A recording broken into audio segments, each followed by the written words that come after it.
Well, the moon and star come to me through fire and war. Oh, oh, come Nerevar, come and look upon my heart, upon my heart. Oh, lay down your weapons, it is not too late for my mercy. Oh, oh, come and look upon my heart, upon my heart. Oh, oh, oh, I'm a god. How can you kill a god? What a grand and intoxicating innocence. I'm a god. How can you kill a god? Shame on you, sweet Nerevar. I'm a god. I'm a god. I'm a god, god. I'm a god. I'm a god. I'm a god. Well, the moon and star come to me through fire and war. Oh, oh, come Nerevar, come and look upon my heart, upon my heart. Oh, lay down your weapons, it is not too late for my mercy. Oh, oh, come and look upon my heart, upon my heart. Oh, oh, oh, I'm a god. How can you kill a god? What a grand and intoxicating innocence. I'm a god. How can you kill a god? Shame on you, sweet Nerevar. I'm a god. I'm a god. I'm a god, god. I'm a god. I'm a god. I'm a god. No recall or intervention can work in this place. There is no escape. No recall or intervention can work in this place. There is no escape. No recall or intervention can work in this place. There is no escape. No recall or intervention can work in this place.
I'm here.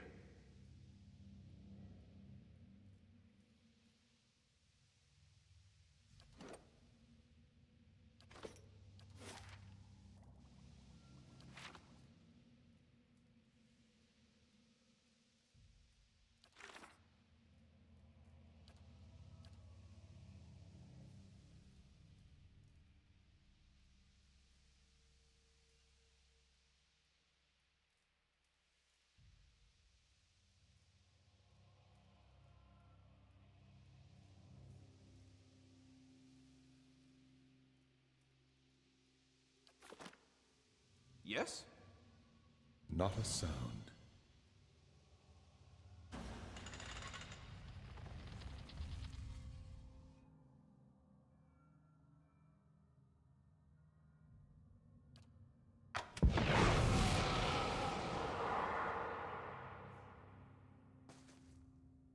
Nothing is closed to the perceptive mind.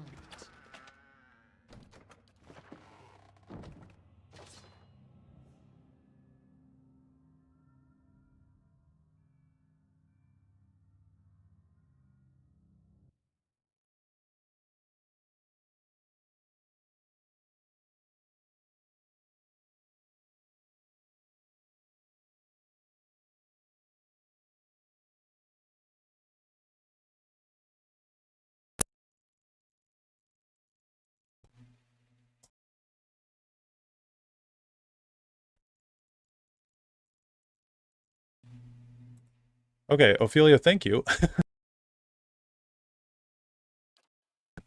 for a little bit here. Let me recap what I was saying. I don't know why that was not coming through. But for those of you who were not here last time or may not know what the hell is going on, this is Pillars of Eternity. Last time that we played, we came into the White March DLC. Yeah, thank you again, though. Yeah, we came into the White March DLC. We're trying to finish the game here. I set the game on easy mode, so things shouldn't really be a problem going forward, and I'm going to try to beat the game. But to give a quick recap, we came up into Durgan's Battery, well, the town of Stalwart first. We came up here. I did such a good job recapping this first time, and now I'm having trouble recapping it. But we came to the town of Stalwart. They were being assaulted by goblins. We talked to Renengild, who is the mayor of Stalwart, and she told us to find this Galvino guy because he may have some way to get into Durgan's Battery, which is the fortress that the old dwarves, I forget what they were called exactly, the Palgrim dwarves or something like that. They had this place that was, well, it created steel, very powerful steel. So we're trying to basically help the economy of Stalwart here and get into this old building. How's it going, Ilya, Nefarious Man? Yeah, I was saying, because I stepped right into a trap immediately again. What you asked I would definitely recommend playing the game with some sort of a perception character. Because, Yes. man, it is really, really rough out here not having a high perception character. Okay. Here, bunch of iron constructs. We are in Galvino's basement at the moment. I know I didn't really... I don't know if I really explained that last time.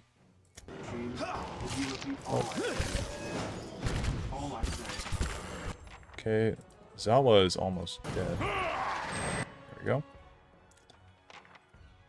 Hi? Grieving Mother. How's everybody doing in chat, though? You are in the White March 2 now? In fact, you're also in his basement. Oh, gotcha. That's cool.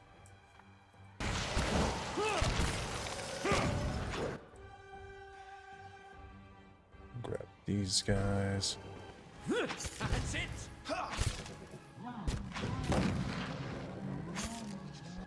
The constructs do look really cool.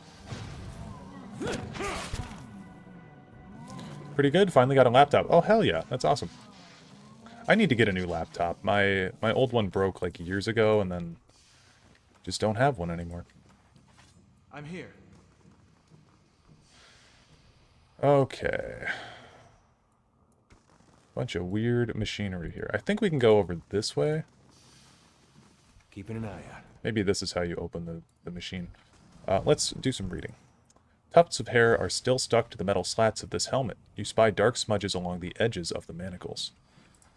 Sparks crawl over the wires and plates of this machine, illuminating the innards with each burst of light.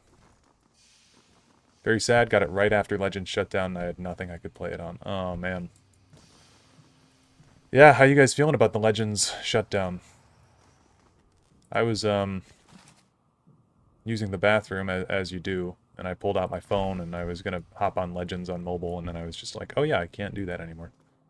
You hear a faint, reedy voice singing tunelessly. Let's go around clicking things, I guess. You hear a short series of clicks from around the corner. I'll see what I can find.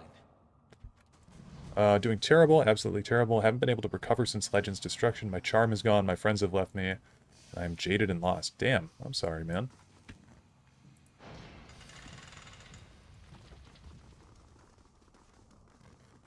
Seems like a whole lot to happen to you all at once. That fucking sucks. I've been there, though. That's not Unfortunately, friends come and go, you know? It's a rough part of life.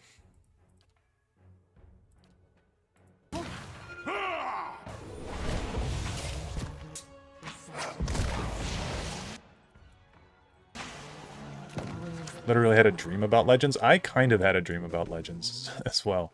I had a dream about the Legends Discord, actually. Sorry, too, for Legends? Yeah. I know, that game really didn't Did not deserve the treatment that it got. It's just sad. Please don't tell me you're taking me seriously. Well, I don't know. It's you need to do /S, man. If you want me to know you're being sarcastic. I'd be glad. Otherwise, I'm gonna think that you just had the worst storm ever happen to you. Made a list of Morrowind mods I want to try and install later tonight. Oh, yeah, I saw that you were talking about them in the Discord.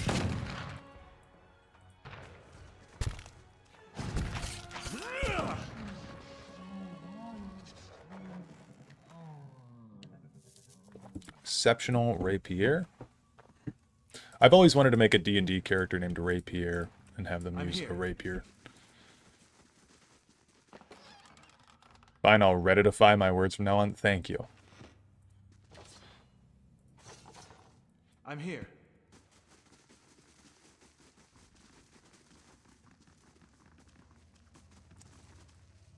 Okay. They're in here, I believe. Don't have the key. This platter has gone entirely untouched, leaving the tantalizing meals to the flies. Brain.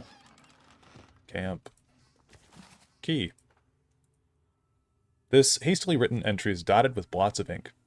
I refuse to continue wasting my time with these stitchwork grotesqueries.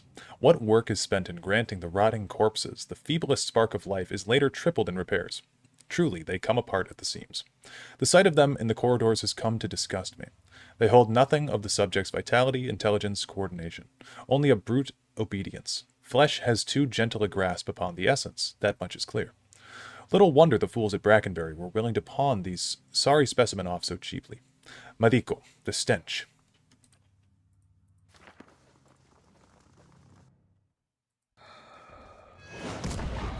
Ooh, rotting flesh construct. It's pretty gross.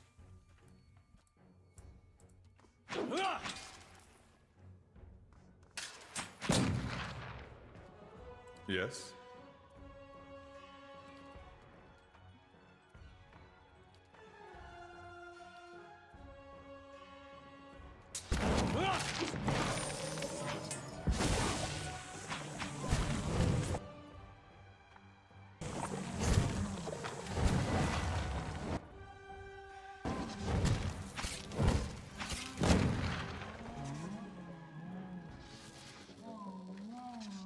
At once.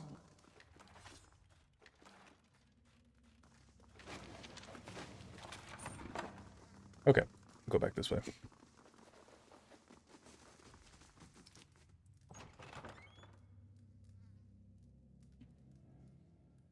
Galvino, an elderly man, hunches over a cluttered desk in the back of the workshop. His flesh is pulled tightly around thin, fragile-looking bones, except around his neck, where it hangs in loose waddles. He turns as you enter, a scowl already chiseled into his lined face. Back again? I told you. He hesitates, squinting at you from behind smudged and dusty spectacles. Of course, a fresh fool to replace the last fools. What brings you stomping through my workshop, eh? He draws his words out, looking you up and down. A sneer creeps across his face. Yeah, I've got questions about Durgan's battery and the White Forge. Straight to business, no nonsense. We appreciate that, don't we? He turns to the bronze golem over his shoulder. Anything for a breather from your endless yammering. The voice echoes from within the golem. You would miss me if I were gone, Aimura. For who would tolerate your barbs and insults? Is this also Matt Mercer? Yeah, anyhow. But you come seeking the White Forge, like they all do. He turns back to you. Boys with smooth cheeks and wild dreams. Girls with bright ribbons tied next to their scabbards. His voice rises and falls with a sing-song of mockery. Old men and women, too, seeking a final blaze of glory before they're snuffed out for another turn at the wheel. Sound familiar? You've said this all before, I take it? I have this conversation with every pig-headed swashbuckler those Postenagos and stalwarts send here. Go see Galvino, they say. Surely he'll help you. Must have slipped their minds what a busy and important fellow you are. In the silence that follows, the temperature of the room seems to drop.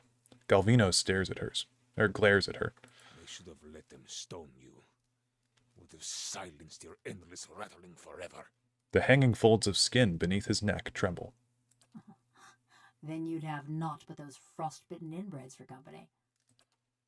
I guess this is what it'd be like if Aloth and Isilmir were two separate people.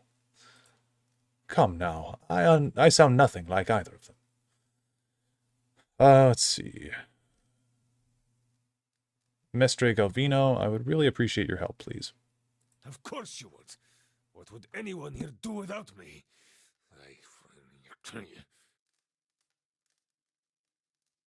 He breaks off, looking suddenly startled. Galvino pauses long enough to take a deep breath. He folds his hands and bows his head. Sientere. It has been a long time since anyone addressed me so. He clears his throat before continuing. The villagers and their adventurers hammer and pry at the battery as if they were laying siege to some moldering lord's keep. He swats the air in front of his face. But those stones were laid by some of the finest builders ever to have lived, disciples of Abidan in the truest sense. They will not fall by the whims of any kith. And the door itself, it is infused with living essence. He holds his hands before him, and his eyes are wide with wonder. Yet the dwarves themselves must have had a way of getting in. Perfetto! This is the crux of the matter. He claps his hands together. The Pargrunen of Durgan's battery perished within their own keep, victims of a violent disagreement among their own commandants. His mouth twists into a wicked grin. Surely in the village you have heard stories, no? Disappearing caravans, tracks in the snow, screams from the high towers. He pauses, watching your expression with a raconteur's glee. The work of spirits still trapped in the battery, and a testament to those impenetrable walls. He raps on the mortared stone of his own home. But the door of the keep, the one the Pargrunen filled with essence, it was made to listen, to recognize its masters. So I need the door to recognize me? Traditional Aptapo cultures revolved around language. Words revealed who they were and where they were from. That is why you need a Kantek. He holds up a twitching finger. Yes, I believe those are anthems of sorts. That's the simple explanation. He nods. A Kantek is a statement of purpose, a declaration of identity. Each is unique to its stronghold. Ha! Seal your door with a key of words, and any liar can talk his way through. There's nothing built of words that won't break when the slightest stress is applied. Thus, to enter a fortress like Durgan's battery, you would stand at the gate and recite its Kantek. He spreads his arms, his face aglow. Very well. Where would I learn this Kantek? To learn the Kantek, you must speak with one of the dwarves of Durgan's battery. A shame they are all dead, no? He rubs his hands together, pacing. But no doubt their souls live on in one or two of the villagers of Stalwart. Like fine wine poured into a cheap pot. Derision curls his lips. But to identify them, that is the first problem. You would need the skills of an animancer. Well, I'm a watcher. The golem swivels her head sharply toward you. Her mask of a face and the glass eyes behind it betray no emotion, but it seems as if she's watching you carefully. A watcher? Diverus? If this is true, then you could find a sole descendant from Durgan's battery, no question. But the greater difficulty remains. Yeah, this is definitely Matt Mercer. Galvino rubs his gaunt, whiskered cheeks. You would have to learn the Kantek from the dormant soul. And to do that, you would have to awaken it. Awaken someone? How would I do that? An awakening is merely the jolting of a dormant soul into consciousness. He makes a bursting motion with his hands, splaying his fingers wide. When such things happen normally, it is because something has reminded the subject of a past life, often violently so. He smacks his workbench with surprising vigor. Aloth flinches. Thus, to awaken one of the former dwarves of Durgan's battery, you will need to address that soul, and preferably by name. He folds his hands together, steepling his fingers. But show some care. When you examine these souls, whatever it is you watchers do, you may see images, memories. He leans forward, his back hunched. These are moments of special import. What you see will tell you much about the person, and perhaps the condition in which they awaken. He raises his hoary eyebrows and tilts his head back. Awaken them from a traumatic memory, and who knows? Maybe they awaken thirsty for blood. Or maybe you awaken someone else. You understand the consequences of an awakening as well as any, Hedora. Yet perhaps there's a benefit to the process as well. Here, this has been tuned to the Aeon of Durgan's battery. Use it near the villagers, and it should tell you if one has a soul old enough to have come from the battery. He rummages around and produces an unfamiliar device. But this awakening would be permanent, wouldn't it? Oh, yes. Whoever you awaken will live with the memories and the personality of a past life. Maybe peacefully, maybe not. His bony shoulders rise in a shrug. That is why you must pay attention to the soul you would awaken, no? It is a monumental thing to impose on another, but these are the very people who wish to rediscover the White Forge, Verus? He removes his spectacles and polishes the dirty lenses with his tunic. So the Kantech is all I need. Who can say? None have yet opened Durgan's battery. Galvino raises his hands, palms up. But the ones that came before you, I think they got close.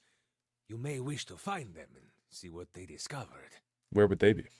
I have not seen them since they first came to see me several weeks ago. But word has reached my ears that they crossed an ogre matron. I see. Thank you for your help. He dismisses the thought with the wave of a hand. It is a pleasure to have such a courteous guest for a change. A shame you must dirty your boots in Stalwart. I'm going with him. The golem looks between you, her neck turning on its oiled joint. You? Go to Stalwart? Is this your macabre sense of humor, or has something gone to rust in that beautiful head I crafted? Galvino stares at her, agape. No one will bother me while I'm with him. Besides, I can help him find people in Stalwart. The golem's burnished face is eerily impassive. You haven't been to Stalwart in 13 years. And this watcher sees souls. What help could you be? Besides, I have need of you here. You owe whatever remains of your wicked life to me. A frown sours on his lips as he taps his chest with a crooked finger. The golem says nothing, but her essence smolders. Resentment rises from her in shimmering waves. She swivels her head to look at you. What's the story between you two? This charming specimen is a convicted murderer. The Devil of Carrick, she's called. Mighty fine of you to start with my good qualities, and you wonder why we don't get more visitors. Killed over a dozen people before they finally caught up to her in Stalwart. Perfect company for lonely camps and mountain passes, no? He nudges you, all the while grinning wickedly at the motionless golem. Hey, I know how to start a campfire. The only reason she's not a frozen corpse is because I convinced the old mayor to let me try an experiment. A shadow passes over his face. So you put a person's soul into a metal body? He leans back, raising his hands. Into a work of art! Look at this! Craftsmanship worthy of a jeweler! He traces the scroll work that runs along the golem's jaw. Fully articulated joints, capable of grasping a pen and writing her own name. He grabs her hand and delicately bends her tapered fingers. And of crushing your throat. She snatches her hand away. Show me another smith anywhere in the Deerwood who is capable of such delicacy and precision. She is a masterpiece. Galvino steps back and takes a longer look at her. Why did you build her? Why build a fortress or a village or anything? To make something that keeps, that... A disgusted sigh rattles in his throat. It was the early days of the legacy. My peers in the colleges of animancy were filling the Hollowborn with the souls of animals. He pauses, scratching his chin. You're right. By comparison, this sounds perfectly sane. He rolls his eyes. I thought there was a better way. He is silent for several seconds, his gaze growing distant. One with a Plum Academy job back in Salona. Don't forget that part. He glares at her with narrowed eyes. Why is she called the Devil of Karak? She committed her first crime in the village of Karak. Burned a family alive in their home. He shrugs. Did the same thing in half a dozen other villages, but the name stuck. She committed her first crime in the village of Karak. Burned a family alive in their home, yeah. I know Duke wishes for the final stream to stay unrecorded, but I have hopes that some of the combos can be clipped one day. Oh, yeah, I have, I don't know why the 24-hour live stream of Legends is not available. It's been uploading for 4 days. So I think something must have messed up when I turned my PC off. It must have interrupted the process of uploading that into an actual video. But I do have the 24-hour live stream in HD on my PC. It's 54 gigabytes worth of footage, and I will be creating videos out of that, so don't you worry. Okay. I take it your experiment didn't go over so well with the rest of the village. Here we go. She rolls her eyes, rasping them against their sockets. They were going to stone her anyway. Why not allow her to be put to some useful purpose? His lips curl back from yellowing teeth. My life's ambition. To serve somebody's useful purpose. I approached Mayor Sinahiod and begged. He saw the potential and allowed me the privilege of attempting my little experiment. He sneers at the words and the indignity they recall. His shoulders are stooped and his teeth bared. Then, I accomplished what few animancers have even dreamed of. No academic support, no patron. Just me in the middle of nowhere. He jabs a finger into his concave chest. Oh, now you got him all wound up. I transferred a fully intact soul from a living subject to a fabricated body. She retained her personalities, her memories, all of it. He claws at the air with one thick-veined hand. Yet the villagers saw only a stolen corpse. He throws up his hands. Aren't you afraid she'll murder you? She may be mad, but she's no fool. She wouldn't survive long on her own. If the villagers didn't send a hunting party after her, the Ehrmans would claim her. Her joints and mechanisms require maintenance, and she cannot perform all of it herself. See, he's reminding me. In case I get any bright ideas. That's all I wanted to know. She's a fine specimen, her personality notwithstanding. He waves one hand in a circular motion. The golem says nothing. Yeah, I'd like her to travel with me. Quay? No. You don't know what you ask. He shakes his head, waving his hands. This woman, the Devil of Karak, she was a notorious murderer. Burned people alive all over the region. Besides, she works for me. After all, I am the one who preserved her. He straightens his back and looks you up and down, taking your measure. I'll pay you. Listen, Amico. If you're set on traveling with her, I won't stop you. But let's make this a fair exchange, yes? For 500 copper pieces? Jeez, okay, deal. Fine price for a blacksmith striker. Suppose I should be flattered. And there you have it, a bargain. Okay, we're going to get rid of Durance. You walk your path, I'll walk mine. Yep. We'll bring in the devil. I think I'm happy with this party. Maybe we drop Grieving Mother for keeping Durance, just because Durance is kind of a fun party member, but I don't know. I like this group. A moment. You are going back to Stalwart, yes? Perhaps you could do me a favor. Galvino gives you a thoughtful frown. Tell me about this favor. There is a man in the village named Grinde, the head fisherman. The rest of Stalwart kisses his feet because he fills their stinking blades with speckleback. But I know he's not as virtuous as he seems. His face crinkles in vicious glee. What exactly do you want me to do to him? Humiliate him, of course. Show his neighbors what he truly is, and let him live with the disgrace. He points vaguely in the direction of the village, his thin arm trembling. He's always been a ripple sponge addict. Just got good at hiding it once his sainted sister died and left him in charge of the fishery. But he keeps a stash in the fishery, sneaks in at night when the others have gone home, and emerges sluggish and red-eyed a few hours later. I want you to expose him. Go to the fishery after dark when it's empty. Find his ripple sponge and show it to Renengild. Seems like you have a history with Grind. That self-righteous meddler engineered my eviction from the village. He turned them all against me. Now I want him to feel the scorn of those mush-brained imbeciles. Okay. Do not answer me now.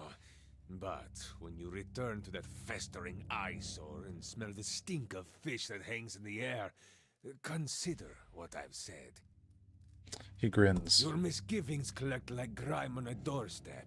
But think, if this Green Day is a fraud, does he not deserve to be exposed? But be sure to approach the fishery by night, when it's empty. They will give you no end of trouble if they see you stealing during the day. Bro really pretending like his love child didn't get executed 2 days ago. Oh, I'm glad that you're here specifically. So, the VOD I was just saying a little bit ago, I don't know why the VOD is not working for the 24-hour live stream, but I do have the footage. I just need to upload that at some point. And I'm going to be editing it down into like smaller clips throughout the next little week here, but as for the actual 24-hour video, that will be put up at some point. It's just going to take me so long to upload. I don't know why the actual live stream itself isn't working. But yeah, Legends is dead, man. There's not much I can do about it, you know? Unfortunately. Okay. We'll get her high in mechanics. Backstab, right? This is what we want. Dramatically increased damage done from stealth or invis. The rogue may use melee or ranged weapons, but must be within 2 meters of the target. So stealth, let's read this really quick. Stealth allows characters of any class to attempt to avoid being seen or heard. When it is used automatically whenever the character is in scouting mode. The higher the character's skill, the closer they can get to enemies before being detected. So that's something we want to keep in mind. So we want the backstab ability, I think. Then we are going to want a lot of points in stealth, I'd imagine. I'm not very good with rogues. Allows the rogue to break engagement and expertly avoid the next attack, diving out of range to a specific location and granting a temporary defense bonus. I could see how that would be good. I think dirty fighting is a decent passive. I don't really know how to build a rogue. Vicious fighting improves the rogue's skill with devious maneuvers, increasing the percentage of the rogue's hits that are converted to critical hits when using dirty fighting.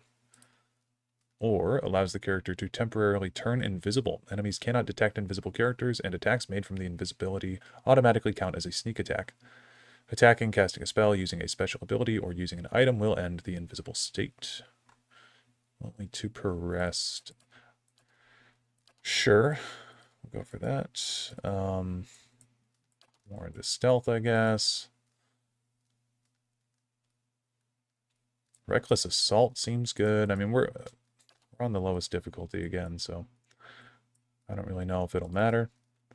Put more points into mechanics. Deflecting assault. Sure. Post, the rogue looks for openings in counterattack in combat. Incoming melee attacks that target deflection and miss or graze have a chance of allowing an instant full attack riposte, only active with melee weapons equipped. Sure. Maybe this. The rogue becomes especially skillful at dodging attacks, converting many reflex hits to grazes, and then riposte is miss or graze. Yeah, so I guess adept evasion and riposte would synergize well together. Go for that.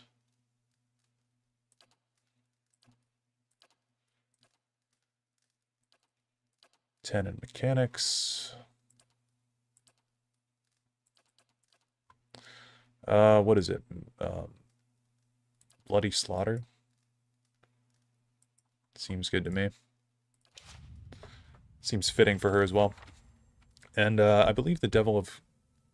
What was Matt Mercer saying? Karak? I don't know. Can she wear armor? Can't remember if she can wear armor or not.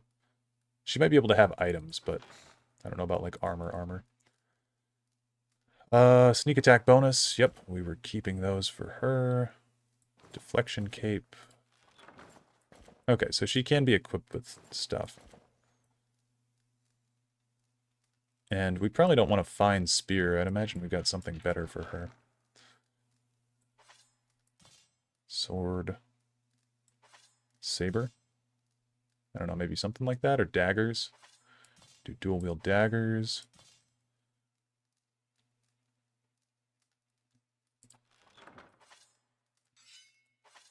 Kind of like both of those.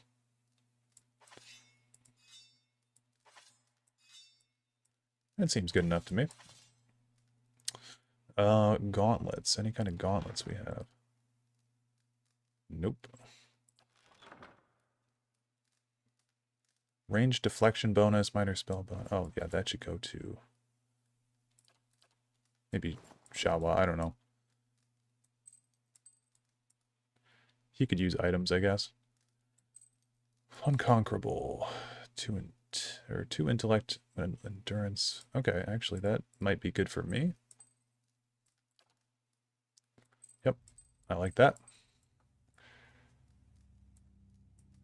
How's it going? What is up? How many people do we have on Twitch? 2 people. Hell yeah.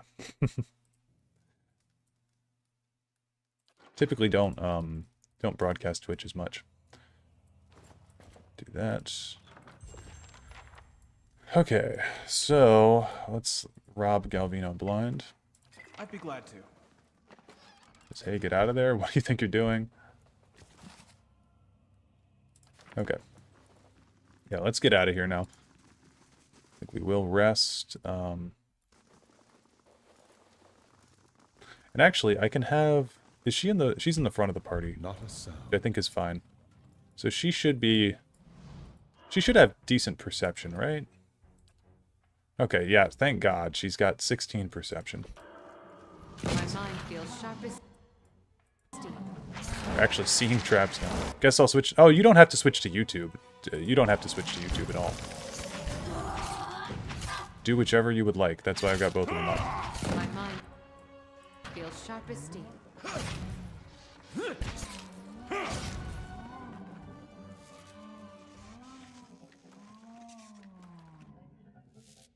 Right here. Yes?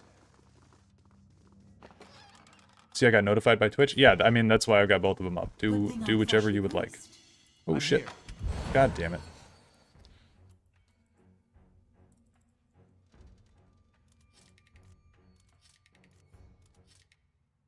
Uh-huh. Yes? Ain't that special? I'm here.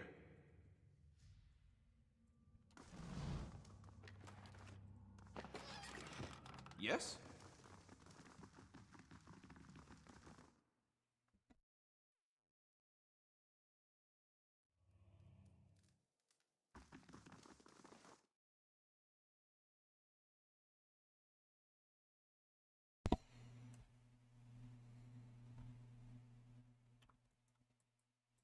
I'm here. Okay, so we have to go back to the town of Stalwart in order to get into Durgan's Battery. So we'll head over here.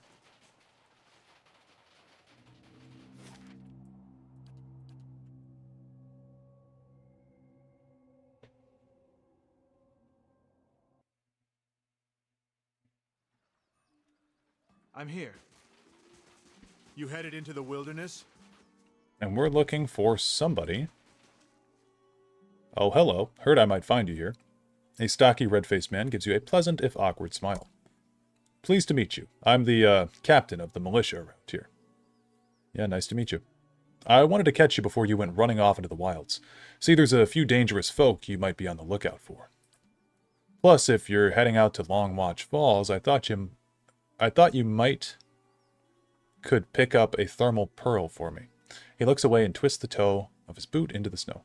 Yep, hello YouTube. How's it going, Bash? You want me to find a thermal pearl for you? That's the thing. I already found it. I just need someone else to go out and get it. Saw it in the hot springs up near the Long Watch Falls. Would have grabbed it myself, but that's when I looked round and saw the Lagu Faith Must have been 50 of them. I would have fought, but I started to wonder what the rest of Stalwart would do without me, so I ran. For the sake of the village, of course. Okay, that's all I needed to know. Stop by Thirsk's place before you leave town. His is the house next to mine's. He's a veteran hunter who knows the wilds better than anyone.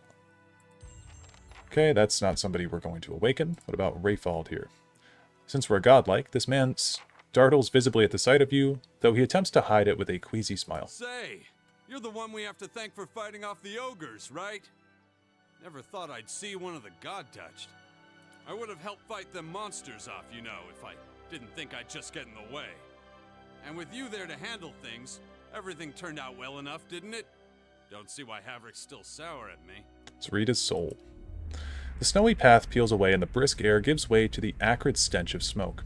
A dark cloud billows up from the remnants of a burning house at the far edge of a rocky field. You are low to the ground, held in place, and above you is the wind, the wind tugs embers back and forth like firebugs. He isn't lying about the 50 Lagu Faith. No, he's not. The vision in your left eye is clouded. So brave now, are you?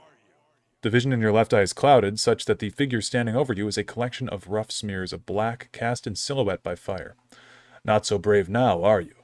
A dark shape swings toward your face, and the subsequent burst of agony jars you out of the memory and back into your own skin. You got the look of someone with his teeth around a secret.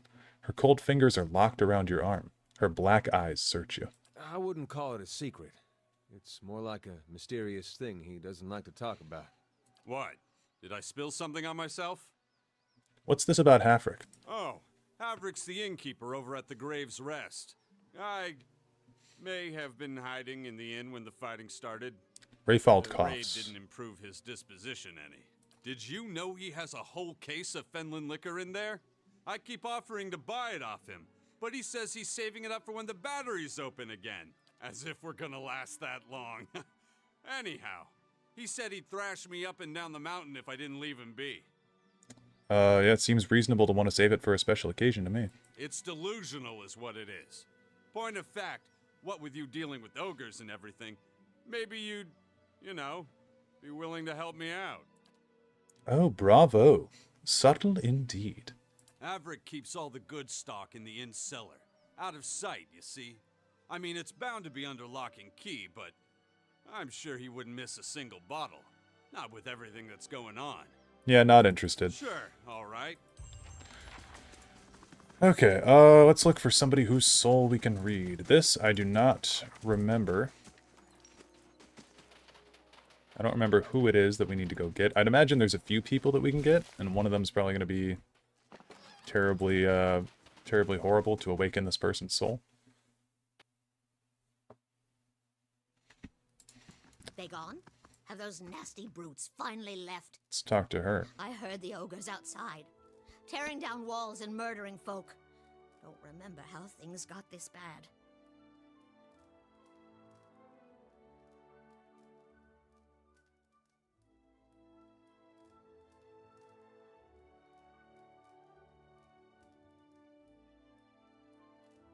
But you're the new adventurer. Renengild's latest volunteer. A real spitfire, she told me. Bet you'd whip those layabouts at the mine into shape. Yeah, I'll read your soul. Oh, there we go. We got some XP. You feel her essence humming and buzzing. Another personality and set of memories lies dormant within her soul, convulsing as if in fitful sleep. The contours of that dormant soul are sharp, ragged. As you reach out for it, it seizes you violently. You're standing in a darkened feast hall. Sturdy tables and benches have been stacked against the door in the far end of the room. You know it won't be enough. A few dozen other dwarves from your tunneling crew wait with you, shovels and pickaxes in their shaking hands. Sinove, please. If we go now, we can get behind the barricade. We won't do any good here. He's right, and you hear agreement in the quiet murmur of the others. But Arms Warden Marin ordered you to hold your ground here. Yet in those rising whispers, you hear the opening bars of mutiny. You've never tolerated insubordination from your crew, and you aren't about to start. So you heft your pickaxe and swing it into the man's skull. He collapses, and the others fall silent. The acrid odor of urine rises from his body. We're gonna go down fighting. Anyone who feels differently can settle it with me right now. Your voice is hoarse from hours of shouting orders, but no one else moves. They cast their eyes down in the flickering torchlight. Something thuds against the door. The others raise their weapons, picks, shovels, and a few swords, but they don't dare flinch. Your own pulse pounds at your temples. You pull back from Taina's soul, but you feel Zenove's wrath and ferocity tugging at you still. Her essence thrashes, lashing out at an unseen enemy. Zenove is powerful, but dangerous too. Her fury has anchored her to old and threatening memories. You could consider that there may be others you could awaken. Taina, however, seems unaware of any of this, and she blinks back at you with cloudy, placid eyes. Okay, yeah, let's go find somebody else. That seems like a really, really bad idea to awaken her. I'm guessing there's people in the inn that we can go talk to.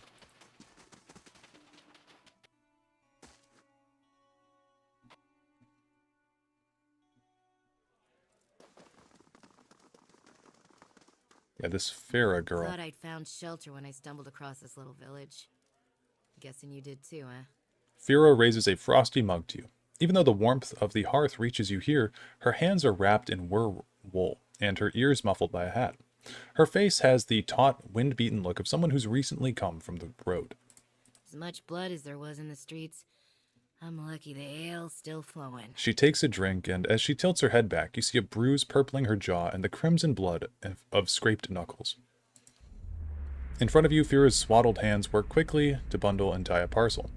With you are a man and another woman, both similarly occupied. The three of you stand in a small hut. It's nearly bare, but for the rickety table before you and 3 cheap cots piled with furs. The man hefts his parcel like something rare and precious. That's the last of them. Check the rest of the supplies while I load these. He disappears through a door into a howling gale. The door swings shut with a loud clap. You sure about the route? Okay. This doesn't have anything to do with Durgan's battery, so we're going to skip through it. Again, trying to beat the game. Can't be reading literally everything. But we are... Oh, Katie. Okay. Katie, Andrid, Berthwin. Let's go for Katie. I'm so glad you came by. I hoped I'd have the chance to thank you properly. They told me what happened. God's bless you, sir. I owe you my life. I know it was foolish of me to run in there. But this ring is all that I have of my family. Yeah, okay. Farewell. She's the woman that we rescued from the thing. Hey there, good timing. You can watch me trounce Berthwin. Knew you'd love this place, Adoro.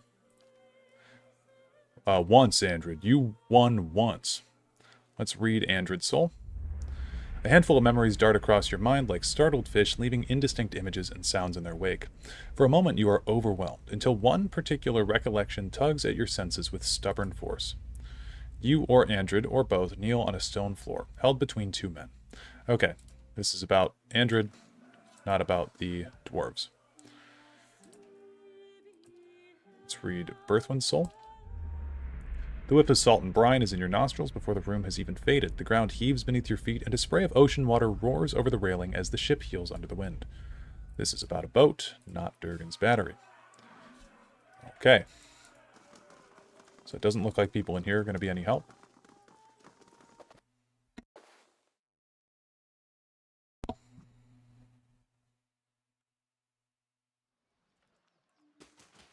First, your neighbors hound you because you say the wrong prayers at supper time. If it wasn't that, it'd be something else. Just their way of letting you know they care. Then some cross-eyed lord gets to stringing up your neighbors. A couple of them were ones that had been hounding me, so that worked out at least.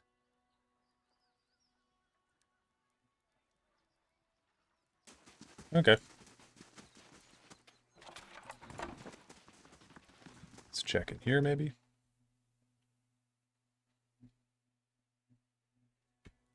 Times like this, Back I to don't work, miss my everyone. sense of No smell. time for dallying. A fine thing you reached us when you did. They would have burned the fishery next, mark my words. He wraps your hand in a sturdy handshake. And the last thing this lot needs is another excuse to knock off early. He raises his voice at the last remark and glowers around the room. The other fisher folk look studiously away and focus on mending nets, gutting fish, and sorting the day's catch. I can't imagine why they'd be in any hurry. He looks as if he's trying not to breathe. Anyway, excuse the mess. If there's something you need, the clerk can get you sorted. Just watch your step if you have a mind to look around. The floors are slick and none too pleasant to fall on. I'm sure that this guy's not going to have, yeah, anything on Durgan's battery. Just about fishing. Okay.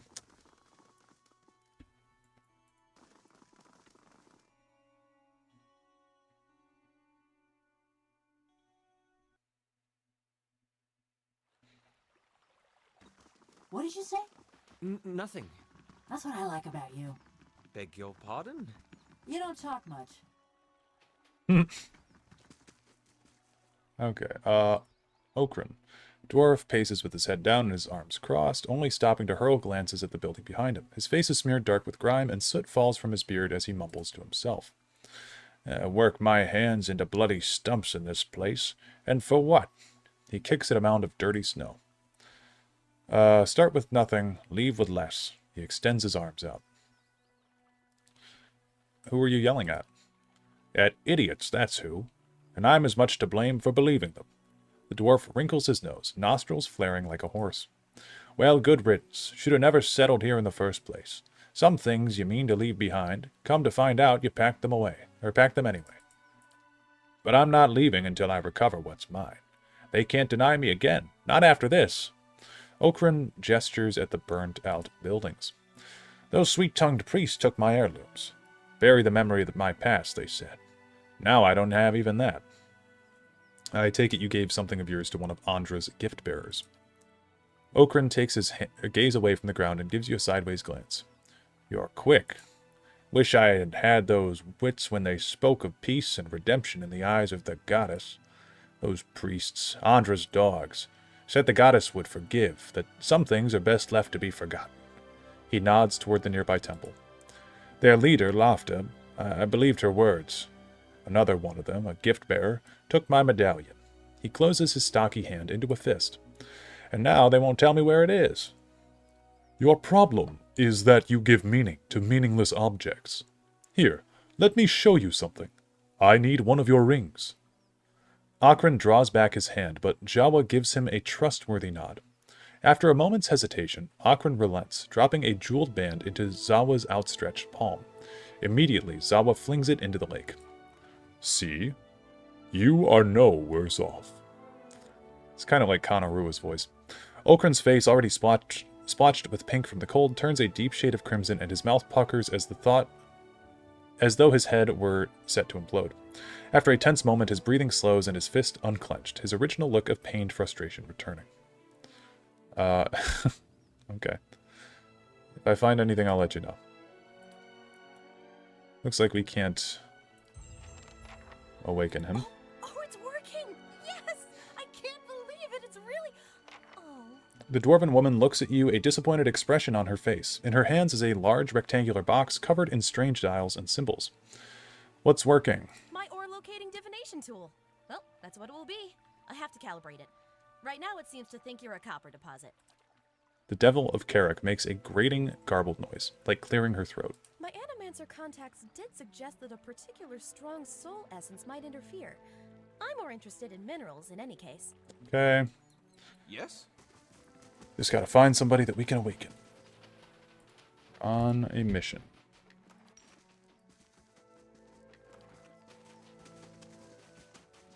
Let's try this person. Nope. Oh, we can sell some stuff at least, I guess. Raiment of Wall's Eye. Monk outfit. Gauntlets of Accuracy. That seems pretty good.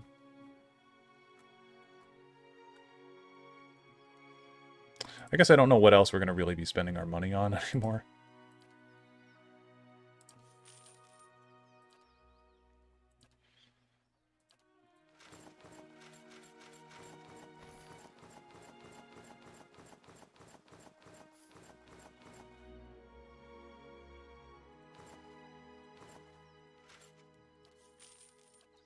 I'm here. Okay. Anyone over this way? Tiny house here. Maybe there's someone in here. It must be soon. 2 days, no more. I'm guessing because this person has a voice actor, they might be one of the people. This dwarf is busy staring into the fire, slowly puffing away on his pipe. As you greet him, he's visibly startled, and his pipe clatters to the floor. This is somebody that we were told to talk to, actually. Sorry. Didn't hear you come in. My ears aren't what they used to be. He stoops, wincing, to retrieve his pipe. When he rises again, he has a hand against his side. Read his soul. Thrisk's soul is a vibrant, stolen thing, and as you reach out for it with your senses, you see your breath begin to fog in the air. You find yourself far above the ground, wedged into the juncture of two branches. The moonlight is bright upon the snow, and in the distance your quarry steps out into the ice as if onto an illuminated stage. Okay. Goodbye. Still looking.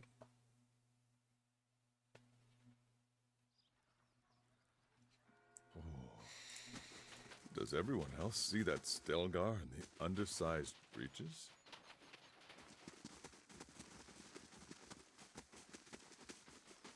I guess we haven't been inside the Andra temple. Huh, that's what I get for asking directions in the middle of nowhere. Oh, hey. Say, I don't suppose you've seen any mysterious old buildings in the mountains lately, have you? The Almala wears an assortment of bangles, bands, cuffs, and chains as thick as armor. She watches you with a raised eyebrow and eyes gleaming with mirth. You mean Durgan's Battery? No, but I've heard that name a lot around here. I'm looking for the Abbey of the Fallen Moon. It's an obscure temple dedicated to Andra. Why are you looking for the Abbey? I'm a gift bearer. My job is to gather tokens of things people want forgotten and surrender them to the Lady of Lament. Best place to do that is the Abbey of the Fallen Moon. What kinds of tokens do you take? Anything that represents a moment or a memory someone wishes to leave behind.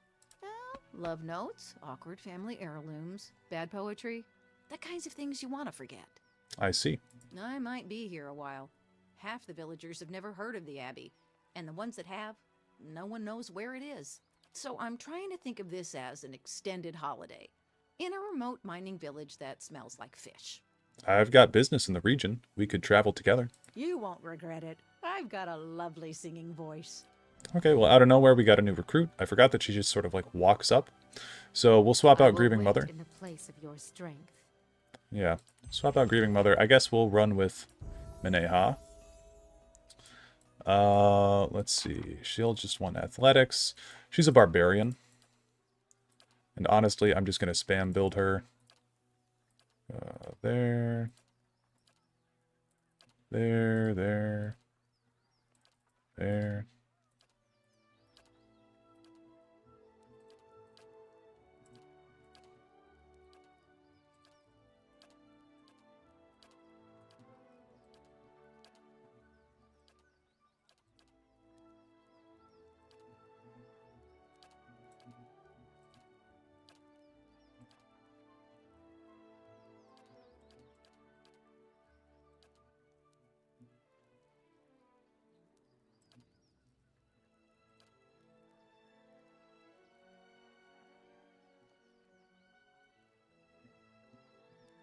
Sure.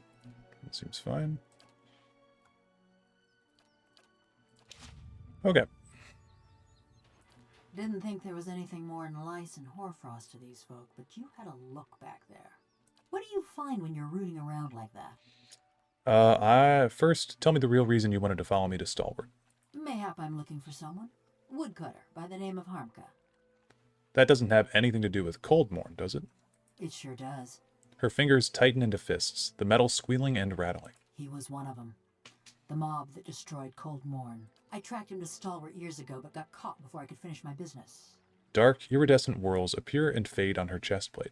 Heat ripples from her metal carapace. You want me to help you murder someone? Oh, don't go all soft on me. He's had it coming. A note of cold fury buzzes within her. This man, Harmka. I saw him outside my house the night it burned, staring into the flames the way I seen you stare into souls. How's it going, Vivi? Good day to you too. Her fists clench and loosen in a series of rapid, random movements. I knew it were a fool's errand trying to hunt down every man and woman that carried a torch into Cold Morn. But She twists her head from side to side and holds up a hand, the delicately engraved palm empty but grasping at something. If I knew I got the one responsible for my kin and my hearth, I might could rest easy. I have a question. Have you ever read... I don't even know how to pronounce that. Aesop or watch Game of Thrones? Oh, A Song of Ice and Fire. Okay. Have you ever read A Song of Ice and Fire or watched Game of Thrones? No, I have not. How can you be so sure about this Harmka fellow? I took a good long look that night. Ours was a little place with a yellow door right on the edge of town. He was there. Besides, I asked around when I first got to Stalwart. Townsfolk said that all the woodcutters in town took part in the purge. Point of pride for them.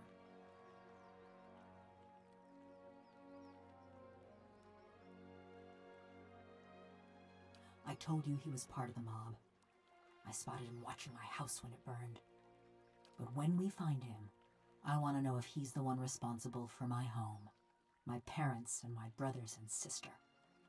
I never thought I'd have the chance to know for sure, but you could look into his soul and find out. You being a watcher and all.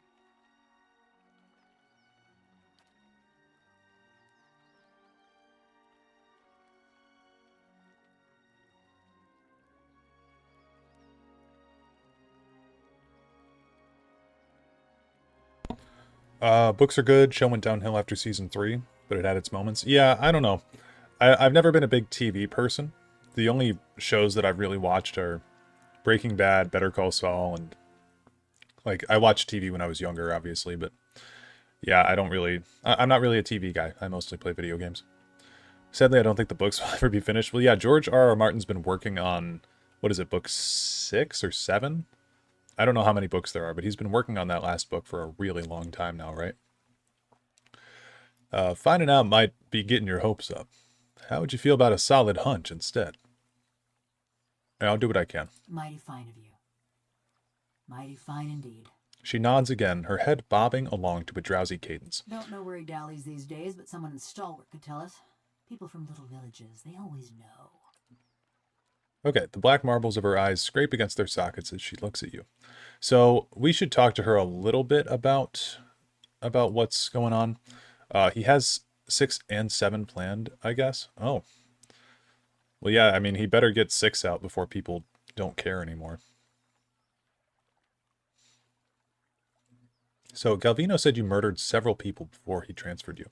Effigy's eyes, that man loved to talk. Her eyes roll in their sockets. Yeah, why'd you kill those people? If it's sane and logical reasoning you're wanting, you're gonna be disappointed. Ain't no sense in any of it. Yeah, I've heard parts of your story from others. I'd rather hear the rest from you. A soft hissing noise comes from the bronze golem. You recognize it as a sigh. Mayhap you've heard of Coldmore. Was a quiet, forgettable patch of the woods. Till a pack of rabid clodhoppers set it afire. The fingers of one hand twitch and click against one another in a pair of sudden, spastic motions. That was the start of the purges. Dear Woodens killing their own. What exactly happened to Coldmorn? I kind of wish we had Durrance here at this moment, actually, because Durrance would have a lot to say about Coldmorn. A sudden burst of heat flares from her seams as her essence surges and boils. A farmer on the other side of the mountains woke up one day with his head all aflame and took it for the gibbering speech of his god. She's talking about Widewind here. And so did a few thousand of his countrymen. So when he tired of Vorlus fields and marched west, a horde of armed Hicks followed. You're talking about Widewind and the Saints' War. Bunch of fool nonsense is what I'm talking about. But others have called it the same. If you know that much, then you've heard of Coldmorn. Ours was the village that let a few thousand of Widewind's troops pass through. You were from Coldmorn? When I heard what happened out there after the war, I couldn't believe my ears. Fine line between couldn't and wouldn't. Let's see. So basically what happened at Coldmorn, just to give everybody kind of like a little lore synopsis here, because this game has been very long, so people might not remember, but Widewind, Saint Widewind was believed to have been the living embodiment of Aethys, basically, that he had been sort of the human vessel for Aethys, and he began leading a march into the Deerwood from the country of Rhaedceres. And so this guy, Saint Widewind, comes in with an army first to the town of Coldmorn, which is sort of the first pass on the way down into the Deerwood from Rhaeadsaris. The people of Coldmorn let Aethys pass, or let Weidwyn pass, and his army without putting up a fight. And so when the Deerwoodens finally got, like, when Weidwyn got blown up eventually, they blamed the town of Coldmorn for even letting him in the first place. And then these things happened called the Purges eventually, and Coldmorn, I believe, was the first town to be a part of the Aethasian Purges. This was a movement that went on to kill any Aethys worshippers within the Deerwood. So Coldmorn got sacked for allowing Aethys to come through. I feel like he kind of got scared with the reception of the show ending. A lot of people hated it. Yeah, I've heard a lot of bad things about the final season of Game of Thrones. I have this game, but have never played it. Yeah, it's a good game. Writing seems really cool. Yeah, it's a very well-written game. I honestly think that they could make Pillars of Eternity books, and they'd be really good. So why didn't you try to stop the Rhaeadserans? They had us clean beaten numbers. Even bumpkins like us figured that. Just look at Mercy Vale. They fought back. And now there ain't one stone standing atop another in the whole village. Okay, I did forget about Mercy Vale. I think Mercy Vale may have been the first city. It was either Mercy Vale or Coldmorn. One of them was the first city to allow Aethys through, but these two are very important cities in the Aethasian Purges. She sweeps one bronze palm across another, metal screeching. Besides, we asked the Duke for help. Told him Weidwyn's troops was coming through the mountains. Seems he had better uses for his soldiers. She crosses her arms over her plated chest. I just hate playing with more than one character. I don't even play with followers in Skyrim. Well, technically you can play Pillars of Eternity with just yourself. There's an achievement for doing it, actually. It's called... Let me look on Steam really quick. It is called... Oh, there's solo. Yeah, the Frozen Crown solo. This is like the hardest achievement, or the ultimate. That's the hardest achievement. Complete the White March in Pillars of Eternity, defeat all dragons, all bounties, and both archmages on Expert, Trial of Iron, and Path of the Damned modes without taking any companions after Cleant Lease, which is the beginning of the game. So if you really wanted to to be insane, you could play this game by yourself without taking any companions. But the companions are like the best part of this. I also don't play with followers in Skyrim, though. I find them kind of annoying. I typically don't take them. So, what did she say? We asked the Duke for help, told him Weidwyn's troops was coming through the mountains, seemed he had better uses for his soldiers. She crossed her arms over her plated chest. So she's talking about the Duke of the Deerwood. So we let Weidwyn's soldiers pass. Left him for the Duke to wrangle on his own terms. You hear a soft clank as she flicks her wrist. So Coldmorn was purged in retaliation. Was after the Godhammer made a fine grid out of Weidwyn, when Deerwoodens were running on rage and looking for something to burn. You catch glimmers and glints at her seams as razor-thin wires pull tight within her body. They came at dark. Hundreds of folk. Every one of them mourning someone lost in the war. A dry chuckle ticks in her throat. Must have decided it was our duty to escort their dead back to the wheel. They didn't light their torches till they had us surrounded. Time we saw them, there was a ring of fire closing around us. She pauses, and a mechanism in the back of her skull clicks dully. I woke. Ran to the window. Whole village were a maze of flames. Couldn't see nothing for the smoke. And the screams. Her thumb spasms to a strange rhythmic beat. Most ran for the streets. Got caught by the mob. Others hid, let their houses burn down around them. I'm sorry, that's terrible. You're the only person in the Deerwood who thinks so. Me, I'm surprised the Duke didn't make our massacre a festival day. What does that have to do with your crimes? Hunting down the men and women what took part. Thought that much was clear. You couldn't have hoped to get them all. Well, we just gotta do our best with what time the gods give us, don't we? So what exactly did you hope to accomplish? It were a mob that destroyed our village. But it was just one man that burned my family's house. Kept hoping I'd get to him as I was working my way through the rest of those maggots. No matter now, I suppose. A sigh rattles out of her bronze skull, but her essence whips and twitches, as restless as a cat's tail. What was your life like before the Saints' War? There weren't much to say about it. By my reckoning, that means it was pretty good. Ma was a trapper. Taught me to set snares and dress game. Dad was a tinker. I never had his patience, but it were fun to watch him work. My brothers and sister, they was good folk too. Part of me's glad they ain't here to see me now. Her face is as blank as ever, but her essence ebbs and writhes. She turns away. That's all. Yeah, she is a very, very interesting companion. Very, very interesting indeed. And now we have Maneha with us as well. So let me look at the formation of our party. I guess I can be front and center. Maneha, Jawa, Adair. We really have Aloth as the only ranged person now. We'll want the devil closer up, so that way she can do perception. I guess we could have our second formation be the devil in front with everyone else in back for perception-based stuff. Something like this. And I guess we'll be on the first model here. And then we'll go into her stuff. I genuinely forget how barbarians work in this game, so we'll just keep on what she's got, I guess. I'll give her justice. But yeah. Oh, and then the accuracy gloves. I think that we will want those for Maneha. It seems like a good fit. Give those to her as well. Okay, so these are all the DLC companions that you can get. It should be pretty fun. So we're going to look for someone else whose soul we can awaken. He's going to go in here.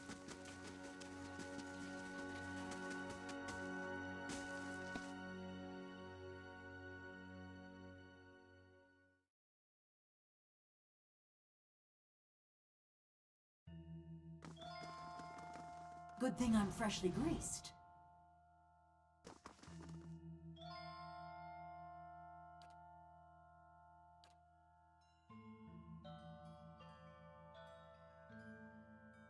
Okay. Veins course under this woman's pale skin like icy fissures yet. When she speaks, her voice flows warm and soothing. Andra welcomes you into her embrace. Her features soften with compassion. We're here to ease the pain of your past, ready to take your burdens. With a thin smile, she nods.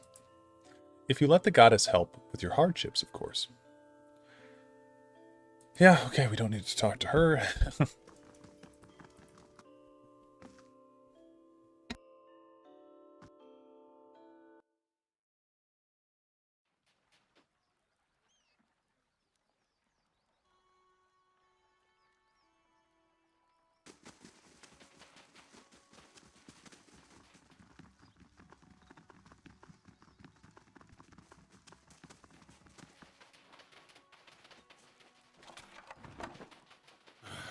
Feels like it's hardly worth putting the huts back up.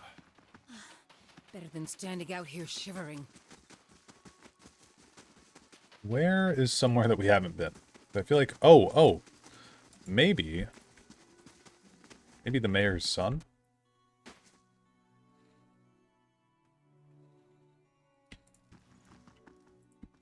Something else you need?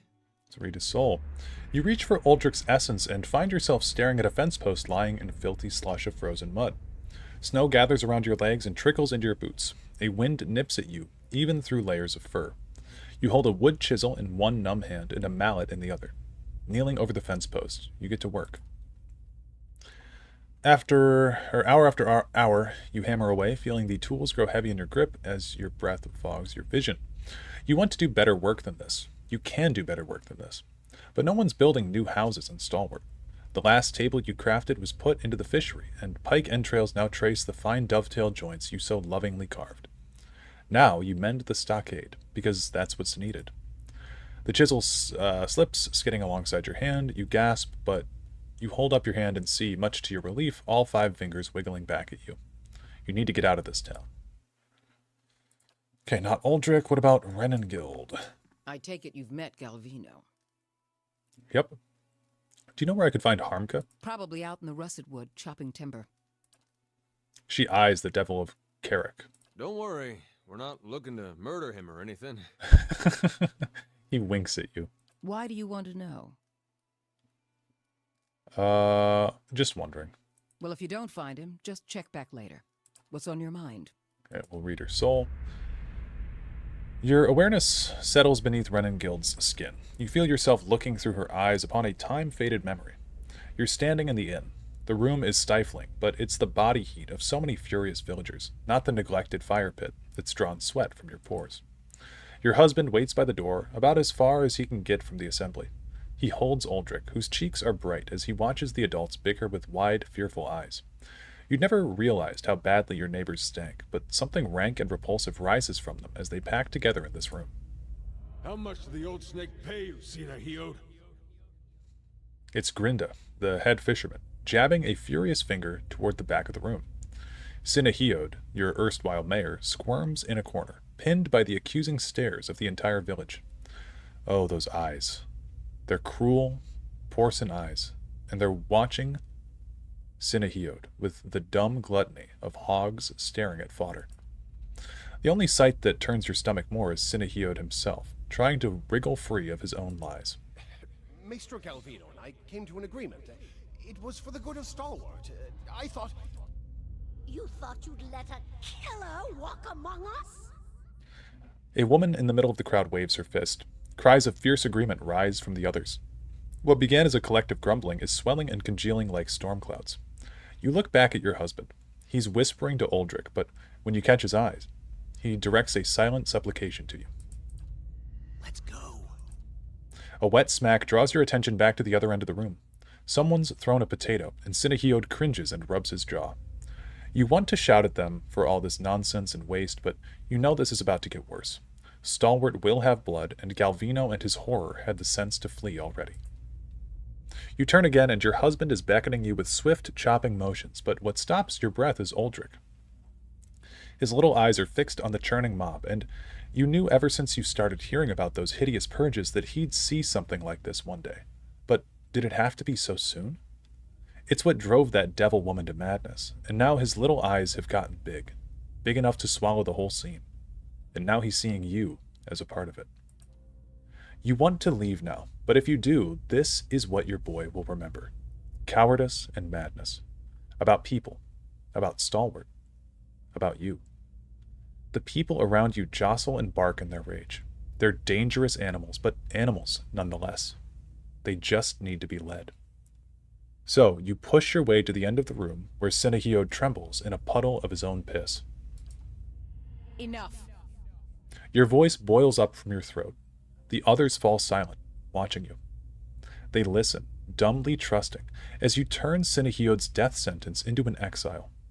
No one contradicts you when you explain that he's going to march out of this village alone and into whatever miserable hamlet will have him. They silently agree when you explain that their hands are too clean for the likes of him. But there's something else forming behind their eyes, a kernel of trust and dependence. You feel it curdling around you, encasing you like a pearl does sand. You only wanted to spare Sinahiod's life, not volunteer for his job, but you see so much fear simmering just beneath their expressions. Fear at godmen marching through the mountains, at deer woodens in their purges, at dying the slow and lonely death of a ghost town. And you see their grateful reassurance mirrored in Uldric's expression. Perhaps this place is hopeless, but you realize that you can't leave it any more than you could leave your boy. The only person who isn't looking at you is your husband. He's shaking his head, his eyes on the door. You retreat from Renengild's memory. Vivid though it is, it has nothing to do with Durgan's battery. What's on your mind? Damn, that was a really cool... I'm here. That was a really cool soul read.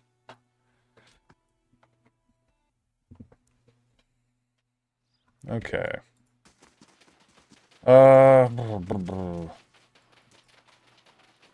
Where else can we go? Where else can we go? Oh, there's the basement in here. I guess we didn't check everywhere in the inn. There's also Hafred, but I can't imagine they'd have us awaken his soul because he's the, I mean, he's got a few quests attached to him, so I don't know.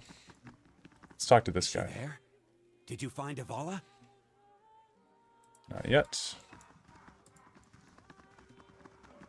Owena? Something I can do for you?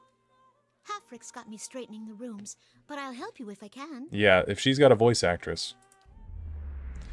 Okay, you feel for Owena's essence and almost instantly find yourself wrapped in darkness. It takes you a moment to realize that you plunged into a very old memory. But as your eyes adjust to the torchlight, you find yourself standing in a gloomy tunnel that you instinctively recognize as part of Durgan's battery. A handful of figures in patchy cloaks and hoods, dwarves like you, hunch over a minecart. They're loading it with cloth-wrapped bundles from which you see the occasional flash of metal, the edge of a blade, or the burnished glow of plate. The other dwarves scurry with a curious mixture of haste and caution. They stack the bundles in a din of muted clangs and thumps, following the echoes of their ruckus down the tunnel with nervous eyes. Pay attention. Sooner we get this done, sooner we can go. Your voice is a dry whisper, and your nerves tingle with energy. You feel the same apprehension that the others do, but unlike them, you relish it. Still, you look over your shoulder, just in case. We're hurrying, Captain Gregor. Honest. When you turn back, the others have redoubled their efforts, and you feel a pleasurable twist in your gut as they fill the cart. Being captain of the guard doesn't pay much, but it does allow you to visit the armory without raising eyebrows. And with Coinmaster Zoltan selling off half of the battery's arsenal, who's going to notice a few more missing pieces? Besides, you've got a buyer lined up, as long as you can move those goods out of the battery before someone squeals. You pull back from the memory to find Owena staring at you. Sir? Excuse me, sir. You all right? Okay, so we've got a thief. I'm gonna go into the basement. I'll talk to Halfrick. Your hands, eh? What can I do for you? Read a soul. Yep. All right. Yeah, definitely wouldn't have him be one of the people.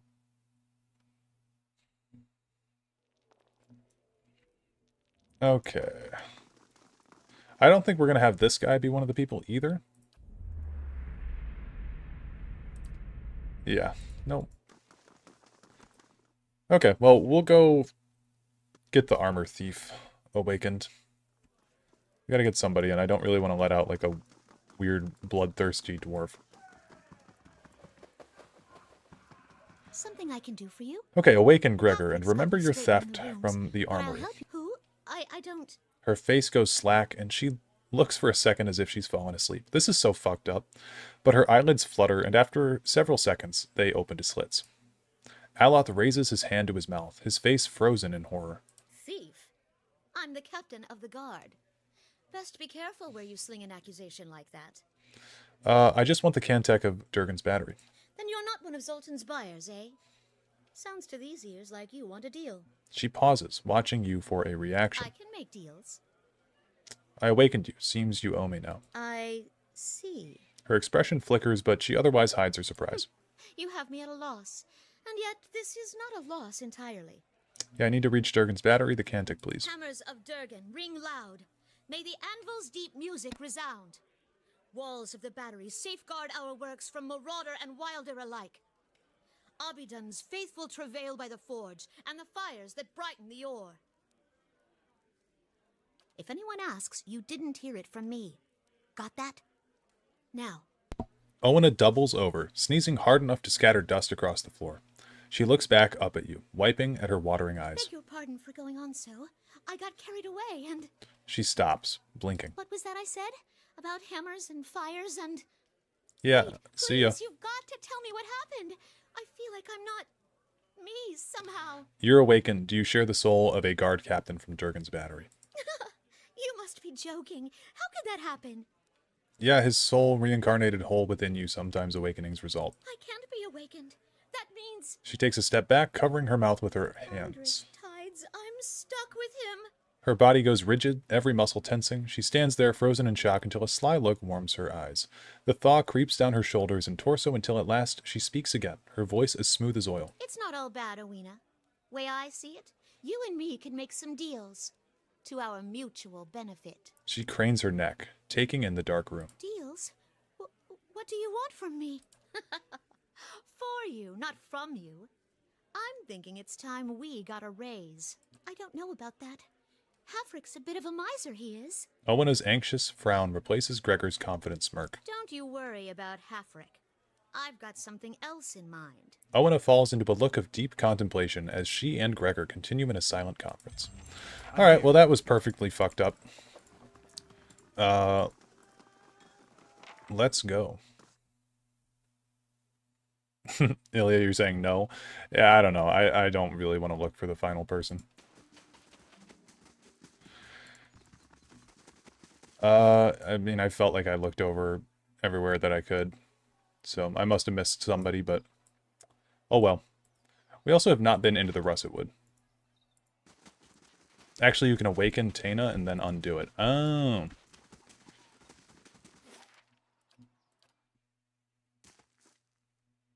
Let's go into the Russet Wood really quick.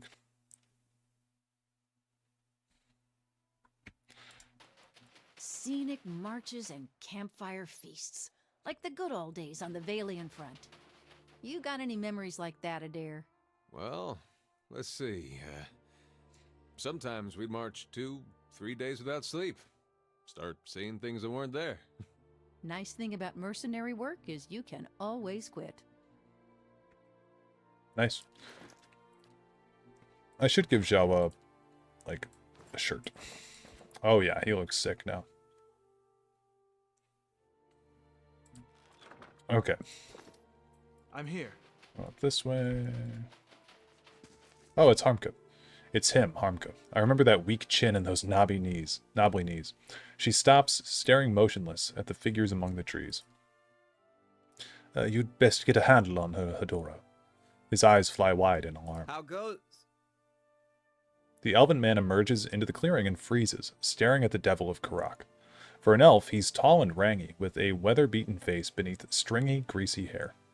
The others with him turn, glaring and gaping at the bronze golem. Auroch's shadow. What's that wicked thing doing here? Why are you so nervous? It's a killer! Look, we don't want no trouble. Just trying to do our work. Beads of sweat have formed on his forehead despite the chilly air. We'd be much obliged if you'd leave us be. And take that thing with you. He looks at the devil with a mixture of terror and loathing. Enough. What do you see, Hedora? Is that the man who torched us? The devil sways on her feet, her whole body moving around the axes of her ankles. Though she's talking to you, her attention, a concentrated spear of essence, is focused on Harmka.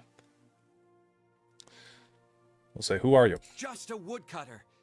Ask anyone in Stalwart. They'll tell you. What are you dallying for? See what's written on the bastard's soul. Her essence boils and froths. Harmka, do you remember the village of Cold Morn? Everyone does. Let the Raid Sarens into the Deerwood. What's that got to do with anything? I want answers, Hedora. If he don't stop his mewling, so help me, I'll rip them out of his head myself. Okay, we'll read Harmka's soul. He steps away from you, but your awareness reaches through his trembling skin and the feeble resistance of his fear. You see memories, snow-shrouded forest partitioned by fallen pines and firs, days measured by the steady swing of your axe. There are other moments, too, recollections that flare up like a hearth's welcoming fire. There are children, spry and lanky like you, but still full of the rowdy energy of youth. Together, you scatter winter-bloom petals on a grave. You reach deeper into Harmka's soul. Years roll back. A torch in your left hand bathes your face and shoulder in heat. All around you are other men and women holding other torches, and the mountain air is acrid with the stench of smoke and sweat. Rage billows off the others. It's been a fever in your blood for days now, exhausting you and invigorating you in equal measure. You're at the edge of that town, Cold Morn. It's hours yet before dawn, but the commotion has started to awaken the village. Candlelight ignites behind frost-crusted windows, and haunted faces peer out at you through the glass. You begin to doubt yourself. Just then, a door slams. A villager comes racing through the streets, kicking up snow. With his stark white face and pale hair, he looks almost like a ghost. The line of torchbearers ripples as he gets closer. He picks up speed, but nobody moves toward him. You imagine him breaking through the row, shattering your rank like the bad dream that brought you all here. You imagine waking up in your bed, the heat from your torch nothing more than the warmth of your wife sleeping next to you. Instead, the villager reaches the row of torchbearers a stone's throw away from you. A woman advances from the line and buries her dagger in his neck. The rest of your fellows shout. Rage, memory, and bloodthirsty triumph boil up in you. You all came with a purpose. You came to bring justice to the traitors of Cold Morn. The next few hours are painted in colors more vivid than life. You put your torch to anything that stands and your sword to anyone who runs. It is as if Magrin herself whispers in your ear and guides your hand. Exhaustion has almost cooled your rage when you spy a house at the edge of town, one of the only buildings that hasn't already burned. It's flanked by knotty spruce trees, and the door is painted yellow. Yellow. The bloom of sunrise. The hue of your son's hair. The color of cowardice. Just then, someone barrels into you from behind. It's a man.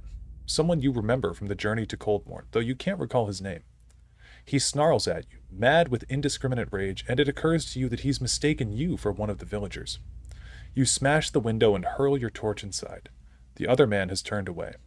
You think you hear a child shriek within the house, but it's impossible to tell above the roar of the riot. Harmka shivers as you pull away from his memory.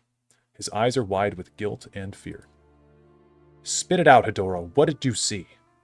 Her feet are rooted in the snow, but her limbs jerk and jangle. Oh, yeah, he burned down your house. She stares at Harmka. You hear only a whirring mechanism in her throat, but Harmka leans closer. What did you say? His mouth quivers. What did it feel like? The torch in your hand, the blade you carried. What did they feel like? A wild, inhuman scream echoes out of the bizarre machinery of her throat. It drops Harmka and his companions to their knees, where they cry out in terror. Gears squeal and crank as she rushes at him. Is Galvino voiced by the Oblivion Argonian VA? No, I think Galvino's voiced by Matt Mercer. Yes? And we are about to slaughter some woodcutters. Fair enough. Aye? We'll let the devil get the kill on Harmka.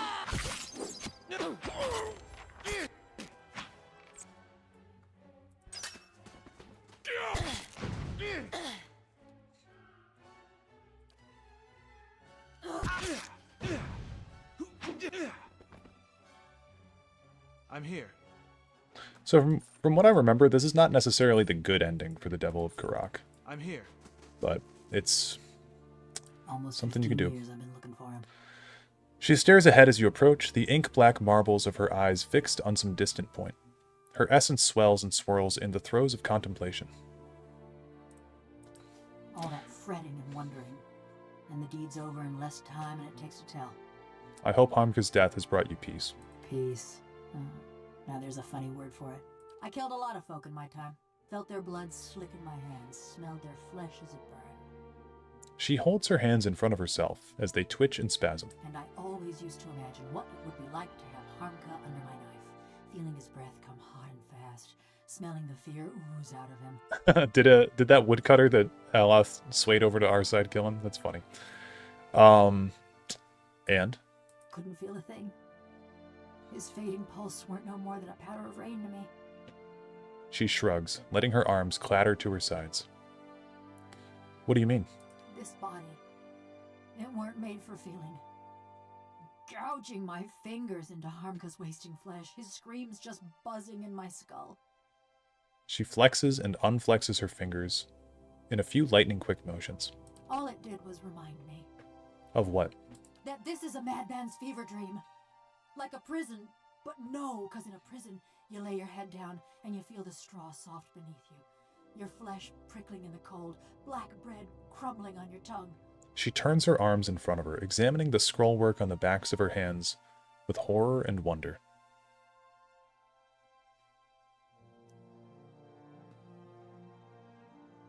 It does sound pretty awful, but let's try to be... Let's say your body has unique strengths and advantages too. I'd trade them all if I could feel the snow cold around my ankles. Yeah, that's fucking terrible.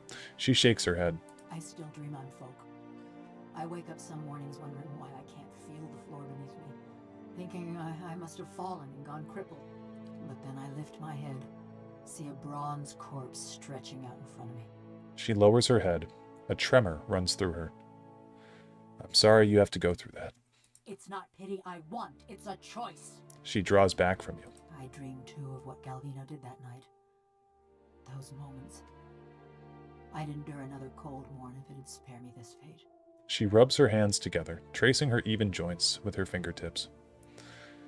What happened exactly? It was after I got caught in Stalwart. They'd locked me in a little house by me and the old mayor and his cronies. When a crowd of them came for me in the dark of night, I was only surprised it had taken them so long.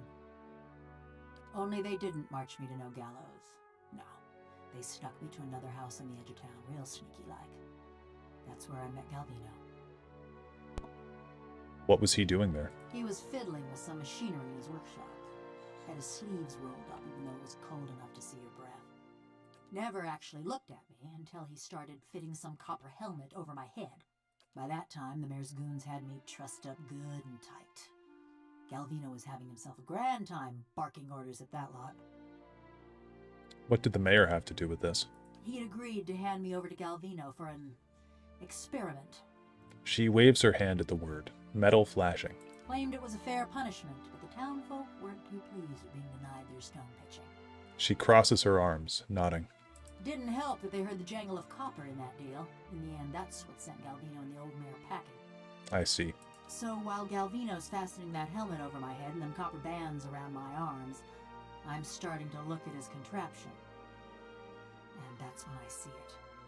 Her black eyes are fixed on some indefinable point. Her essence dims. It's this metal suit strapped into the machine just like me. A cold, dead-eyed thing, all done up with fancy carvings and such.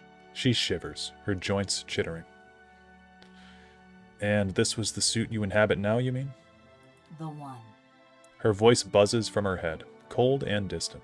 I start asking Galvino and the rest of them what's going on, but they're too busy to answer. Then suddenly, they're waiting, staring at me with that fixed, horrified look. But they ain't watching me. They're watching for something to happen. Her eyes flicker, rolling and scraping behind her face. Galvino tells the woman nearest the machine to flip the handle. And then, just pain. Being torn apart every which way, feeling my soul peeled from my body. Her limbs twitch and shudder. She pauses, waiting for her body to fall still. By the time I came to, I couldn't feel a thing. Just this dull, distant sort of ache. I heard the old man crackling and chattering. When I saw him looming over me, looking down at me with hungry eyes, I tried to scream, tried to swing at him. I think that was when I knew. She shakes her head and falls silent. Yeah, how could anyone put another person through something so terrible? I reckon I'm the wrong person for that sort of question. But if it cools your conscience, Galvino didn't get off easy. The rest of Stalwart didn't take kindly to having a killer in their midst, nor to seeing their mayor and the Ornery Valians strike a secret deal. They drove Galvino out, destroyed a fortune in machinery, and wrote a letter to the Academy in Salona, ruining what was left of his name. Still, he's lucky he didn't get a pelting. The old mayor fled too, and Stalwart's been as snug and cheery as ever. Wow. Well, now that we've dealt with Harmka, why have you stuck around? You're better company than Galvino. She says it in an offhand, teasing fashion, but she looks away from you, fidgeting with a rivet. Been a while since I were out in the world. Guess I'm keen on seeing more of it. Even if I'm stuck with a bleeding heart. Anyways, I've been wondering about that fortress. Yeah, about the secrets of the dwarves, perhaps? She's quiet, fixated on her squeaking joint. Near everyone thinks it'll have just the thing they need. She ticks a list off on her clicking fingers. Those villagers wanted to fix up their brook downtown. Galvino always thought it carried some great secret of Animanson. And all them adventurers came looking for fancy gear. What were you hoping to find? I don't know. Something to help me feel. Or forget. Effigy's eyes, maybe just something new. The tips of her metal fingers clack together. I just figured, with those dwarves being expert smiths and all, maybe they had something to unmake me. Put me back into my body. Yeah, I mean, perhaps we'll find something yet, yeah. You really think so, huh? Well, Ain't like you to blast hot air. Cool. I've actually never really traveled with her in my party past this point because I just didn't really like the rogue playstyle, so I'm interested to see.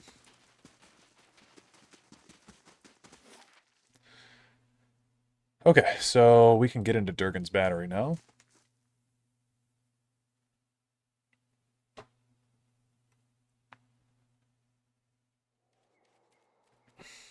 Hey, Dare. Oh, I hate when the conversations get cut off. Make money. That sounded better.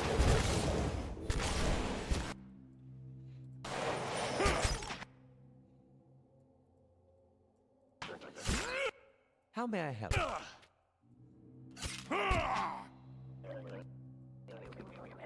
More Lagu faith. Can't get away from these fuckers. I'm here.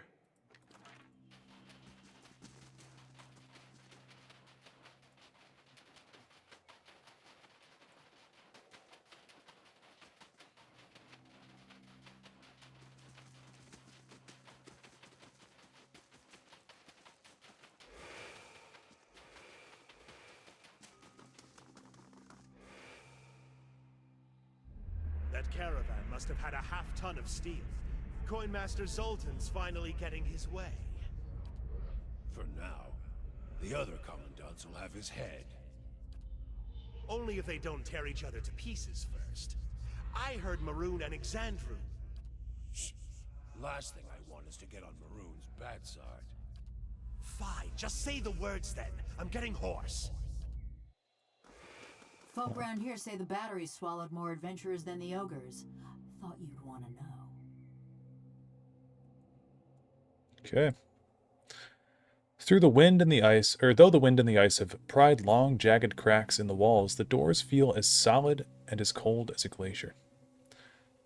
Gilded panels are arranged in columns along the doors, though most depict scenes from daily life, dwarves chiseling at tunnel walls, hauling minecarts, or feasting at long tables. One pane at eye level catches your attention. It's a relief showing a crenellated wall and, above it, an indentation in the shape of an anvil. What was the order that we do this in?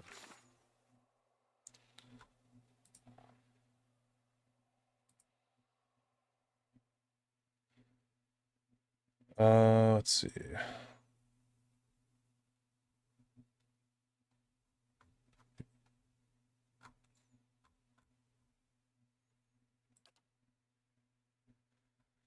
Hammers of Durgan ring loud, walls of the battery, Abidon's faithful. Okay. Hammers of Durgan ring loud, may the anvil's deep music resound. What? Was that the wrong... What? Okay, Hammers of Durgan. Oh, maybe we just have to say them all in a row. Hammers of Durgan ring loud, may the anvil's deep music resound. Walls of the battery safeguard our work from marauders and wilder alike. Abidon's faithful travail by the forge and the fires that brighten the ore. Okay. Well. Oh, you suspect that something may have filled it until recently. Oh. So we have to get something to go in the spot?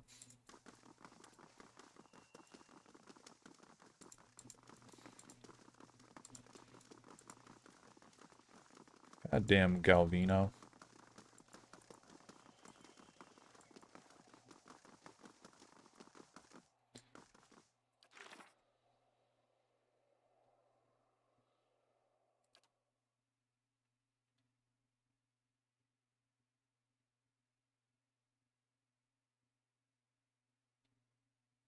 Yeah, we got to do the Ogre Matron, I think, because she's going to have probably that item that we need to get in there.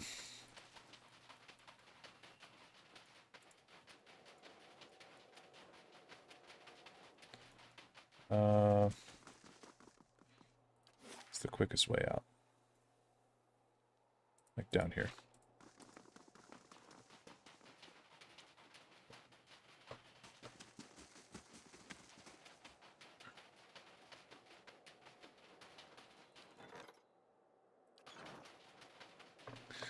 Just ordered a pizza for a late lunch and dinner. Ran out of cookable foods I could make. And I'm out of soda. Damn. What's your favorite kind of soda? What do you like to drink?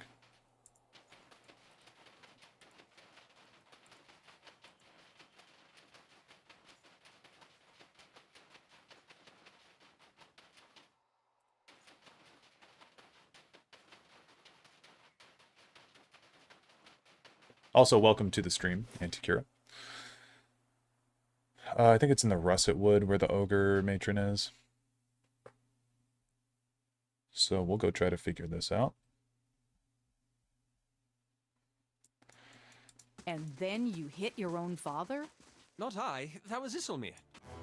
God damn it, dude. Cock's feathers to that! Why?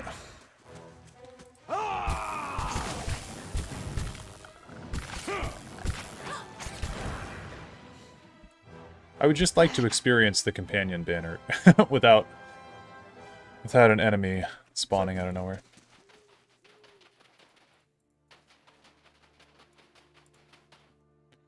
Crag Ogre. A group of elves stand in a scattered ring around an ogre, but they do not appear to be engaged in battle. The ogre is bound with rope, and one of the elves tugs harshly on the line tied around the ogre's neck. This is pointless, beast. You won't get anywhere being stubborn. The ogre only snorts angrily and pulls back on the rope. The two other elves prod him somewhat timidly with their pole axes. The ogre does not budge. Hey, Vamril, one of the elves has turned to look at you, motioning at the man occupied with the ogre. The elves turn to look at you, hands falling to their weapons. Vamril gives a final sharp yank on the rope before he turns as well. We'll say, you're a long way from home. Oh, we'll be further from it still tomorrow, just picking up some help along the way. He looks up at the ogre. What are you doing to that ogre? This creature will accompany us to Wasteland. We've had some trouble on the roads, but having an ogre along should put an end to it. I purchased him from some slave hunters not far from here, looking to recoup their expenses, I expect. He grunts. Not sure he's worth quite so much coin. Yeah, let's punch the nearest elf. With a might of 18, you stride forward purposefully and knock the elf flat with one solid blow to the jaw. The other elves turn, startled. As they heft their weapons, the bound ogre takes advantage of the commotion and hauls backward, tearing the rope free of his captor's hands. With a triumphant roar, the ogre pulls apart the bindings on his arm. Stop that ogre, but don't damage my property. Then bring me that fool's head. Oh, okay, we're fighting the ogre too, I guess. I thought we were just stopping slavery. Mountain Dew's my favorite. Coke is a plus second, but I'm banned from buying any more from my guardian. I have to drink milk or juice instead. Okay, let's fight this guy.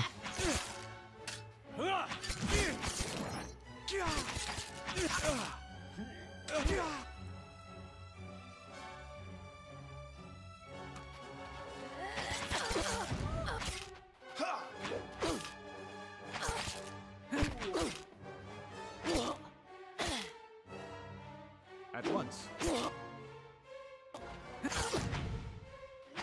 Alright, well. Guess we'll kill this ogre. Sorry, buddy.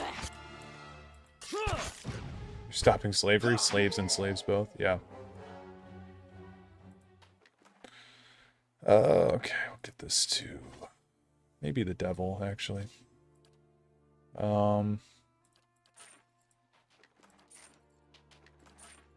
I'm here.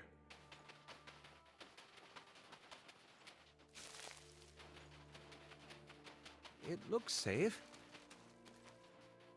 Oh yeah, there's something you can do with this fishing hole.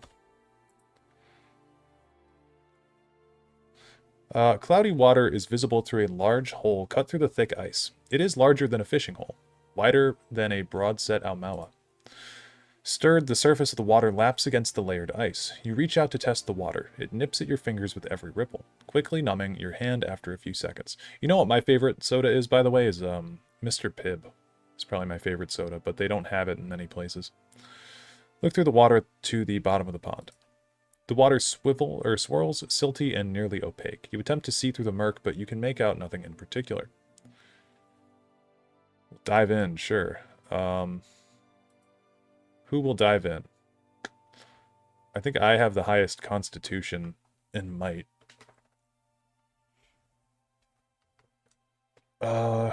Adair would probably be pretty good too.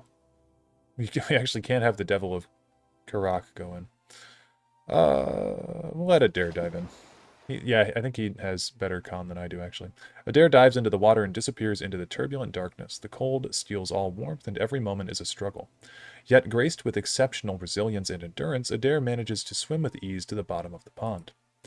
Directly below the hole, at the very bottom, Adair's hands find heavy objects made of wood and metal.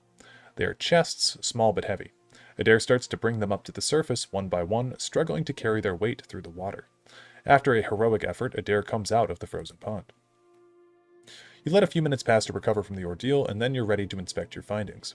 The chests are marked with symbols of Andra.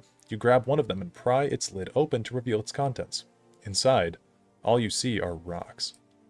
You shake the surprise off and grab another chest. This time, upon opening it, you see a finely crafted set of armor and find, buried under the garments, a silver medallion encrusted with brilliant gems. You recognize these items as Okran's heirlooms. However, the other chests, full of rocks, suggest something peculiar is afoot. I'm here. Okay. Well, thanks, Adair. Very nice of you. Where is this ogre? Dude, I don't want to fight any more Lakufe.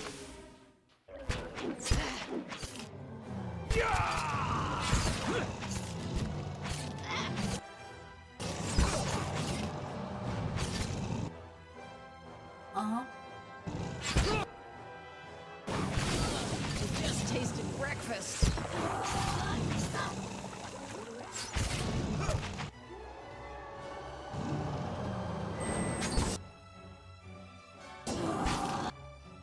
I shall deal with this one. That's it. I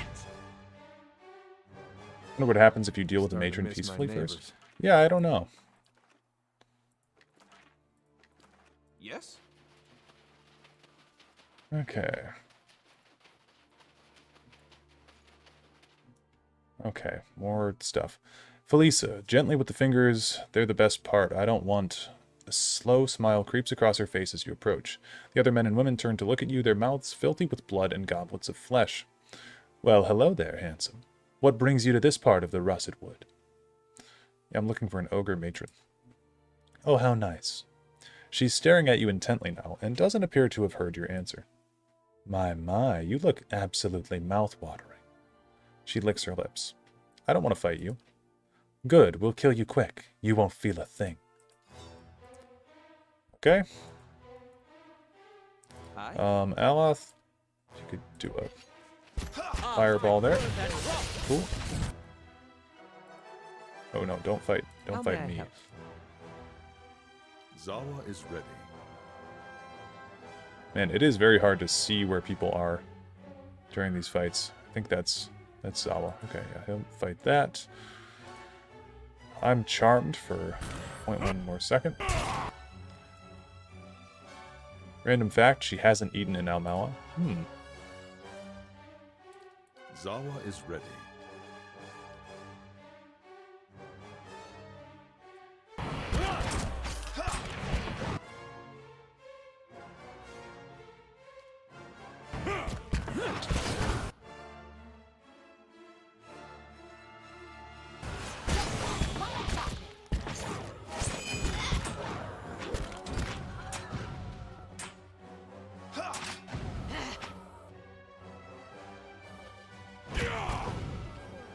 Nice. Certainly. I'm here. Okay. Well, we'll add that to the random encounters that we found while looking for the ogre. There's an ogre. Dead. That's what we like to see.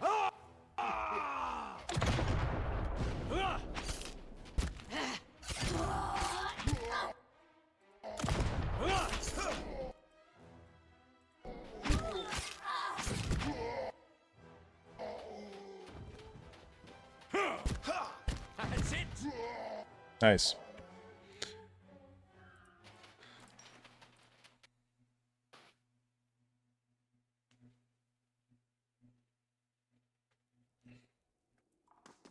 There's no accounting for taste. You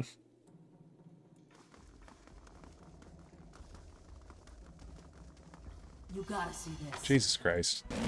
These traps sneak up on me so fast. I'm starting to miss my neighbors. Like Verner's, you should be surprised. Like ginger ale. I am not a ginger ale fan. One of my good friends is, though. Certainly.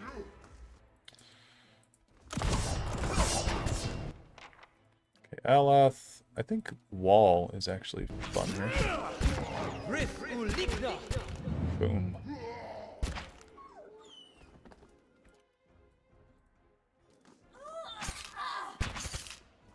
I shall deal with this one.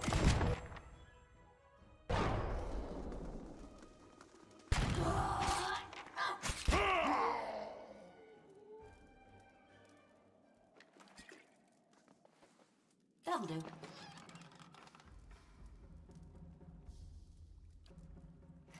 Certainly. If you say so. Got it done.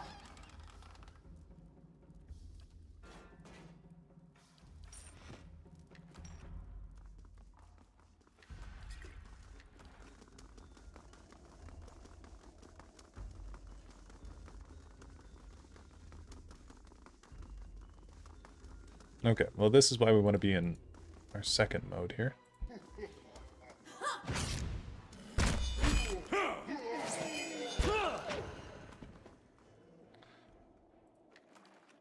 Whew, good thing I sold most of my jewelry. Got it done.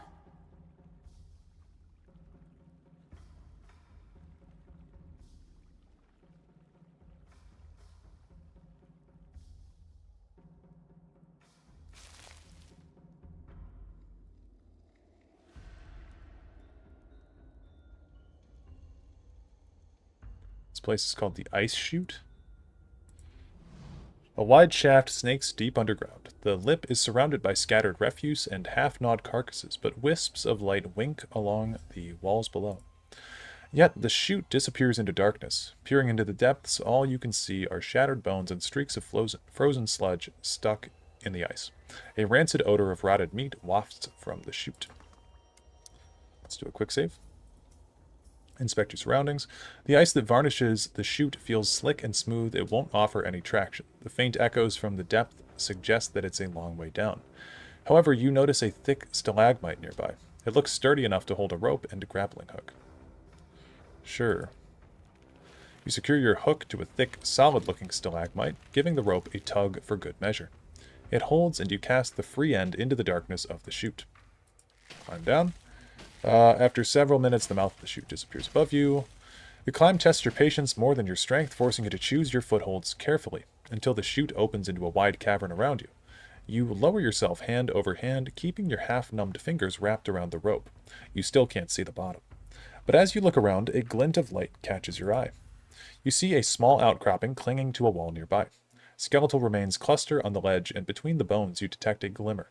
The edge of the outcropping is just close enough that you might be able to swing toward it. Yeah, we'll swing on the rope. You heave your weight from side to side, building momentum. As your fingers brush the outcropping, a loud crack resonates down the chute, and the rope gives beneath your weight. You experience a panicked moment of free fall before the rope snaps again.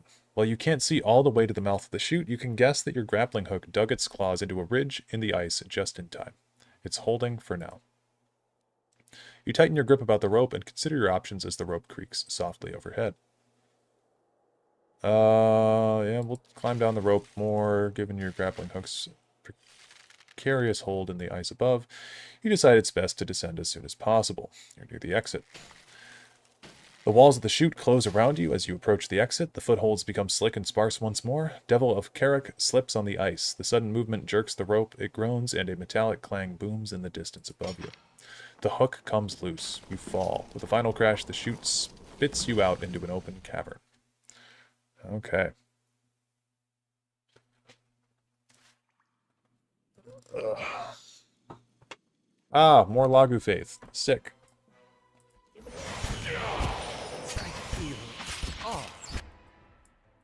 Kill this thing.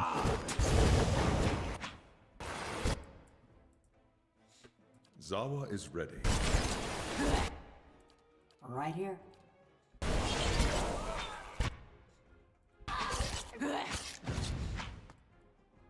Just like Mama taught me. I'm starting to miss my neighbors.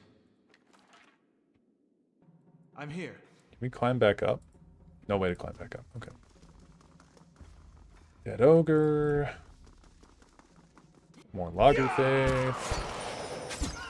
I feel weak. More Lager Faith. Oh my god, dude. Hi? Yeah.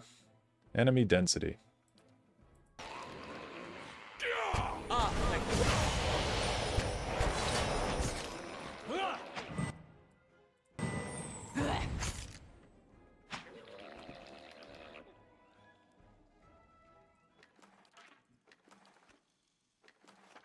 Ah, we got a key. Good day, all. Hope everyone's having a good day. Yeah, you as well, man.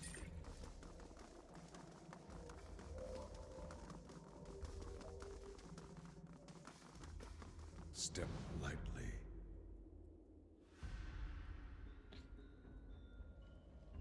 Yeah!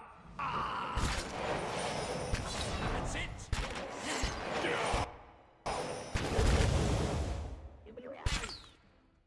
Stand together. I gotta close my blinds.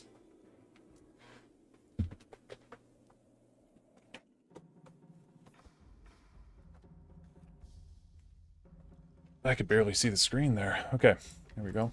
Absolutely. Ain't that special? Oh, fuck me, man. Not a sign. Okay.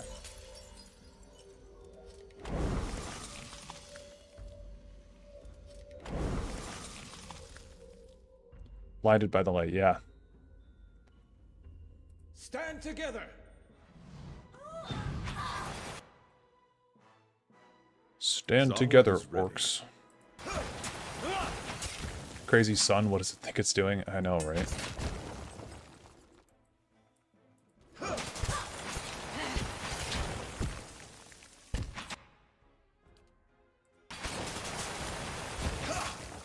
Been stuck on the same fight in BG3 since last night. I can feel my last brain cell hanging on for dear life. What fight are you doing? Also, what difficulty are you on? I'm here. I'll see what I can find.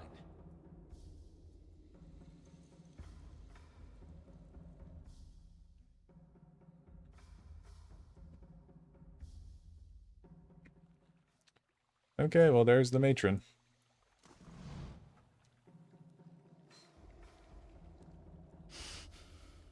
Fish. Sweat. Sulfur. The ogre matron sniffs at the air, her nostrils as wide and dark as two pistol barrels. Ah, good. The smell still lingers. You approach the flames that whisper clan with the stink of stalwart heavy upon you. You fill our halls with dreams of battle and bloodshed. Yeah, I came to talk on behalf of Stalwart. I'm just trying to protect the village. What right have cowards and agitators to protection? I'm unbalanced. I'm just not great at video games, Lamel. I'm stuck on the fight where you have to help the Emperor defeat the Gith right before entering the city. Ah, gotcha. Yeah, that fight can be tough. I think on my first playthrough, that fight fucked me up pretty good. What's your party look like? Also, balanced is a totally valid way to play Baldur's Gate. I played Baldur's Gate 3 unbalanced my first and second and third playthrough, I think, so. The villagers spy on our camps and spoil our hunts. They pick us off only to retreat behind their walls. Like, balanced is the way the game was meant to be played, you know? Cold Fury rumbles in her voice. Sounds like Stalwart, all right. Like a crack in the ice, they spread deeper into our lands with each waning moon. But we'll answer them blow for blow. She punctuates her words by ramming one meaty fist into the other. Let's see, your ogres broke through the town stockade, so...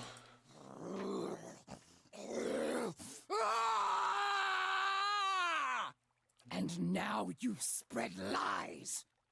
They were from Wolf with many mouths. My clan was here with me. Leave off with your lies and threats if you mean to walk out of here. The villagers seek the White Forge. They're not after you. Yet they come with weapons in hand and mark their passage with the blood of my kind. Wiry black hairs bristle along her arms and neck. And their strength fails, so they send you to carve a path through the fallen keep. A shiver runs through her thick flesh. Let's see. Durgan's battery unsettles you. Of course it does. Her hot breath hisses between... Is it bared or barred? I'm going to say barred teeth. The other ogres growl and glare at you. It ain't just the villagers who got superstitions. It's the diseased carcass of a ruined civilization. It festers with restless spirits and rotten magics. I see. She roars and clutches her head with wide, long-fingered hands. Dreams. Hailstones falling like cannonballs from the ramparts. A frozen gale screeching through the tower door. Her nails plow trenches through her ropey hair and raise a spot of crimson from her scalp. Finally, her growls subside and her breathing slows. She looks back at you with bloodshot eyes. Most dreams are fears given a face, but that does not mean those fears are unfounded. My dreams drove me to found this clan. Now my dreams tell me that Stalwart's ambition will destroy us. Look, Stalwart's barely surviving. The last thing they want is further trouble with you or anyone else. The dreams show me a heap of rubble atop their village. Yet why would they send you? Well, I mean, I guess we should be honest. The Stalwart has enlisted my aid. I've got to help them find the White Forge. Or she might not like that. I don't know. I've more trust in you than those villagers. Or the next pack of fools they call here. She scratches her head, and the rough sound is like the scraping of an iron file. High praise indeed. I'll give you my blessing. And the remains of the last clods that passed through. Perhaps they found something of value to you. But you must keep Stalwart from harassing us further. She raises one thick brow to regard you. Then take the bounty of your foolish predecessors. May it serve you better. So we actually got stuff from the Leaden Key person that was here. One of the ogres standing near Berrigan mutters something in her ear. You have the peace of flames that whisper. And my thanks for avoiding unnecessary violence to my clan. Well, I did. Morg can give you a place to rest and access to our supplies. Speak to him at the mouth of the cave. I did. I hope your skills are as fine as your words.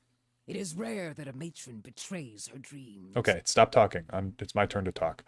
I did kill a bunch of her ogres, you know. It's not like I'm innocent here, but I appreciate it. Okay, so...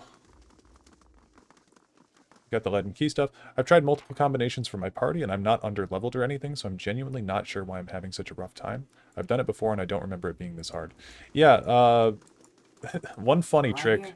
If you have somebody in your party with telekinesis, you can actually push those Gith off the side of the arena in that fight, and they'll just die from fall damage, because it's an instant kill. So telekinesis is kind of fun to use. If you got any high-strength characters, like... They could push or shove them off the sides, too. But if you do have a monk, I think the main Gith guy in that fight has monk gear that you might want. So you'll lose his loot if you do that. Okay, let's read the Leaden Key stuff that we got. We got the Leaden Key Expedition Key. What does this do?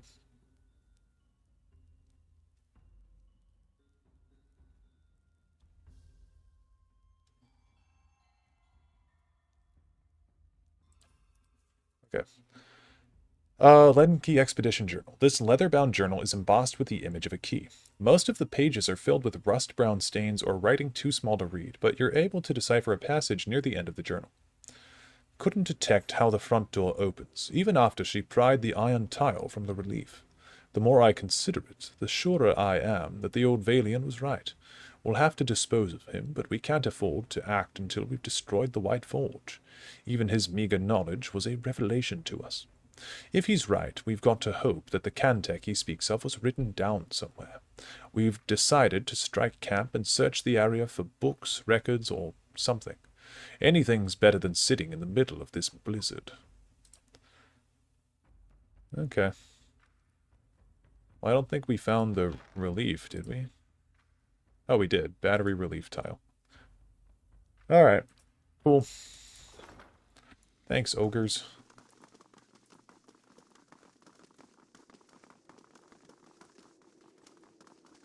They said that I could trade with someone, too, at the mouth of the cave. You may wander our camp freely.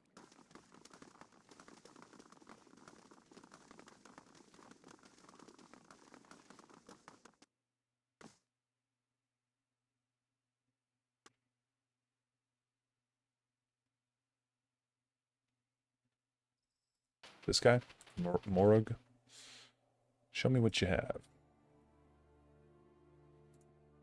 Walkers, plus 20 defense against stuck, paralyzed, hobbled attacks. Oh, that's nice. Gauntlets of Ogre Might. Tempered Helm. Oh, wow.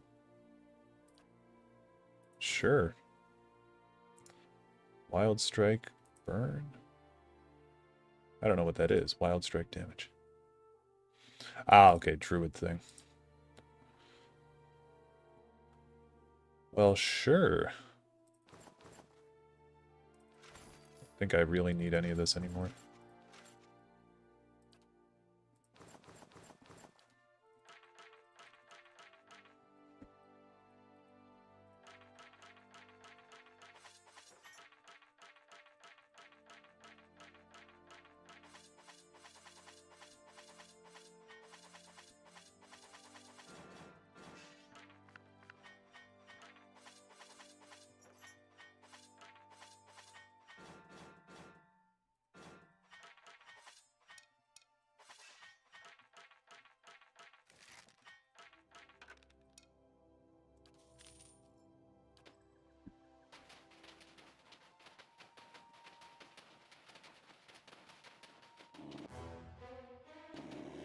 Raja. I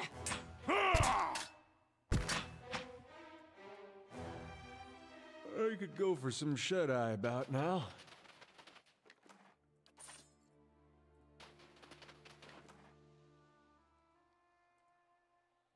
Give this to the devil.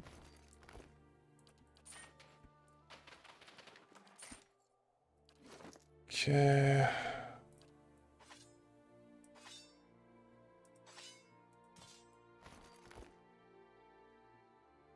Plus 2 to might.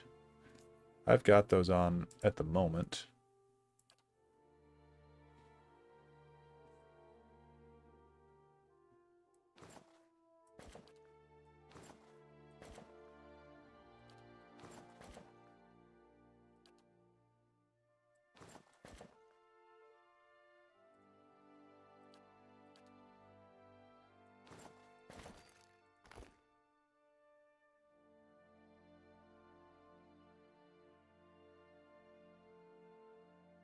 Oh, maybe this would be good for Maneha.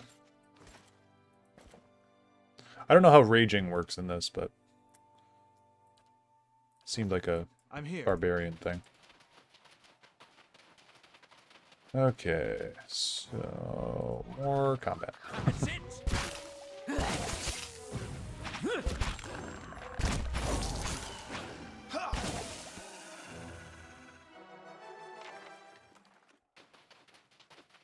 Cave that we don't need to go into. Alright, let's get the hell out of here. Go up to Durgan's Battery, finish this off. We'll go into the next part of the quest line after this, I think. Actually, we should, yeah,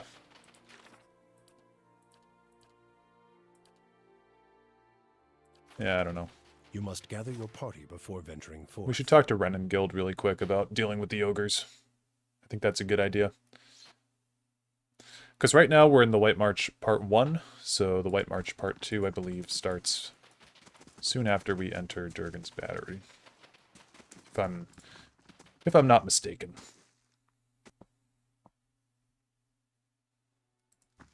Any luck with Durgan's Battery?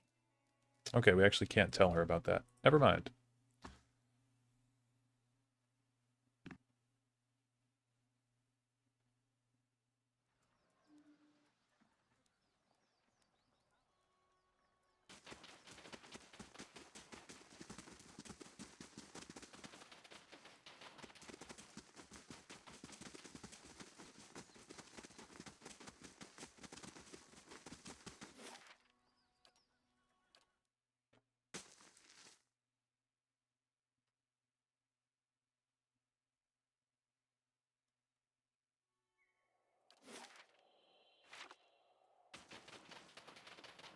Okay, while we're walking over here, I'm going to go get a drink, and I'll be right back.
Okay.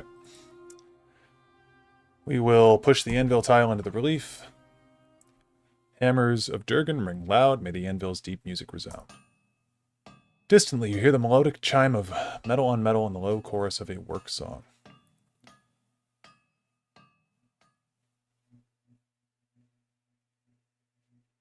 We'll push the wall relief?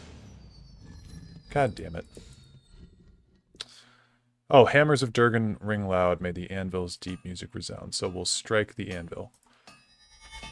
As you do, a single ringing tone whistles through the air, your hand buzzes and vibrates like struck metal. When you look back at the relief, the panels on either side of the wall and anvil have come alive. Ogres and warriors of all races gather for battle, their shapes and silhouettes formed by flaring world heat patterns. The tiny figures move and dance, animated by the flicker and blaze of an unseen fire. Walls of the battery safeguard our works from marauder and wilder alike. You hear the heavy thud of some kind of mechanism loosening behind the black. We're going to push the crenellated wall relief. It slides easily with the slightest pressure from your fingers. You guide it up and over the anvil relief where it clicks into place. Beneath it is a deep cavity. It's shaped like a dragon's gaping jaws. Abidan's faithful travail by the forge and the fires that brighten the ore. Warm air gusts from the open mouth, tingling your cold, numbed face.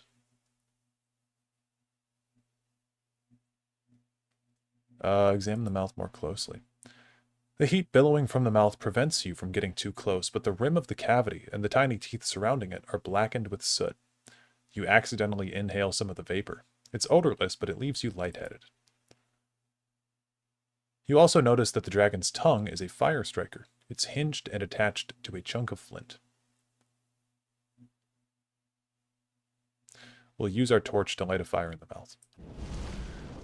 Fire catches the warm vapor with a billowing whoosh. The dragon's eyes are alight, and flames lick at the edges of its mouth. A few seconds later, the panel is sliding away from you as the two enormous doors swing open into a grand hall.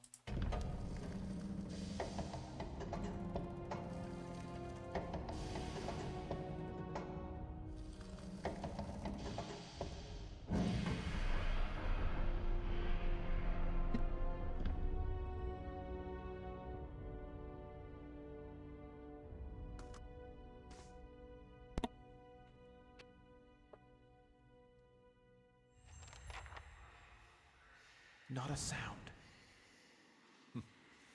We used to sleep in places like this to conquer the fear of death. I do not miss it. The statue of Abidan is mottled and tarnished, but each bolt and rivet appear crafted with meticulous detail. Oh, look at here. Cool. We earned this. Durgan's steel has lined our halls in gold. Your vanity dishonors Abidan and cheapens us all. These weapons are ours. Or have you two forgotten how to hold a sword?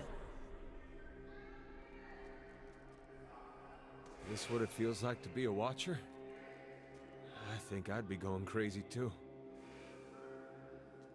If you say so, that'll do.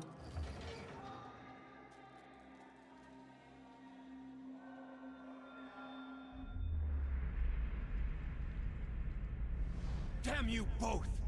My generation built this keep to honor Abidan, not to further your greed and ambition. We're Pergrunin. Our forefathers explored and conquered, but you've stuck us in this frigid hall. Paved with gold and marble. I won't allow us to abandon our legacy for your delusions. No, you'll peddle it away to line your pockets. How much have you made selling our steel, Zoltan? Again with your lies. You think I don't hear you turning the others against me? These walls echo, and... Enough! I'll send the Forge Guardians on both of you if that's what it takes. Oh shit. That'll do. I'll see what I can find.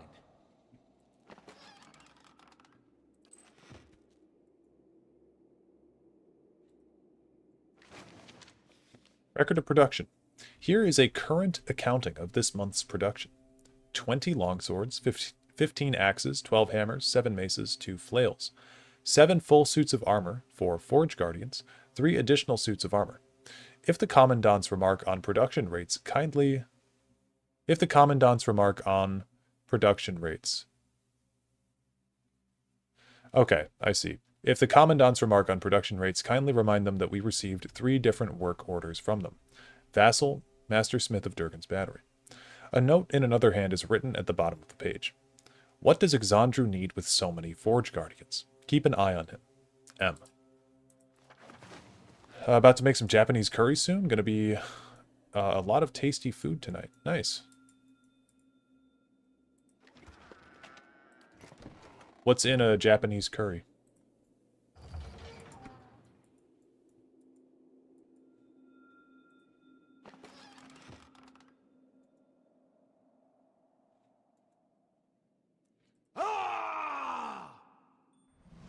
That's it!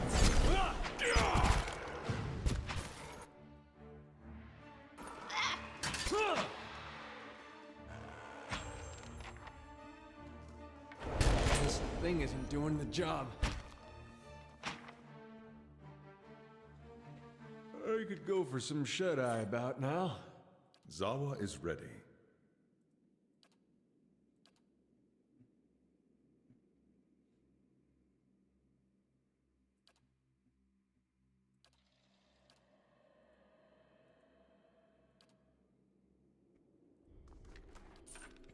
I'm here.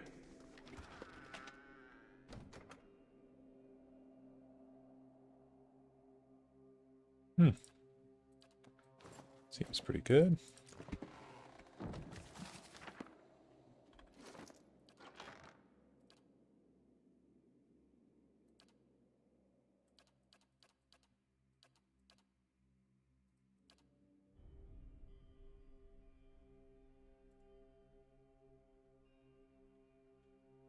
You unroll the scroll and see an inventory of weapons and armor, swords, shields, breastplates, and helms. All are listed as sold to Lucan of Dunreed. The bill is signed by Commandant Zoltan, coinmaster of Durgan's Battery. Mushrooms, carrots, potatoes, ginger, beef, spices, apple, cocoa powder, instant coffee, flour, etc. I can post the recipe in Discord. Yeah, sure. Sounds interesting. Good thing I sold most of my jewelry. Oh, shit. He's a traitor to the battery. That was weird.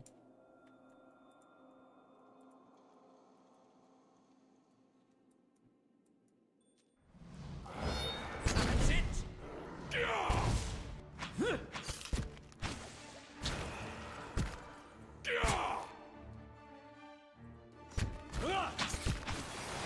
Shall bring these walls down around us. Quietly now. Letter to Zoltan. Esteemed Coinmaster Zoltan, I write to you in anger and bafflement. Have I not been a faithful customer to you? Have I not been fair in my dealings? Yet after all of our business together, your people turn me away like some filthy beggar. I arrived at the battery a fortnight ago, frost in my beard and not a morsel in my belly. Barely had I unhitched the horses when your Commandant Exandru came to meet me. The priest told me that I would be made welcome, but my profane business would not. In short, I would have to leave at first light, my wagons empty.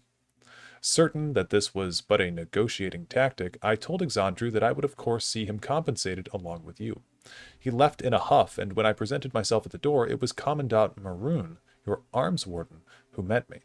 She told me to leave at once, that she wouldn't have my coin-grubbing hands tarnishing Durgan's steel. Now, I appreciate forceful bargaining as much as any man of coin, but I was cold, hungry, and put off by her vehemence. So I showed her the letter you had sent inviting me to examine your latest stock of Durgan steel. Commandant Maroon drove a rapier through the letter and sliced it in two. Then she warned me that her blade, a fine weapon indeed, would be the last I ever laid eyes on if I did not hie back down the mountain at once. Never have I endured such humiliation and expense only to return home empty-handed. I do not understand what has passed between you and your associates, but I urge you to take charge. I fear the other commandants will be your undoing. Indeed, that of all Durgan's battery, if you do not deal with them swiftly and decisively.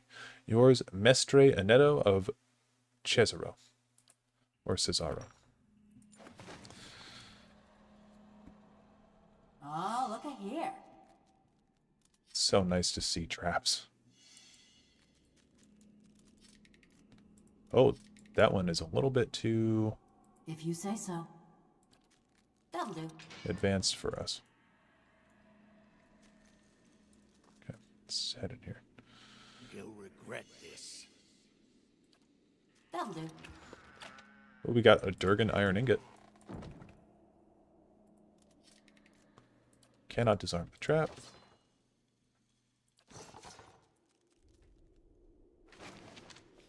Battered helm. The world around you blurs and fades to black. When your vision returns, you find yourself in a small wooden hut, its interior dimly lit by the embers in a nearby fire pit. You're wearing mail armor several sizes too large for you, and clutched in your hands is the ivory horn of some sea creature, one end sharpened to a point. What are we going to do, Garjo? Or Gerard? Your sister, Kaitha, huddles near you, her wide eyes fixated on the hut's door, which has been barred shut. The door shudders and splinters beneath heavy blows coming from the other side. Enraged growling can be heard just beyond the door. All at once the world halts around you. The pounding stops. Wooden splinters from the door hang suspended in the air. Kaitha no longer trembles, no longer breathes, her eyes fixed in place like a doll's.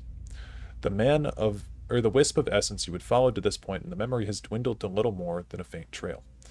However, you find, by concentrating on what might have happened next, you are able to sense whether it truly did. Let's unbar the door and fling it wide open, wait, or take cover beside the door. We'll take cover. No sooner does your mind touch on the possibility that the world lurches back into motion and a thunderous impact strikes the door. The door crashes inward as the young girl screams. A large creature resembling a bear and taller than any man in your tribe steps into the hut with a triumphant roar. It doesn't notice you crouched beside the door. We will stab the creature from behind. You plunge the horn deep into the creature's back, and it howls and thrashes in agony. Kaitha dodges past the creature and flees the hut, and you're not far behind. The roars of the creature fade. Is that how it happened? It's been so long. Hard to remember. I had the vision when I picked up this battered helm. It's missing the horns. A helm, yes. My helm. I remember it. But who was I? Why haven't I returned to the wheel? Maybe if you knew who you were, you would know whether it was time to move on. That helm is all that remains of my old life. If you have found some of me within one piece, perhaps my memories are scattered with the rest of it. Perhaps there is a piece to be found in its reassembly. Or perhaps there is peace to be found in its reassembly. I'll track down the other parts, sure, I guess. Nice and quiet. Let's go have Jawa. I always say Jawa, but let's go have Zawa open this. Just blow himself up really quick. I'm starting to miss my neighbors. And then we can have Not a sound. the devil open the door. Or open the lock. Ooh, cool shield. I'll take it.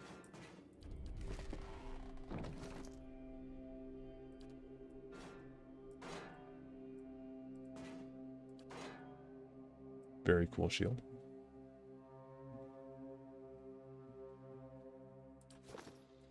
I heard you.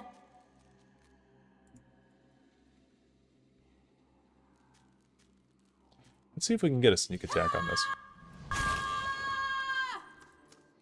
We'll just lure all these guys back here.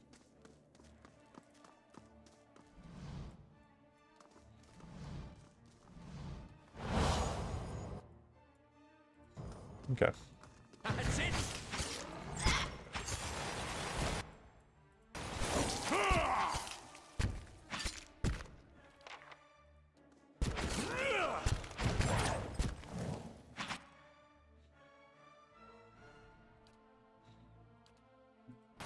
That's it. Breathe. Ooh. Certainly. Right here.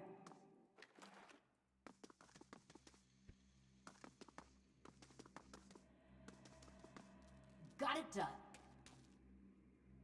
I'm here. Oh my fucking god, dude. Yes.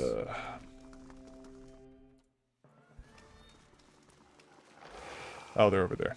We've got to survive. By any Stand means together. necessary. Aye? Ah, thank you, and drop! They'll have blood. Let's have it! That's it.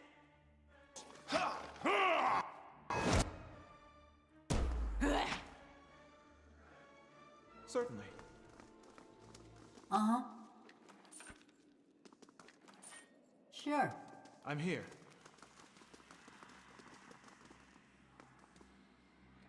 Arms Warden Maroon. As you approach the doorway, a wave of essence ripples through the air. The ancient stones grind and groan around you, and a woman's voice echoes from the hall. Stop right there. You must be some merchant come to speak with Zoltan. There's a pause in which the woman's wrathful essence gathers like a storm cloud on the other side of the door.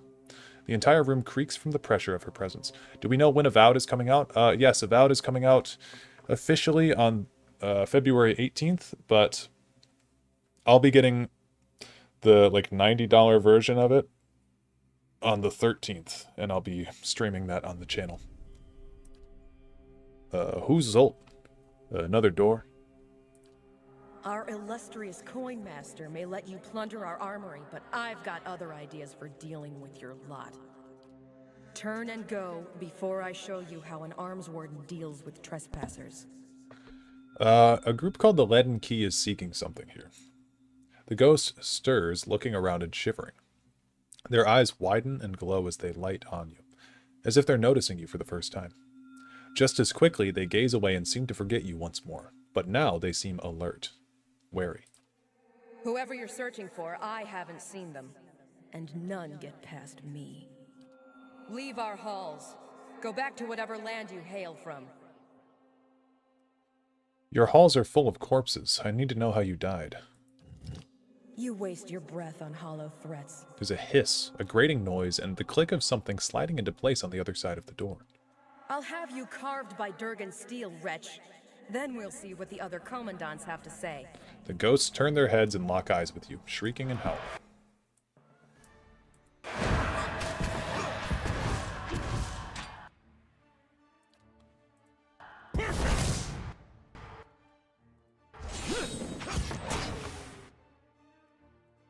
No murder like this. I'm starting to miss my neighbors. I'm here. Oh my fucking god, look at traps. While in combat.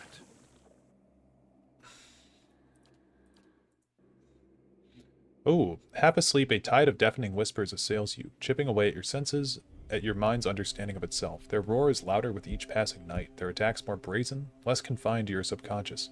A familiar voice fights its way through the din, calling out to you. Hey! Hey!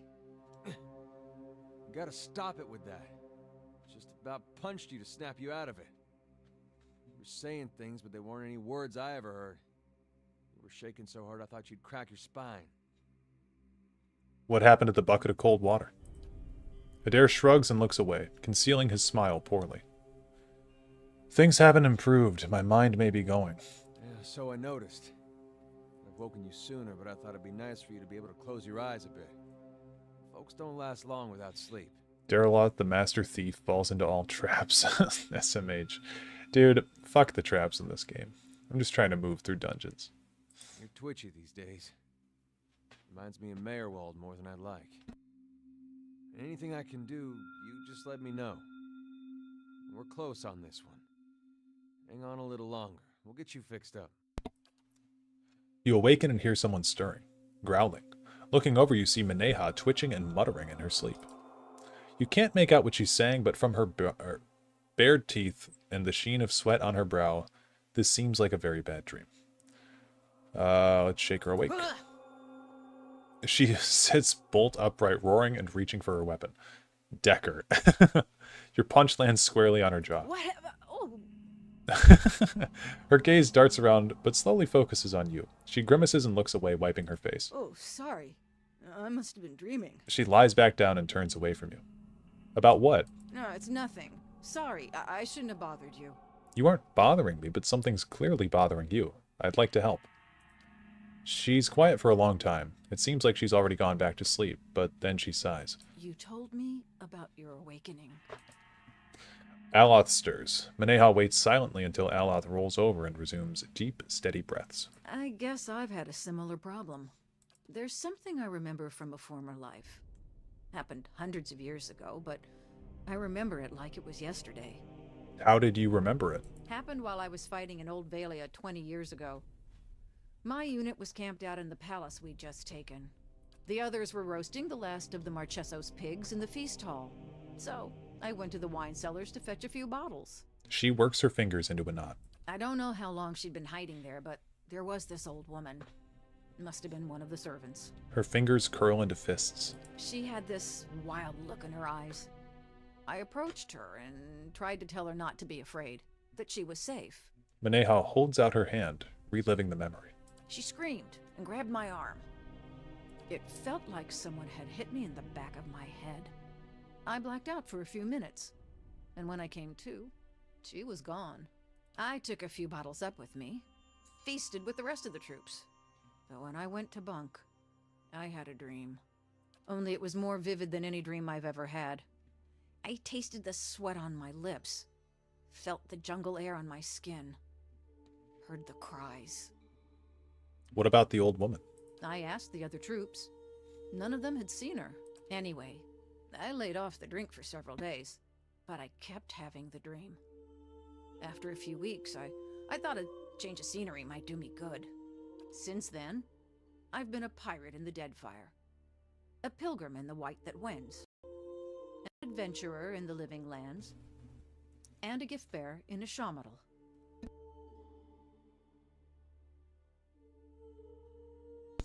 Oops, just muted my mic. What next then? I told you I was looking for the Abbey of the Fallen Moon so I could leave something behind. There's a pool there, the Salt Well. It's where gift bearers leave the heaviest burdens. It's said that a person can enter it and leave their own memories behind. There's a distant, hungry look in her eyes. And you would leave this haunting memory in the salt well. That's the plan. What if you lose more than you intend? At this point, I'd gladly give up all my memories if that's what it takes for peace in this life and the next. Okay, let's get some rest. We've got a lot to do.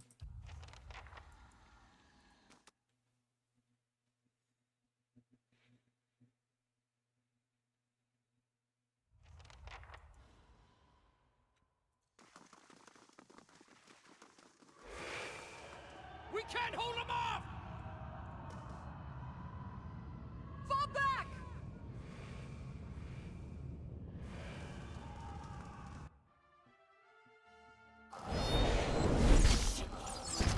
No! Oh god, she is not doing well.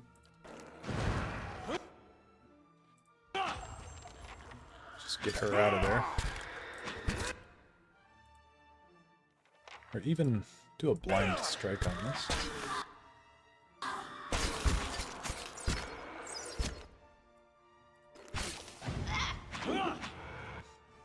Yeah.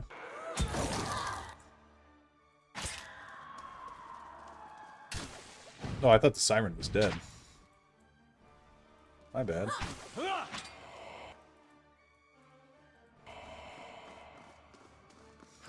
That's it!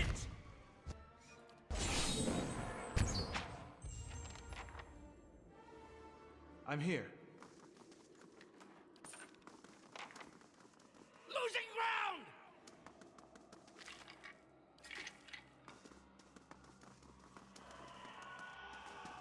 They're coming over the barricade! What could have broken through this?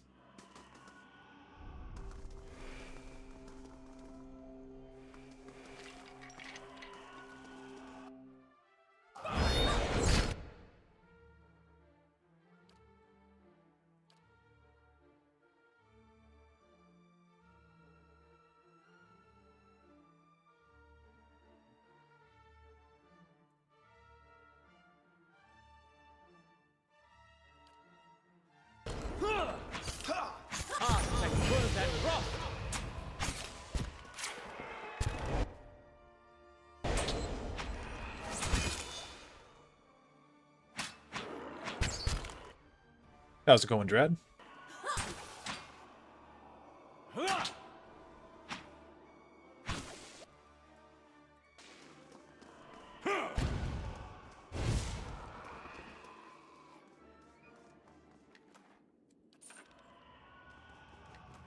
Certainly. A heavy bronze suit appears to have been ripped apart, its pieces scattered across the floor. Zawa wants to A talk. hopeless battle was waged in Durgan's battery. They seemed to know that their deaths had come, yet many fought on. Yeah, let's see. Even now they continue to fight on. Their bravery was not enough in the end. They might have made great Nalpazka warriors, if only they had been born to Khan. True. I'm here. Let us in! As you approach the door, you notice a round depression within the surrounding frame. The molding around the depression is elaborately carved, with a row of foreign symbols lining the topmost edge of the circle. Guy's voice reminds me of Dagoth Urs a bit. Yeah, a little bit, actually.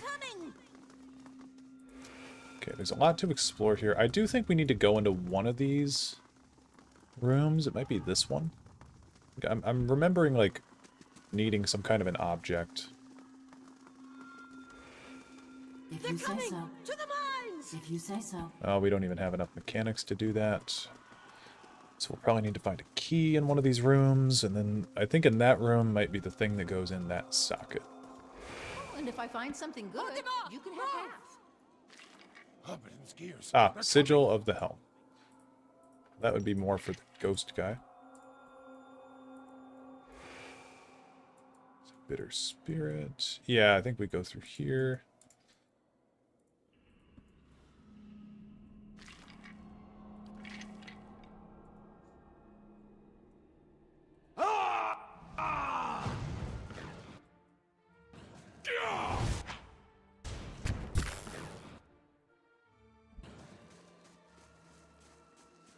I will walk unseen.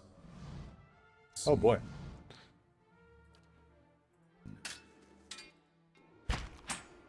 You're mine!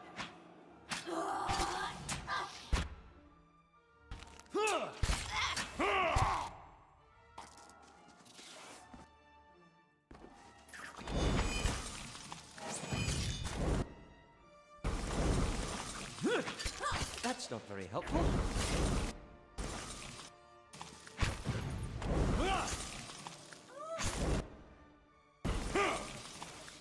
At once.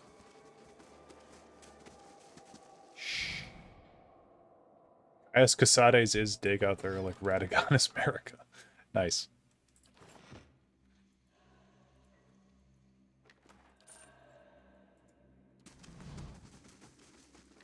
That'd be the biggest reveal that Elder Scrolls could do. Caius Casades is still alive. I will walk unseen. It's just an aspect of dig out there.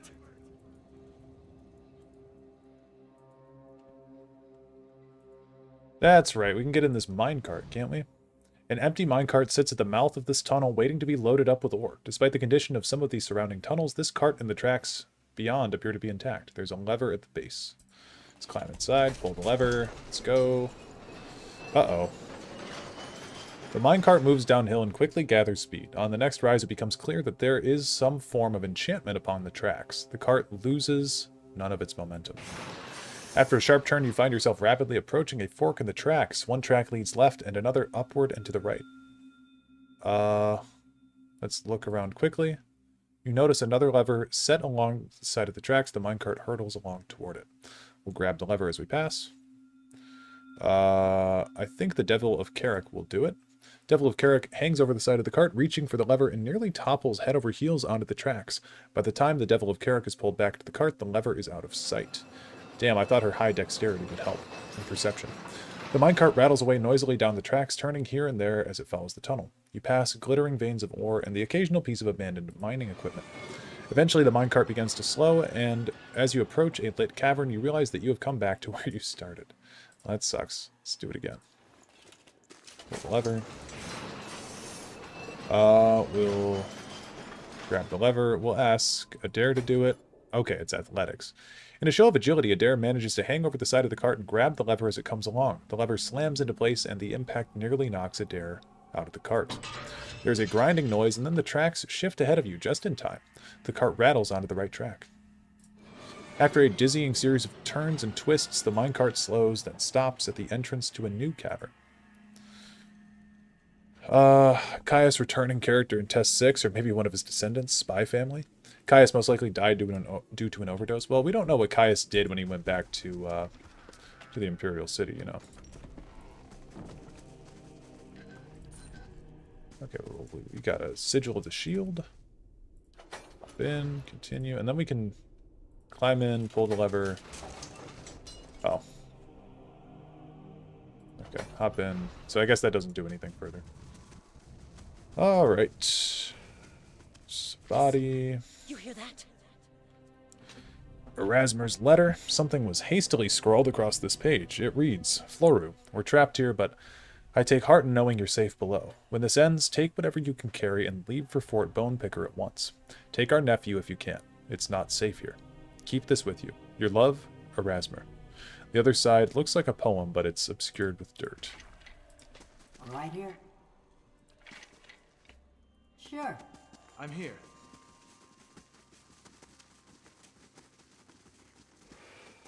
Are we safe? Quiet. Here. That's it. Yeah! I'm here.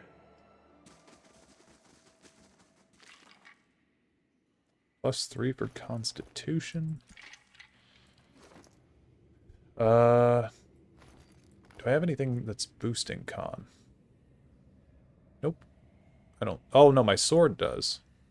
So we could actually take that sword off if we wanted to. Then we could put this belt on. And then we could give this sword to Neha. That would give her more health, right?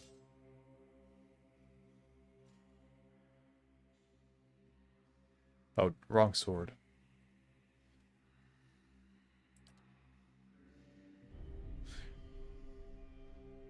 Whispers of Yenwood. That's the right one.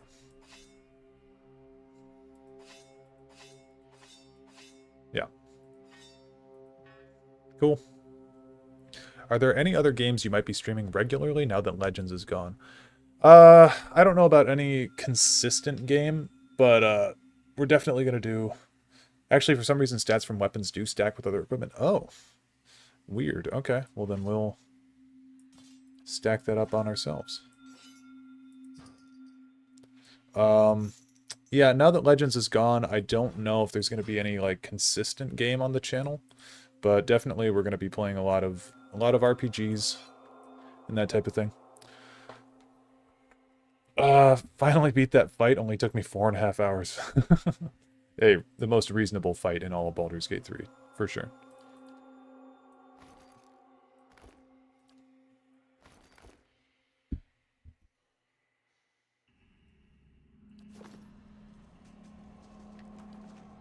I'm here.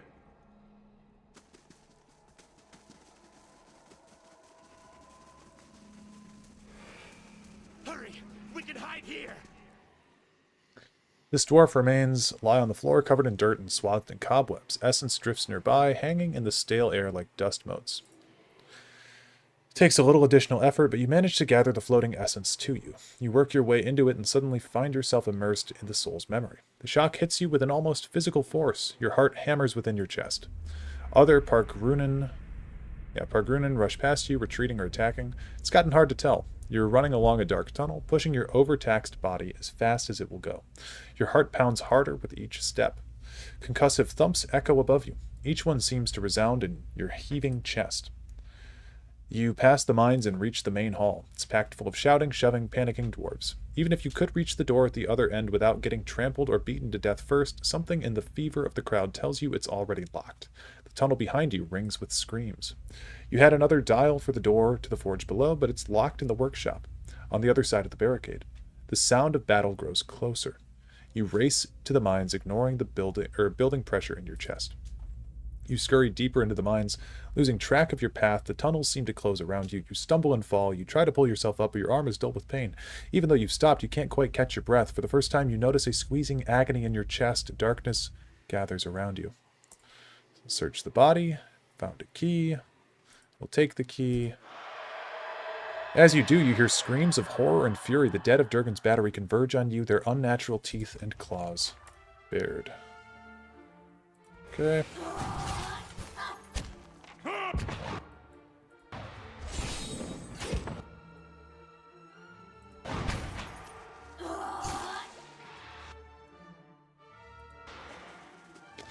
Mr. Floyd Pinkerton, how's it going? Hope you're having a good day. Certainly.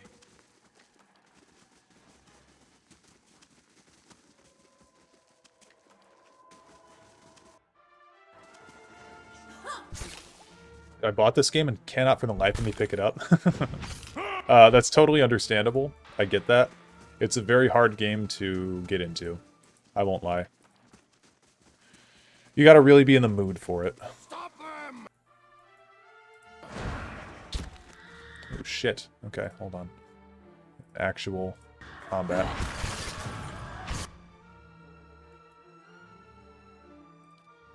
Zawa is ready.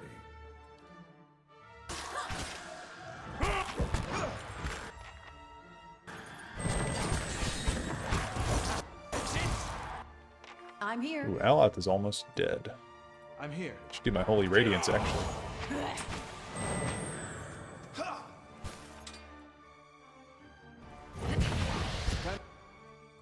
Stuck over here.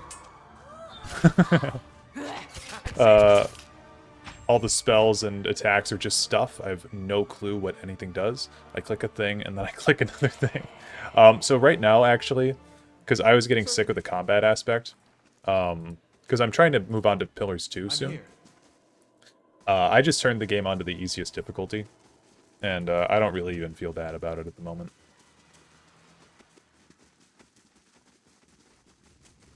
Call the Forge Guardians for the battery. But yeah, I like Pillars a lot for its story. The gameplay is super hard to accept or to get into. It's very inaccessible for a lot of people. No clue what I'm doing is an improvement. Yeah, something happens. I don't know if I'm killing things faster. Yeah, I mean, Pillars 2 has better gameplay overall. They added things called, I think they're called like blessings or something. Preparing for Avowed. Yes, we are preparing for Avowed. I've beaten Pillars 1 before and Pillars 2, but I'm doing this mostly for people that like Mr. Floyd Pinkerton here who have not played Pillars and want to see a playthrough of it. That's why I'm doing this. Because I could just explain to you the plot of Pillars. Gameplay is too Josh Sawyer-y. That's fair. I think Pillars 2 is a lot easier. Yeah, Bareth's Blessings in Pillars 2 are really fun as well. We might actually play with those too when we play Pillars 2.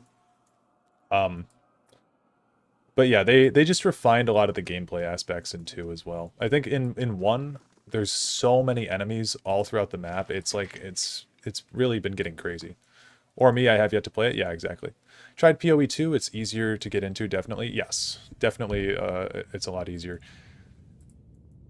As you approach the door, you notice a round depression. Yeah, examine the socket. The depression is about 3 finger widths. Okay, so we still don't know. But the story of 2, you're not a big fan of the story? The story of Pillars 2 is definitely worse than Pillars 1. I'll see what I can find. Honestly, you streaming Pillars has been my first exposure to it, as well as streaming Baldur's Gate. Oh, it's not bad? Oh, gotcha. Well, Drad, I'm glad to be able to expose you to these things. Circular depression carved in stone sits below the relief of a dwarven warrior. Armor-clad figure stands over a defeated enemy. Let's put the sigil of the helm. You hold the symbol in place, matching its protrusions against the holes in the circular depression. They align perfectly. A gentle push is enough to slide the symbol into its receptacle. You hear a faint clicking sound behind the stone wall. It's just, it doesn't grab me. I cannot fault it for anything special. Okay, so what I will say about Pillars 2's story is if you haven't beaten Pillars 1, Pillars 2's story will mean nothing to you.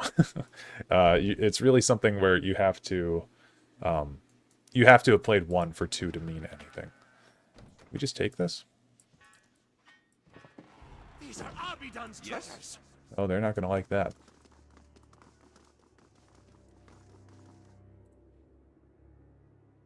Put the carving of the shield in here. Oh, trap triggered. My bad. Oh, did you fucking die? Oh my god. Oh, but Jesus fucking Christ. Jesus Christ.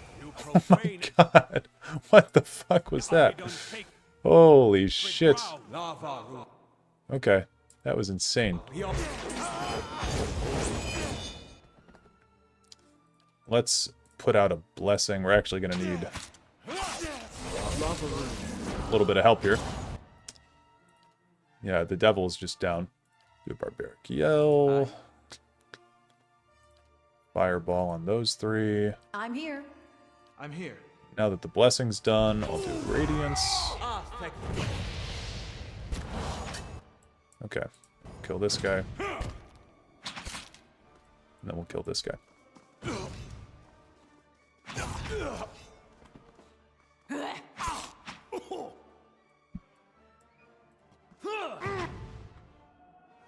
People ask me, why, dude? Why don't you get grabbed? And I tell them, I don't know. I don't want to be grabbed. It's a valid response. But yeah, I will say, if you have just tried to play Pillars 2 without playing Pillars 1, it's like, it's a direct sequel to Pillars 1, so if you don't have any context going in, you're not really going to enjoy it. But it's not necessarily a game that's for everybody. Like, it's an old school CRPG inspired thing. It's not as accessible as Baldur's Gate is, you know? Like, Baldur's Gate I recommend to anyone, because I think that game's just good, but... And I think this game's good too, but it's definitely like an older style of thing. Let's just go with a Pillar of Holy Fire.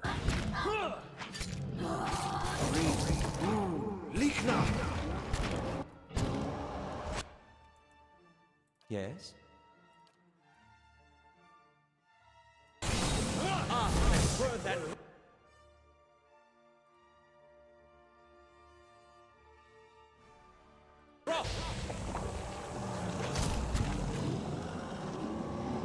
Yeah, no, Pillar's traps are way harder than anything in Elder Scrolls that you have to deal with. Those Nord tombs have nothing. Literally nothing on Pillar's traps. I do like Obsidian. They are a good pro-consumer company, although they're owned by Microsoft now, so I will approach their future releases with caution. That's the thing that I've been trying to express about Avowed, is I'm very excited for Avowed myself. I think I'll probably enjoy it, but that doesn't mean that it will be good. Even though I think all of Obsidian's games thus far have been pretty good. Stone Dial. Okay, that's for the other room. Tempered Helm. Okay, we bought one of those already. But I think that everything that Obsidian's made, I've enjoyed. And I will likely enjoy Avowed as well. But they are owned by Microsoft, like you said. And it's a good idea to have a little bit of healthy skepticism. Laying low. We should give the Devil of Carrick a gun. I sold a bunch of my weapons. I feel like a blunderbuss would be good because she can get into stealth range there. Let's actually go to our old formation. That way I can sort of frontline. I'm alright. Okay. Hi? Can these things be slept? I think they can be. Let's have Dareloth. Oh, shit. Okay.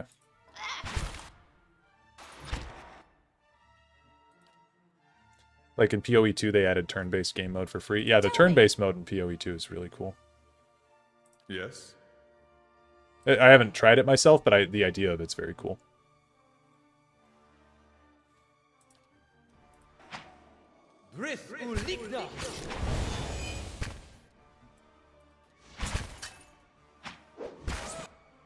Zawa. Did I play Divinity? Yes, I've played Div 2. I haven't beaten it. I'm not even off the beach at the moment, but I did begin playing that recently. That's it. Okay, now we...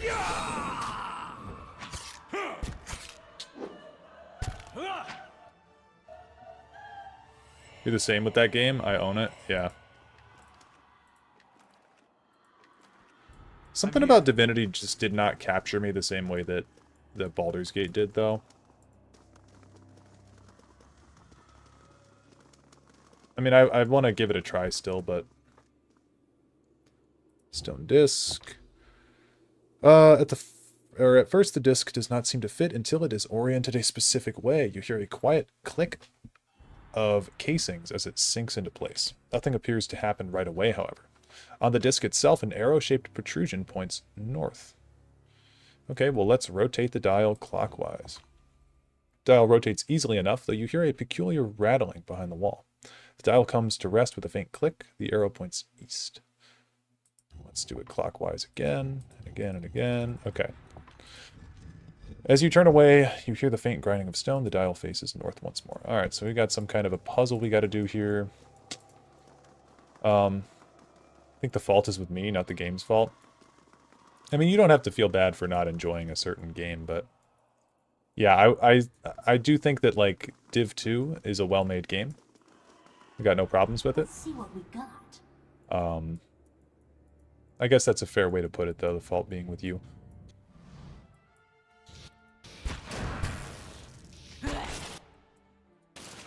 One of the things with Pillars, though, I just love the writing of these games, and I think that if they... I mean, I said a little bit ago, I think that if they just made, like, books in this universe, they'd be really cool.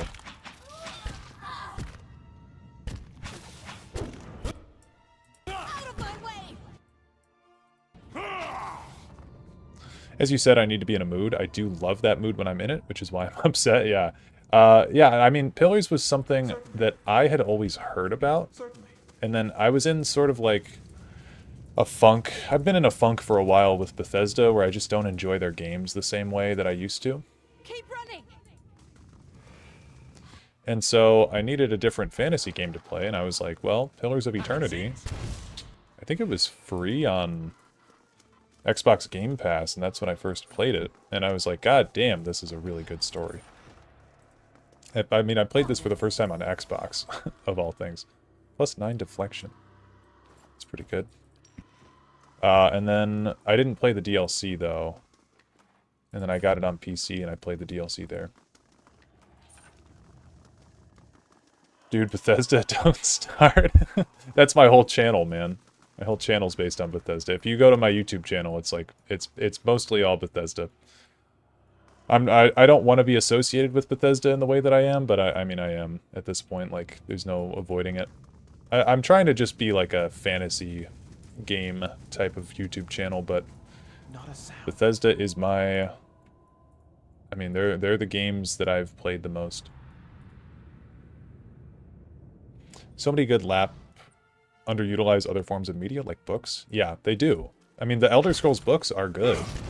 Most people say they are. I mean, you can argue that they're made for a younger audience than a lot of people would probably like, but I don't believe in Bethesda anymore. Hey, me neither. Join the club. Join the club. But yeah, I mean, I was in a Bethesda funk, and I was like, well, I like Obsidian, so I played this, and I was like, wow, a really well-thought-out universe that has really good lore. Excellent characters. Like, one thing that I love about Pillars is that I feel like the people feel like real people. A lot of Bethesda NPCs just, I mean, I don't think it's going to be controversial to say Bethesda NPCs don't feel like real people. They're like very plastic, and I'm not even talking about the way they look, just the way they talk, you know? They don't feel real. They feel like they're in a game made for like 10-year-olds. But I appreciate the maturity of Pillars of Eternity. It's a lot more... It's made for people that are older, I guess. Rotate the dial clock or counterclockwise. Here, let me look and see if I've got like a paper in my inventory or something to read. But yeah, I don't think that Bethesda really respects their fan base, so...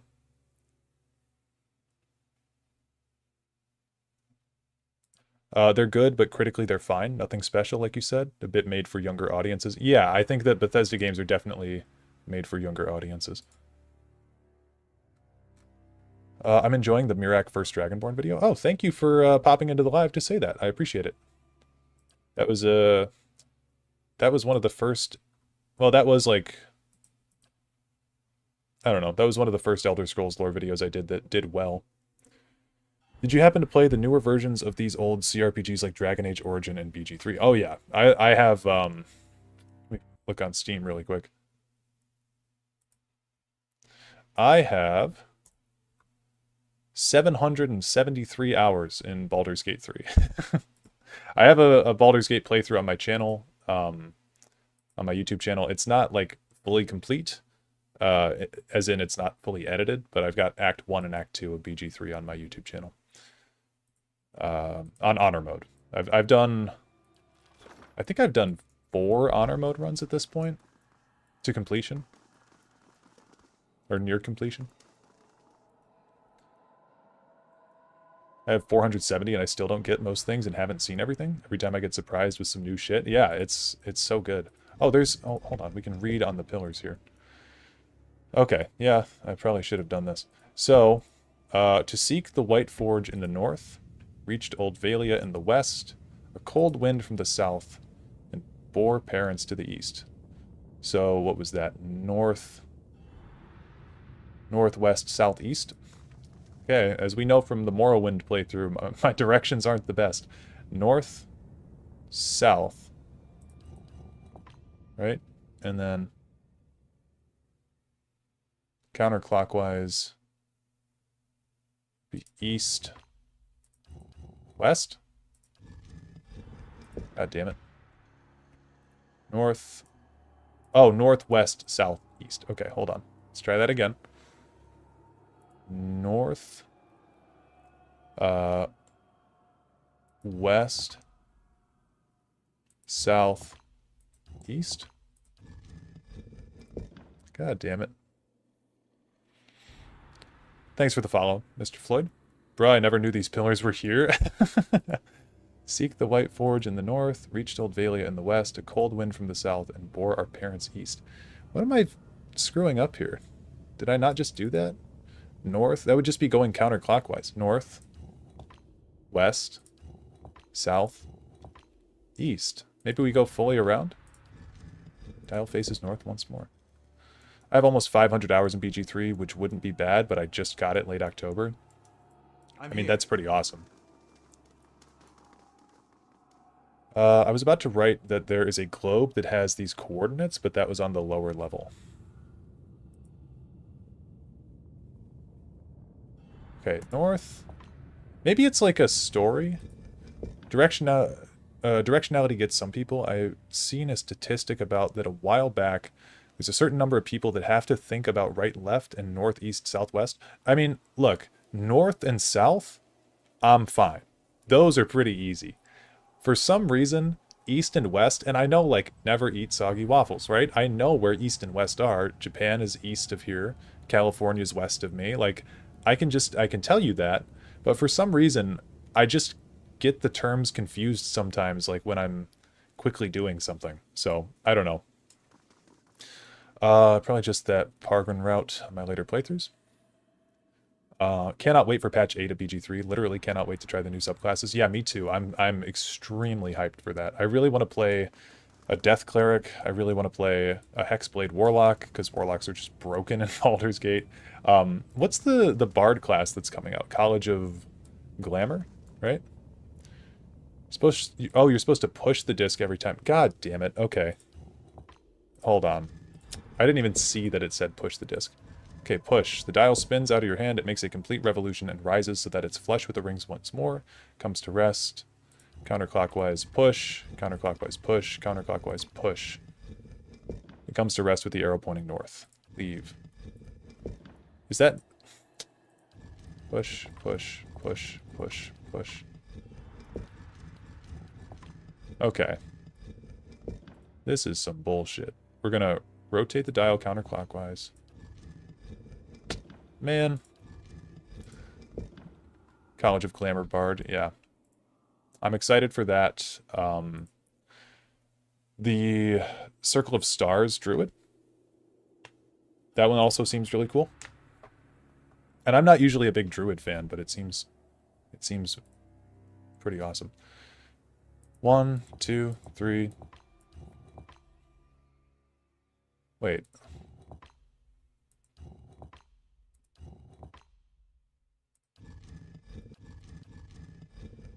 The Death Cleric is going to be cool. Yeah, and then are they going to add the... What is it? Toll the Dead? What's that cantrip called? North, west, south, east. Push the disc. Arcane Fighter, sweet stuff. Yeah, Arcane Fighter seems cool. It's Arcane Archer, right? Is technically the term for it.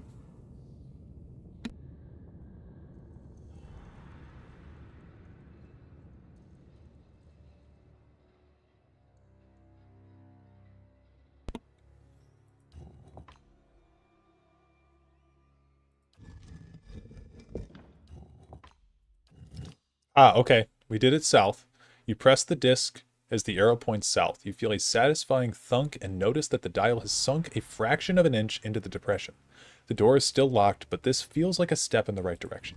Let me read this story. To seek the forge in the north, reached Old Valia.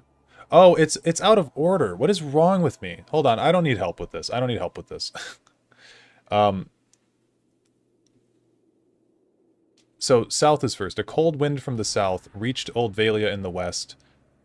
To seek the White Forge in the north and bore our parents east. It was just out of order. So it's south, southwest, northeast. Southwest, northeast. South, west, north, east. God damn it.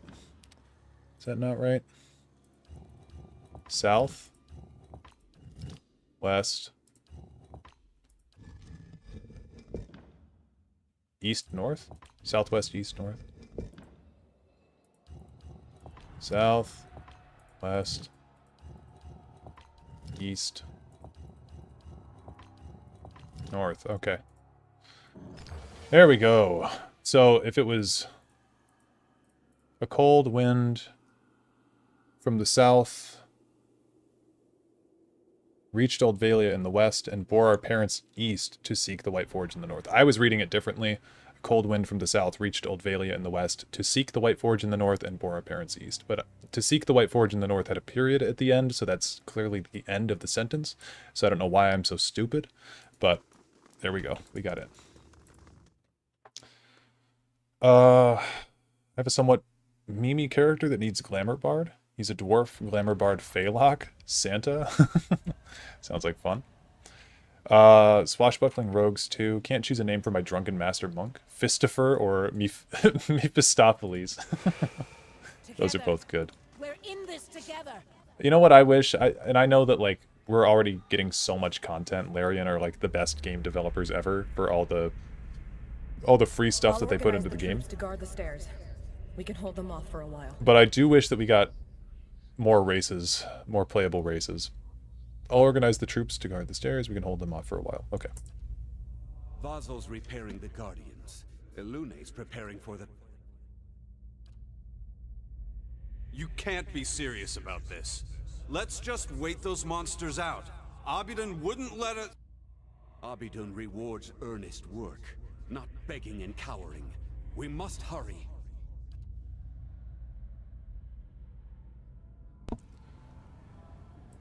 Okay. Looks like a sack of gold or something that I can't access. Man, I forgot how long this dungeon is. We'll hold them off as long as we can. Oh, more combat. Can't get out of here. That's not very helpful.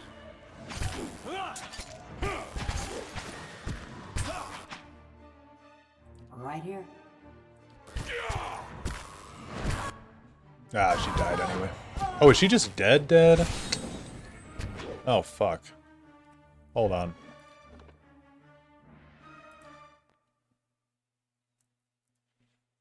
In PoE 2, I was a dwarf ranger. I think that's what they're called El Chapo, which means shorty in Spanish. I kept looking for alcohol and drugs to sell for RP's sake, and my animal companion was Pablo Escobar. Again, nice. Together. We're in this together. Yeah, when I played Pillars 2, I was a monk. I was just a straight-up monk. I really want to get into the multi-classing in that game. It will speed through. All work.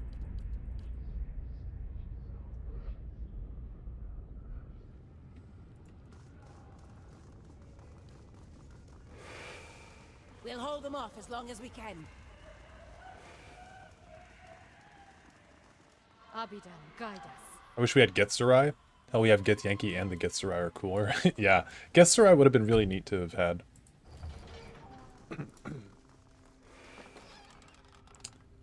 Precepts and Proverbs of Abidan. We'll take it. Strengthen us with your flame, Lord Abidan. Mm-hmm. Temper us with the crucible ahead.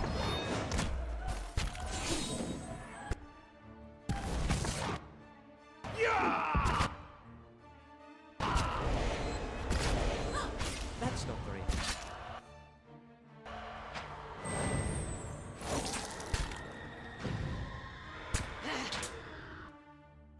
Stand together!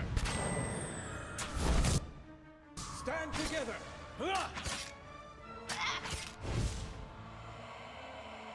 I wish they made Dragonborn better mechanically. They suck. They made humans absurd with game-only mechanics, but left Dragonborn high and dry. All they have is a badass appearance. Sad.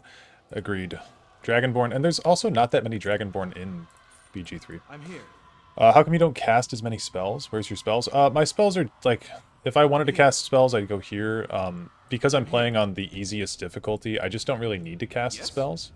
I could, I suppose. I don't know. I have to, like, pause combat and click stuff. And, I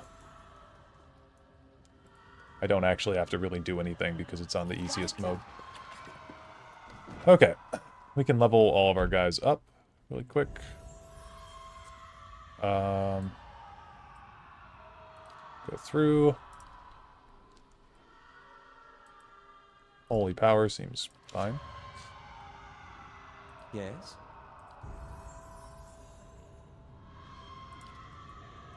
Arcane Reflection.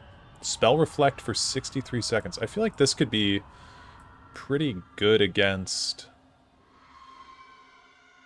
Console Hot if we go fight him, and then Chain Lightning just seems like fun, so go do that. Mirrored Image, I don't know. Rolling Flame, whatever. It's the chonkiest priest I've ever seen. Yeah, isn't he sick? It's pretty cool. We're going to be multi-classing him in Pillars too. Adair will just continue going into Athletics. Armored Grace, 20% armor speed penalty. Yeah, I mean, that's good. Then I honestly don't feel too bad after that about putting him in like something that's not something that's not just his default armor, because he's been rocking the default fit the whole time. So maybe we can give him this. Or this is a what, ranged bonus? Ranged deflection bonus. Yeah, sure, we'll give this to Adair. Now he looks cool. Cooler. And we got this helmet we can give him to. Like that.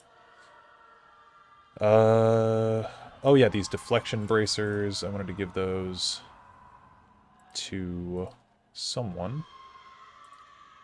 Not me. Maybe I don't want to give these to anyone. But they're nice to have. I'm here. Do you think Elder Scrolls 6 is going to be good? I think Elder Scrolls 6, I think it's unwise to think it's going to be good. Just given everything that Bethesda's done since 2011. Everyone else is ready. So few of us remain. Lord Abidon, guide our hands and steel our hearts. Give us the mercy of your forge. There's only a few Dragonborn because they were added very late into development. Oh, gotcha. Yeah, I think that, you know, given Bethesda's track record with the past 10 years, they've released a bunch of pretty bad shit, and then they've been pretty clear that they, their bottom line is just to make money. So I don't really think Elder Scrolls 6 is going to be good. Now, I would like it to be good, and I'm still going to play it. But yeah, I don't know. I don't really think that it's... I don't think it's going to be good. Okay. Got all that. At least it's warm in here. True. More Durgan iron, or Durgan steel. A large stone dragon skull stands silent vigil at one end of this circular chamber. Within its maw is a network of steel dividers, tubes, and vents, indicating that this impressive construction served as the furnace for the White Forge. There is a shallow basin at the foot of the furnace, and in the eye sockets of the skull itself are golden rings, evidently meant to house some manner of gem or instrument. Let's place an Adra sphere into the left eye socket.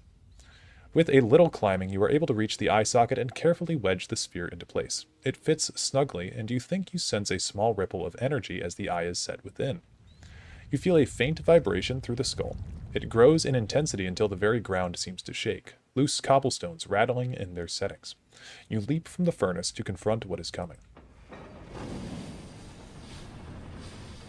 What stirs in the heart of the battery?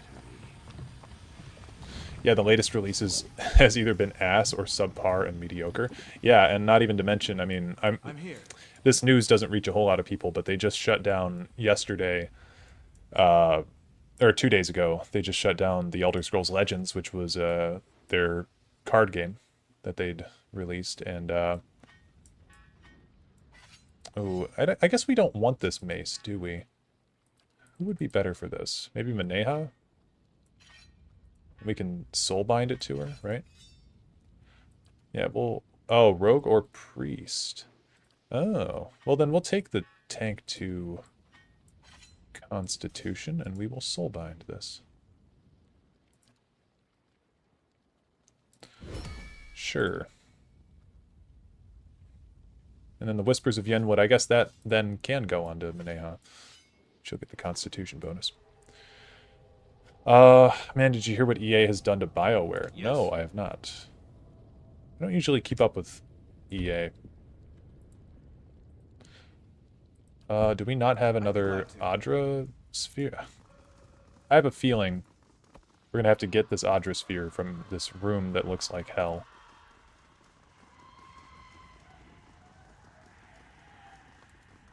Nice and quiet.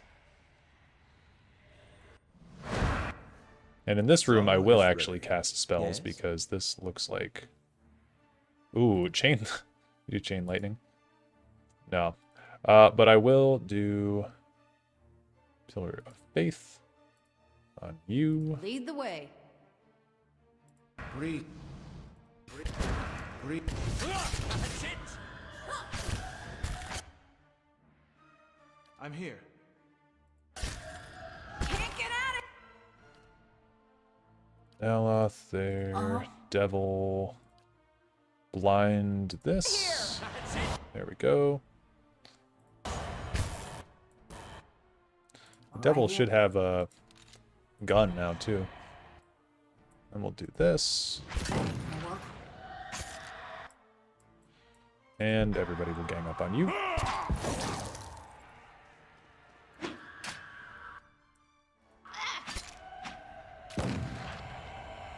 Hydration and posture check. Good call. Their game scope is limited because they can't hire more... Oh, I missed a message. They sacked 100 people and closed a studio after having Mass Effect be on a 4-year pre-production phase. BioWare will forever stay a single-project company. Their game scope is limited because they can't hire more people. Wow. Yeah, that sucks. If you say so. I mean, EA really is one of the shittiest companies on Earth. I don't know why it is that video game companies have to be terrible.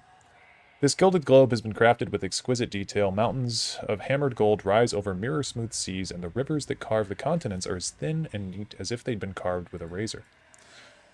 3 perfect sapphires mark locations in Rawatai, Old Valia, and the Living Lands.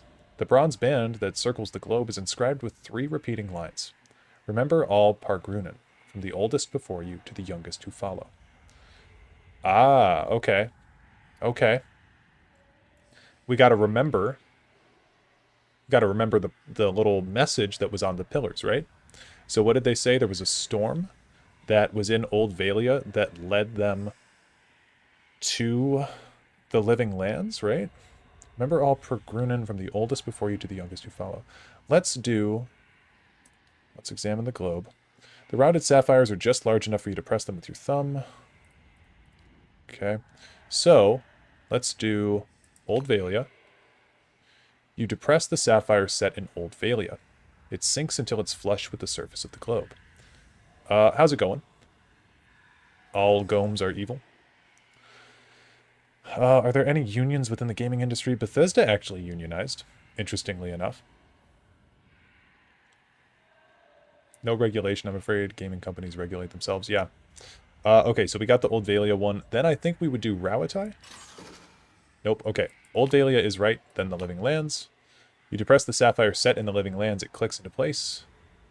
And then we do the Rawatai. As the last sapphire snaps into place, the globe glows with veins of brilliant blue light. Then it rotates a quarter turn. As the lights die out, you hear clanking gears, grinding stone from one side of the room.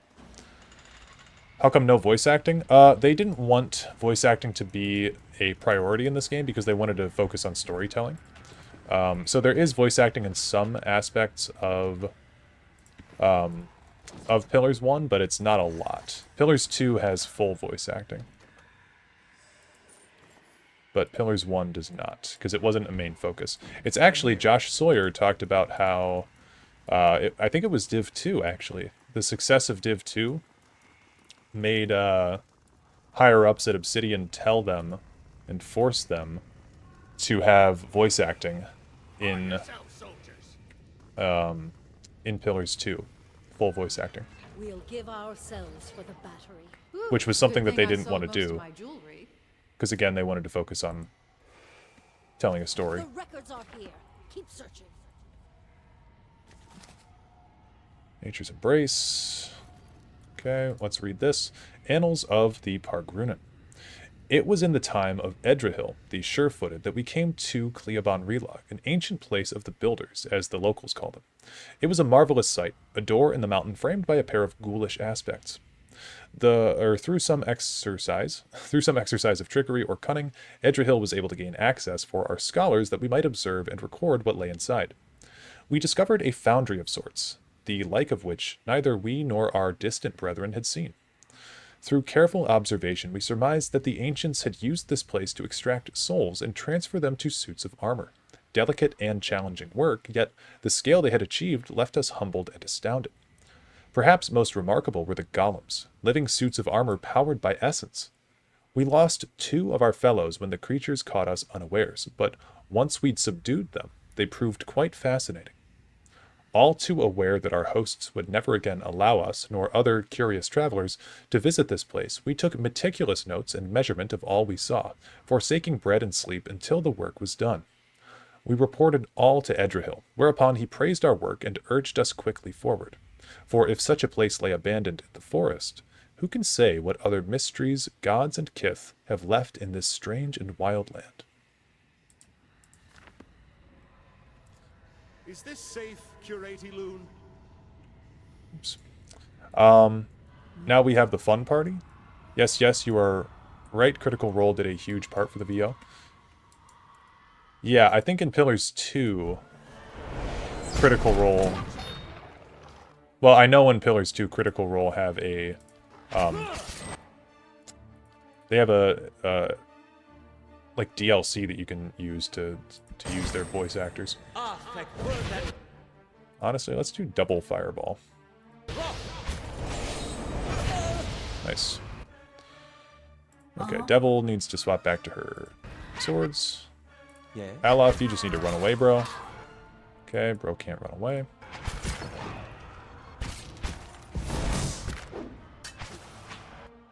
Now I know where we are. Had quite difficult myself here. Oh, gotcha. Josh Sawyer is rather interesting to listen to in his Twitch streams when he is on. I think BG3 made him feel disconnected from modern audiences. Really?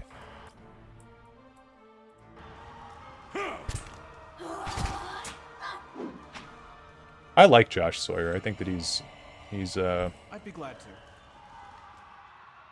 I think he's got the right idea a lot of the time when it comes to his games. If only I had room. I'm here. Okay, let's go here. Oh, and if I find something good, you can have half. Sure. Let's open this. Shimmering Cloak.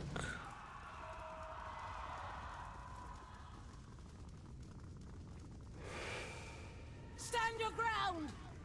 Whew, good thing I sold most of my jewelry. Quickly, there's not much time. Especially BG3 Romance made him feel like this isn't why I make games. Yeah, the BG3 Romance stuff, I mean, I will tell you, I like it, but I did see it explained really well in a video recently that it was comparing BG3 versus Pillars.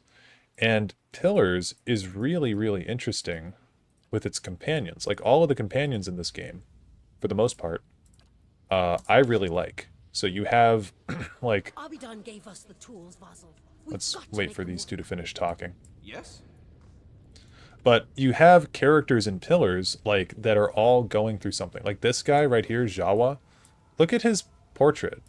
They weren't trying to make somebody that you'd be turned on by, you know? They weren't trying to make some sexy character. They were trying to make an interesting companion for you to travel with and learn from and be friends with. The Devil of Carrick, right? They're not trying to make somebody here that's attractive. They're trying to make a point about the condition of the world of Aora with, like, you know, her body being stuck in this automaton. Maneha, you know, I wouldn't really consider her sexy. You know, she's just like an Almawa woman who's going through something. You know, they didn't write these characters for you to be attracted to them. And it makes for better writing and storytelling. realistically, people like anything. I mean, that's fair. That's fair, but like, you know, they're not writing it to be that way in these games. And it's freeing as a writer when you don't have to have your characters be when you don't have to have a romance option for all of your companions, right? You can just make them the way that they are without wanting the character to fall in love with them. That's why Durance is like one of my favorite characters in this game, because he's completely unattractive in both physicality and personality, but he's really, really interesting.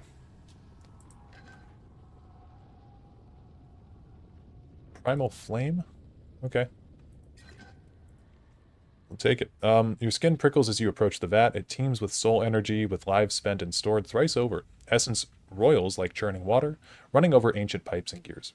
But there within the vat itself lies a heavy stone disc, rune engraved and pale as a bone.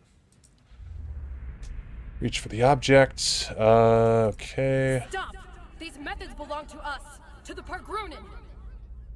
What is this? Years of toil. The pride of a generation. You would steal from us? From the... Abidan himself. You will regret your trespass. I'm here. Okay, well, we got the Audra disc, I guess. Ain't that special? Oh my god, these traps. I'm so over the traps, man. I can hold out. Okay. It's just too much combat. Too much combat in this game. I'm sorry. It's far too much.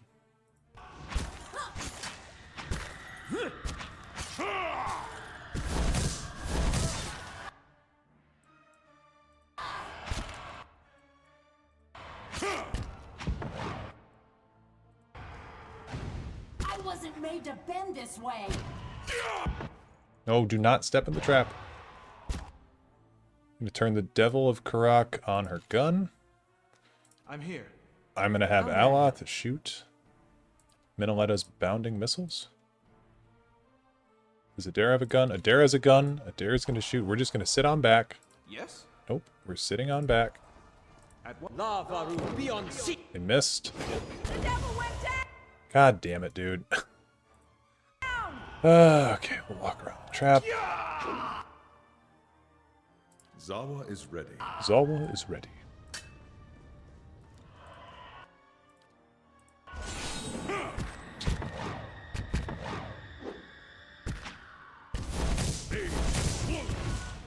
It's a bit nihilistic to say people like anything. There has to be some direction. I don't think that Hikaru was saying that people will like anything in terms of game design. I think he was saying people will be turned on by anything, no matter how ugly you make a character. I think that's the point he was trying to make. I'm here.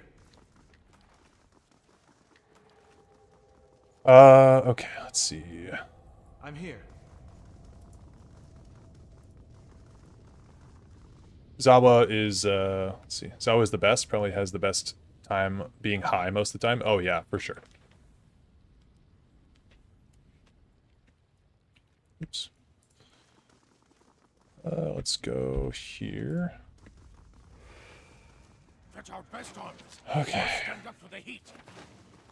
If you say so. We're almost done. It's fucking trap, man. Whatever. Just get me out of here. Okay. Now we're good to go.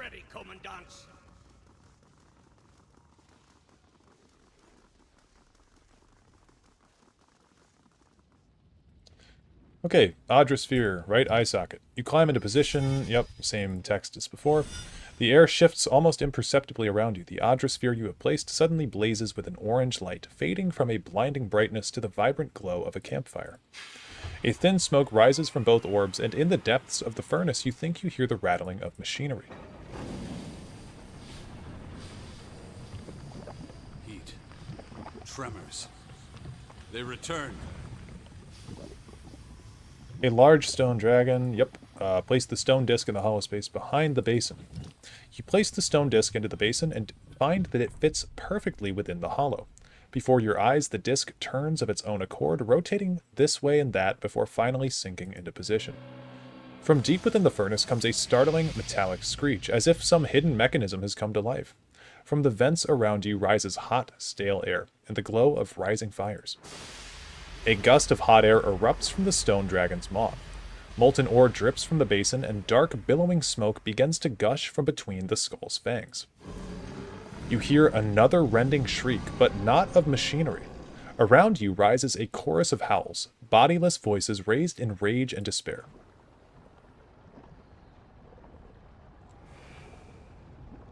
Remember yourselves, Pargrunen. Defend the battery. Okay. Kill all the fragments here. Let's have the Devil of Carrick. We'll have her just actually... Okay, she's paralyzed. Adair, I think, is paralyzed. No? I don't know. I kind of just have Jawa on autopilot. We'll play that there. The Devil will blind this Forge Guardian. Aloth. Yeah, you just do your thing, buddy. And then I will actually do... Are these considered vessels? Yeah, so we can actually do our Holy Radiance, and we'll affect them. They're immune, never mind.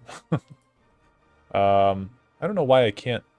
Oh, I've got Adair's gun out. Well, that would explain a thing or two. That would probably explain a thing or two. We'll do a knockdown on this one. This is getting nowhere. Yep.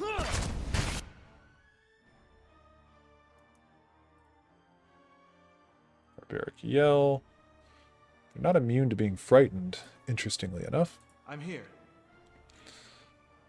Do a Pillar of Faith on... No one, I guess, actually. What's that one spell? Yeah, the Ionic Projection. Because this thing does... Yeah, it'll freeze and it'll restore endurance. So we'll do that.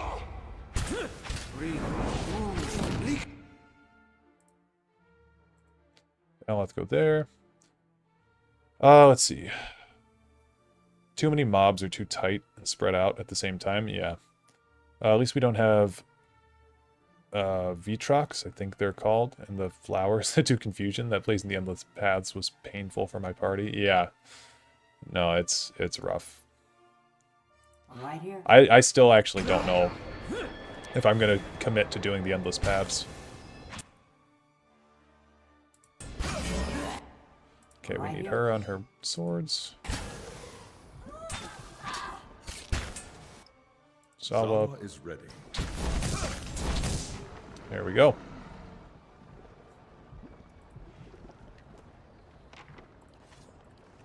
I'm here. Okay. Now we have this. Stop, Marauder! Our bodies are dust already. Must you profane holy ground with further violence? Flames roar and whip from within the forge. As they rise, their glow washes the room in a gory crimson light. Did the height of our walls offend you? Did we cross your borders? Sell you weak steel? Tell us, why did you invade our fortress? Durgan's battery has been deserted for over 200 years, bro. No, that cannot be. Abidon wouldn't allow it. The flames flicker and shudder, and the stones beneath your feet grow suddenly cold. Wake up, Exandru. This is why Abidan gave us the White Forge, that we might take up arms and deal with villains like this. Heat surges once again from the forge, prickling your skin. Such a magnificent device, and she can only see it as a tool for war. She shames our grandparents, who wandered this continent in... Quiet, both of you! Can't you feel it? This chill. This silence. But you entered our keep and found it abandoned. Ruined. What happened to us? His question drifts from the mouth of the White Forge, wreathing you like a cloud of smoke. The official history is that you destroyed yourselves, but it looks like someone, or something, invaded the battery. I'd never seen anything like them. Twice the size of any ogre, and positively fearless. They were... eyeless. Yet no matter how hard we fought, or how deep we hid, they kept coming for us. What were they? Some kind of magfolk, but bigger than any we knew of. We who survived never got close. They were relentless. Unnaturally so. Why did they attack you? They didn't stop to explain themselves, yet I wondered at what monstrous wilder might survive in a place like this. We should have taken our steel and pushed east. What's to say they didn't come from the east? From the lands Maroon so coveted? It was a punishment for taking this gift of Abidan, the White Forge, and squandering it on our greed and vanity. Go on. We retreated until there was no place left to go. Until those of us who remained were here. Biggest wisdom I've collected is that always be careful of public companies making games, because they make games for shareholders. Yep. I think that was Bethesda's big thing, and like, they were kind of being controlled by their shareholders for a while, and then Microsoft took over, so now we've got that whole thing, so Bethesda's just in... I don't know. Again, don't get me started on Bethesda. Here, with the salvation Abidan had left us. You used the White Forge to channel your souls into the battery. Yes, using the same methods with which we had fashioned so much cold steel. So the dwarves never expired. Not truly. It was agony. Feeling your soul ripped from your flesh. Feeling every part of you torn asunder. I guess the Devil of Carrick would know about that. But it saved us. Yes, never forget Todd lies. That thing you were describing was in the Endless Paths. Oh boy. Imprisoned us. Or it was not in the Endless Paths. Abidan's grace. Now, we inhabit the monument our people built to the White Forge. What does this have to do... By the way, lore dump for people who aren't Pillars people. Abidan is the god of the forge and of like labor and crafts and all that kind of stuff. So, what does this have to do with Abidan? The White Forge belongs to Abidan, of course. It is here that he built his own body. And whether he found this place or created it, it's a truly remarkable smithy.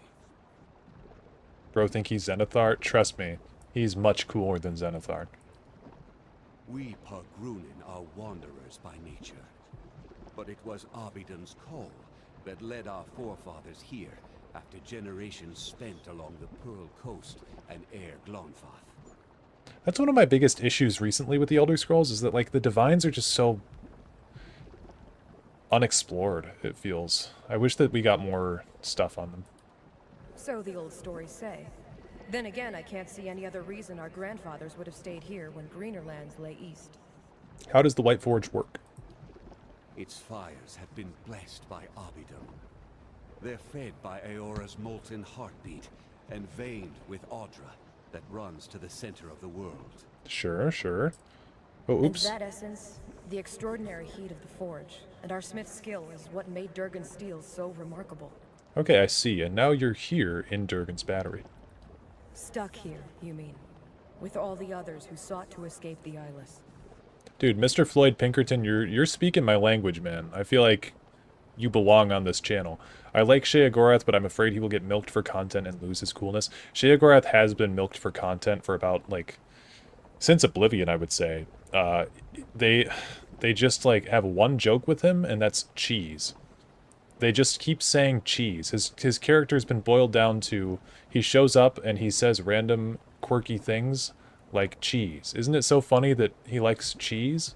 It's like, this guy's the god of madness and dementia and mania, you know? Make him scary in the next game or something. He shouldn't be the player's friend. Like, he's in Elder Scrolls Blades as just some random NPC in the town that's watching you. He's in ESO to give the player character Volendrung. It's like he's your buddy all of a sudden. like, Sheogorath threatens to kill you on multiple occasions in the Shivering Isles DLC. He was in Morrowind, right? Yes, he was in Morrowind. But Sheogorath, I don't mind a character being in an Elder Scrolls game. Like, him being in Morrowind makes sense, because he's one of the four corners of the House of Troubles, and, like, it just makes sense. He should be in these games. He just shouldn't be, like, so XD random. How cool is Zenithar when he smithed that dude in ESO? Incinerated him? Oh, smited that dude in ESO? I guess I don't remember that. Yeah, the Divines and Elder Scrolls are just kind of there. Yeah. Let's see. You're trapped here, never experiencing anything new. Sounds maddening. Had we thought longer on the fate that awaited us, we might have chosen a quick death to this slow agony. Blasphemy! There's no greater honor than remaining here, watching over the White Forge. Didn't have much personality in Morrowind, if I remember right. It was in Oblivion, he got more screen time. I never did the quest for him in Morrowind, but so I'm not sure. But I know that he even shows up in Daggerfall, actually. And his sprite in Daggerfall is really cool. He looks like a younger guy. Same vibe, kind of, but younger. Let's see. I'll say I'd rather practice my faith in a more active manner.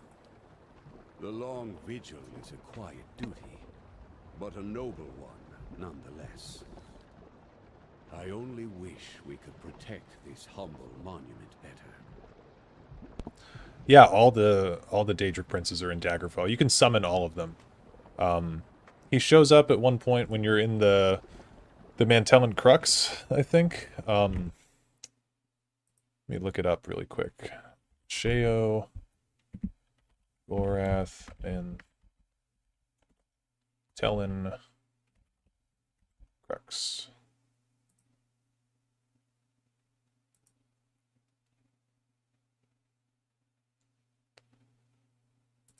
Or just Sheogorath Daggerfall, maybe? He's pretty plain in Morrowind. I did the quest yesterday. Gotcha.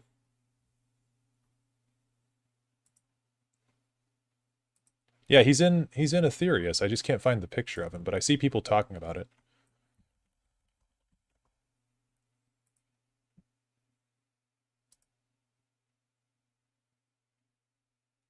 Yeah. But anyway. Haven't played those old Bethesda games in 15 years. I haven't really touched much of Daggerfall. I've got about 2 hours of playtime in it. I'm just a nerd who knows stuff. They reduced Sheo to a shitty trope and joke. Elder Scrolls Deadpool, but not funny. Yeah, that's a good way to put it. The Elder Scrolls Deadpool. Or do something. Anything. We were once among the greatest smiths in the known world. Tell me, do Kith still speak of us? Yes, you're highly regarded. That is good to know. It's only a shame that this legacy is nothing but a memory. Lightforge radiates gentle warmth. Is this why you braved the restless souls of Durgan's battery? To recover the process of Durgan's steel? Well, there's a village called Stalwart that's fallen on hard times. They asked me to find the White Forge. At this admission, you feel a softening in the essence of the Pargrunen. In one moment, each soul and fragment is distinct, and in the next, they form an indistinguishable host. You perceive them as a school of fish caught in a tide, a flurry of snowflakes on the wind, a pantry full of fragrant spices. Then I hope you're satisfied with what you found here. At least you get to leave this place. But it was good to be remembered. However briefly. As the souls of Durgan's battery speak to you, their collected essence takes shape, much like Mayorwald's did. There are scores of them, all torn by conflicting purposes and trapped in the memory of their lost battle. You taste the bitterness of their uncertain existence and feel the persistent ache of centuries. It is a slow, agonizing fate, but you find it in your power to grant them another. Well, let's free their souls and return them to the wheel. Yeah, so we could either bind them to the White Forge, we could bind them to the cannons, or we'll release them. I'm going to release them. You perceive the tenuous connections between the souls and the battery. As you sever them, the souls cry out, some in relief and others in rage. Pressure builds in the ether, which swarms with essence and energy. You cover your ears and grit your teeth against the devastating hum that builds in the core of your soul.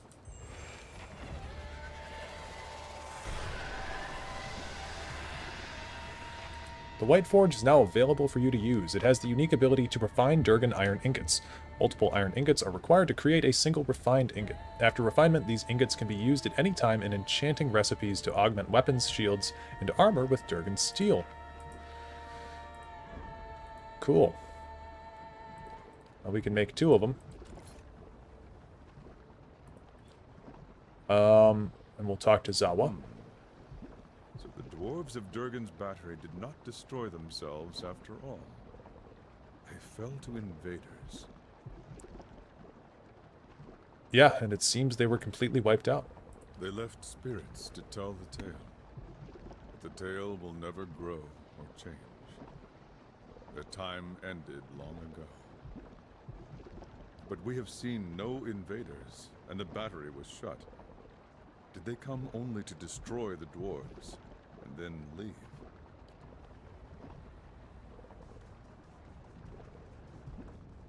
Yes?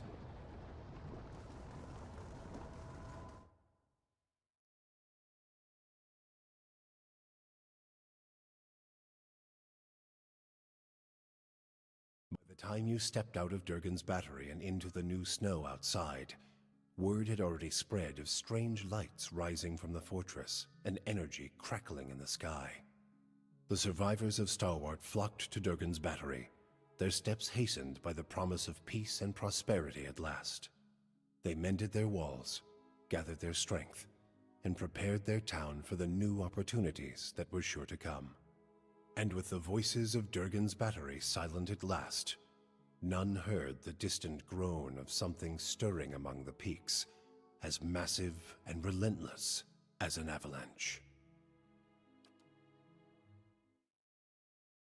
You have completed Pillars of Eternity, the White March Part 1. To begin the next chapter of the story, rest in any location outside of the White March.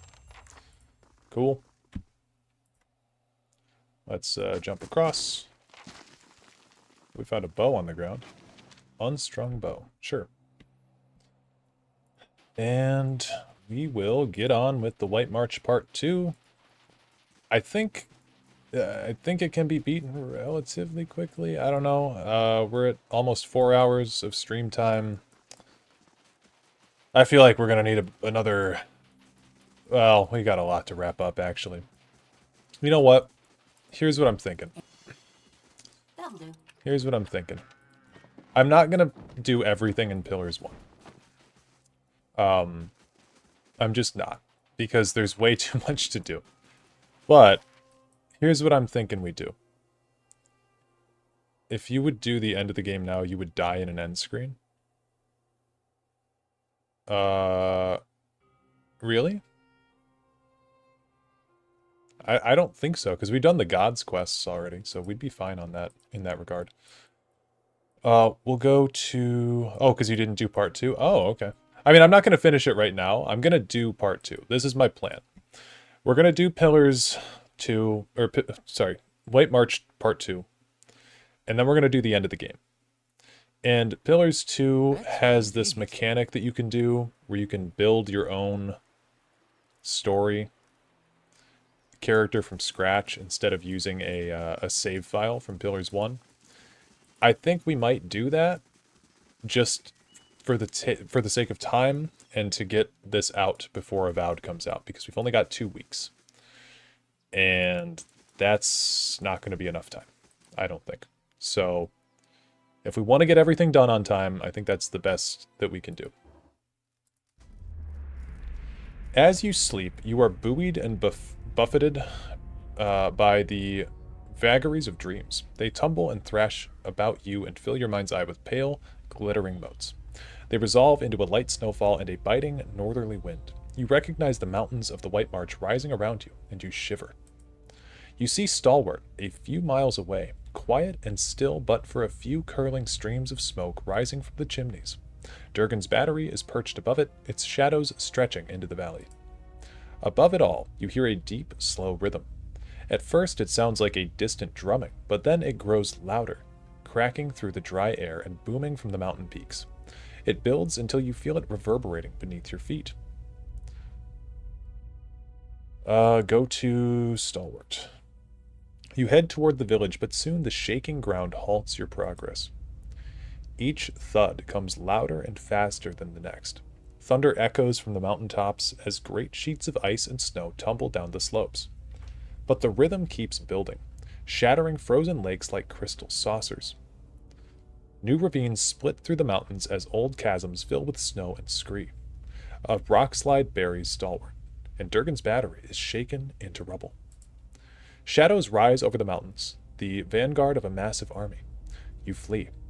You tumble from the foothills and bound across the Deerwood, feeling the rumble of the advancing army all the while. Let's see. How often do you stream? By the way, what do I call you? Dareloth is fine. Dareloth is just what I go by on YouTube. And I do not stream... I don't have a regular stream schedule. I just kind of stream where I can. My main thing is... I do lore videos on YouTube, so I spend time between either making those lore videos or streaming games. So I have to kind of pick my battles when I want to stream and when I want to work on stuff. So yeah, I don't have a regular stream schedule, but if you follow either on Twitch or on YouTube, that's where most people that are watching right now are on YouTube. That's why you can't see them in Twitch chat right here. But I'm multi-streaming, so I'm on both platforms right now.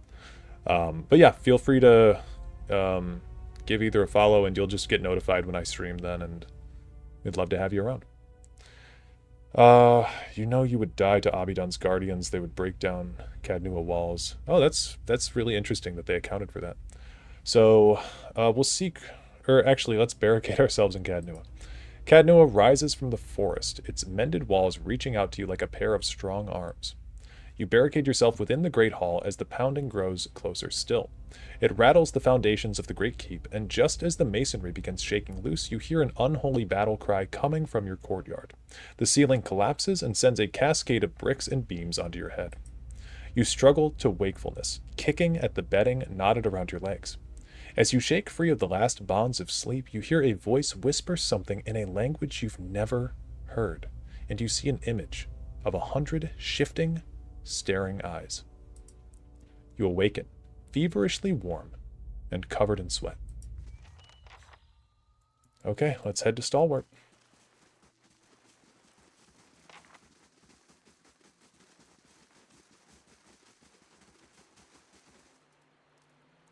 Do we want anyone else with us? I don't think so. Let's go back into the White March. Go to Stalwart.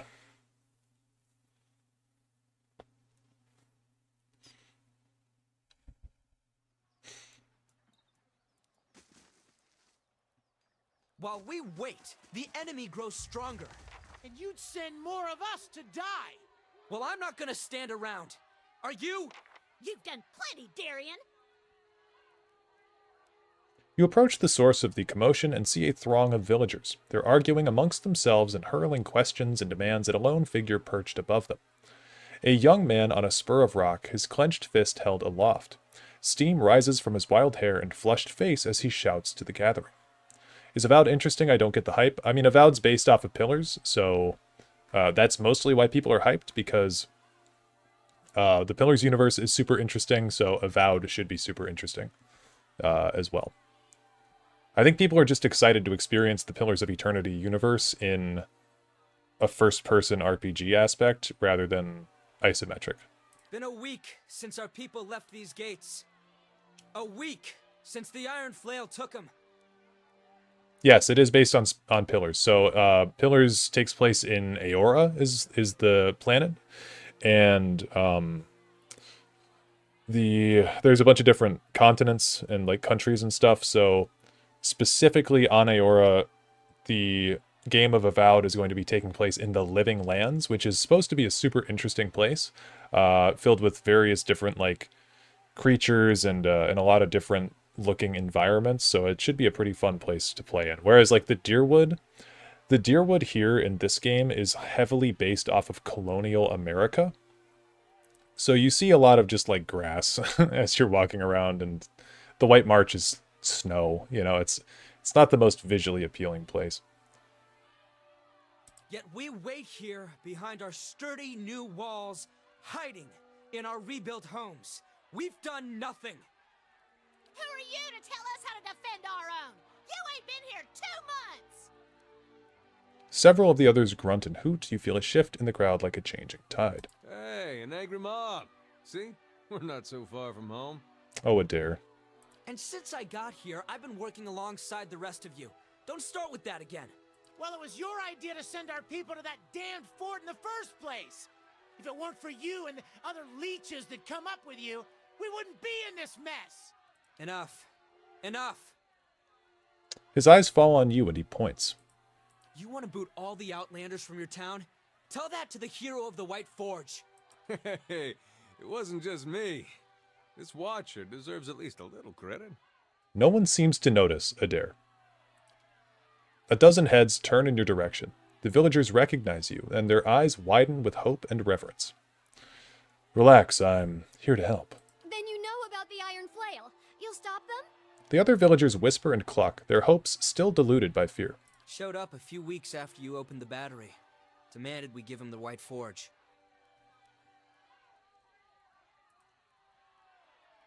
I know you are a godlike and avowed, but can you pick different races like a small Orlan?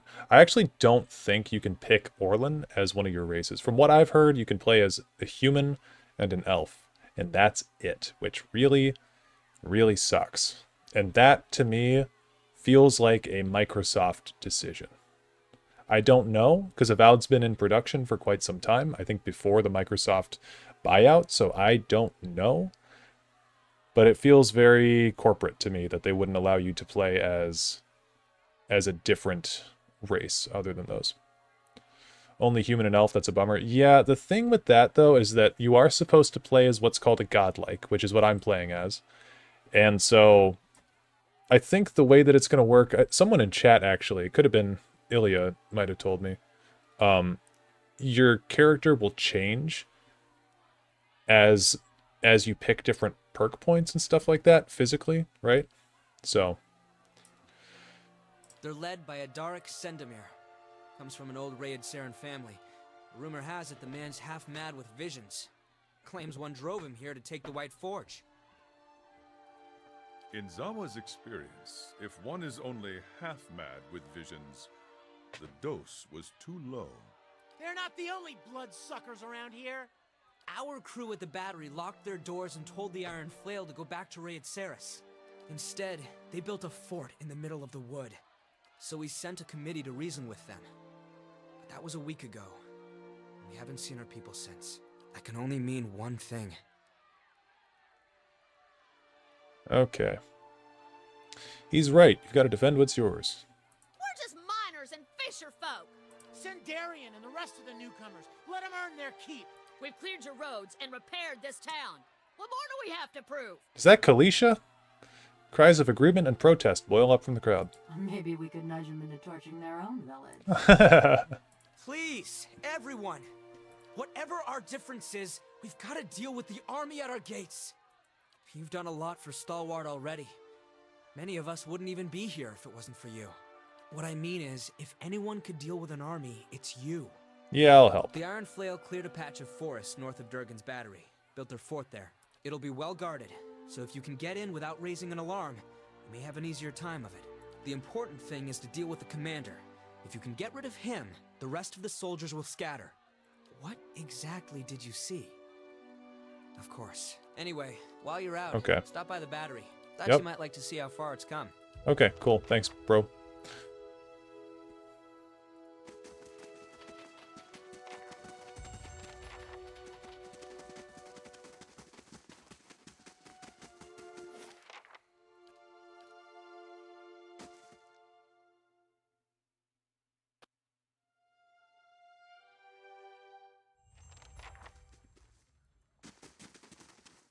Oh, find Wengra at Durgan's battery. That's right.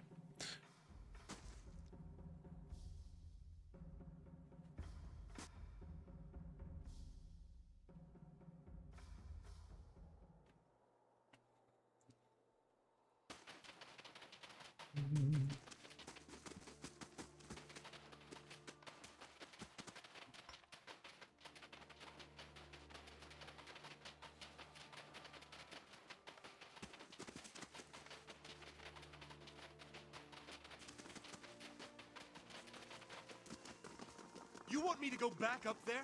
After nearly losing my leg? You still got it, don't ya? The back of the Orland's head is a patchwork of singed green-brown fur and dark, scar-rippled flesh. She notices you and jumps back a foot. One of her staring eyes is gold, the other is hazel. She flicks her left ear, which is little more than a nub on her skull. At last, she relaxes. I think we found Horavius' mom. Ha! Took you for one of them Rayid Sarens. Then I saw you had all your teeth. Ha ha ha! She's shouting at you, but a friendly smile warms her face. She smells of sulfur and smoke. I'm Hedoro. Hang on, gotta talk into my good ear.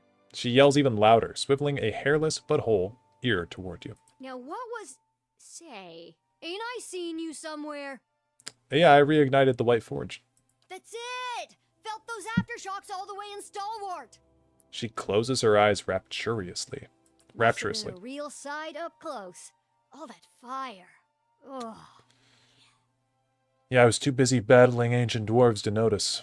Ah, that's a real shame. Gotta take time to enjoy your work, you know?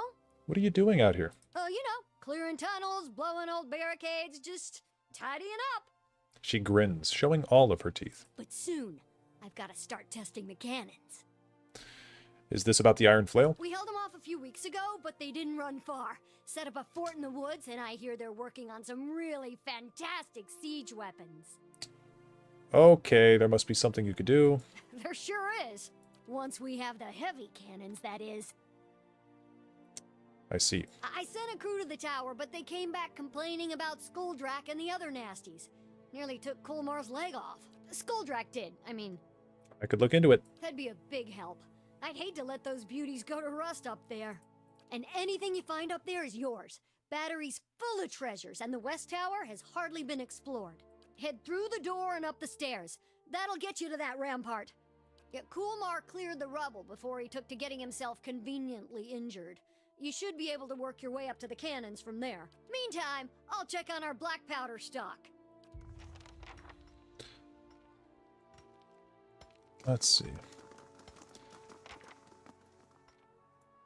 So we want to get up into this tower up here?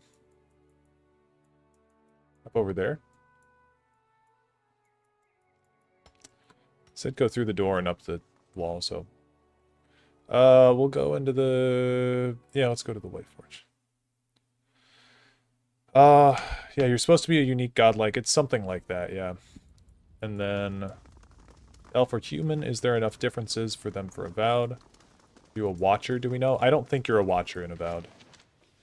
Although I can't be certain.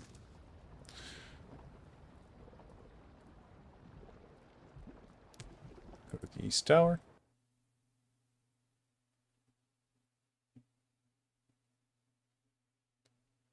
Well, what do you know? Lead writer of New Vegas is back on Obsidian?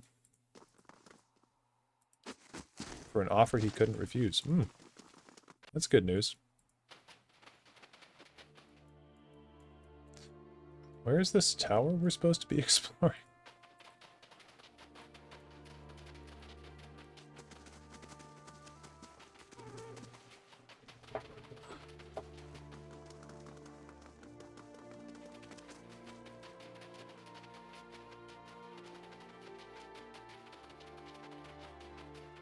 Somehow broke a mixing bowl. A Japanese curry, man. Apparently it's not New Vegas 2. That's fine. I don't know if we need a New Vegas 2. To be real with you.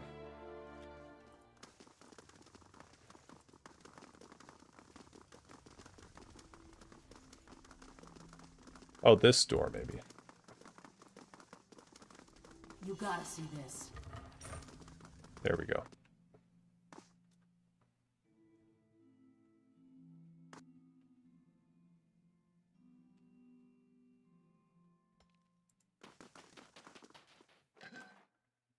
New Vegas 2 would sell like crazy, though.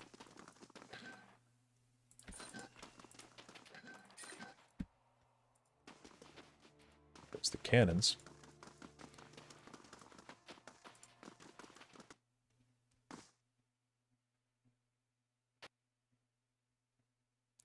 To be honest, I feel like Avowed that was in the initial trailer and what we got now are two different games. They do feel very different, don't they? Absolutely. together! That's it!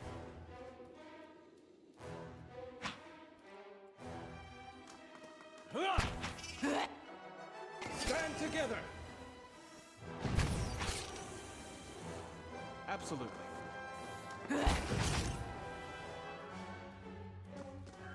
If you say so, that'll do.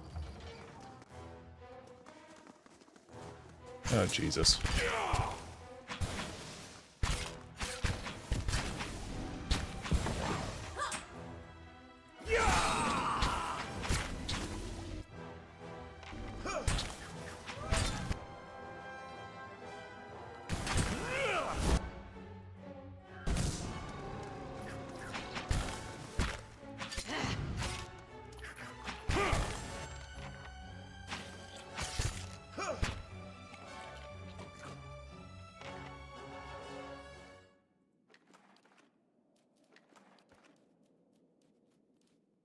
I'm here.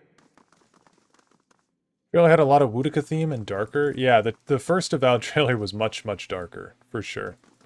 The teaser with like the arrow flying through, and I think that teaser was showing the, oh god, what's the name of the war? The War of the Black Forest or something like that? Or the War of Blackened Trees. I think that's it. Not too large, but I'm slowly dying of poison.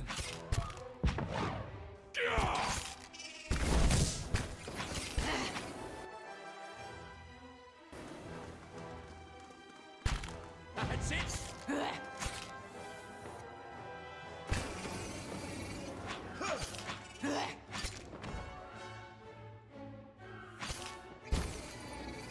I'm here.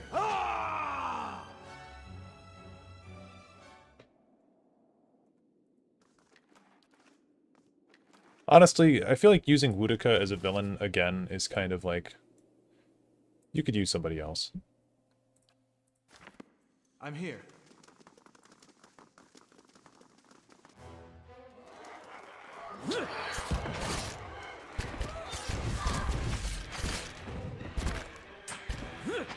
Zawa is ready.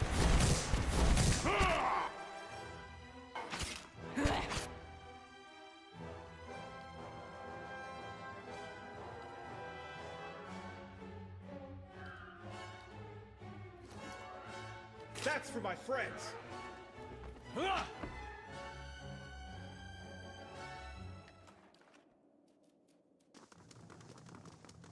Perhaps we should take the stairs. The gearbox looks strangely empty, like it's missing a cog. Chain is so rusted it barely moves. Slot looks like it's missing a lever. Bit of pry bar into the slot. Hear a crack as the shaft splits in two. Okay, neither of those worked. Alright, so I gotta find items to get the cannons ready. That's not very helpful.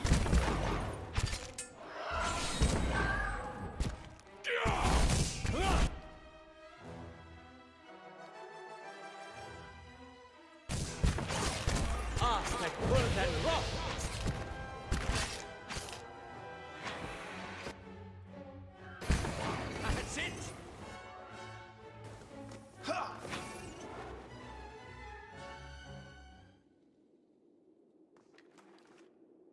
Yes? Living Lands is not a main home for anyone, right? But a mix of all and bad climate. The Living Lands is basically, yeah, it's like a hodgepodge of a bunch of different climates and zones.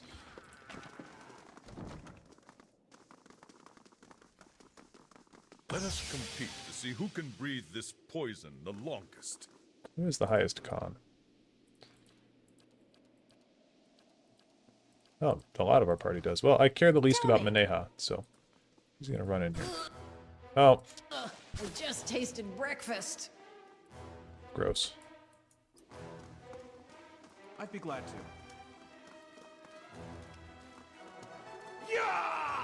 Disease pudding. Okay. Okay. Main villain is Shea Agorath as Avowed/Pillars joins the Microsoft Cinematic Universe. Can't wait. Sounds like the best game ever.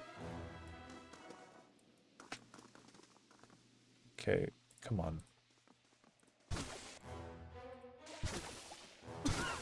Well, whatever.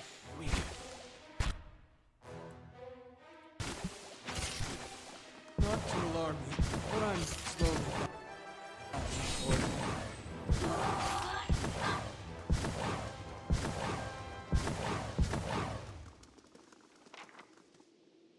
Crossover no one wants or deserves. Well, maybe someone deserves it, but no one wants it.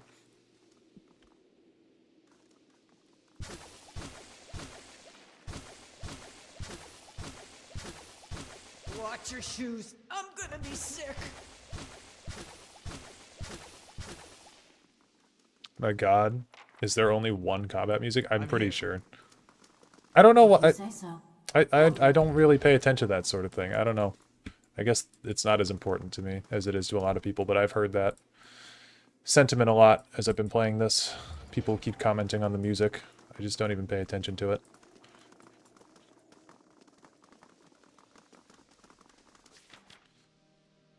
Lever request.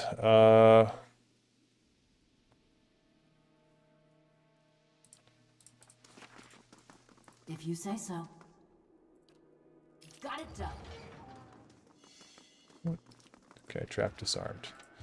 Okay, we got the lever, we got the cog. We're good.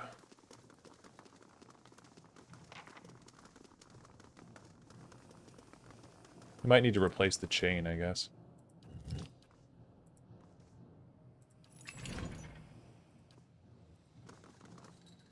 So rusted it barely moves. Well, we'll try it.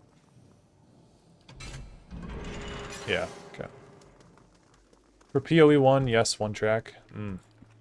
Yeah.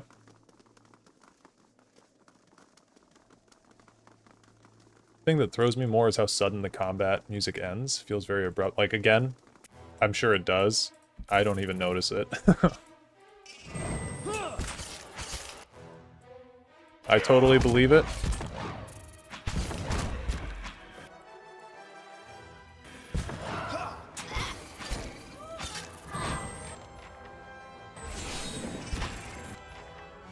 That's it.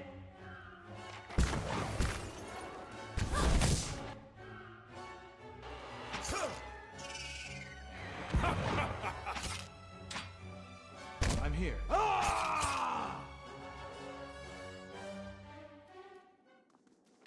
Yeah, I guess it does kind of just end.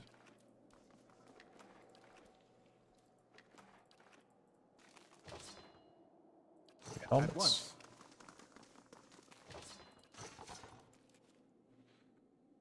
Okay. We'll go out there if we need to. Not to alarm you, but I'm slowly dying of poison. Uh-huh.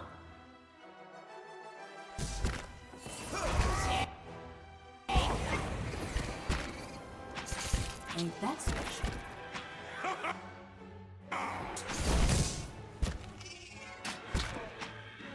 Take that!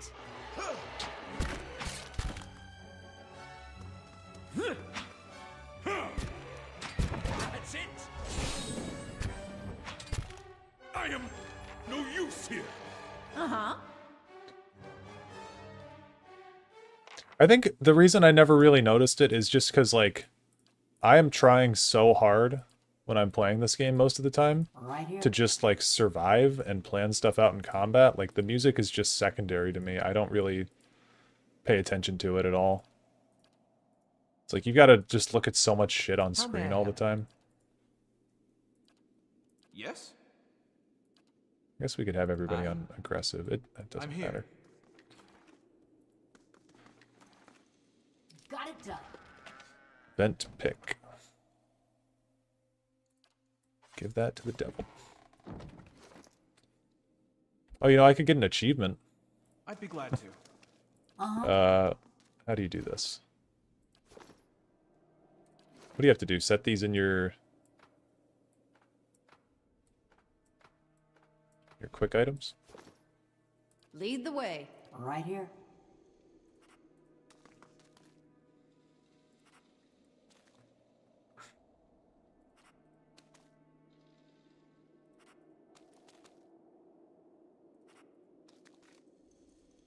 There we go. Achievement. Got it done.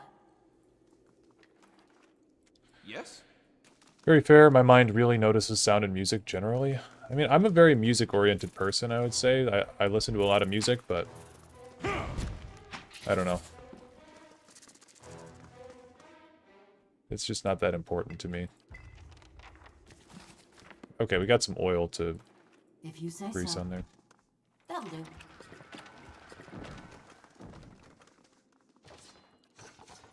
Yes? It was a duel I had in the Endless Path. I won because I was a fire god-like. You burn after half health. That did it. Nice. I never really liked the way fire god-like look, unfortunately. I'm here. Okay, let's go upstairs. Path of the Damned, I don't have time for music. Fair.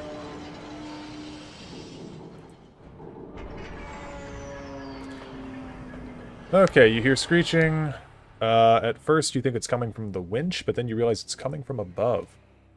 An enormous skulljack swoops from the shadows. You feel the air from its passage as it whooshes past you, but before you can catch more than a glimpse, it's circling back, searching for you with ear-splitting shrieks. Rustling wings and a heavy musk alert you to the presence of more of the beasts.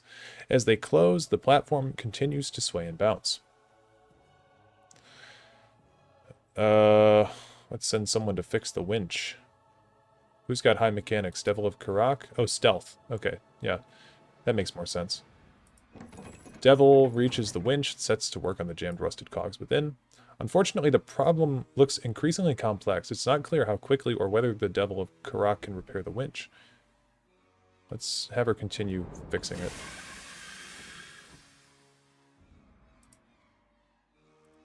Scalds us. Smaller skull drag zips past. Fix it. One skulldrack breaks from the pack and plunders toward the winch, ramming Devil of Karak's shoulder with its blunt head. Within moments, Devil of Karak has cleared the jam. Rushes back to the lever. Just then, the large skulldrack swoops overhead and spews acid. It misses her, but catches you and the rest of the platform at the spray. She yanks on the lever. The chains rattle and clink, and the platform starts to move.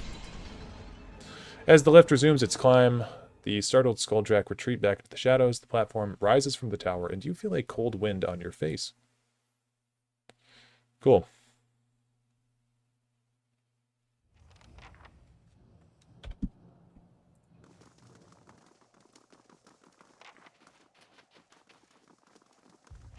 Oh boy, more combat. Yes?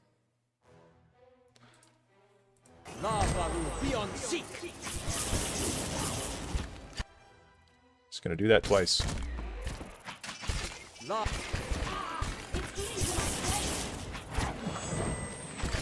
That's the...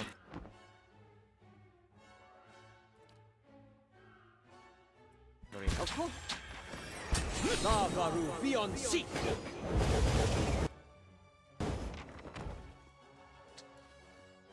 It's a cool looking device. I'd be glad to. Engravings depict the Pargrunan's journey to the White March. Ooh, Dragon's Maw shield.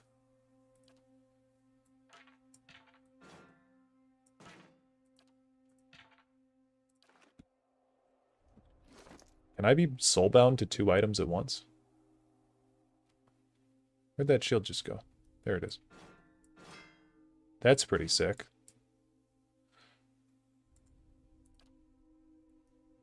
Weapon can only be bound to fighters or barbarians. Oh. Interesting.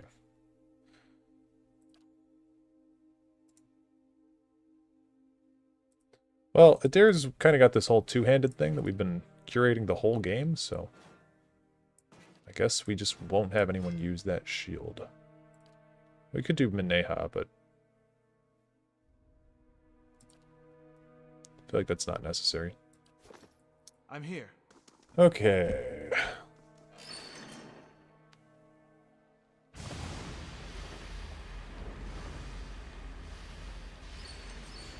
You turn the wheel, and a gust of steam blasts you in the face. You stagger back and fall, spiraling towards smoke and flame. You find solid ground beneath your feet, even as the air around you is a haze of smoke and heat shimmer. Coughing, you bat acrid fumes away from your face. They've used the word acrid like 6 times in this DLC. As you acclimate to the soot-choked air, you see flames leaping in the distance. Each flare bathes you with warmth, and even as you struggle to pick out the details of this place, something about it seems familiar. You can see little through the thick smoke, but the dancing flames illuminate a dragon's head cast in stone. It's the White Forge. As you start toward it, something massive comes crashing down in front of you. You leap back at the sound of metal slamming into metal and feel a deep tone ring through the thick air. Recovering your bearings, you find yourself looking at an enormous hand. It's dark and shiny with heat, but you see every bone, muscle, and tendon working in harmony beneath the bronzed flesh. The hand's owner is hidden behind clouds of smoke, but the hand itself is wrapped around a pole as thick and sturdy as a tree trunk. Follow the arm. You try to follow the arm to its owner, but the heat and smoke overwhelm you. You turn back. You continue onward to see what lies at the other end of the pole, and what's responsible for the clangorous music, just as the hand rises again. It swings back down in a perfect arc. A tower of metal smashes down ahead of you, raining sparks and glints of essence as another deep, ringing note sounds. You realize that you're looking at an enormous hammer. The head glows with heat and essence, though the purple luster fades as soul energy is sucked from the hammer and into the work under it. It's a block of black steel, as dark as a starless night and shiny enough that you can see your reflection in it. It's a work of art itself, a study of simple yet perfect design. As the hammer rises once more, you dart forward to see what lies beneath it. A lone figure sprawls on an expanse of steel, as smooth and broad as lake ice. The figure itself is enormous, a magfold of twisted flesh and forged metal. Its arms end in 2 spiked clubs, and its head is a blunt, eyeless wedge. It opens its mouth and keens. The desperation in that noise reminds you of a newborn's fear and confusion. Air rushes at your back. You look up and see the hammer, its head once more glowing with essence, speeding toward you. You awaken to the sensation of warm tiles beneath your face. You're prone before the boiler, which drones on, pushing heat through the tower floor. But in the vapor that pulls from the boiler and pipes, you smell the fumes of the White Forge. Saw Galvino working on something like this once. Looked dangerous. Okay.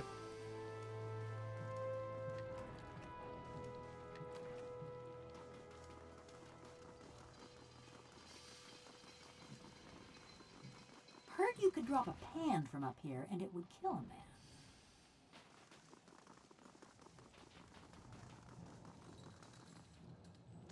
We will go to the front gates.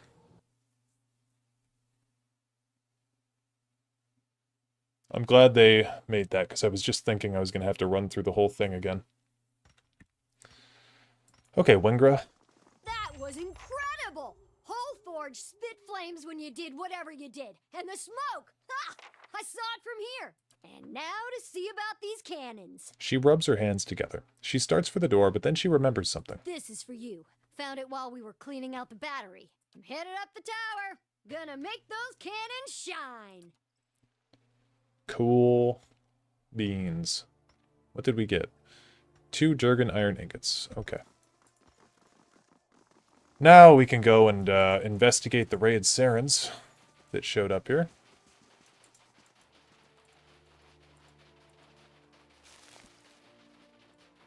What are they called? The Iron Wheel? Go investigate those guys.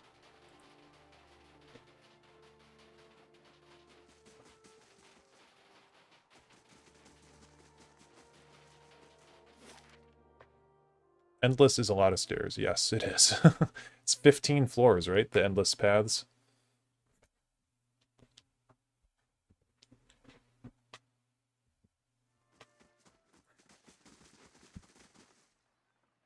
Iron flail, that's it. The soldiers watch you warily as you approach. Once you're within speaking distance, one of them gestures with his pistol. That's far enough. What are you doing here? You lost? I'm here to speak with the commander. The commander's not receiving any more visitors. He looks you over, frowning. Did Stalwart send you? Yes. Here for your delegates? The commander has them in a cell. We'll have the truth out of them, one way or the other. As for you, Derek wants nothing more to do with messengers or diplomats. But you're too late.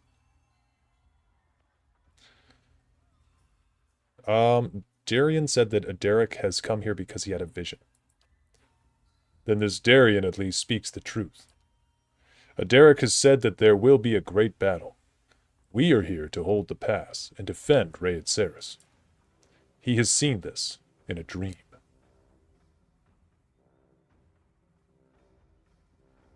A battle against who? Who else would wish to destroy Rayed Saris? The Deerwood hungers for our lives, just as Stalwart hungered for the battery. You've asked more than enough questions. Go on, get out of here. I won't warn you again. You can see the fear rising from the tops of their heads like steam. Okay, well, there's some secret way into the fort. Tell me. Some secret way into the I'm fort. here. Oh, well. I guess we've gone too far. We'll quick load.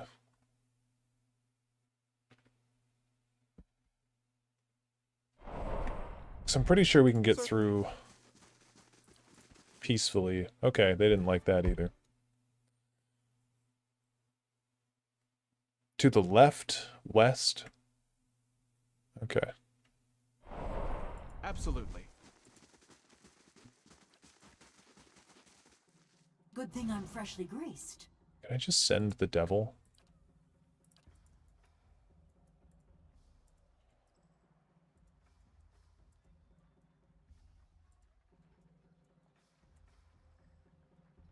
Yeah, I've seen your face. You are the one from my dreams.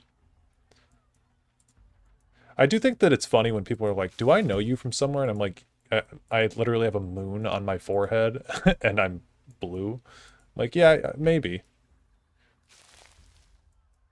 I'm a little recognizable.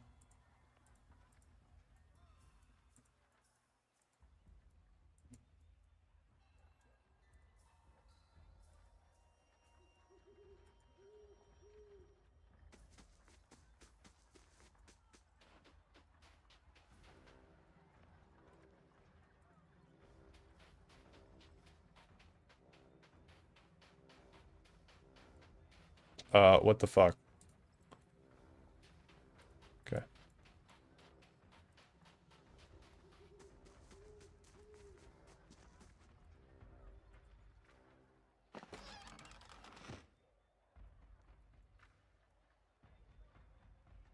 Ah, we're caught. Okay. I think we have to get our whole group through there too, don't we? Not just one character? Right here. Let's... Oh my fucking god, dude.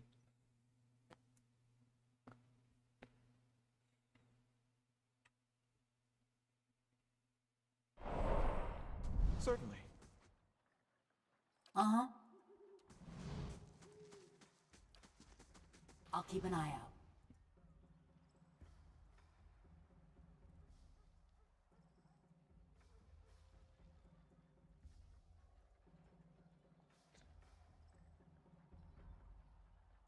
Will you try out KCD2, Dareloth? I don't know what that stands for, to be fully honest with you. Oh, Kingdom Come Deliverance 2. I haven't played Kingdom Come Deliverance 1, so... maybe.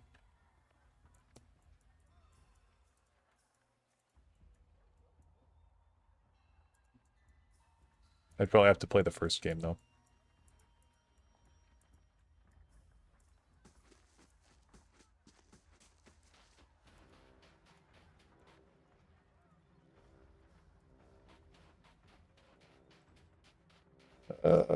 This guy again. Like Oblivion, you should give it a try. It's very quirky but interesting. Yeah, I'm totally down to try it. I've had it recommended to me a bunch of times. Okay, dogs. Fucking Christ. Oh my god. Okay, leave me alone. Leave me the fuck alone, dude.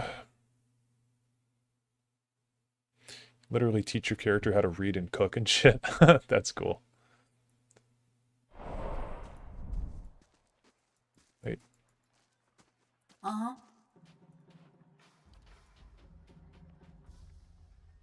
We are on fast mode? Yes, we are.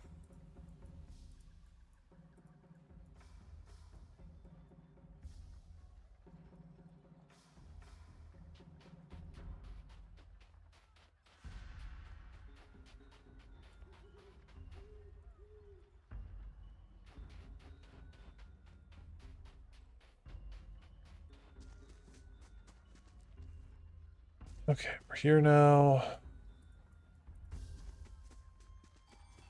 Oh. Okay.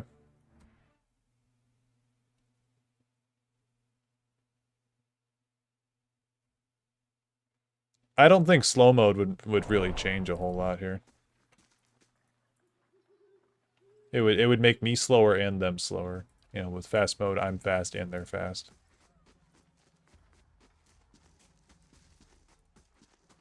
Okay, there we go.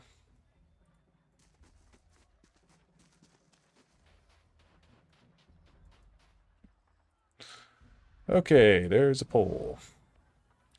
Observing it from below, you notice that the watchtower at the side gate appears to be unmanned. You find no hostile faces peering over the fence either. The roof of the tower crosses over the fort walls. Climbing it may provide means of getting inside.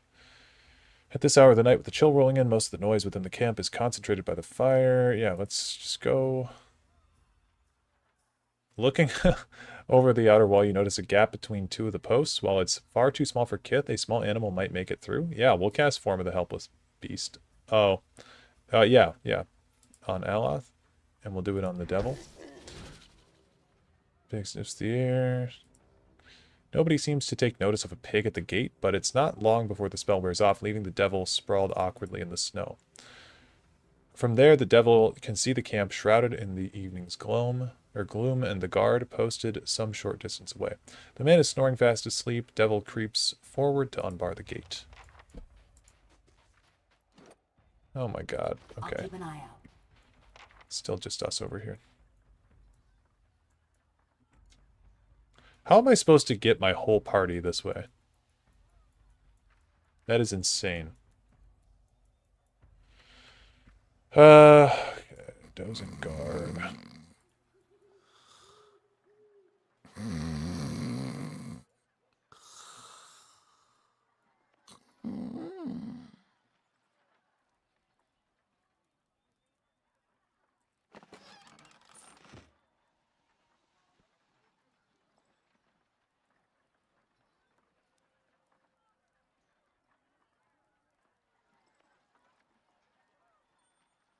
My god, I'm gonna kill somebody. This game has a particular way of driving me insane. Okay. Just gonna kill the fucking dog and then reload. Fuck you. Oh my god. Everything's officially cut up for the curry. Good. That's my autosave. Okay.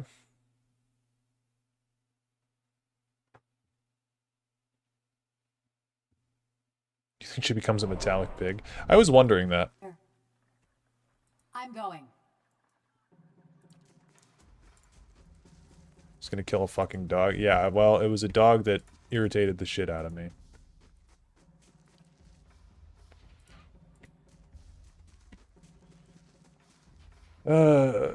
Okay.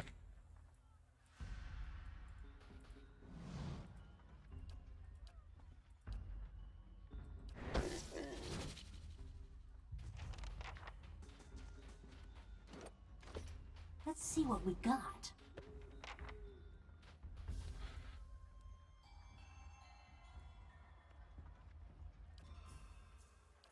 I really did think scribs were hostile. Yes? I really, really did. Can we just do like a straight line? Oh, and if I find something good, you can have half.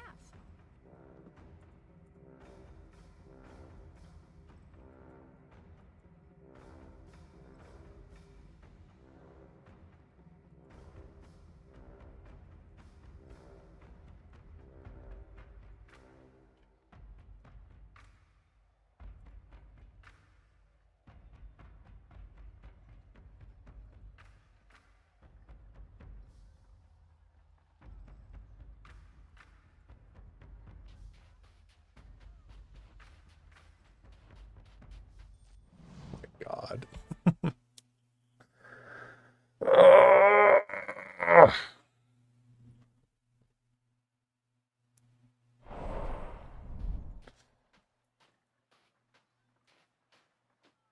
Devil of Karak. Oh, okay. Let's see. Absolutely. No, no, no, no, no, no, no, no, no, no, no, no, no. Stop. Stop, stop, stop, stop, stop, stop, stop. You're not a part of this. Just stay up there. Okay. While the B team I'm here. tries to make their way up to you. Okay. Okay.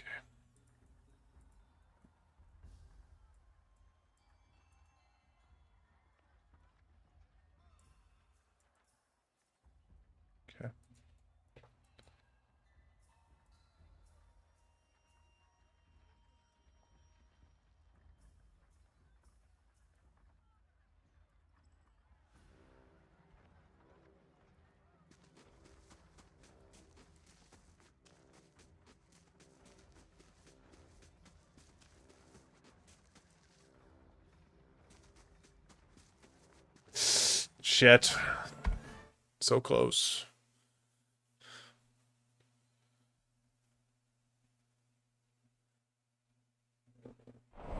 Yes?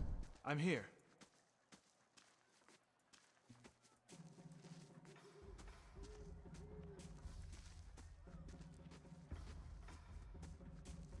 Kingdom Come Deliverance feels like what Bethesda was. Yeah. That sounds nice. I remember when they were respected. Okay, we can maybe hide. Oh, this rifleman comes down here, though. Okay, so then we gotta go back here with everybody. Like before.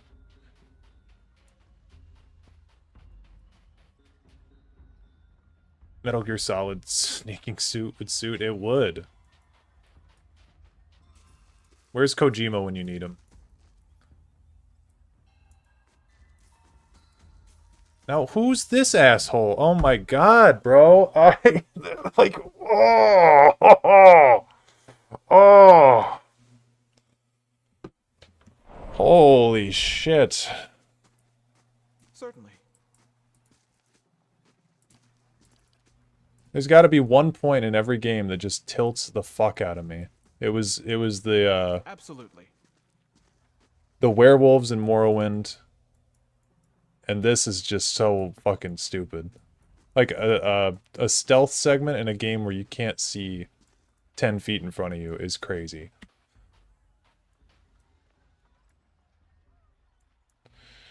Does it have to be full stealth? I don't know. That was me fighting. Oh yeah, I got tilted earlier too. A few segments ago. But this is ridiculous.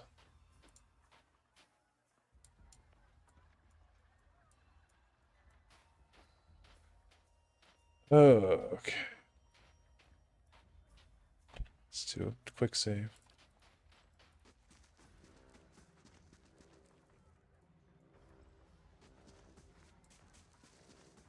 Let me through. Oh, thank God, man. Jesus Christ. Okay. Save everyone in a straight line. Hang out over the side.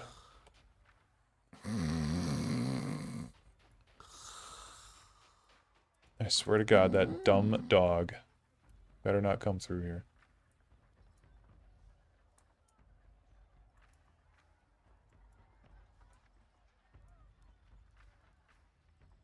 Okay, there he is.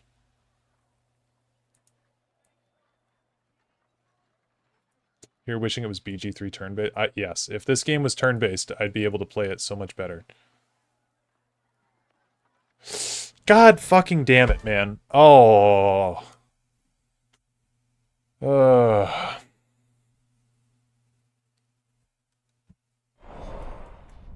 I'd be glad to.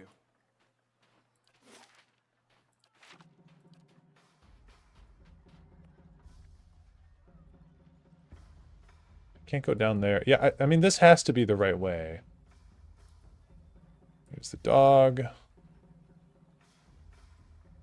You play PoE 2 turn-based? Maybe. I actually haven't ever done that. I played it through the whole way on the, normal way, but turn-based would be interesting.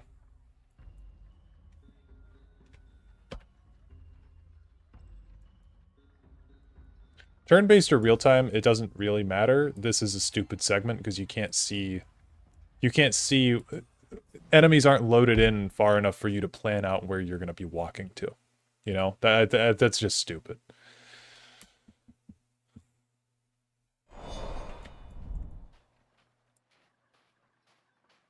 At once.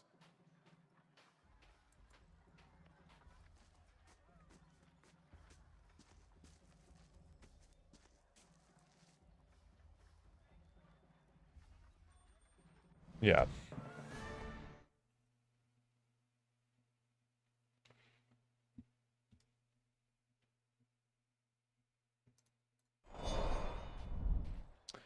Tried it in PoE 2, it's very slow. Yeah, because it's probably not meant to be played in turn-based mode, so... I think we're just going to play PoE 2 on the lowest difficulty, just like this. Okay, fuck it. We're going to stand up and run through, so I think we're going this way. Let me just double check. Where's the captain's... Yeah, we have to get here. I don't know how we're going to do that. You cannot venture forth while in combat. Yeah, I don't know how we're going to do that. But yeah, I think we're just playing Pillars 2, because this game we turned to the easiest difficulty, like, last stream, right? Yes? But if we do it from the start, we should be able to get through that game pretty easily. Because I'm here for the story. I'm not here for the gameplay.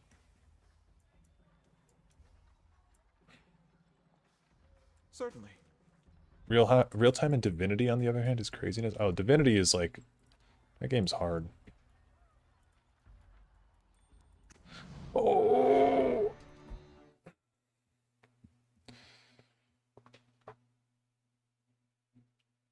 I'm just happy I made it through that first section. I think now we're in the camp. We can get through. Just need to know where things are. Here. I should have done this before. I'll send the devil ahead to scout again. You're supposed to go up those stairs? What? Oh my god, this guy! I don't know when he's up there or when he's moved because I can't see anything. And it's midnight? I'm going to pass out now? Oh, do you live in, are you from Europe? At once. Uh-huh.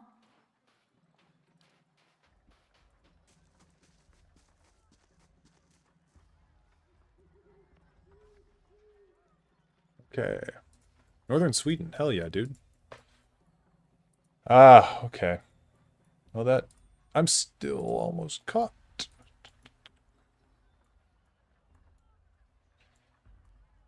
Where'd that dog go? Okay, now I can actually see. Yes. Hold on. It's possible. I want to make sure the paladin doesn't come up here and see me. Right here.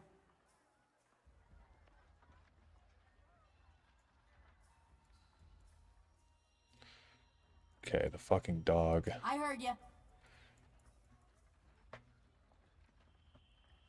Where are you guys from? I'm from America.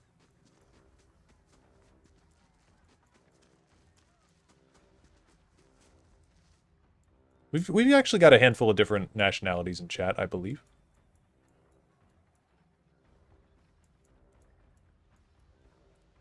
I'm here.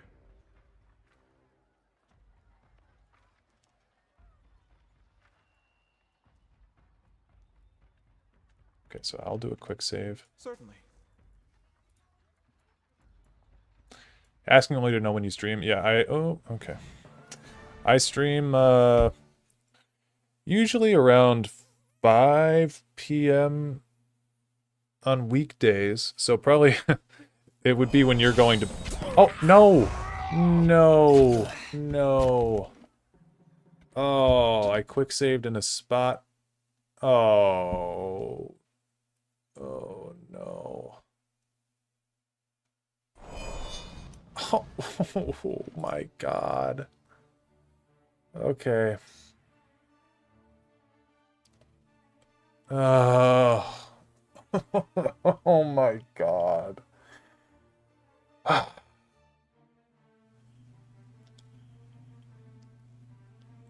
It didn't do that before. They were all... Oh, everyone's awake. Oh, what the fuck. Okay. Yeah, thanks. Thanks, Floyd. Oh my god. Well, whatever.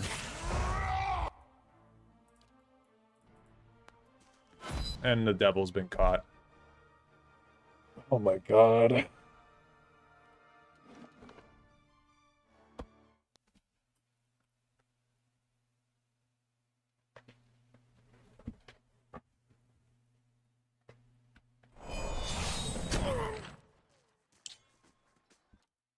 we'll just have all these guys. This.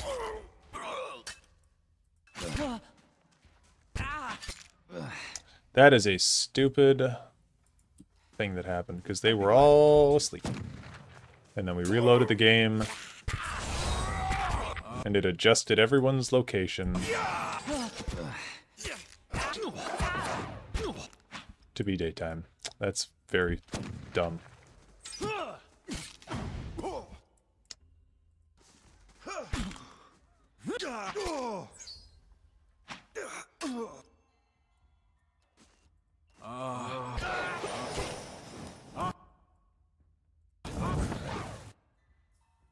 Alright. Well, that was a huge waste of my time. Doing all that stealth. Yes. Huge, huge waste. I shall be discreet.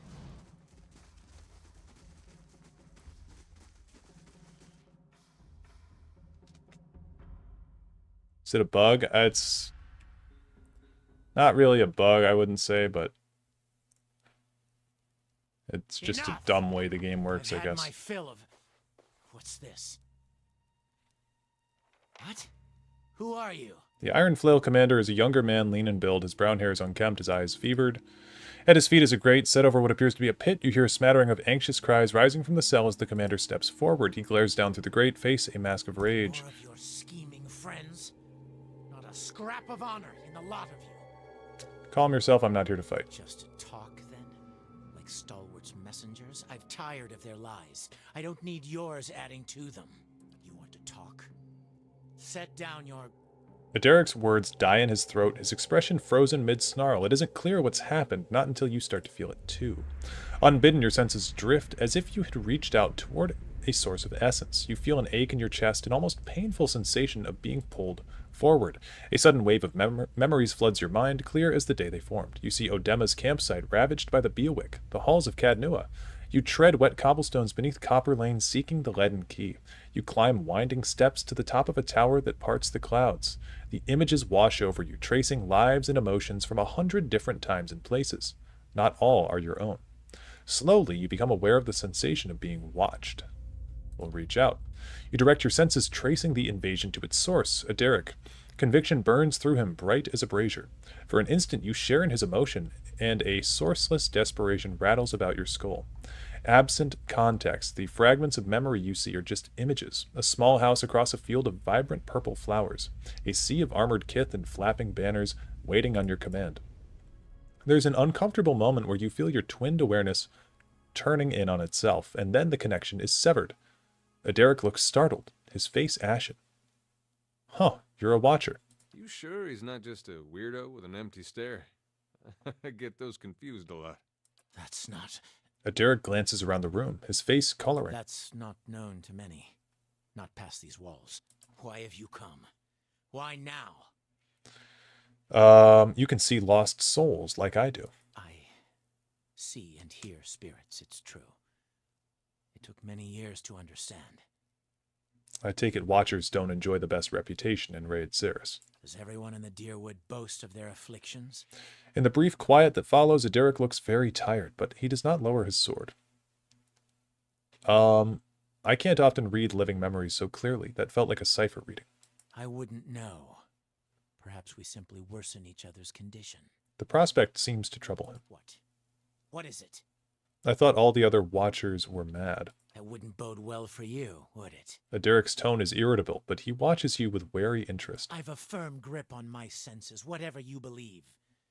The Watcher's curse is many things, but if it promised madness, I would not have taken command of the Iron Flail. The memories I saw, some of them couldn't have belonged to you. You're awakened, aren't you? Are you also awakened? No, of course not. Aderic studies you with grim fascination. Do you know of a cure? Aderic stares at you. Eventually he gives a slight shake of the head. It seems a terrible thing to be awakened and a Watcher both. I'm sorry. Enough about that. Yes, we were in the middle of something, I believe. I came to find out what happened to the delegates. All this for them? Infiltrating my fort, skulking through the camp. Yeah, I would have done things another way if I could have. You could have turned around. If not for the delegates, all of this could have been avoided. Stalwart sent delegates to discuss terms of peace. I offered them the opportunity. I was generous. Aderic paces a few steps before he gets hold of himself. But Stalwart sent soothsayers, not diplomats, to frighten us with stories of the moon going dark, the earth shaking. I would speak to the people who have seen these wild visions to compare notes.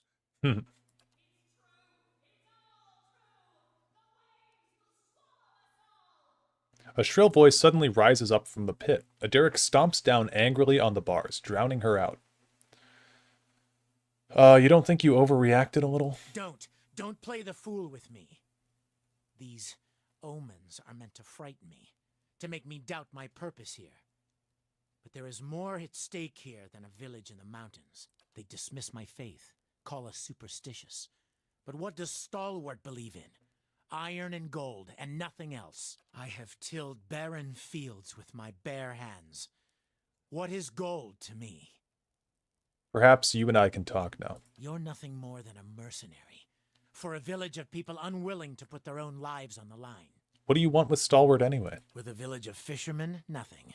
But they cling fiercely to the forge you gave them. Some of the men are here for gold and good steel, and I promised them their share. But I came for cannons. With the battery's cannons, we can hold the pass. Raid Ceres has suffered enough. Its sons and daughters have nothing. He looks at Adair, jaw working. We won't survive an attack from the Deerwood when it comes. Not unless we act. There is an army coming. I've seen it. Pouring down from the mountain. It will crush Stalwart and come for Raid Ceres. Aderic's gaze is distant. The Iron Flail will be the wall that safeguards my homeland from the worst these fire worshippers can bring to bear.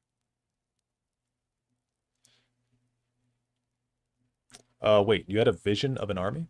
I warn you, if you think to taunt me, Watcher. I had a vision too. In mine, I saw Cadnua reduced to rubble by an army that shook the earth. Doubt creases Aderic's brow. His men exchange looks, waiting tensely for orders. Why would they turn on their own? No, you're trying to trick me. This is all another distraction. Let's say all that destruction we saw. You really think a bunch of backwater fools can do that? Or I thought the Iron Flail might be the army in my vision. Perhaps we both made a mistake. Why should I believe any of this? You would say anything at all to protect Stalwart. You read my soul. What did that tell you? That you're soft-hearted, but it hasn't seemed to stop you. And that you have seen and done a great many things. Things I would not have otherwise believed. We both know something's coming. Maybe 2 Watchers can figure out how to stop it. For several moments there is nothing but silence in the cabin. Then you hear the scrape of metal as Derek takes up his sword only to lay it flat across his palms. I led my people here because I believed we were on the right path. I bound my soul to this blade as proof of my surety. There's a ripple of soul energy in the air. There and gone. Derek looks pained. The sword's no good to me now. It's yours, for as long as you can wield it. I'll call in our forces from the mountains. Please, give me time to explain. You should speak with Stalwart's messengers. Perhaps you'll get some answers out of them.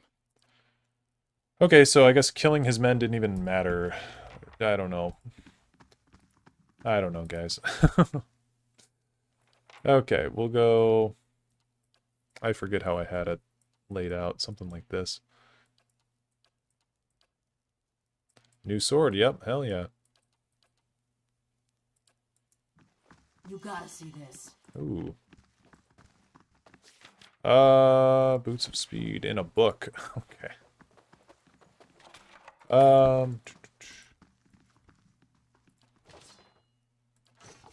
Where'd that sword wind up? Steadfast. One-handed sword. I guess we can give it to, Maneha.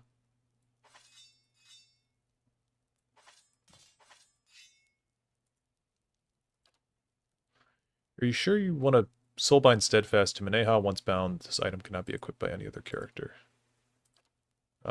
Yeah. I think so.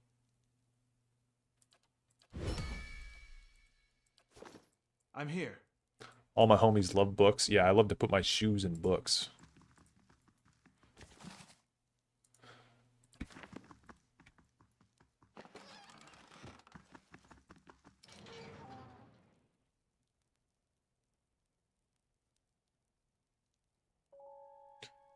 Oh, thank you. I thought we'd never get out of there. No, I'm a little bruised, perhaps. The cold was the worst part. I don't know how you managed to talk that man down. He was practically foaming at the mouth. And now he and his men are still skulking around the mountains. I'm not sure letting him live was the best idea. The commander wasn't the problem. One of the delegates points an accusing finger at another, a woman standing apart from the rest. We might have come to terms if she hadn't goaded him, shouting at him about omens and curses, demanding he leaves the march. You know about how superstitious the Rayed Sarens are. The commander went white as a sheet. She sabotaged the meeting. The woman in question is dressed in unassuming robes. She bears the accusation silently, her eyes closed as if in prayer. You put all of Stalwart at risk. Why? With desperate speed, the woman suddenly lunges sidelong toward a nearby rack and seizes a dagger lying there. She sets the blade to her own throat.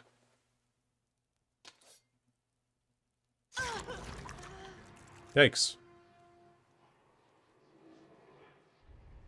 Unseen to all but yourself, the dying woman's soul essence coils in thin wisps about her body. It only grows brighter as her corpse stills. The remaining delegates stare in horror at her pooling blood. Maneha kneels by the dying woman and inspects her robes. She examines a crescent medallion hanging around the woman's neck. What just happened? Damn it, now we'll never get an answer out of her. We'll read the woman's soul. You reach out and brace against the sudden flare of pain and fear, digging after less recent events. There is a copper taste in your mouth and a pain like fire in your throat.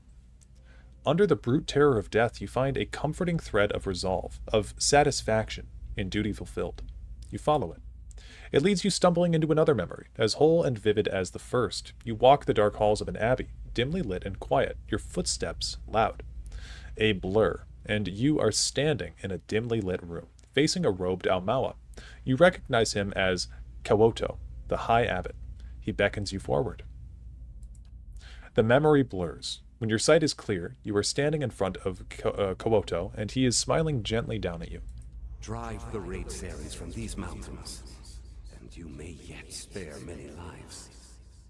The Tidebringer will be here in a week's time.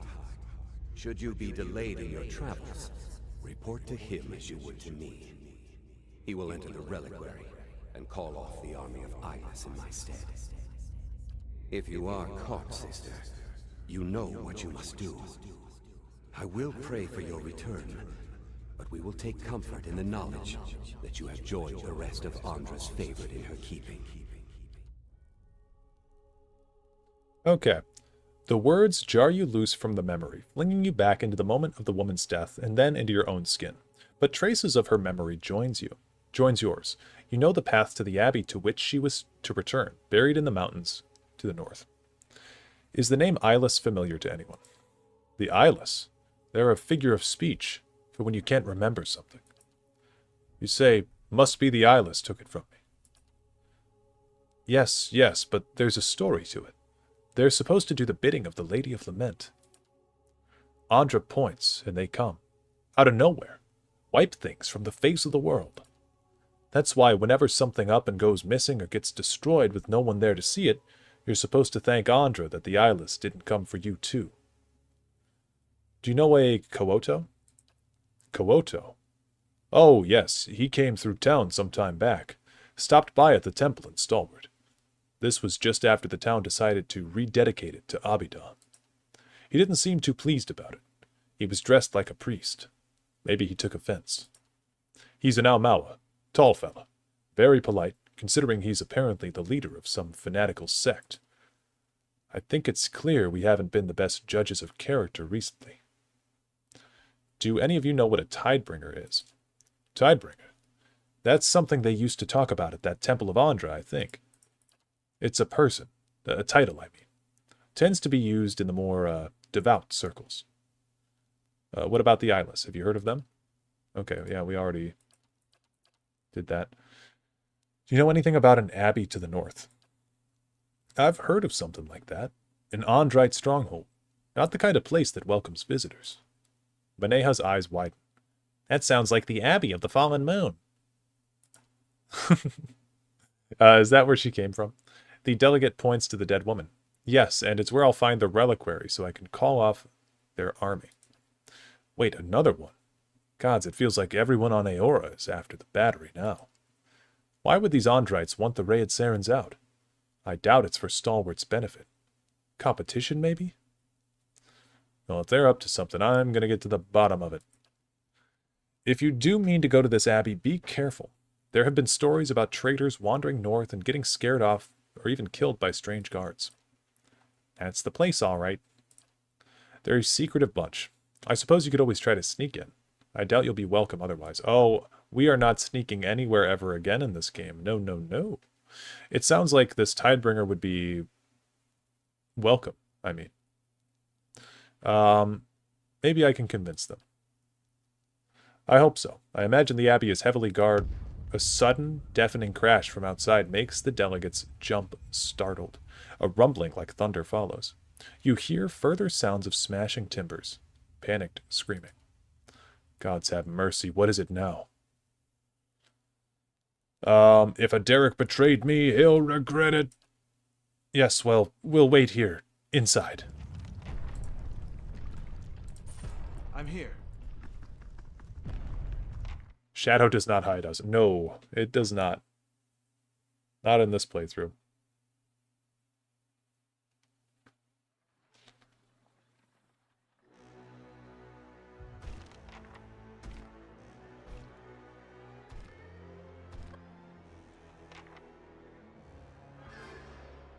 Oh, are those things here? Yes? Right here. Yes? How may I help? There's like no music going on right now. It's pretty funny. For us or the Iron Flail?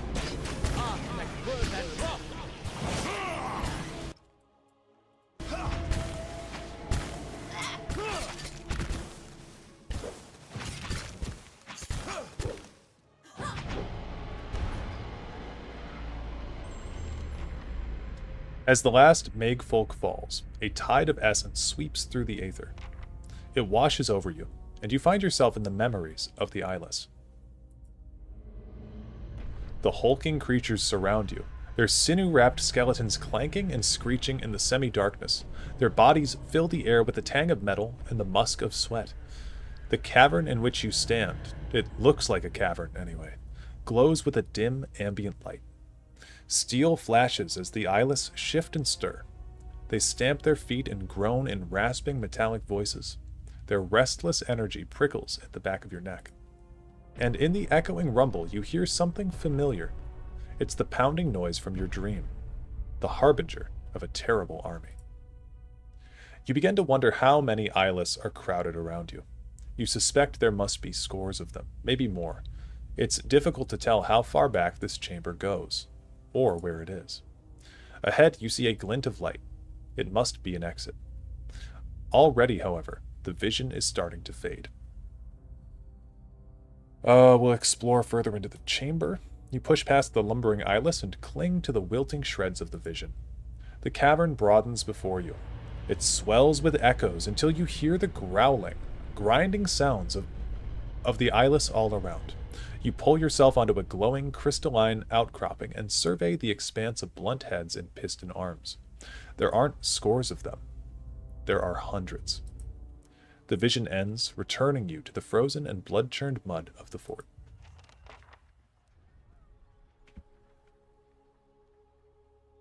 Do you see the T-pose? There's a T-pose off to the right where I'm circling right now, if you guys rewind by like 10 seconds. Derek appears to have taken some blows. There is a purpling bruise along his temple, and his armor is dented in several places. He looks rather dazed. Those things, they came from all sides. The delegate... No, you were right. The visions are true. Derek looks you over. You fought well. And I'm glad to see you've come through in one piece. Not many of my men were so lucky. I'll take what's left of our forces. Those that will follow me further up the mountain. We should be prepared when those monsters return. We can defeat them if we work together. I have seen already that there is little you can't accomplish. Derek bows his head and turns to the road. Enemies, do you? I have dreamed of many creatures strange as these. I'd be glad to. Never have I met one in this world. Sent those things after us, but I would have preferred a card. I guess we should be flattered that someone sent those things after us, but I would have preferred a card, is what she said. She wipes a slick of gore off from her neck, sniffs at her blood-streaked hand, and shrugs. But I always thought that name was a metaphor. I don't know why it's cutting off the first part. I'd heard rumors of the eyeless, but I always thought that name was a metaphor. Mace Hands of Doom, if anyone had asked me. Though I would have called them Mace Hands of Doom if anyone had asked me. Will nod non-committally. Mysterious army you've been dreaming about, huh? It's a wonder you're getting any sleep. That's why we're going to the Abbey, to stop them. All of my decision-making up to this point. I'm regretting all of my decision-making up to this point. Suicidal plan is better than none. Still, I guess a suicidal plan is better than none. What is going on? We'll find the salt well, too. Oh. I know, it's just... She grumbles with exasperation. Getting rid of this memory, it feels like it's crowding my head that much more. Knowing that I'm finally close to getting rid of this memory, it feels like it's crowding my head that much more. She paces and locks her fingers into her hair. Driven me halfway across the known world. It's been with me for decades, driven me halfway. This is so annoying. And? She stops pacing and sighs. It's time I told you what I did. Oh, we have a lore dump about Maneha while this glitch is happening. Okay, take your time. Centuries ago, before Adiran unification. It was a war, centuries ago before Adiran unification. She folds her hands in front of herself. Led a campaign across the northern forests to subdue some of the outlying Kulklan villages. Brutal work. Go on. Forest, and another third to the elven scouts hiding in it. By the time we reached the first village, we'd crushed their defenses, and they'd bled us. Okay. Elderly left, but they spit on us when we marched into town. Wasn't much more than children and elderly left. And offered us lodging in the old meeting hall. And when the sun set, they tried to burn it down around us. but that wasn't the point. They barely got a flame going, but that wasn't the point. What was it? I saw months more of pointless, bloody battle as we fought for the rest of the region. I had to break them. And I had to send a message to the rest of the villages. Her hands shake as she raises them to cover her face. One of them to the trees around the town, and left them there to die. So I nailed every last one of them to the trees around the town and left them there to die. That's crazy. Yeah. That wasn't you, Manea. So I've tried to tell myself. Anyway, we should get going. She shoulders her pack, and you catch a glimpse of something unusual in it. A thick roll of cloth bound by leather. Yeah, what's that? Better days. Something I've been saving for better days. She tucks it away. Okay, that was the weirdest thing ever with the audio, but basically that was her what am I trying to say here? That was her previous memory, her awakened memory, was that warrior thing. Yeah, we'll go directly to the Abbey of the Fallen Moon, I think.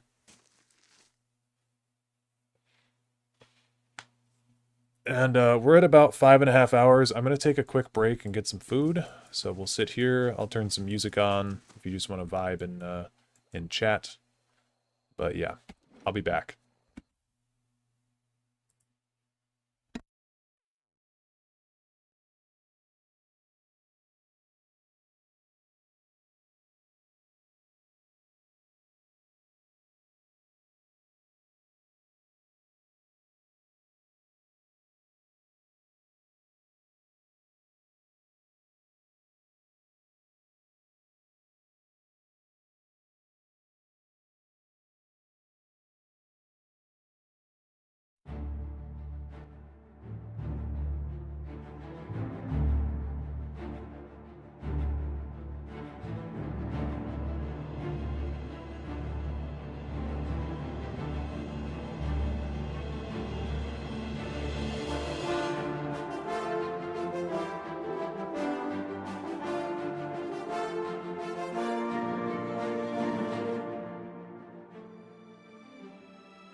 I have returned. Hello, everybody. We'll hop back into things. We're speeding through. It is interesting because I played it evil, so different stuff to see. Oh, you played Pillars 1 on an evil character. That's interesting. Okay, so we just made it to here. Yes, the Grey Fox returns. Thank you. Here. But I guess that's the point. Okay. So we're at the Abbey of Andra at this point. Andrite Title Fist, my bad. Hold, who's there? I was just looking for the way out. Or we can say, Kyoto is waiting for me. I am the Tidebringer. The guard's eyes narrow. How can I be sure? We are in the final days of the Mequin's Tide, a time of transition for our church. My presence is no accident. The guard relaxes and appears relieved. Forgive my caution. We were told to expect you. The High Abbot awaits you inside. Just got everything in the pot for the curry. 2 hours of cook time remaining, give or take, lol. Nice. I might make some pizza rolls later. That's about as far as my cooking skills go. I don't think we need any of that.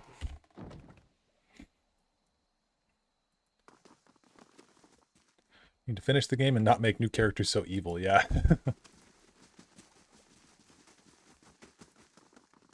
I've tried doing... Pale, sister.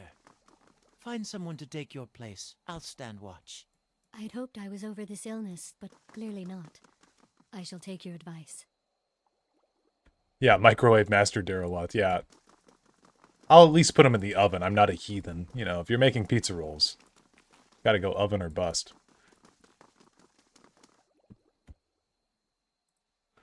A mural is rendered on the face of the rock wall. 4 panels seem to be arranged as a story of some kind. First panel, Anthu, the end. Second panel, Saman, the flood. Third panel, Disaman, the ebb. And fourth panel, Dianthu, the beginning. Okay, so it goes end, flood, what was it? End, flood, ebb, beginning. That is going to be important. Ebb, flood, end, beginning. So I want to remember that.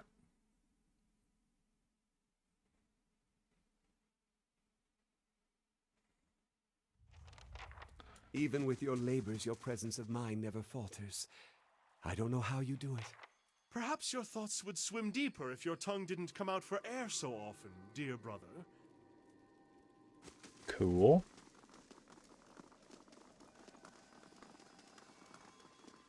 And where's the salt bath or whatever? It's... If you say so.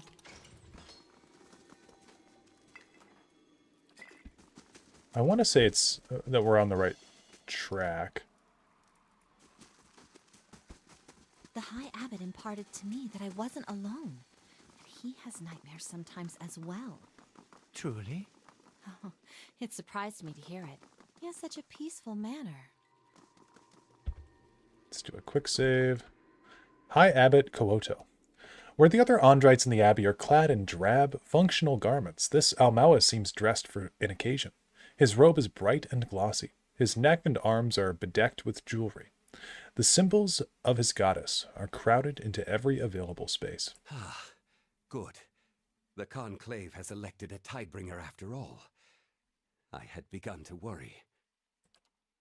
He looks back up, noticing your company, and nods. And they took my advice in providing you an escort. Very good. I am sorry I could not make your journey easier. I am Kyoto, the High Abbot. Okay, so I've just been saying his name wrong for a while. Kyoto. Let's see. Now that I'm here, what is it you wish of me? Surely the Conclave gave you some explanation of your charge. He eyes you curiously. But of course, they sent you abroad in dangerous lands. The less you were told, the less we risked. You are here to perform the Rising. And once that is done, you will take my place here. When you are ready, we will begin with the recitation. The conclave mentioned something about a reliquary. Yes, of course. I would not pass my station to you without passing that knowledge as well. It is the Abbey's most sacred chamber. When the rising is complete, I will take you there myself. In fact, the ritual demands it. So how did you become the High Abbot? I was elected by the Conclave, as you were. But you already knew that much. It was unexpected. There were others more accomplished. I was merely a scholar. But they each had their faiths called into question. And no one could find cause to doubt mine. He smiles proudly, exposing for the first time yellowed, worn teeth. He seems conscious of your gaze and quickly hides them again. It was such an honor to become one of Andra's most trusted servants. It was hardly a choice at all. About the recitation. You seem nervous. The Conclave chose you for a reason. For a devout follower of Andra, the answers will flow naturally to you. I remember my own rising. The Conclave sent me on the same exhausting journey. When it came time for the recitation, I could not remember a word. But it all came back in time. Our goddess smiles upon the forgetful. He taps a large golden ring with a wave insignia, as though it were proof. Our library is open to you, as are the grounds outside. There is a beautiful mural out there that you should see, if you haven't yet. And Yeah, you we may, saw it. of course, speak with the gift bearers here, if it helps your recollection. Take your time and examine these things before your recitation. I understand. I know you will not disappoint when the time... Let's go to the baths. Yeah, I think it's right here. We've got to be close. They call out sometimes. Even the guards below think it's strange. For Andra, most like. They surely long for her embrace. Okay, said that we can go in, because she's a tide bearer. Saltwell. Yeah, she just can't finish her sentences. In the room is a pool. It's small but deep enough that you can't see the bottom. The glassy surface almost looks frozen. So does Maneha. She stands rooted in place, staring at it. Be bigger. You know, I thought it'd be bigger. Looks deep anyway. Regrets and greatest sorrows get left here. So it better be. Gift bearers say the heaviest regrets and greatest sorrows get left here. So it better be. Can't finish sad life, yeah. For real. I guess, more accurately, she can't start. Which arguably could be worse. I thought you'd be diving in by now. So long? You're worried that when you finally get it, it won't be what you expected? You know how when you've been thinking about something so long, you're worried that when you finally get it, it won't be what you expected? That thing's just filled with leeches. I mean, for all we know, that thing's just filled with leeches. Yeah, you're stalling. Don't remind me. Oh, hey, she said her line correctly. Crazy. Okay, so this is what I love about Pillars, is that, you know, these quests, you can have various different reasons for your choice here with what Maneha should do. So we can say, you were never liable for the massacre you remember. Let go of your guilt. Your memory of the massacre has shaped you. Discarding it may change you more than you intend. Memory is a penance for our misdeeds. You have no right to forget the massacre. What if your memory of the massacre has prevented you from committing a similar crime? Your suffering helps no one. Forget the massacre so that you can have peace. The problem has never been your memory. It's the part of your soul that led you to massacre those people. So, it's very interesting which one we choose. I actually do like this option. What if your memory of the massacre has prevented you from committing a similar crime? I really like that one. I think on my first playthrough, I did, you were never liable for the massacre you remember. Let go of your guilt. But I find this to be an interesting option. So we're going to choose, what if your memory of the massacre has prevented you from committing a similar crime? Me? I was a different person, shaped by a different past. She says, that was my soul, but it wasn't me. I was a different person, shaped by a different past. Well, now. I don't think I could do anything so awful now. Her hands are clenched in front of her, and her brow is furrowed in determination. Despite it all, she sounds like she's asking a question. And this memory has shaped you and taught you restraint. Without it, you might choose differently. You said before that you can feel the rage that drove your past self. How can you be sure you aren't capable? Ah, this is a misprint. How can you be sure you aren't capable of similar violence? Capable of similar violence. I'm going to say just fair enough. Do as you will then. Here goes. She shakes her arms and legs out with a jingling of metal.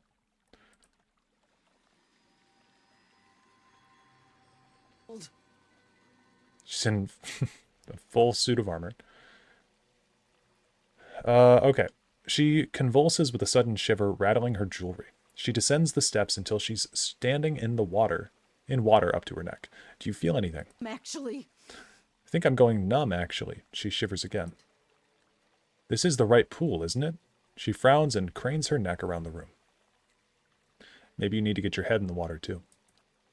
She gives you a wry, sidelong look, then she takes a deep breath and submerges. A minute ticks by. 2. Maneha keeps herself still beneath the water. At last, she breaks the surface, wiping the water from her eyes and shaking it from her hair. think I won't pull you in here, too.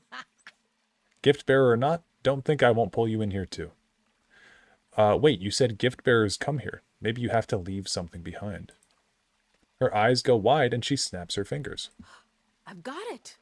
She digs through her pack and produces a thick bundle of cloth bound with leather. It's the same bundle you glimpsed earlier. She snaps the leather cords and unrolls the cloth, revealing a wine bottle. The night I awakened.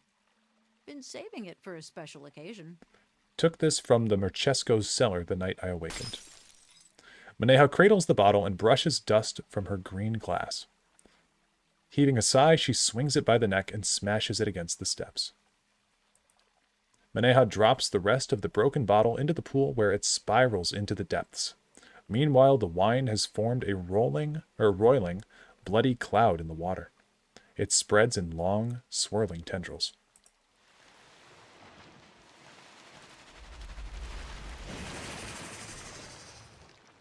The surface of the pool ripples, and Maneha paddles at the spreading cloud. Crimson tentacles erupt from it, writhing and reaching. Maneha gasps as one wraps around her arm. Stand back! We're gonna wait. Another wine-colored tentacle wraps around her head. She shouts as it pulls her under.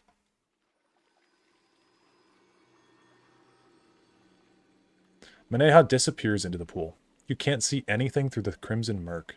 Except for the blossoming cloud of wine, the waters look perfectly still again. The seconds crawl by. Did that thing come from the bottle or the pool?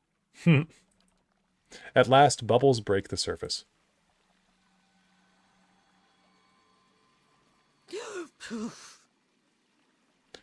Are you all right? She thinks about this for a moment.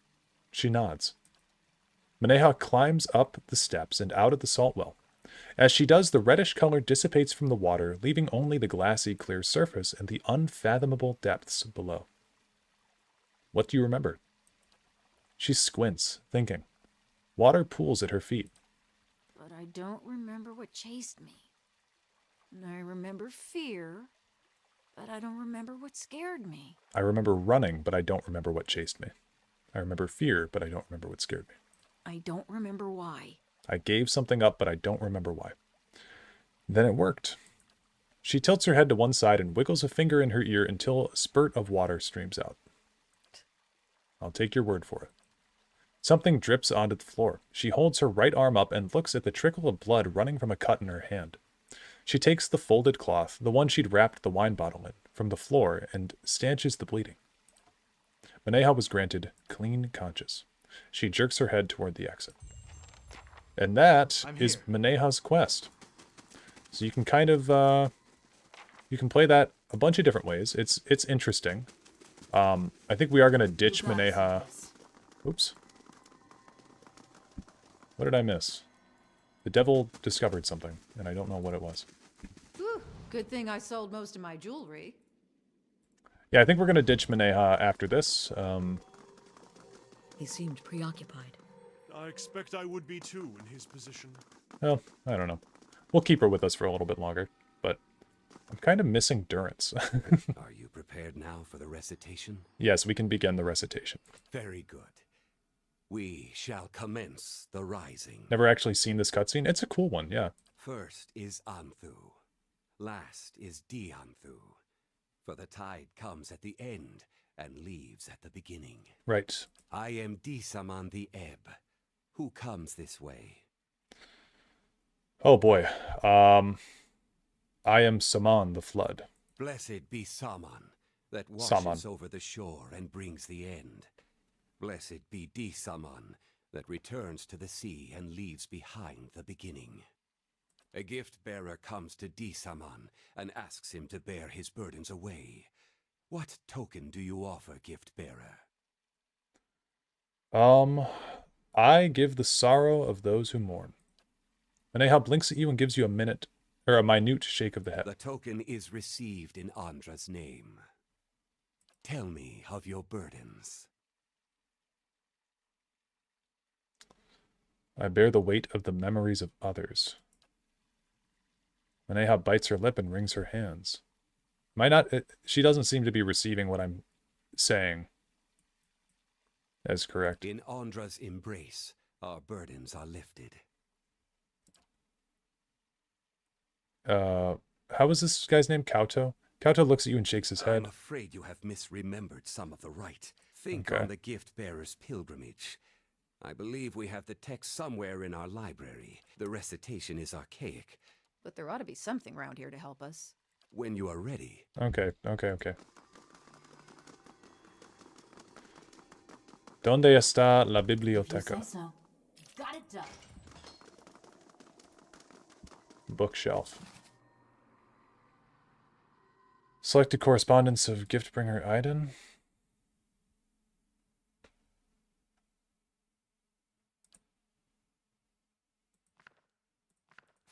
I don't think that's a quest item. Jesus fucking Christ, these traps, bro.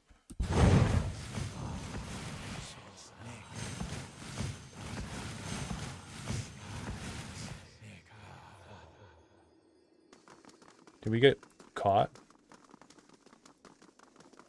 No, okay. I heard chanting.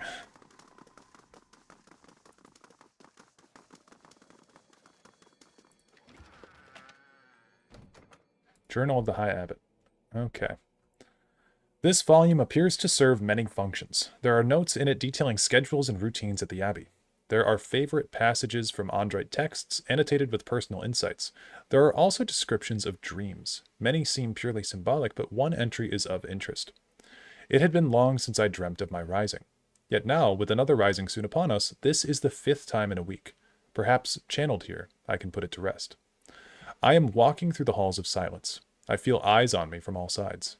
Angry, vengeful eyes. I arrange the panels and curl my hands into the sign of the tide. The right is the wave. The left tracing the crescent moon with my 2 outer fingers. The way opens to me. I climb the steps and Andra's witness is installed there, the old aspergillum, set to operate the valves. Aspergillum? The old aspergillum. Set to operate the valves. I've never heard that word. I use it like a lever, and the water rises. There are angry shouts, and when I cover my ears, they are louder still.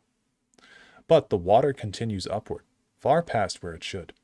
I climb as high as I can, but I feel it, icy on my feet. Then it is over my head, and I cannot breathe. Suddenly, I am outside the reliquary, looking at the Veil of Tears. The witness is in my hand, and the veil parts for it. I step through to the one place in the Abbey I feel protected. Only when I pass inside, I come out in total darkness. I call for help. I'm shouting, screaming for help. There is no answer. I stop. I sit there in the dark, waiting for what seems like ages. Then I realize I don't know who I am. Okay. Rising Tide. I found a record of a recurring dream of the High Abbot. It showed him performing a strange sign before 4 panels, then retrieving a rod-like relic from a nearby device and using it to pass through the doorway of water into a walled enclosure somewhere outside the abbey. Yes?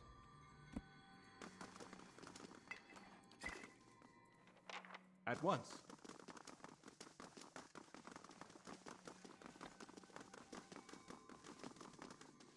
Well, I'm okay to continue doing guesswork on this guy. Now for the recitation. If you think you first, I am Disa. Blessed Okay. be a gift Saman. bearer comes to Disaman and asks him to bear his burdens away. No, okay, she didn't like that either.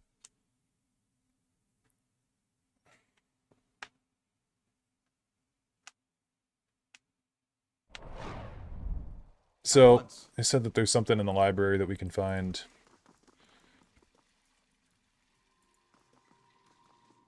Where would the library be?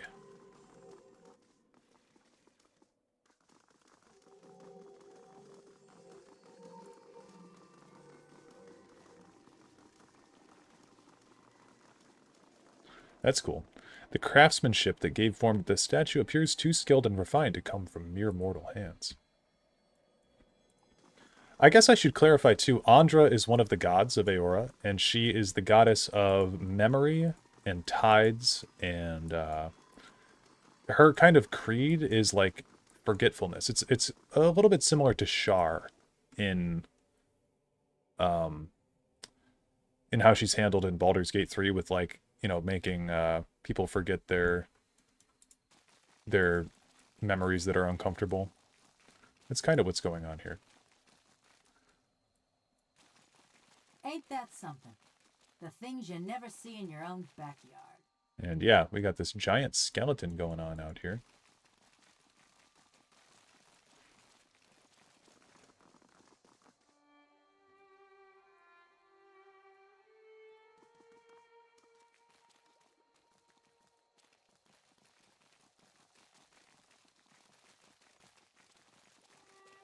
It's a big-ass hand here as well. Ice is built upon every space between the bones of this skeletal hand, forming a slippery incline into the jagged cliffs below.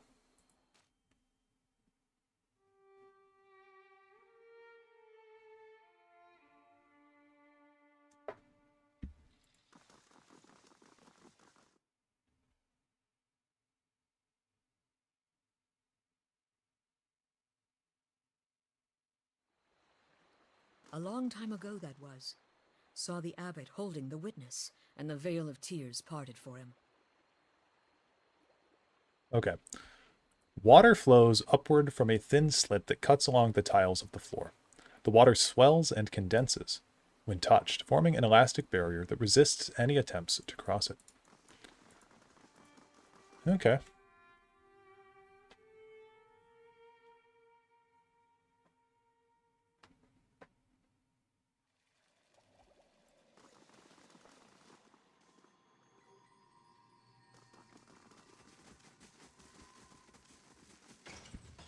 Ah. This is the record?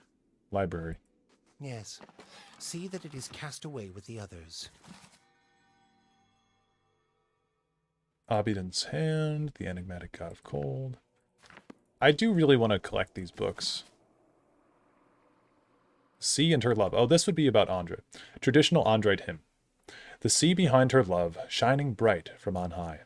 She bade him come down from his palace in the sky. Her love could not be swayed, so she took a peace into her heart. And all who saw her grief that day slept in her bosom still. Well, I have to work out while I have a little bit of time, so I must depart. All right, awesome. Thanks for hanging out tonight, Hikaru.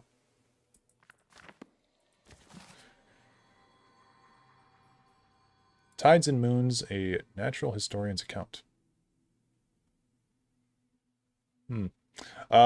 We have all heard the legends of Andra and Sen Balafa, and the explanation that the goddess's love for the moon causes the tides.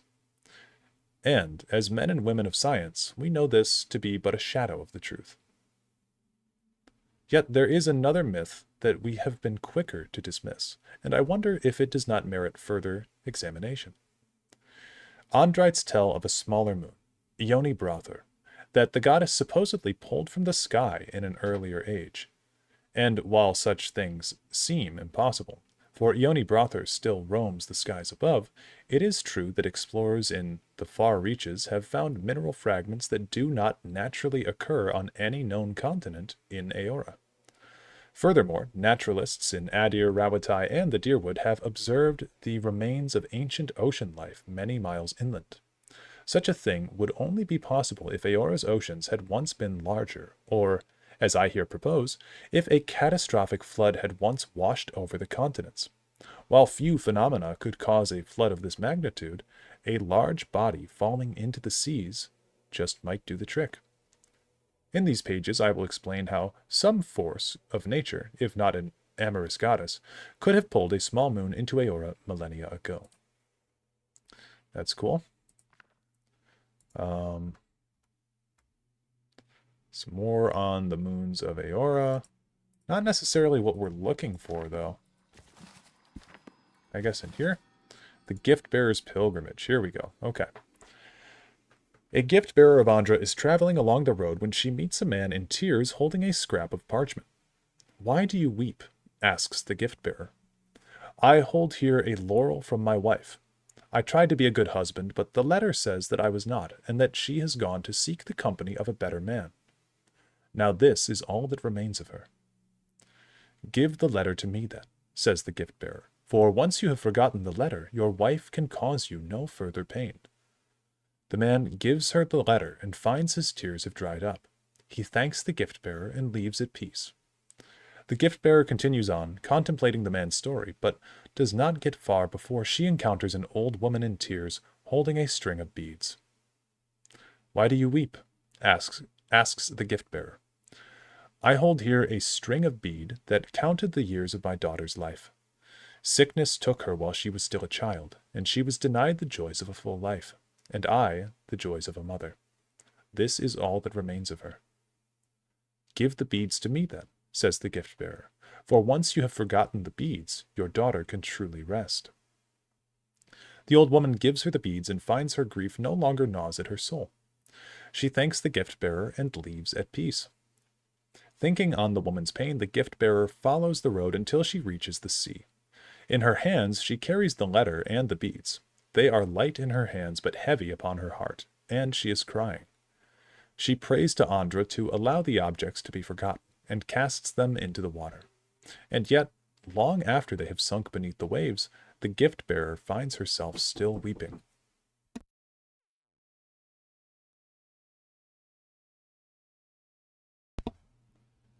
"Merciful Andra," pleads the gift-bearer, "in your service I have helped people forget their troubles. Yet, though I pass them on to you, I feel them still as though they were mine. How can this be?" The gift-bearer listens to the wisdom of the crashing waves until she understands. To feel the troubles of others in your soul is a burden itself. However, she has no token to give to Andra to bear it away, for the troubles are not hers to forget. Interesting.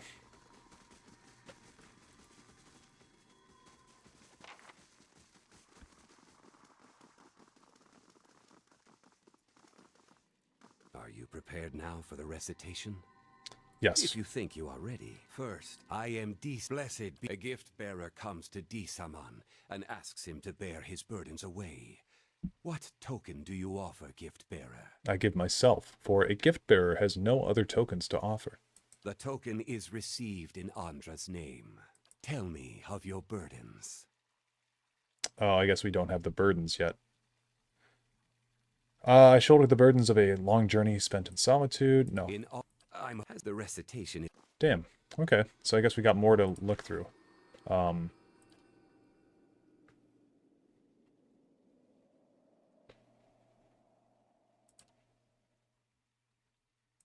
what more are we forgetting? Complete the recitation. Kauto advised me to examine the library as well as a mural outside and to speak with gift bearers to gain insight. Well, maybe we could talk to Maneha.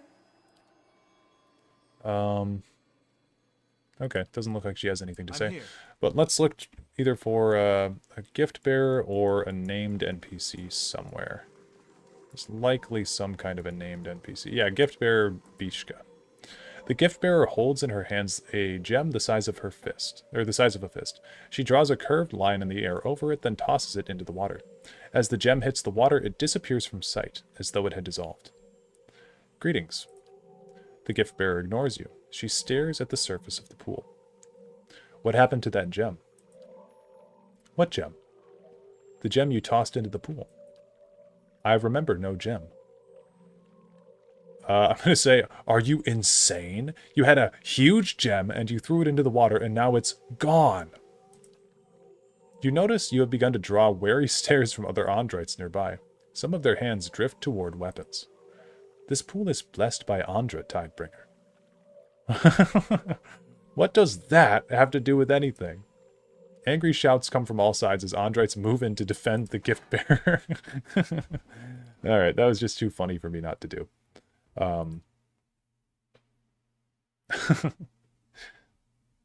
Goofy dialogue. Okay, do we have, Are you prepared now? If you think you are first, I am Disa. Blessed a gift bearer comes to deal with this. Guards! Okay, we gotta read the thing again. We'll go talk with the gift bearer and not be an insane person. A sure sign of a Tidebringer, yes.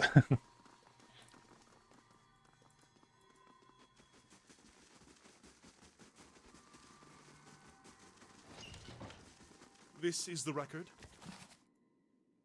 Okay. Yes. See that it is cast away with the others.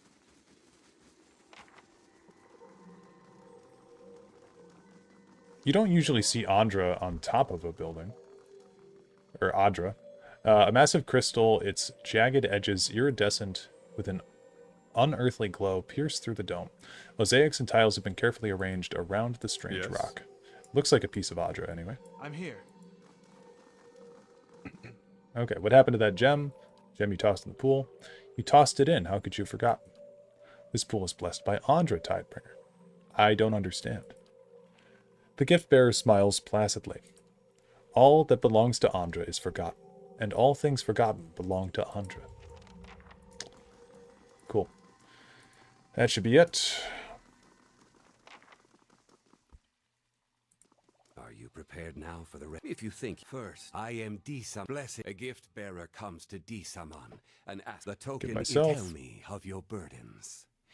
Okay. I have none, for all that belongs to Andra is forgotten. In Andra's embrace, our burdens are lifted.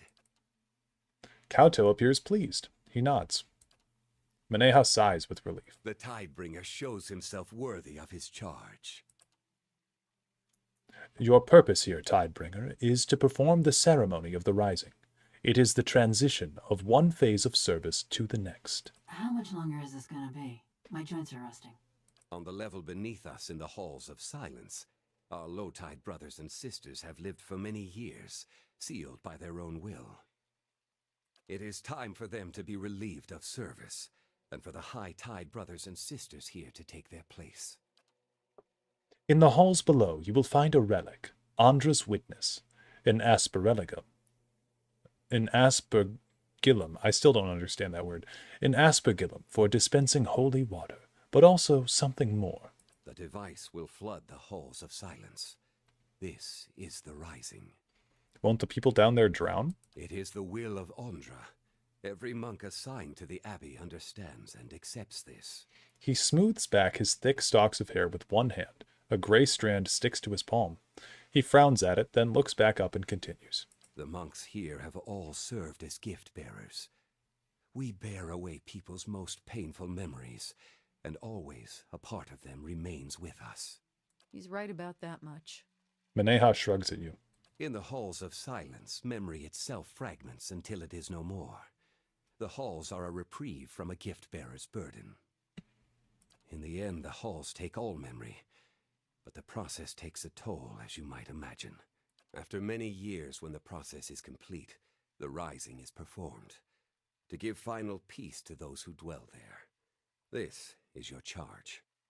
Dying immediately seems preferable to losing all memory in the halls of silence, only to drown later. It goes beyond that. It is about duty as well. The Abbey is one of Andra's most guarded secrets. Death is no guarantee our knowledge will fade safely. It is necessary that the memories of this place be washed away. We do this in Andra's service. The Almawa notices an age spot on his arm as he gestures. He licks a finger and rubs at it like a smudge. Okay, once I have Andra's witness, what do I do with it? The device it operates is a simple valve mechanism. It will be clear to you when you see it. Okay, what do I do when the rising is complete? The high tide is to replace the low, and stand vigil in the halls of silence until the next rising. When you have completed the rising, bring Andra's witness to me here. I will show you the last of what you need to know. To reach your destination, you will need to know the sign of the tide, which is kept only by the High Abbot. It's said that it is the first knowledge lost when the Abbot joins the low tide in the halls of silence. Watch carefully. Kauto contorts the fingers of his right hand into a particular curl shape. Then with his left hand he traces an arc from center to end, simultaneously with his index and little fingers. We read this in his book already. I trust you will perform your duty, Tidebringer. Yeah. Okay, and then how do we get down stairs? I'm guessing it's right here.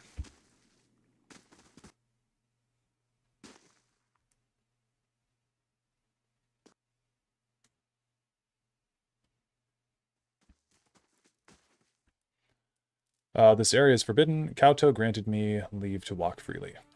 So it begins. You may continue, Tidebringer. Be warned, the low tide have been in the halls of silence for a long time. Their minds are not sound. Your presence may provoke them. Mind your center. You always knew this time would come. I've seen the other side, brother. If you say so. I'll find its waters again, warm and soothing. I'll see what I can find. Okay, I guess we are going to sneak around for a little bit. An acrid and pungent smell climbs up from the depths of the pit. Another use of the word acrid.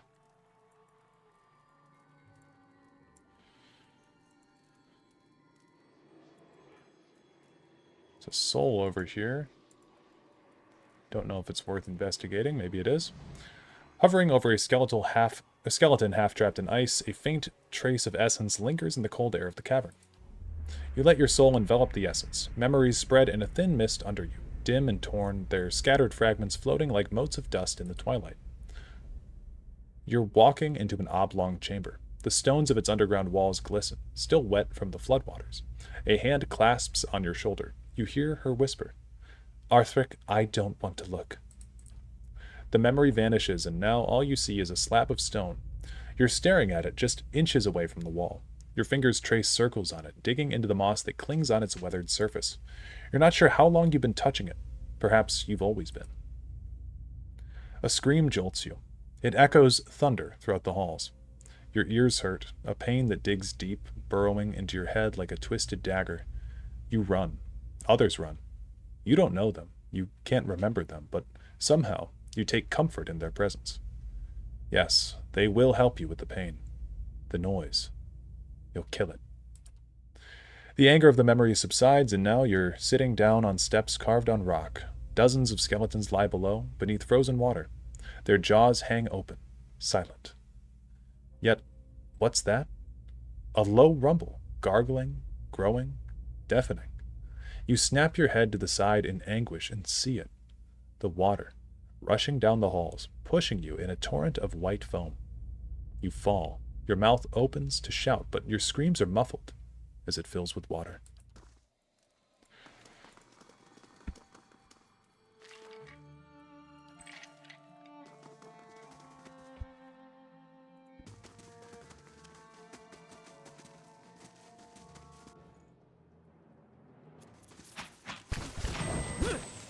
That's it!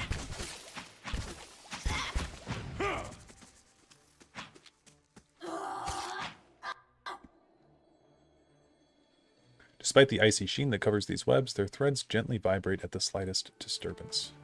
I'm here.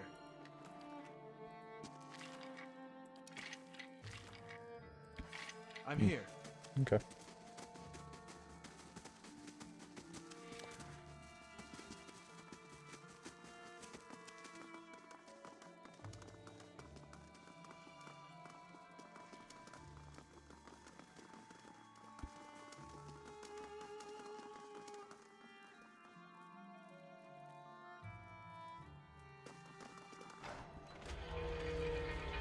walk unseen. Oh god, okay.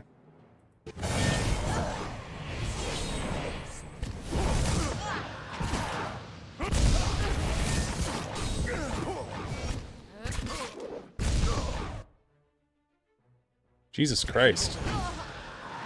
Zawa's in... The devil went down! Wow, that was fucking crazy. Let's just rest. Oops. Nice and quiet. Here's a side of Andra I've never heard of.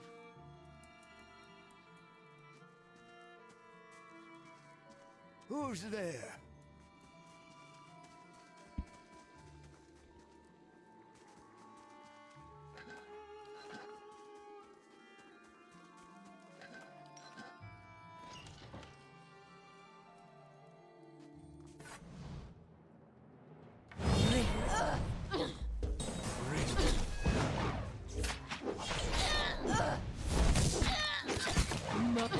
God, that's gonna burn my eyes looking at that. Jesus, it's so bright.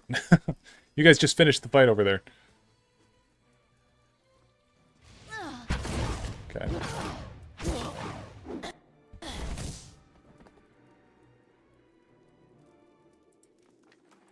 Yeah, monks are very powerful. I'm here. Whew, good thing I sold Only most of my Nova, yeah. jewelry.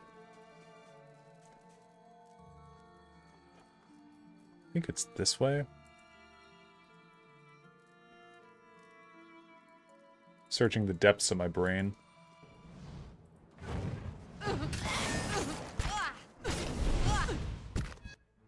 Yeah, that's the wall right there, I think.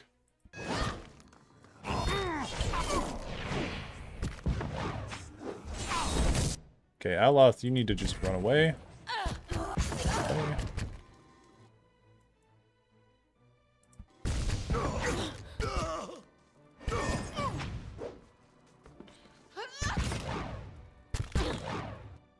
Zawa is ready.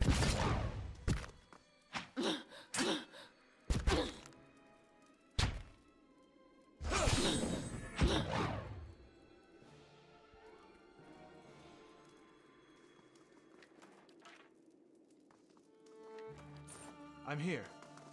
There it is. Different scenes of an ocean shoreline are carved into 4 stone panels, arranged almost haphazardly at different heights along a network of rails. I had difficulties with this wall, I remember. Yeah. I think my first time I did as well. The panels are affixed to a set of rails that curve and crisscross in patterns that remind you of seaweed. There are 4 depressions in the wall behind the rails in which the panels look like they would fit. The panels show variously a barren shore, a city in flames, a flourishing city, and a tidal wave. Okay, let's arrange them. It appears that any panel can be slid into any depression by following the network of rails. Move which panel into the first empty depression. We will move the... So the way that it goes is it's end, ebb, right? It's end is first and beginning is actually last. So I'm gonna guess that it's the... Flood is second, then ebb is third, right?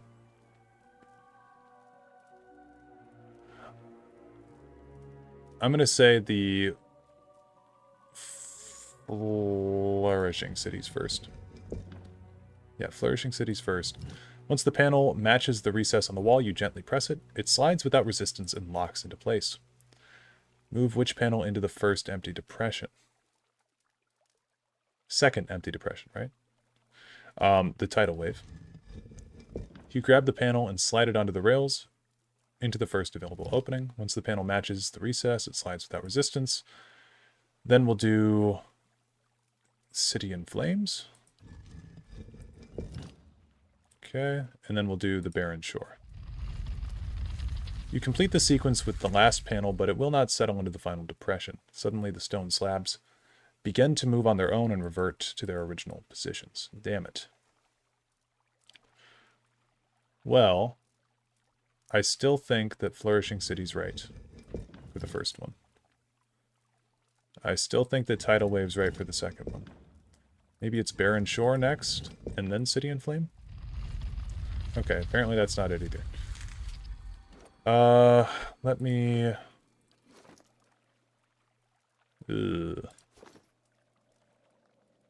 Let's see if I've got anything recorded in my journal for this.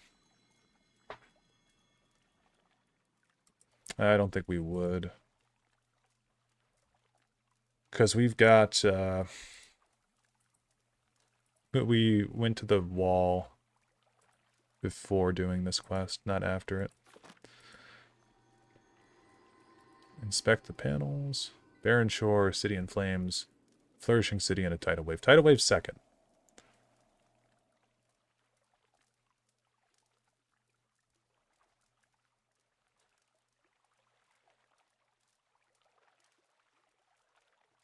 Oh, the fire's first. Gotcha. I knew the wave was second. Barren Shore. That makes sense. The remaining panels retract and lock into place. Behind the heavy stones, there is a metallic groan and then a steady whir. A small tile about waist high slides back. Beneath there is a carving. It shows an image of an ocean wave curled around a crescent moon. You curl your hands as Kauto had done, and you position it over the carving of the wave. Then, using your other hand, you trace the arc of the crescent with your index and little fingers. A heavy rumble stirs the ground, and from all around you comes the sound of rushing water.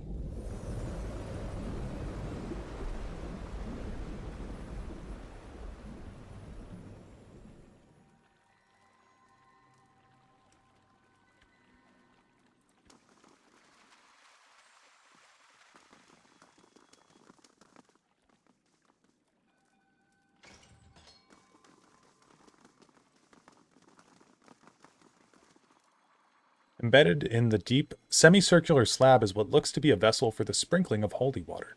In this context, however, it looks more like a lever.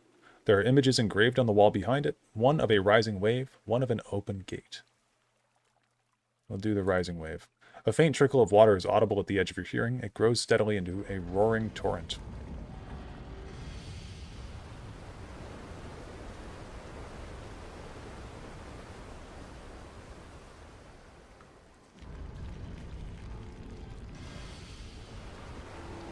Oh, are we just dead?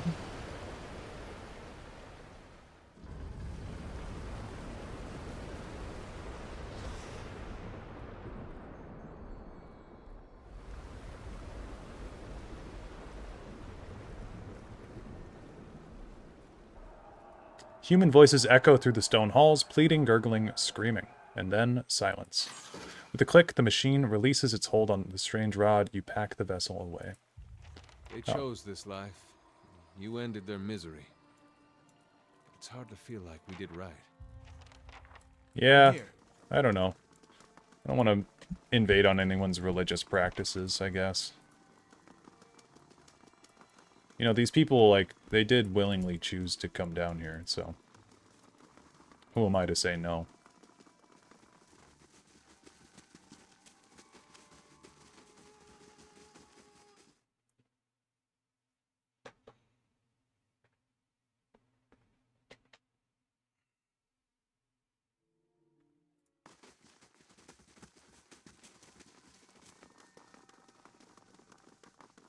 Is it done then?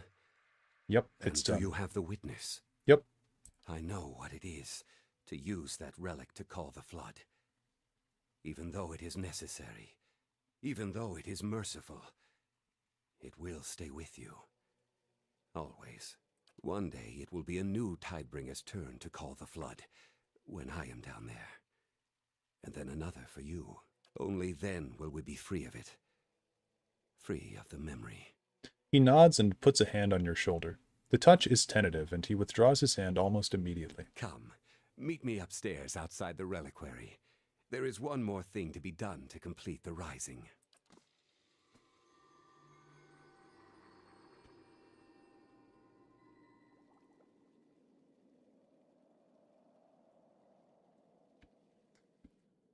Okay, I forget how to get upstairs, to be honest with you.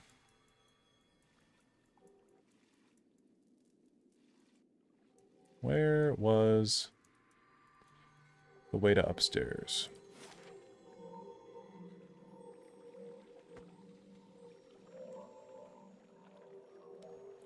Guess we'll go to the ramparts.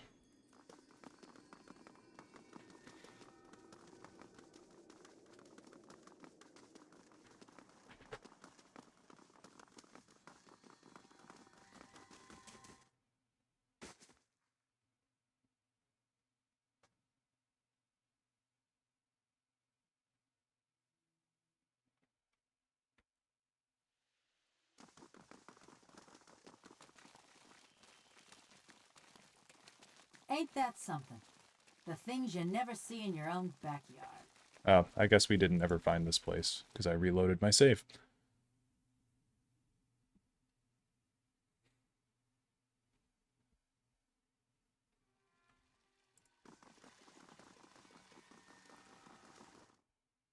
That's right.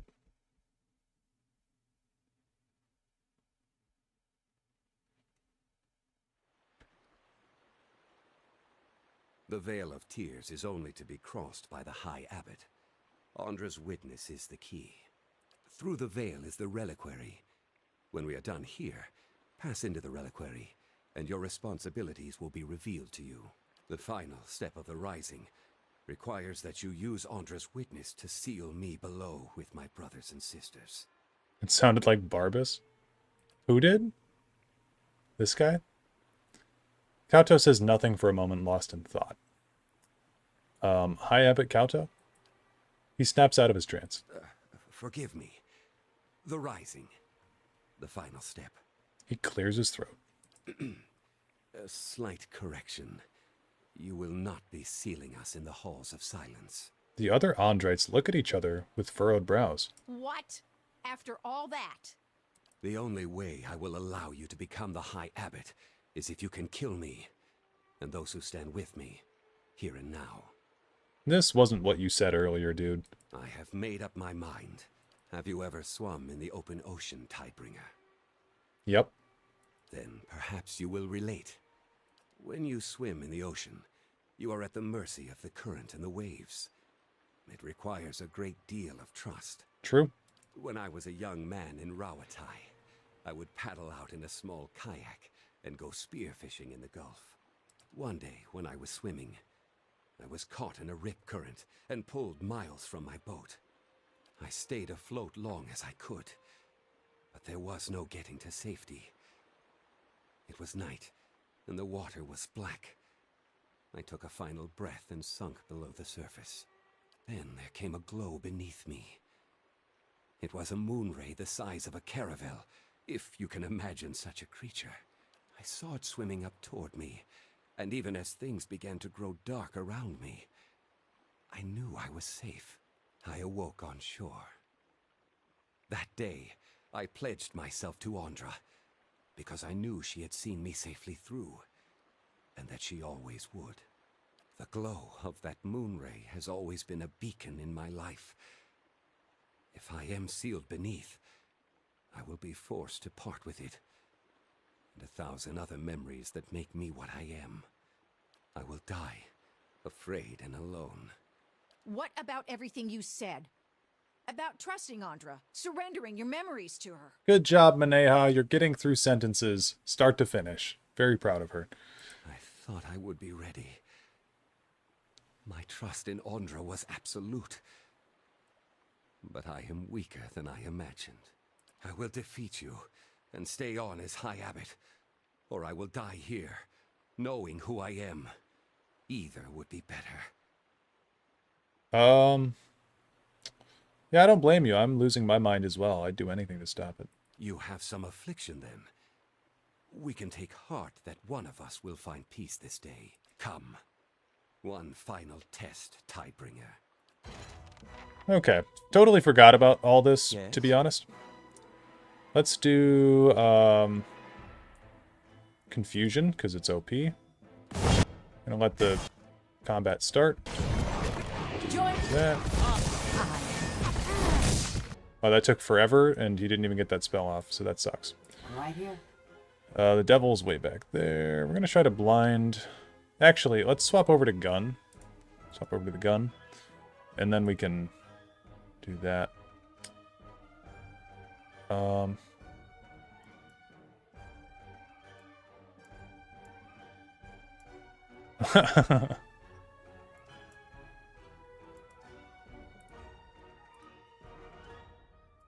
Okay, Dareloth. I'm here.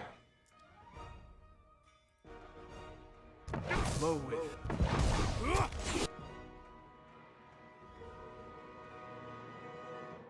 Right here. Yep, she still is on the ground, actually.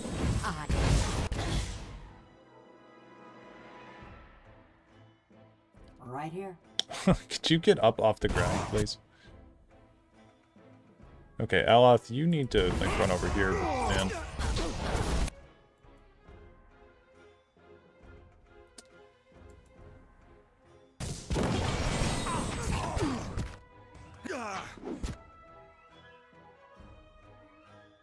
Yes?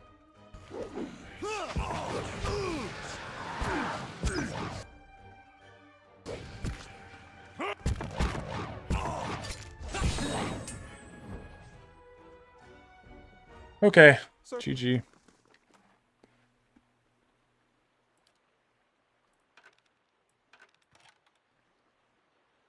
I would welcome the extra strain, if only I had room.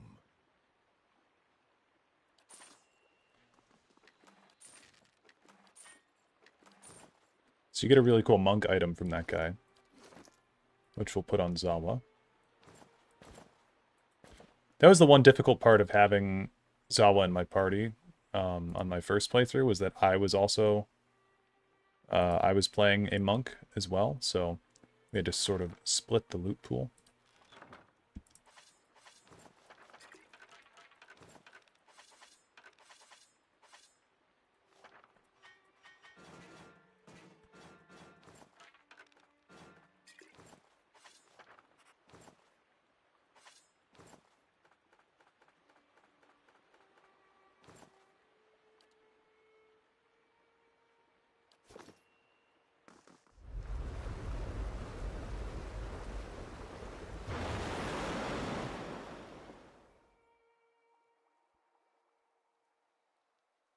Well, would you look at that?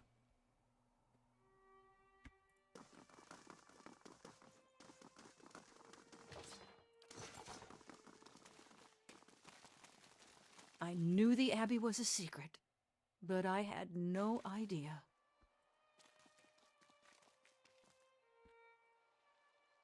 I can't even click that. Okay. The strange crystal formations of this rock, intact even after their collision against the thick bones of this giant skull, seem to radiate with a warmth of their own. All right. I'll give you guys 1 minute to get your speculations in on what this body is here. The cracks on this jawbone suggest that a forceful blow separated it from its skull. Judging by the distance to the nearest skull, a tremendous force severed this vertebrae from the rest of the giant body. Yeah, I'm going to leave for just a second again, because I got to go talk to somebody, but I'm going to leave the screen right here. And if you guys have any guesses, for people who have not played this game, as to what this is, I'd be curious to know. Obviously, if you do know what this is, you don't need to say anything. Because I know what it is, you know what it is, so...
Okay, here we go.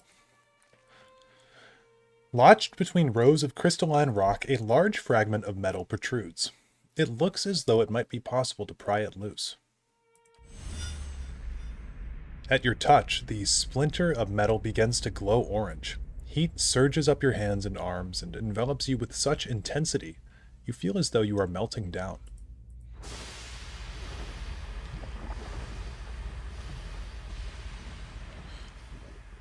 The heat spreads to the world around you. Then it orange, and then yellow, and then white. Oh, then it... Okay, I just missed a word. The heat spreads... I thought they were stupid and they missed a word, but I missed it. The heat spreads to the world around you, turns it orange, and then yellow, and then white. The ground, the sky, everything around you drips in molten globs and begins to take shape beneath you as if an invisible mold. You and the shard are the last things to melt and fall, and your addition to the molten pool completes the shape of an immense hammer. The metal cools as quickly as it had heated. The handle is gripped now by two great leathery hands, and the hammer is cocked back over a shoulder as broad and mottled as a hilltop. The wielder whirls around and heaves the hammer, and you are flying upward for what seems like ages into the airless blackness above. As you spin, you catch glimpses of a rock large enough to be a moon. It is close, far too close to the world. The force of the impact shatters hammer and stone alike. The rock is redirected outward, but a section of the front face is cleaved off and begins to fall, splintering apart at the cracks. In 100,000 fragments blossoming outward in all directions, debris showers the atmosphere, trailing smoke and fire. Below, land and sea are far off, but gradually rising up. We'll look to the sea. The largest of the fragments, wide as a city, barrels downward in a fiery cocoon. Its size reduces as the edges immolate, but it won't burn up in time.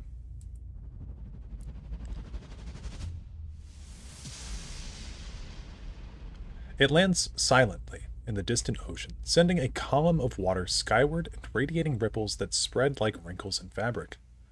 Then the sound comes tearing up through the sky. It sounds like thunder. Features are becoming clearer by the moment as you streak toward the earth. You are lodged in an enormous boulder, falling among other smaller fragments that heat and burst around you on all sides. Beneath you, snow-capped mountains rise up, dotted here and there by cities of stone and Audra. The impact will be the destruction of all of them. The shadow of your rock fragment is visible now, getting larger by the second.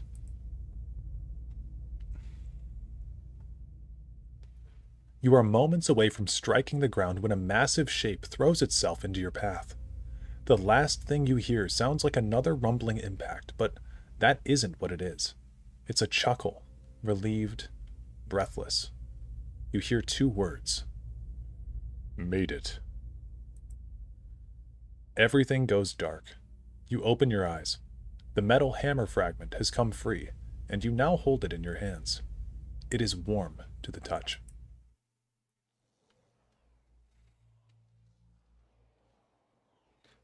The air around you is suddenly turbulent, spiteful. A cold, damp wind whips your face. Salt crystals collect in your nostrils and the creases of your eyes. The floor below you becomes blue-gray and glassy, churning and rolling, and when you fall, you crash through water. Violent waves hurl and spin you. Something slithers around your ankles, seizes you with incredible strength, drags you down into silty depths. This is very good. When the pulling stops, you are hovering at the center of an endless blue abyss. You can see neither surface nor floor. You seem to be facing downward, but there is no way to be sure. A voice sounds from everywhere at once, and the immense pressure wave of each utterance sends you reeling. Deceitful wretch! Grave robber! You who dig for that which you did not bury, speak! Explain yourself and be judged. I seek a means of defeating an army that threatens my lands. You seek what is mine! what was rightfully lost. The outburst propels you, sending you end over end. Your actions speak for themselves. The battery opened, the forge ignited. You set free souls that hid from me, that stole from me and evaded my judgment. The dwarves sealed their own fate. The forge was meant to be forgotten. And now, here you are again, denying peace to the buried. The turbulence around you calms. Silt settles like a slow exhalation, and the vast, dark seascape beyond the murk fades in. Rays of light trickle down from far above onto green-gold columns of kelp that rise from the depths and sway back and forth in the current. Fish and mollusks patrol them in groups of hundreds and thousands. The nearest pass you with watchful eyes. What do you mean the forge is meant to be forgotten? It was never meant for mortal use. Such power, such truths lie within it. It can bring only ruin. When the Pargrunin came to the White March, they were peaceful. They shared common beliefs and purpose. Their visions for the Forge tore them apart. You have seen this for yourself. They would have destroyed themselves in the end. How convenient that we'll never know. You need only look to the history of your own civilization for assurance. How many wars, how many fallen empires might have been averted if only their leaders could forget the objects of their ambition. I mourned the loss of the Pargrunin. Misfortune brought them here. They did not deserve to end so soon. What does it matter if something is remembered or forgotten? It's in the past in either case. Memories are the spirits of the past. You of all people should know their sway on the present, Watcher. Well, perhaps more than I'd care to admit. Mortals measure the worth of their lives in memory. Who will remember me? How long until I am forgotten? Memory governs every thought, informs every choice. It can fuel passion, understanding, love, or it can create obsession, madness. You have seen it plague many souls in your travels. Consider the old Watcher who inherited unspeakable crimes from birth, or the young woman who committed herself to Brackenbury for love of things she remembered she had. Or the Glonfathen boy for whom an old medallion was worth more than all the fruits of his labors. Or the promising animancer whose shame destroyed his ethics. They could be free from their burdens, if only they could forget. Their burdens exist for a reason. Why should they be allowed to forget? Many such people gain these burdens through no fault of their own. Others act to redeem themselves only to find their memories will not forgive them. Many such people gain these burdens through no fault of their own. Others act to redeem themselves only to find their memories will not forgive them. The fires of Cold Morn died long ago, yet vengeance still burns in this construct's mind. What is vengeance but a fire fueled by memory that consumes the soul? A fun way to kill time? I do kind of agree with that. Vengeance. What is vengeance but a fire fueled by memory that consumes the soul? That's an interesting way to view that. Cold Morn is not but a memory now. If it no longer intruded on her thoughts, no longer haunted her dreams, she could live a life of her choosing. Yeah, but Cold Morn is part of her identity now. It gives her purpose. So often do we confuse memory with identity. But memory is who we believe we were, not who we actually are. She would have a different identity now, a more peaceful existence, if she could forget what led her down this path. But I would lose my favorite conversation starter. The light filtering down from the surface seems to focus on Maneha. You cast your troubling memories aside when you had the opportunity, and you have found the peace you sought. It's funny. I remember feeling bad, but I don't remember why. It's like having scars for wounds you don't remember. As long as they don't reopen one day, I can live with that. The source of those wounds is long gone. The memory was all that could do you harm.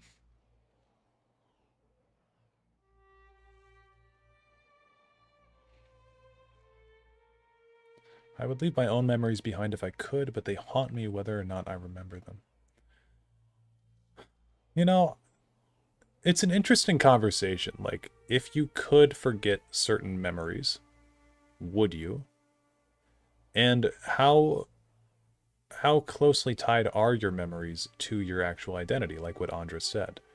You know, for me, it's like you go through things in life and they shape who you are. But when the person that I am today is built on the person that I was yesterday and the day before that and stuff. But I don't remember every single event that's happened in my life. There's things that humans just naturally forget. If I did suddenly forget everything, you know, I wouldn't be a totally different person. Like my grandma, for instance, she had dementia. It hits people differently, I suppose, but in her case, I felt like she was more or less the same person, despite the loss of memories. She still had the same demeanor, I suppose, and personality. But again, that's a brain disease that it hits everybody differently, you know. It's interesting. I don't know. I'd say there was value in the memory despite the harm. Even when problems have run their course, memory can be the stone that sinks you into the abyss. Okay, we have an intellect 17 choice. Be that as it may, I must reject your moral paradigm because it engenders an incomplete conception of the good that fails to consider the importance of testing the soul. Indeed? And what has led you to conclude you know better than a god, mortal? Your supposition that peace of mind is tantamount to the overall good is a flawed premise. Empirically, we know that struggle and inner turmoil strengthen the soul as often as they strangle it.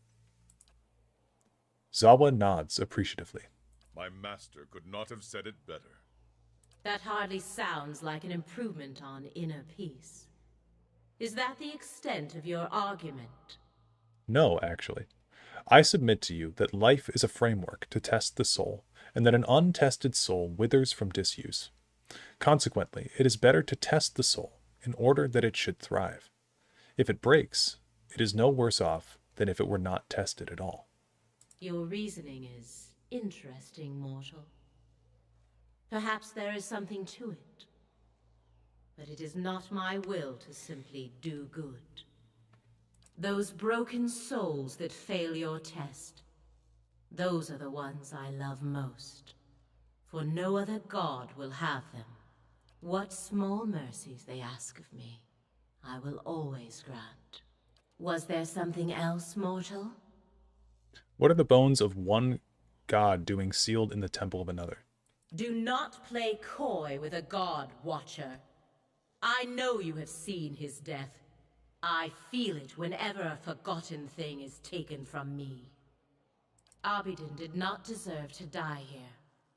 This place, it was the least I could do to give his remains some privacy. So, this skeleton here that the temple is built on is Abidin's body.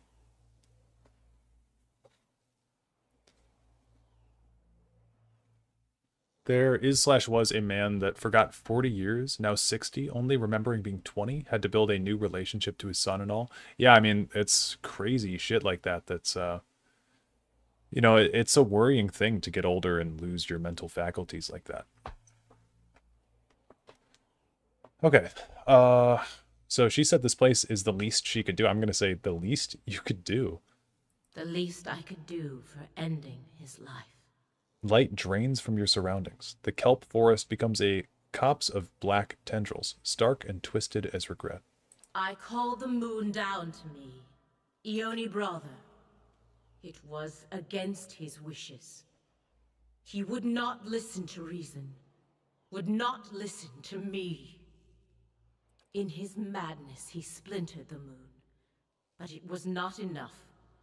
The greatest of the fragments still fell toward that which he would protect.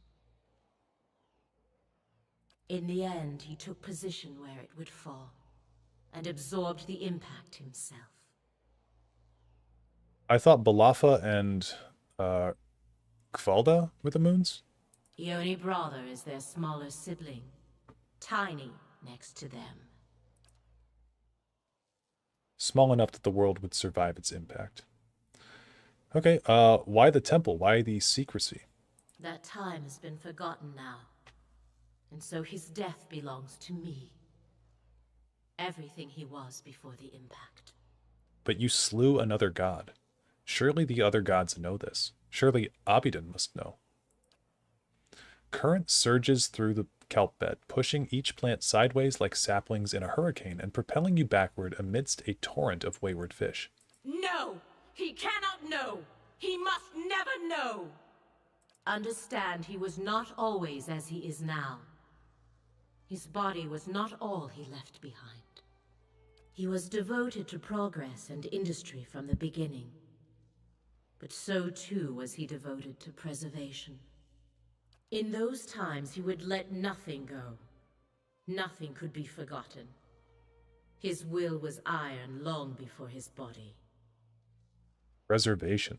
So that was why he went so far to oppose you. We agreed long ago, all of us, not to alter the course of Kith's civilization. Not directly. Not unless there were no other choice. But in this matter, there was no other choice. He understood that as well as anyone. It was for duty that he opposed it. I would have stopped it if I could, but by then it was too late.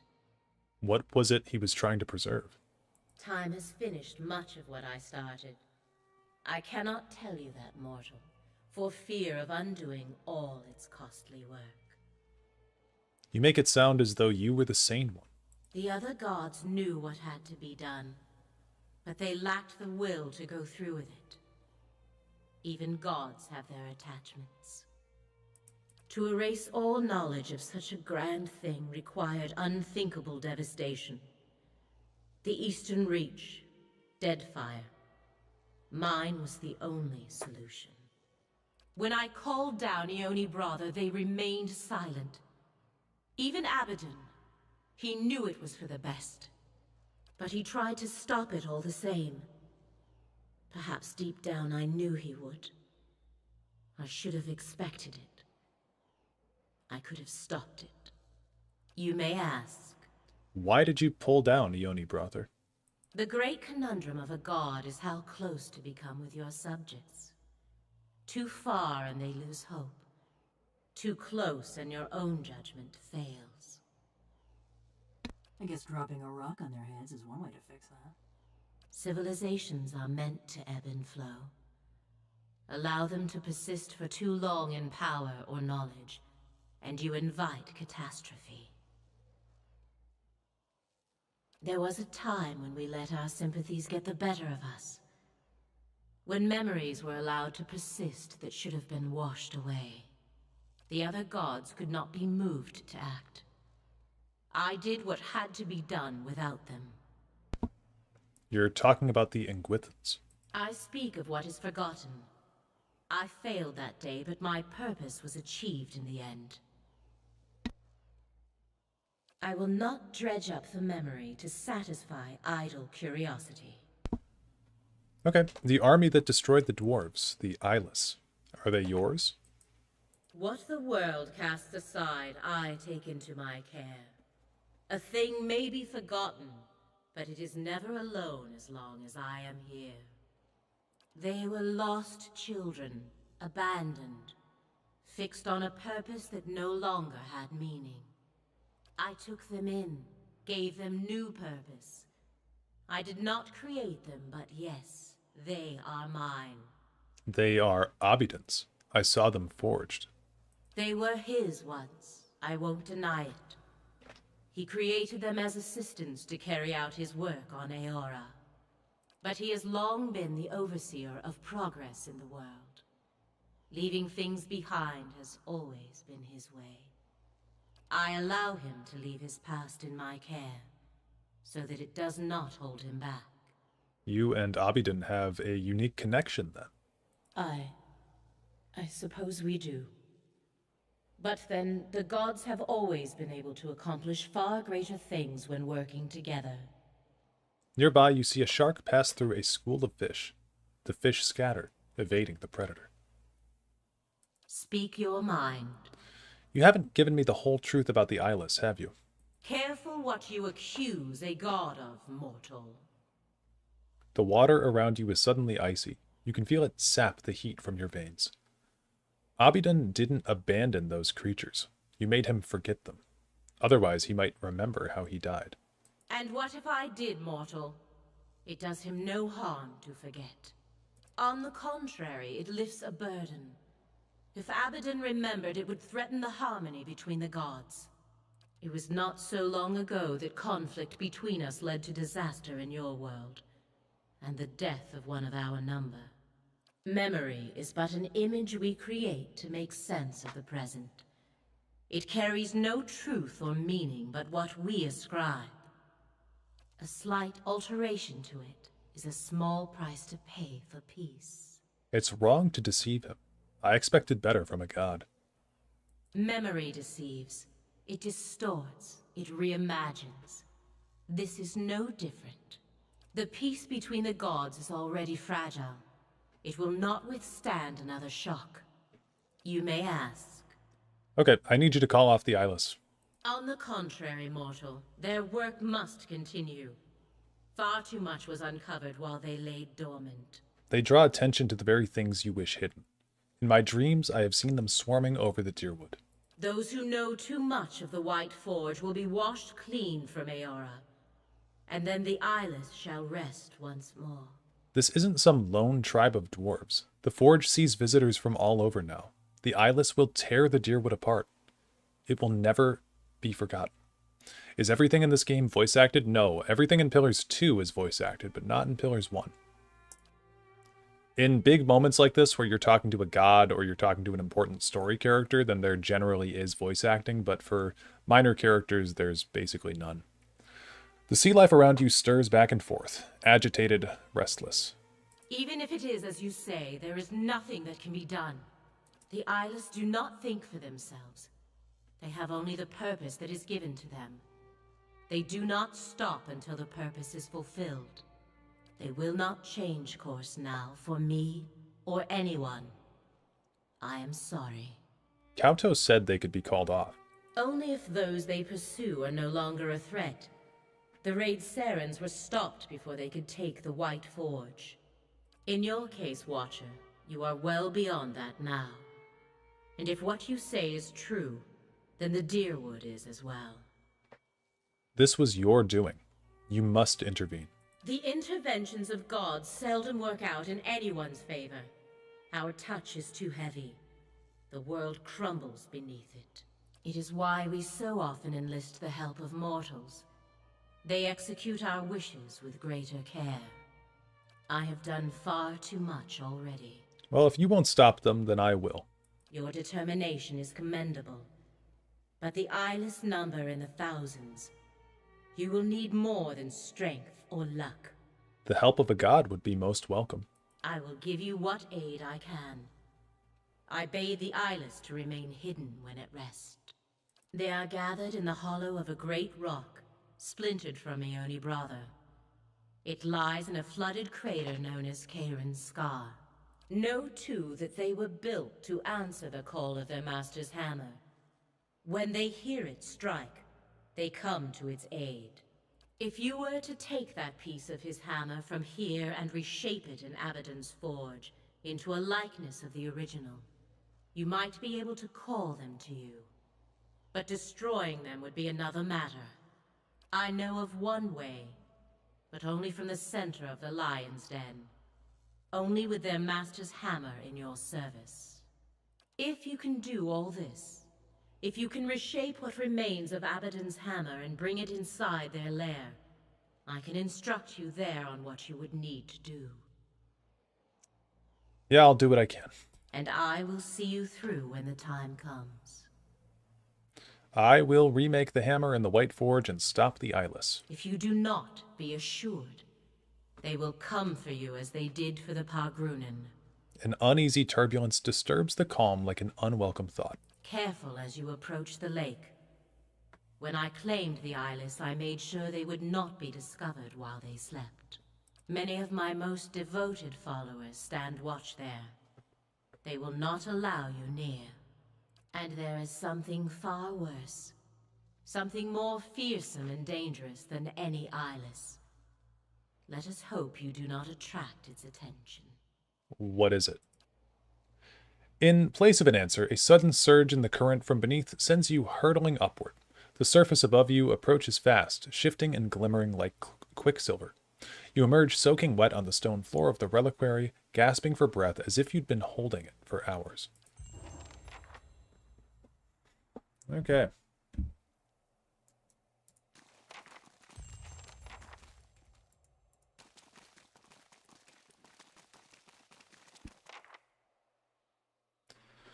This path ahead leads to the outskirts of the Abbey. What would you like to do? We can travel directly to the foundry in Durgan's Battery. Oh. Okay. Sure.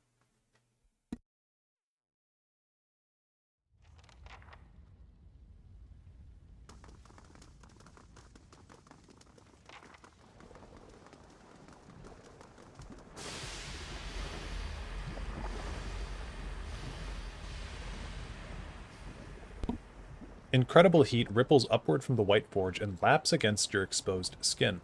The fragment of Abidan's hammer grows warm in your hands, as if in recognition. It is only a fraction of the size of the original, but there is metal enough to create a hammer fit for a person of your size to wield. In this forge, the fragment could be shaped anew.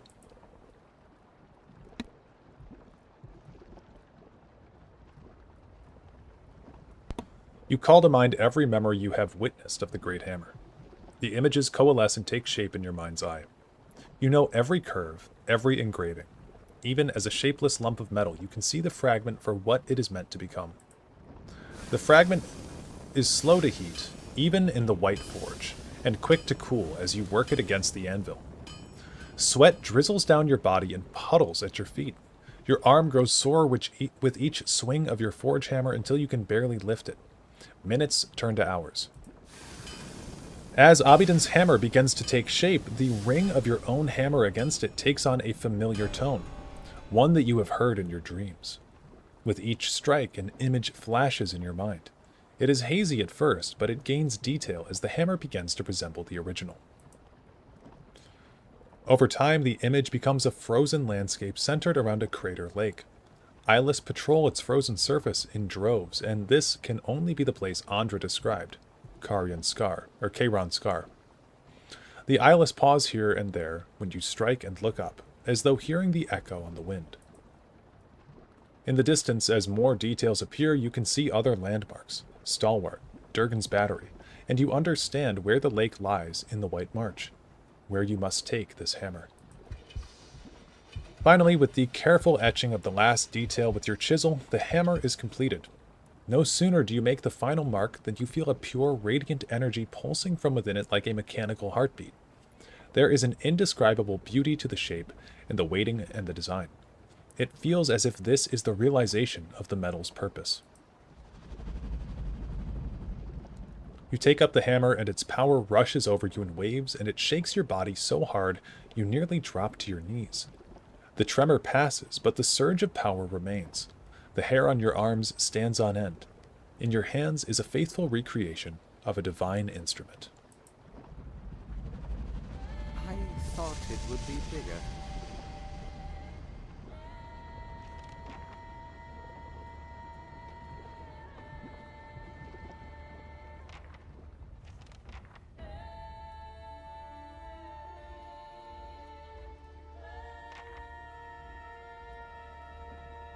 I've heard enough.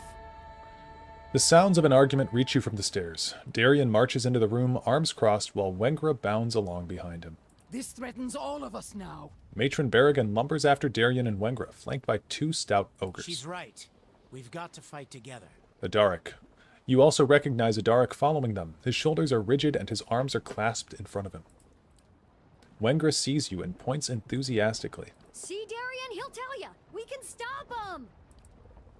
Tension crackles in the air. Darien whirls and cuts Wengra off with a chopping motion. If he's seen them, he knows better. What's going on here? Something killed a whole crew of hunters out in the wood. Tore them apart like dolls, insects. Despite his steady posture, his eyes flit and flicker like flies, and his upper lip shines with sweat. Something like the creatures that attacked my fort, perhaps? Berrigan mutters something to her escort, and they snort in agitation. I told ya! All we gotta do is get him in range of these cannons, and then we blast him! This is Jimmy Neutron, isn't it? I swear to God. She brings her hands together in a loud clap. We don't even know what they are. He shuts his eyes and breathes loudly through his nose. I do. Everyone turns to look at you. Okay. They're known as the Eyeless. The destruction my dreams warned me of. Berrigan's gaze is distant with horror. Suddenly, she rounds on Wengra and Darien. And your greed and recklessness have brought them on us all. She rolls her shoulders back and bares her teeth at the 2 villagers. Rage hangs around her like a musk. Darien and Wengra each take a step back and square off against the ogres. You burning our village didn't help matters none. Wengra's feral grimace exposes needle-sharp teeth. It wasn't my clan that attacked you. No difference. One ogre stinks as bad as the next. I'm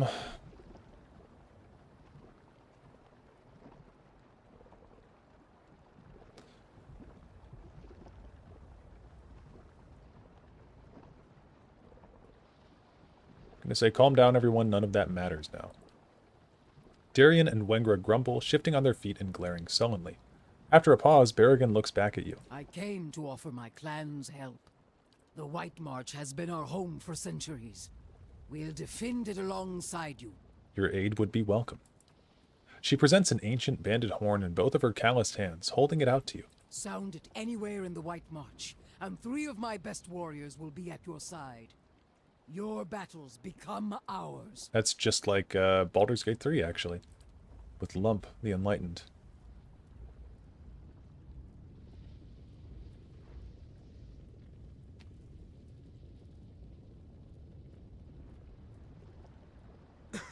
What's your plan for dealing with them exactly? The Eyeless are hidden at Kairon's Scar. I'll face them there. Wengra and Darien gape at each other in disbelief. That lake's notorious. Folk never come back from that. She breaks off, her eyes suddenly wide. Oh. You'll need all the help you can get. I have fewer men to offer than I would like, but the Iron Flail stands ready. Our siege weapons are at your disposal. The same ones you threw at the battery's walls? These Eyeless will come for us all if they aren't stopped here and now. Yeah, it kind of sounds like Jimmy Neutron. The God Lady kind of sounded like Meridia from Skyrim, at least to me. Yeah, maybe. I don't know. I wasn't really listening to her that intently, but I swear to God, I know Jimmy Neutron's voice actress, or was a female, I believe. It was either on Fairly Odd Parents or Jimmy Neutron. Timmy Turner or Jimmy Neutron were voiced by females. So, really could be genuinely. Forget it. You're not bringing your army into our backyard. He looks at you and nods. Tell him.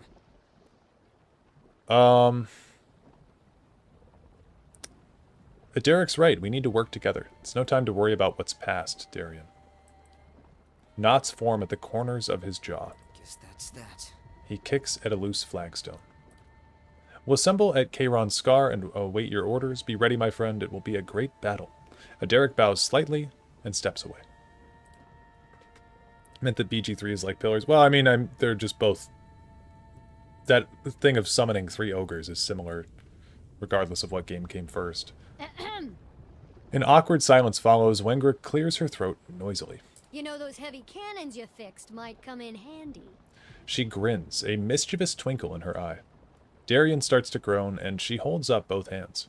Here, Kieran's Scar should be just in range for those guns. You just point out your target and I'll do the rest. If those things are on the move, we don't have much time. Good luck. I hope you know what you're doing.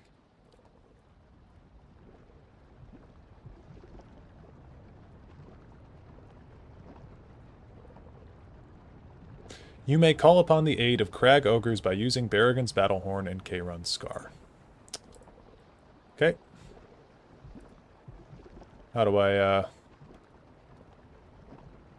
get out of this menu? You can call for the Raid Saren's aid by using the Burning Pitch Trebuchet ability in Kieran's Scar. I'm here. Cool. Well, let's get to it. Oh, we can just travel directly to Kieran's Scar. Okay, I'm going to do a hard save here. Pre-Kieran.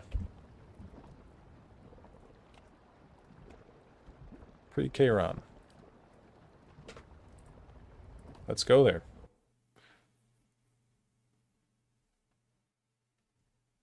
Fun fact, Wengra has a name for every one of those cannons. Oh. Okay, so Abidan's hammer. I don't want this. I want Adair to have this. And we will soulbind this to Adair.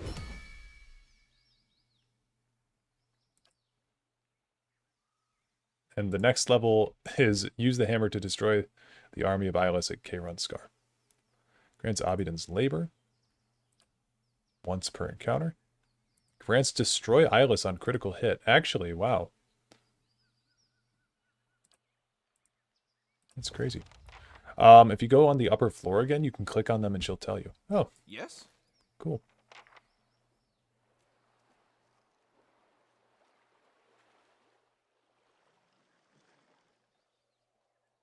I'm starting It is to a think plus I 4 didn't hammer. make Galvino near enough for me. Oh, we should have gone to talk to Galvino.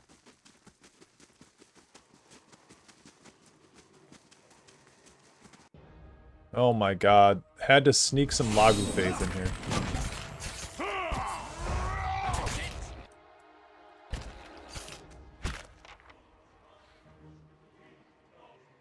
Couldn't get through a segment without some Lagu Faith. Of Constitution plus 4. Wow, okay. I'm alright with these Lagu Faith then. That's crazy. So what I can do then is I can take my crit belt. Oh, maybe I sold that. Or no, I gave it to Zawa? Yeah, so I can take the crit belt off. I'll give myself the con... Yeah. Give myself the con ring.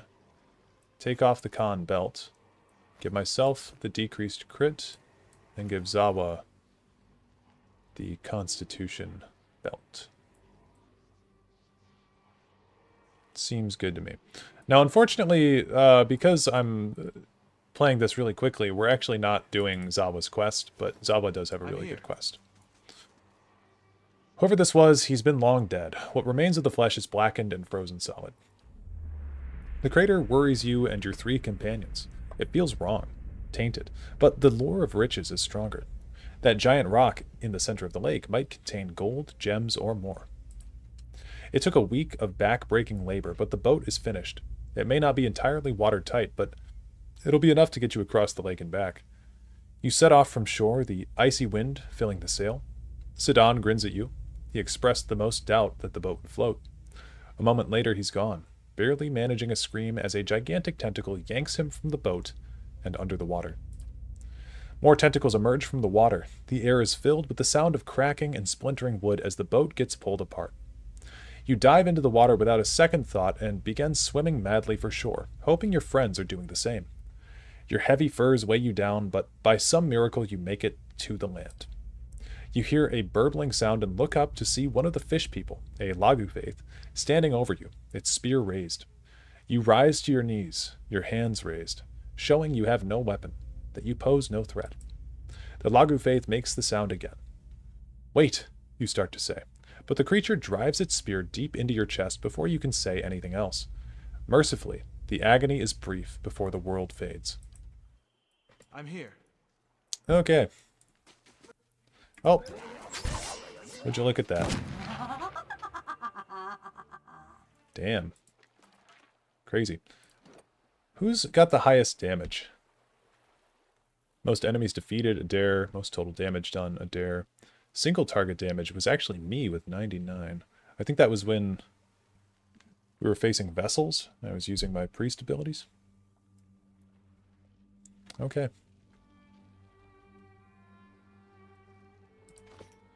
I'm here. Well, I think we're going to keep going this way.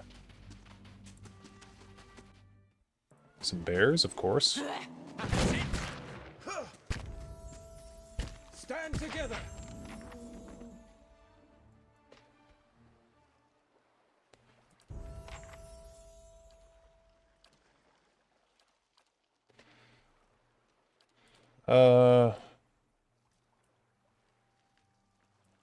Yeah.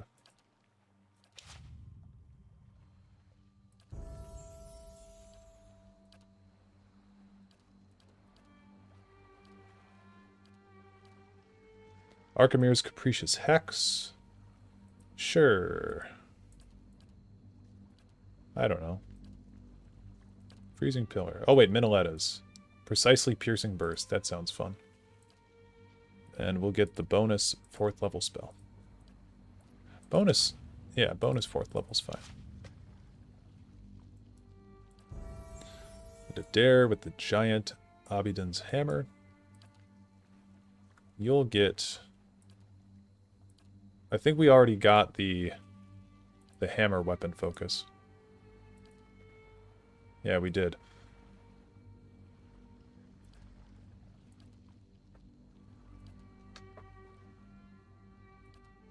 Big ass hammer, yeah, huge. We'll go Savage Attack.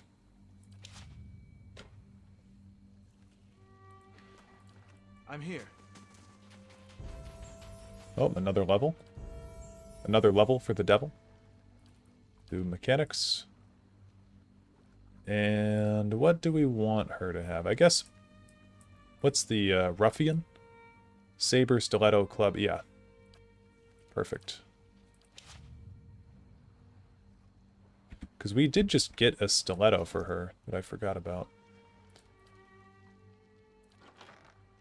It was this one. Yeah. Trade that out.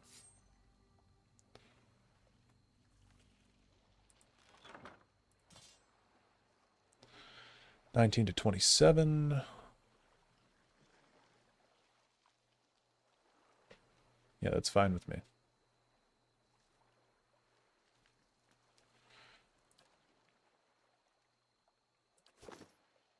I'm here. I guess we can rest really quick too. Might as well. Okay, a span of ice flows separately, okay, hold on. A span of ice flows separates two larger sheets. The flows continuously roil the water and bump into each other with arrhythmic cracks. Despite their unstable positions, the flows are packed tightly enough that it's possible you could leap across the span. Still, anyone short on grace and balance stands a good chance of sliding off the ice and into the frigid water. We'll just jump across. Zawa makes it safely across two flows, but the third spins underfoot. The ice's turn is surprisingly swift and violent, sending Zawa straight down into the lake. Despite the intense cold, Zawa is tough enough to resist its numbing effects and swiftly swims to the edge of the far ice sheet to rejoin you. Okay. I like the frequency of those little events. Okay, we don't really want to fight two of these guys at once, so we'll lure this one back here. Alright.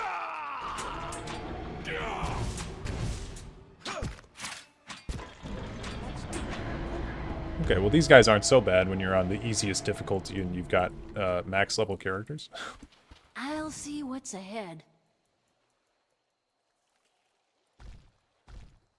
Near max level. We're not actually max level.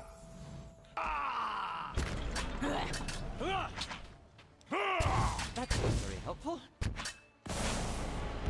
Oh my god. That was cool. Yeah, Adair affects Eyeless Stonepiercer with Destroy Eyeless. So I was reading Abidin's Hammer, and it does have the chance to just insta-kill one of the Eyeless, right? Destroy Eyeless on critical hit. So that's pretty cool. Yes?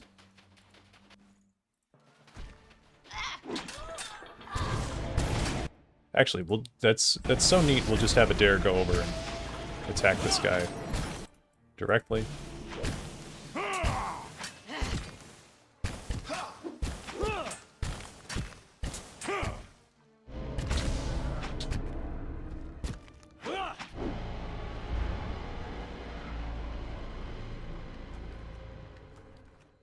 Yes? Laying low.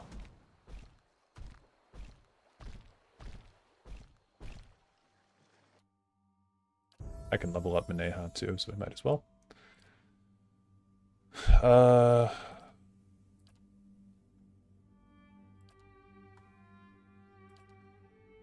Do Interrupting Blows since she's got 2 weapons.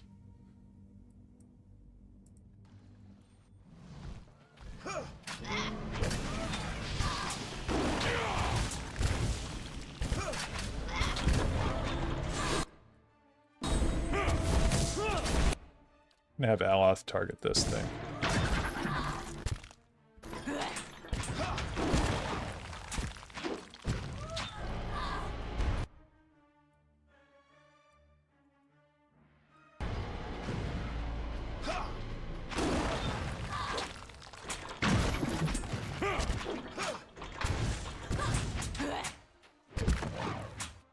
Zawa is...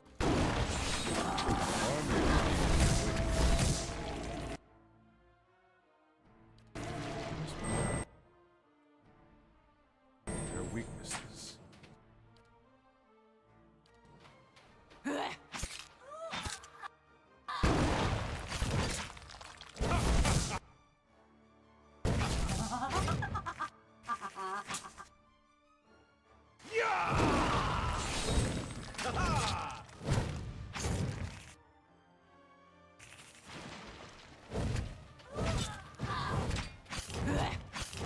That's it! I'm here. Could have done without the tentacle. Agreed.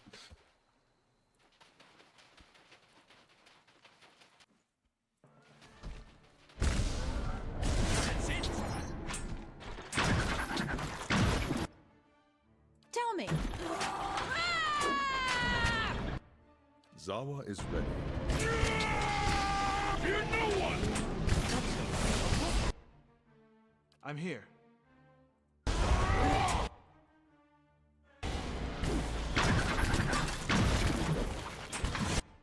Uh-huh. She's so dead.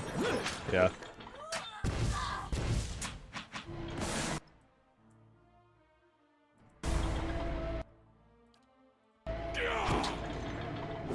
That's not very helpful. This thing's disturbing with all these harpoons on its back. It's pretty disgusting to look at.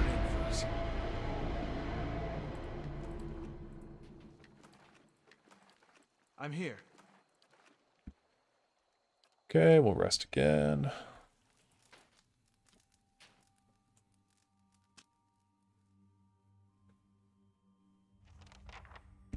I'd be glad to.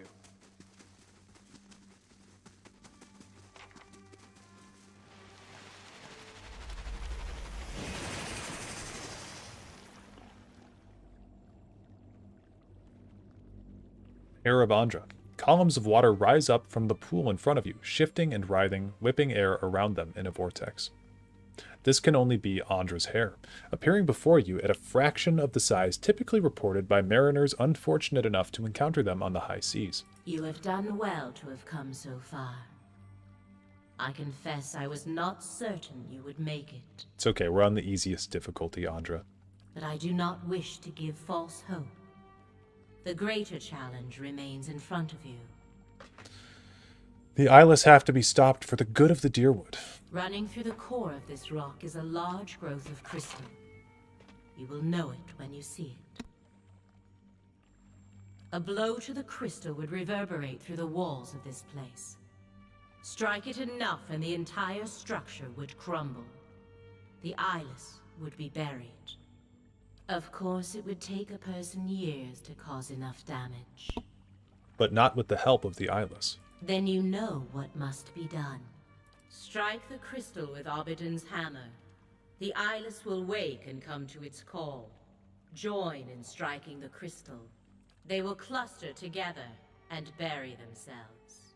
I have realized it is best that they should be ended, for within each of them is a small piece of Obidon himself. Upon their deaths, those fragments and the memories they contain will be safely dispersed. I had not considered the dangers of allowing them to persist, until a watcher appeared at my abbey. What aren't you telling me? A single strike upon the crystal will not be enough. The eyeless respond only as long as the hammer rings. You will need to remain until their work is complete, wielding the hammer until the walls come crumbling down. You mean for me to die here? Your sacrifice will be mourned, but your fate is already sealed. The eyeless cannot be reasoned with or fled from. One day not far from now, they would kill you and level the Deerwood. You have seen what they will do. This is the way you can stop them. And the truth is that you are marked by the eyeless for a reason. It would be better for all if the things you have seen were forgotten. Ain't that convenient? Crushing's a bad way to go. Maybe we should just hang ourselves. A clean slate for us and the world. Maybe that's not such a bad thing. The watery columns drop all at once back into the pool, sending up a small splash. The pool settles, and looking down into it, you see only the faces of you and your companions, alone and condemned.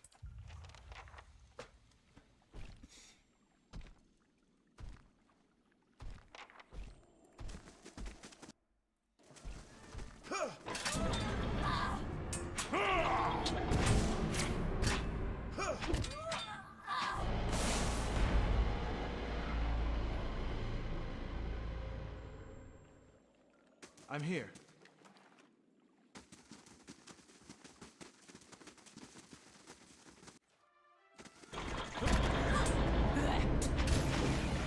That's not very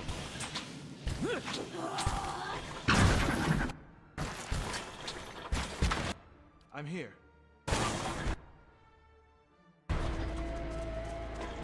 Sir. Zawa is ready. That's not very helpful.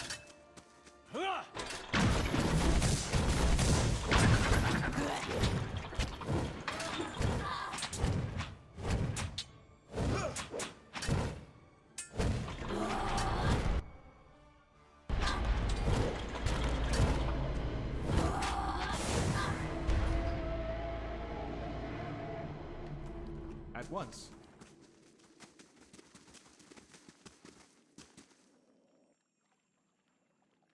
Whew, good thing I sold most of my jewelry. There's something special about this pool, isn't there? I won't. No, you know what? Stand together.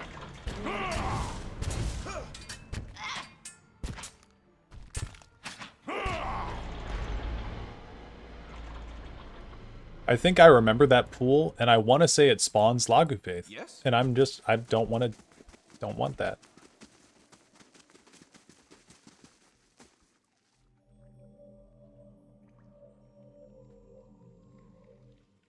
There's the crystal. I don't suppose Andra could have put it on top of the moon?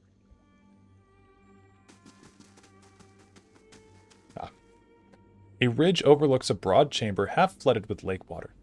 You could crawl down this way, but it looks too steep and slick to climb back up.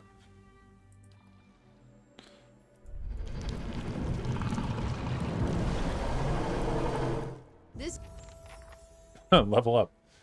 This is why I really became a follower of Andra. She has the best monsters.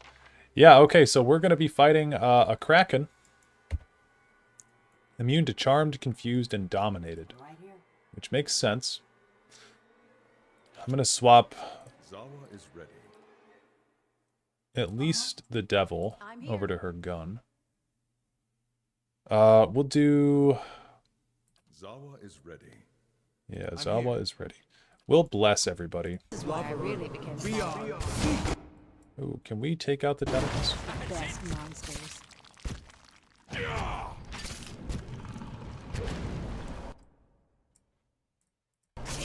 that! That's it!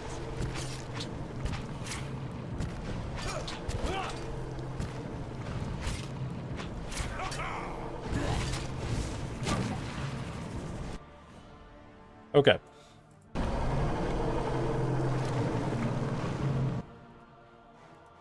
I'm gonna summon a... Is this Crowns for the Faithful? Yeah, we won't do that.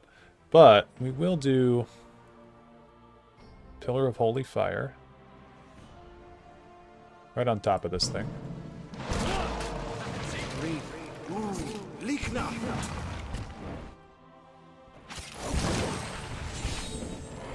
Okay, well, we killed it. Again, easiest difficulty.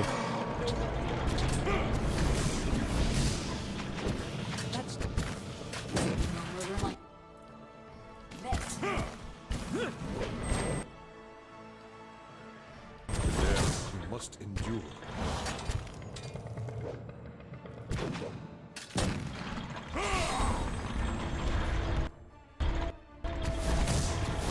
That's it!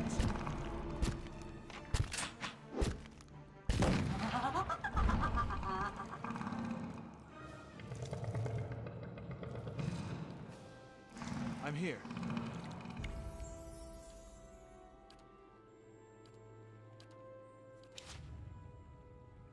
I am curious who got the final blow on that monster. It should say. Doesn't it say, like, toughest enemy defeated? Oh, most powerful enemy defeated. Adair, High Ovate Arona. It didn't even count this Kraken as the most difficult enemy we defeated.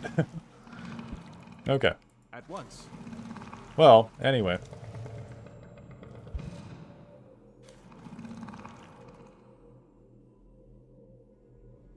An enormous crystal juts from the wall like a spearhead protruding from a wound. An army of reflections stares back at you from the crystal's perfect facets. It echoes the sound of your footsteps in soft, ringing hums. It's been ages since I've seen this game. How far are you? We're finishing the DLC right now, and then we're about to beat the game, and then we're going to move on to Pillars 2 either tomorrow or sometime later this week. But I want to get Pillars 2 done before Avowed comes out, because I'm going to be playing that. But yeah. Also, welcome to the stream, Vizzy. Thank you. Someone will have to take up Abidan's hammer and strike the crystal. And Andra warned that whoever does so will be buried in this place with the eyeless. Whom do you choose? Oh, we can summon Berrigan's ogres. That's interesting. We're going to have Adair do it, because he's the one holding it.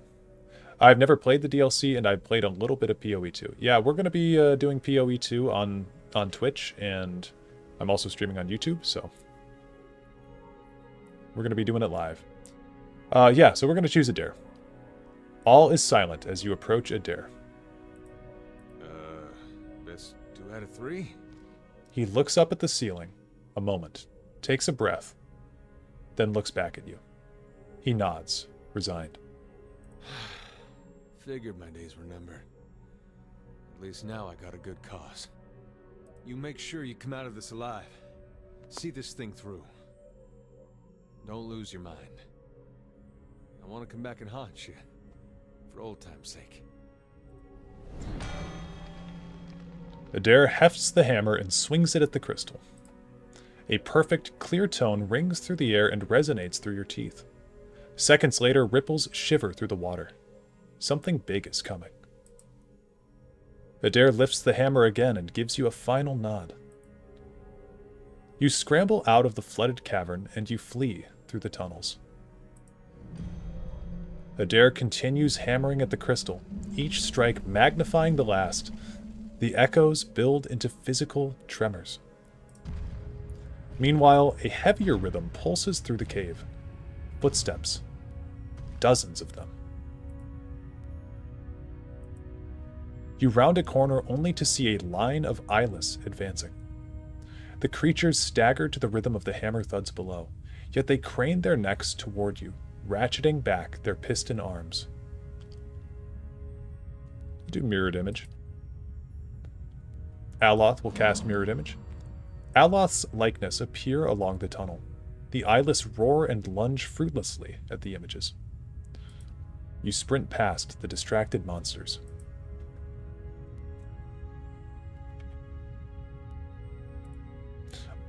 Fortunately, the creatures are too focused on the hammering to give chase. They continue toward the cavern. Adair maintains a steady tempo on the crystal. Eyeless gather in the cavern where they batter the walls in time with the hammer's rhythmic blows. The ground shakes.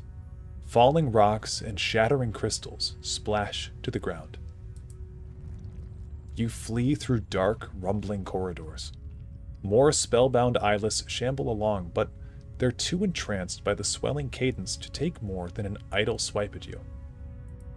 The tunnel narrows. Light filters through ahead. The exit must be around the next bend. But it's clogged with rubble. Meanwhile, the ground drops several feet at once, and the tunnel begins rolling on its axis. The distant sound of rushing water echoes from the cavern. We'll have Maneha frenzy and break it. Fury descends and fills Devil of Karak's body with desperate, violent strength. Devil of Karak bashes a path through the rubble. That's not what I said. The moon shudders again. You escape onto the ice just as another thunderous crash sounds from below. Eyeless continue pouring into the cavern from every visible tunnel and crevice. Adair's ears ring at the ever-growing cacophony of smashing rock and shattering crystal. Meanwhile, the water level is rising. A skull-splitting crack rends the air, and a surge of water knocks Adair from his feet. The entire cavern rotates, plunging Adair into a freezing soup of jagged metal, torn flesh, and stone. You dash across the lake. The ice squeals and cracks, rocking dangerously underfoot. The sinking moon groans. Long fissures race across the ice. The only surface of the ice is riddled with cracks. Or the surface of the ice is riddled with cracks. Only someone who knows what to look for can find safe passage. Devil of Karak leads the way across the ice. All seem well until the party is halfway to shore. The ice breaks without warning, dumping you into the freezing lake. You climb out, numb and trembling. At last, you reach the safety of the shore. In the middle of the lake, only the tip of the moon is visible above the ice. You watch in silence as it sinks into the depths. The world seems to be falling apart in slow motion. Adair sinks into the lake alongside the dark shapes of moon fragments and crushed eyeless. Adair's lungs burn. Sparks flicker across his vision. Not sparks. Scales. Lagu Faith gather in front of Adair, who notices something unusual in their iridescent eyes. A flicker of uncommon intelligence. Adair hears a whisper. You freed us from our prison in Durgan's Battery. Consider our debt repaid. The Lagu Faith, possessed by the spirits of Maroon and the other Pegrunin, swarm and rush Adair to the surface. At last, Adair reaches the shallows. He punches through a thin crust of ice and crawls ashore, trembling, but alive. Do you have playthroughs on YouTube? I do have playthroughs on YouTube. I've got live streams all archived there, and then I do have a few videos, like I've got a Baldur's Gate 3 playthrough that I've edited. Mostly, I need to do Act 3 for that. I've got some Dark Souls stuff. I'm going to do an Elden Ring playthrough soon on the channel, I think. But yeah, so I've got a bunch of stuff on my channel, and then I've got I do lore videos on YouTube as well. You stand at the edge of the lake. The bobbing of the ice and the rippling of the water's surface slows until you're looking at a moment frozen in time. When the world begins moving once more, it moves in reverse.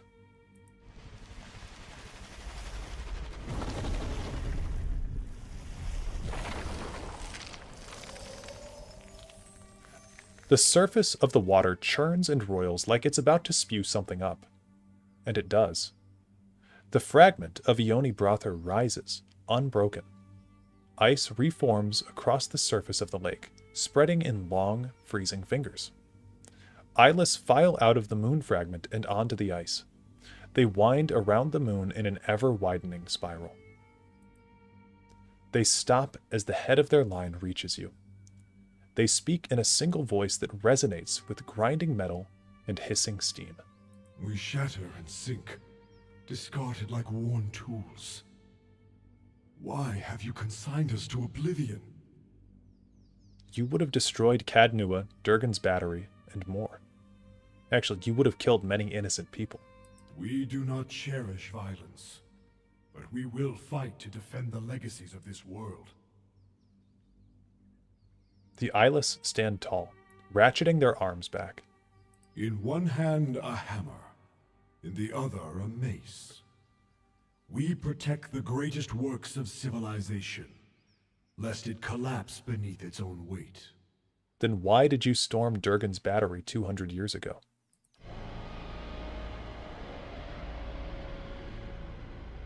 Their protest is as sharp as squealing metal. We would sooner sacrifice our own bodies than dislodge a single stone from such a place. Why do you torment us with baseless accusations? Andra changed you from a preserver to a destroyer.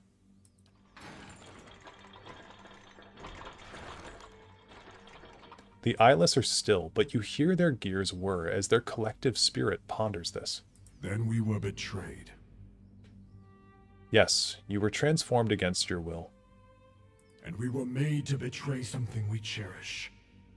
You feel their bitter agony like a hammer strike. The legacy of the Engwithans, you mean? The bedrock of civilization. Suddenly they attack the ice beneath them, slicing and shattering it with mighty swings from their iron arms. And where the ice breaks, ancient towers rise, blotting out the blue sky and white peaks. I say, what is this? Each culture builds on the bones of the last. Yet many only look up at where they would go, never down at the foundations that bear them. Like a mason who builds a listing tower.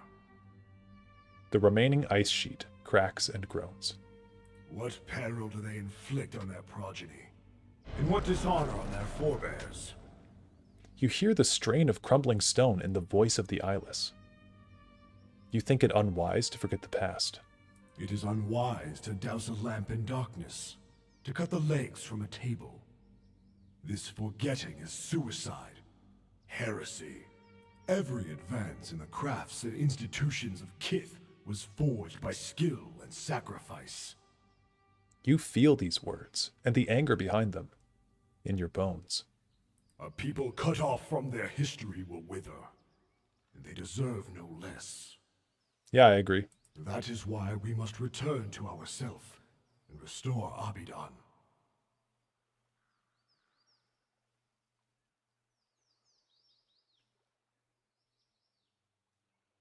Yeah, very well.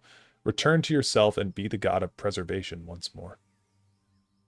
We shall see this world and its people restored.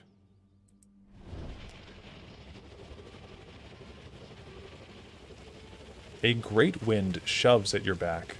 Your ears pop, and you feel for a moment as if all of the air is being sucked from the sky. Suddenly, it ends, and you are standing in the snow, looking over Kairon's scar. The eyeless disappeared beneath the lake, their bond to Andra finally severed. With this threat ended, hope returned to the White March.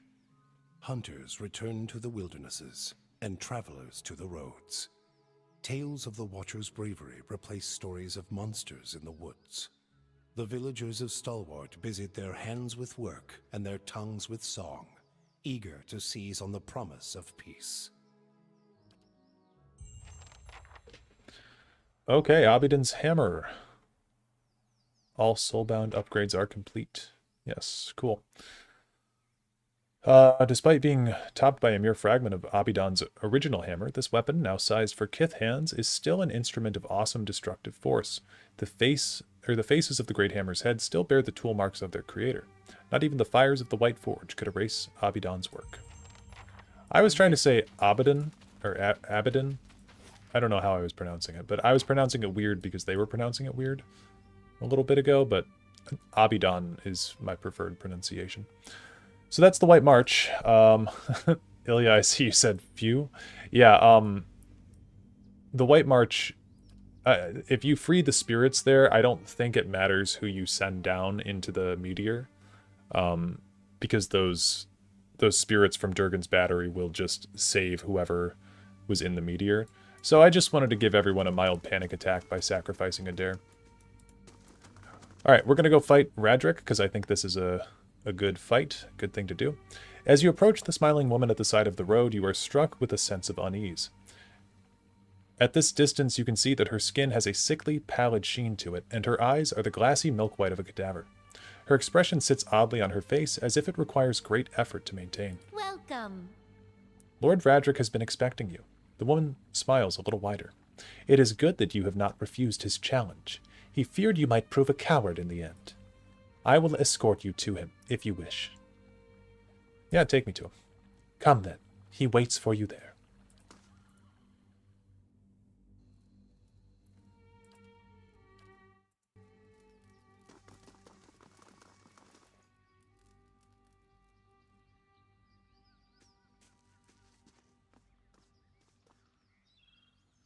Lord Radric VII. An armored figure strides forward. In place of its eyes, great flames burn, emanating heat and light. In that orange glow, you can see that the face beneath has succumbed to rot. The cheeks sunken, the lips pulled back over gray gums and decaying teeth. But it is unmistakably Radric who stands before you. Look well. See what you have made of me. But see too what great Bereth has permitted. I am returned, mind and soul, so that I might be avenged upon my enemies. You have come to meet your challenge, Radric. And I am glad for it. I have sent servants forth to observe your progress. I feared your soft heart might falter, but you have proven your valor in this at least. I have strangled the life from the usurper Kolsch with my own hands. So fell your champion, your great hope. Was that creature to be your Thane? A man without resolve, without aim? A leech, growing fat upon the veil, senseless to the ravages his vanity inflicted upon his people. Almost sounds as bad as the alternative. I will not allow my lands to fall into ruin. Go off.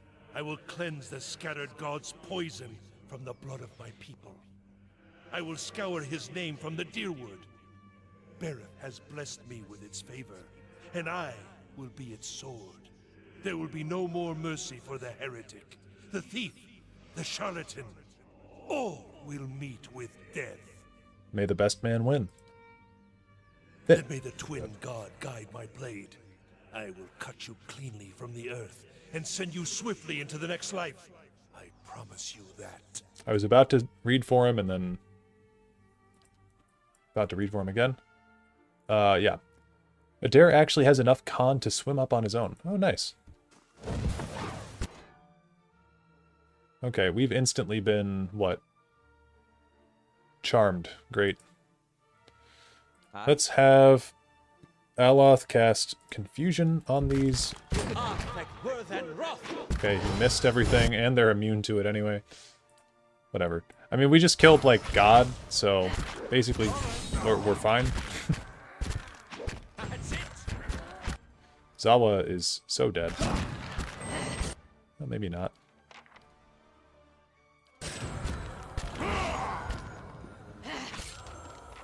There we go. Quest complete. And we get, he carries many scars, which will give us, what is it? Yeah, regeneration there. So, we'll take that.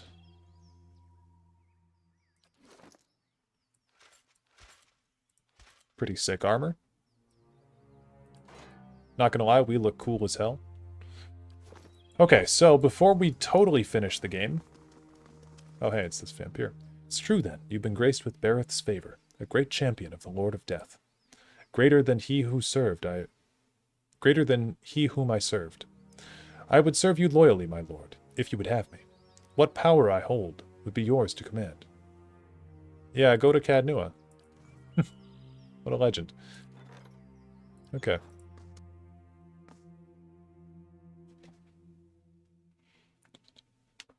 Yeah, Avanici's Power Fantasy. Why do I know the name Avanici?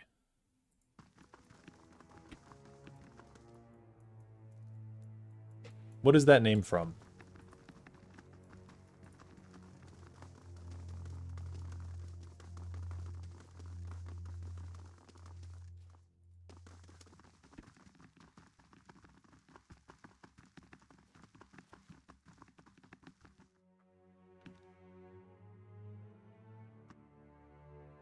Balgriff Stewart, that's right. Yeah, okay. And that's the voice actor.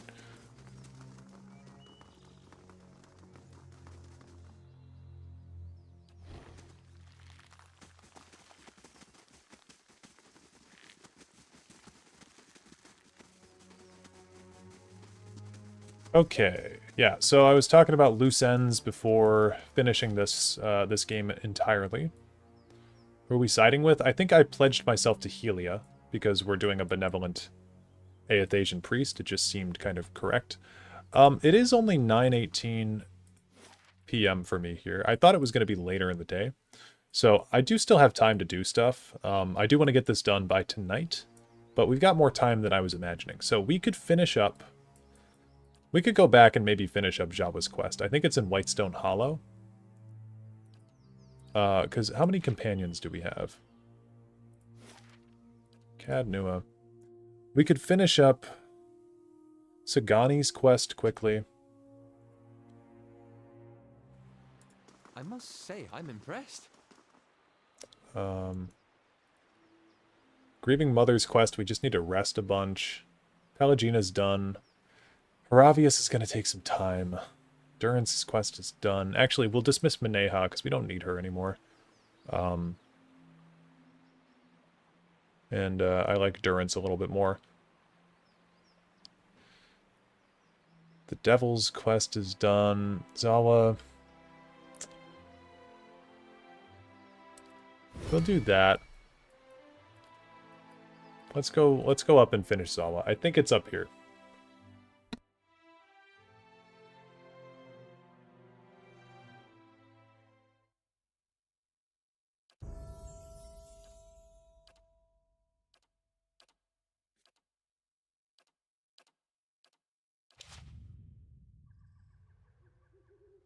I'm here.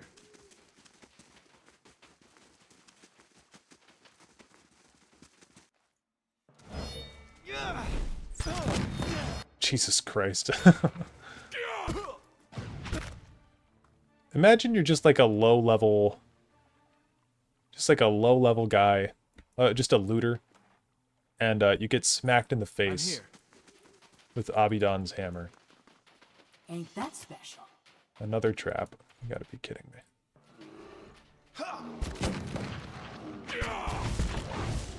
That's it. I'm here. Okay, yeah, we can speed run through a lot of this, can't we? There's no way that our 3 melee guys are all are all crushing damage.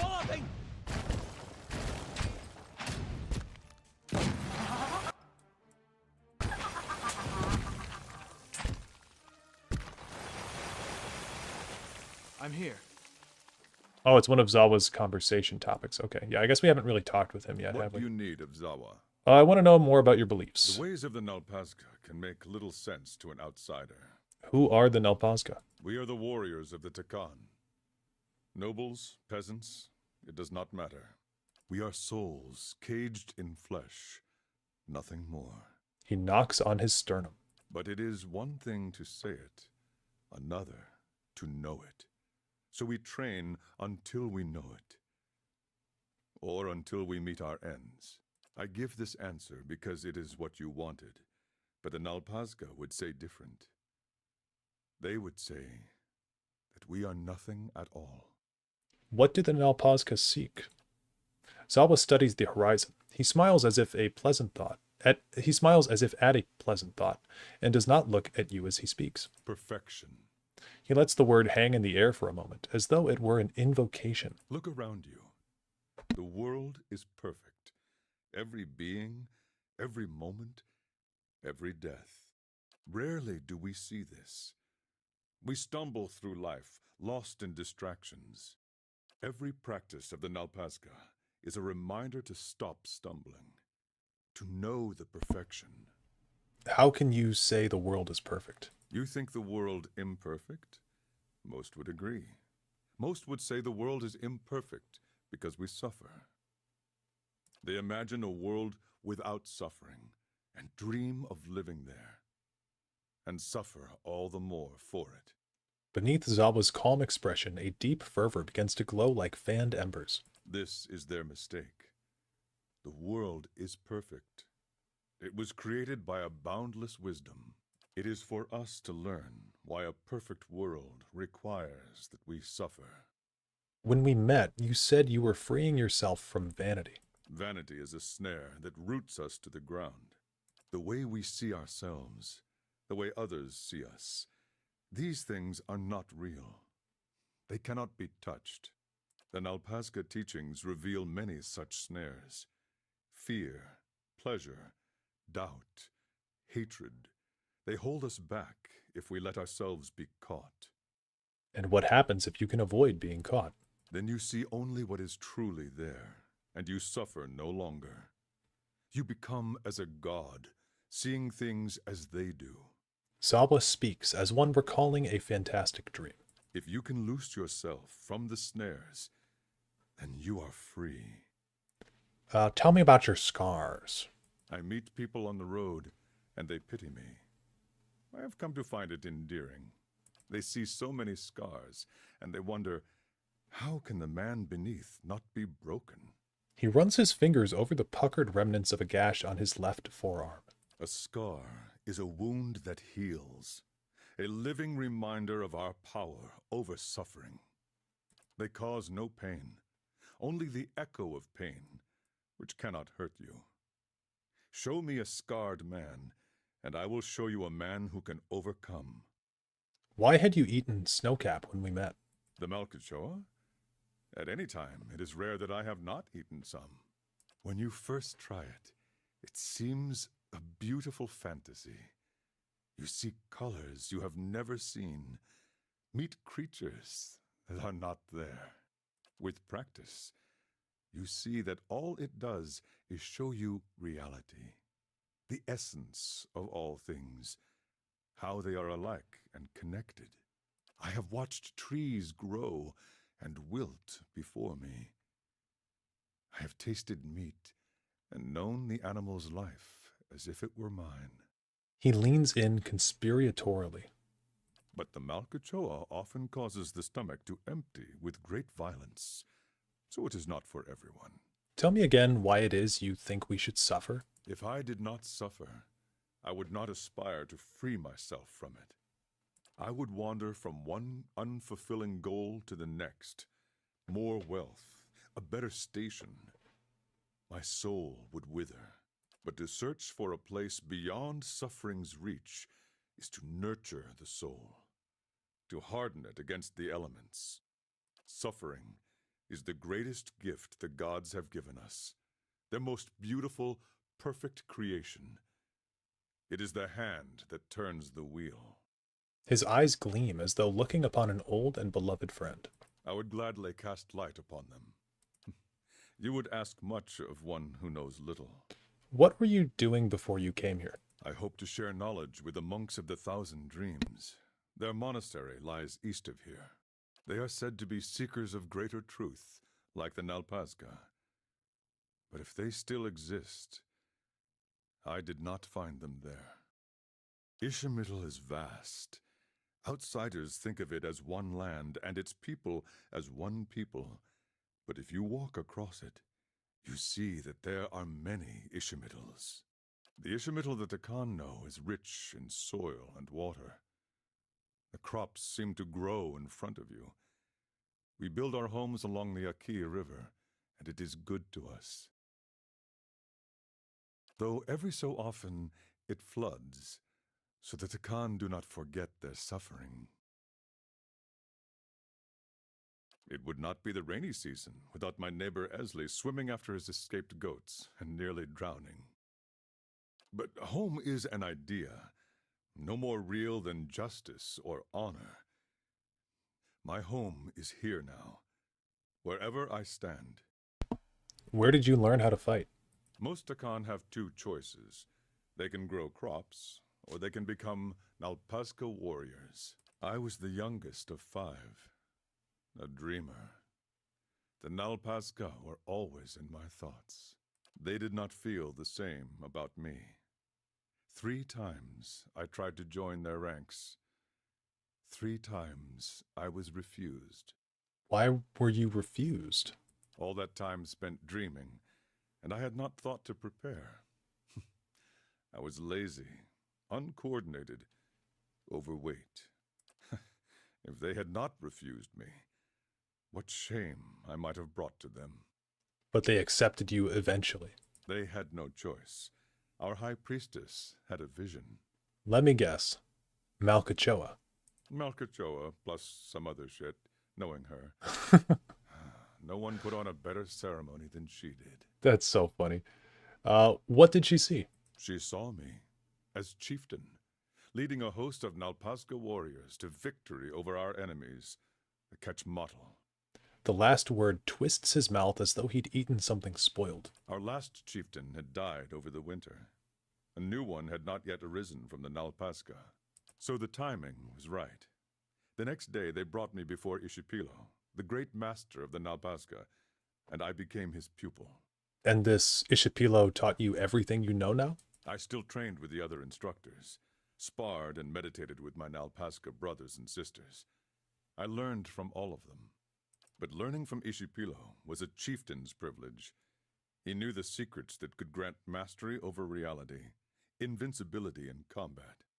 When a Nalpazga was deemed a worthy successor to a chieftain, greater than all his peers, Ishipilo would take him in, prepare him for the future. I would not be as I am now without his lessons. You said your teacher knew how to master reality. Did you learn his secrets? Zalba opens his mouth to speak, but only a slow exhalation escapes.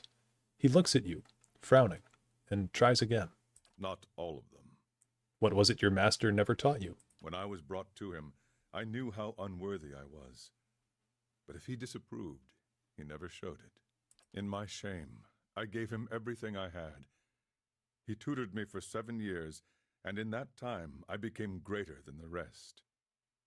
Then the day came when he was to teach me the final secret of the Anitle. This is the unbeatable warrior all Takan chieftains must become to protect our people. Ishipilo never showed. I found him in his study, meditating, or perhaps staring off. I couldn't say. Master, I said, is it time for me to learn to be the Anitle? Not yet, he said. And that was all. Zalba's mouth barely moves as he speaks. He never gave me another lesson. A year later, he was dead of old age. They named me chieftain anyway. Well, maybe he was testing you. I thought so as well. I tried everything. Patience, rage, cleverness, acceptance. Not yet, he would say. Not yet. Well, someone else must have been able to teach you. At any time, two people know the secret of becoming the Anitle, the chieftain and the master of the Nalpazka.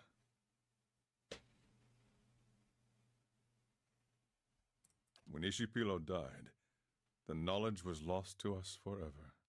You seem to have managed in spite of that. Have I? You would ask much of one who knows little. What happened after you became chieftain? Word of Ishipilo's death spread. Our enemies saw the opportunity.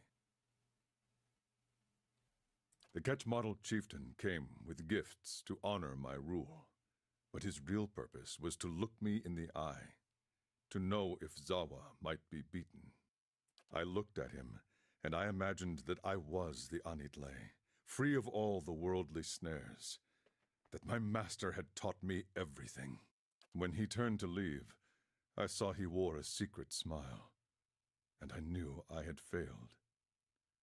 3 days later, they attacked. They were many times greater than our numbers. They had been trying to conquer us for generations, and the Takan chieftain had always sent them running. The power of the Anitle. He shakes his head. In my heart, I knew we would lose, and it would be because I was not the Anitle. What did you do? What we had always done. I gathered my Nalpazka warriors and led a charge into the belly of their army. The Nalpazka believed Zawa was the Anitle, and it gave them strength. For their sakes, for Takan, I believed it too. My mind found a place it had never reached before. I could see my enemies' moves before they made them. I could see my own actions in front of me, the path to victory. I did as I saw, and the Ketchmodel fell in heaps. And then the Ketchmodel chieftain came to face me, and he knew Zawa was not the Anitle. When I saw him, I knew it too.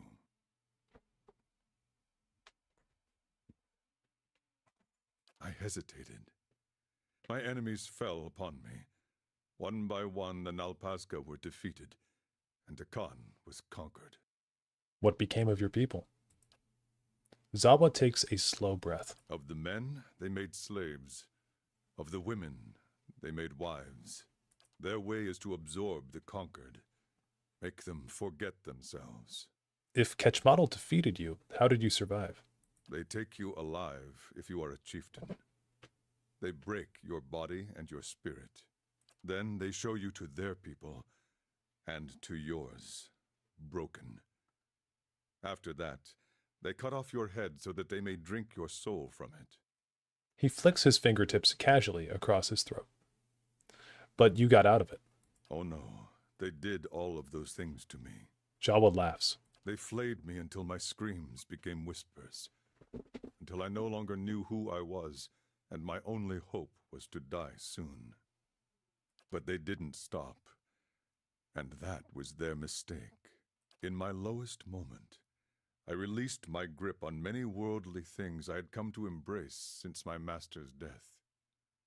The pain made the world clear again. They brought me out to be executed, not knowing any better. They swung the machete down upon my neck, but it would not cleave. He mimes the interrupted swing. Each hack of the knife brought great pain, and the pain showed me glimpses of pure truth. For a moment at a time, I was the Anitle. I broke my bonds by seeing beyond them. I slew my executioner by knowing I would slay him. Were you able to free your people after that? All at once, Zawa seems to deflate. No. When the pain faded, so did my enlightenment. But it was enough to make my escape. I swore to return when my soul was ready to defeat the Ketchmodel.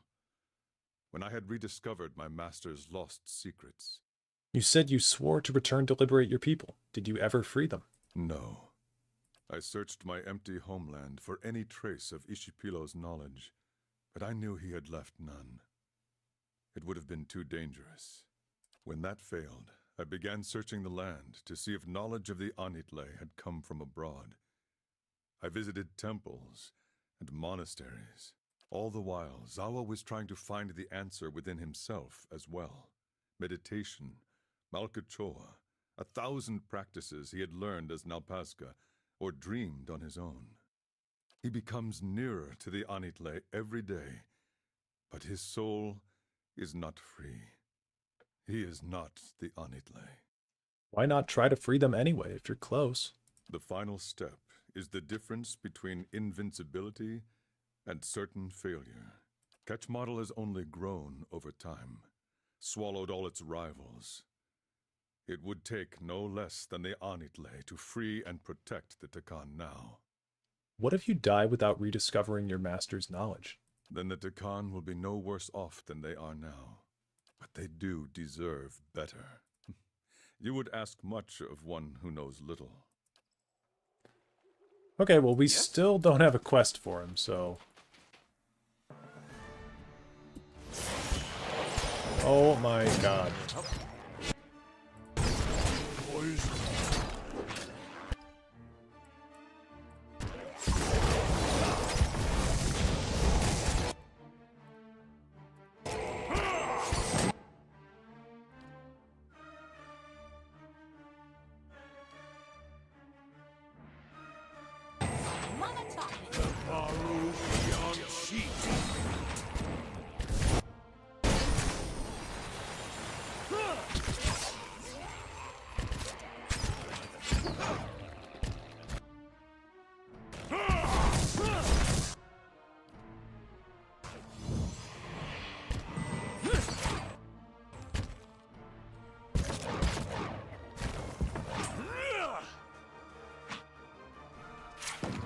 That's not real. Yes? I shall deal with this one.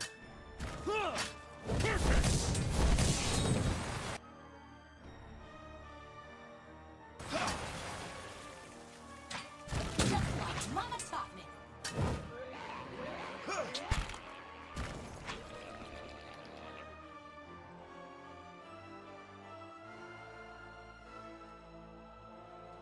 That's it.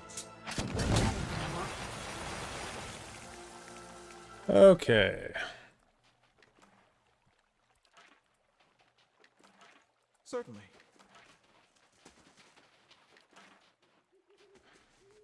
Yeah, doing Sagani's quest in the meantime is not a bad call.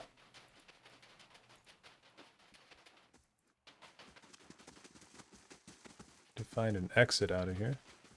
There we go. Yeah, we'll go back to the Deerwood. We'll go back to Cadnua. I think we'll grab Grieving Mother. And with Zawa, we'll do, like, spam resting. I must say, I'm impressed.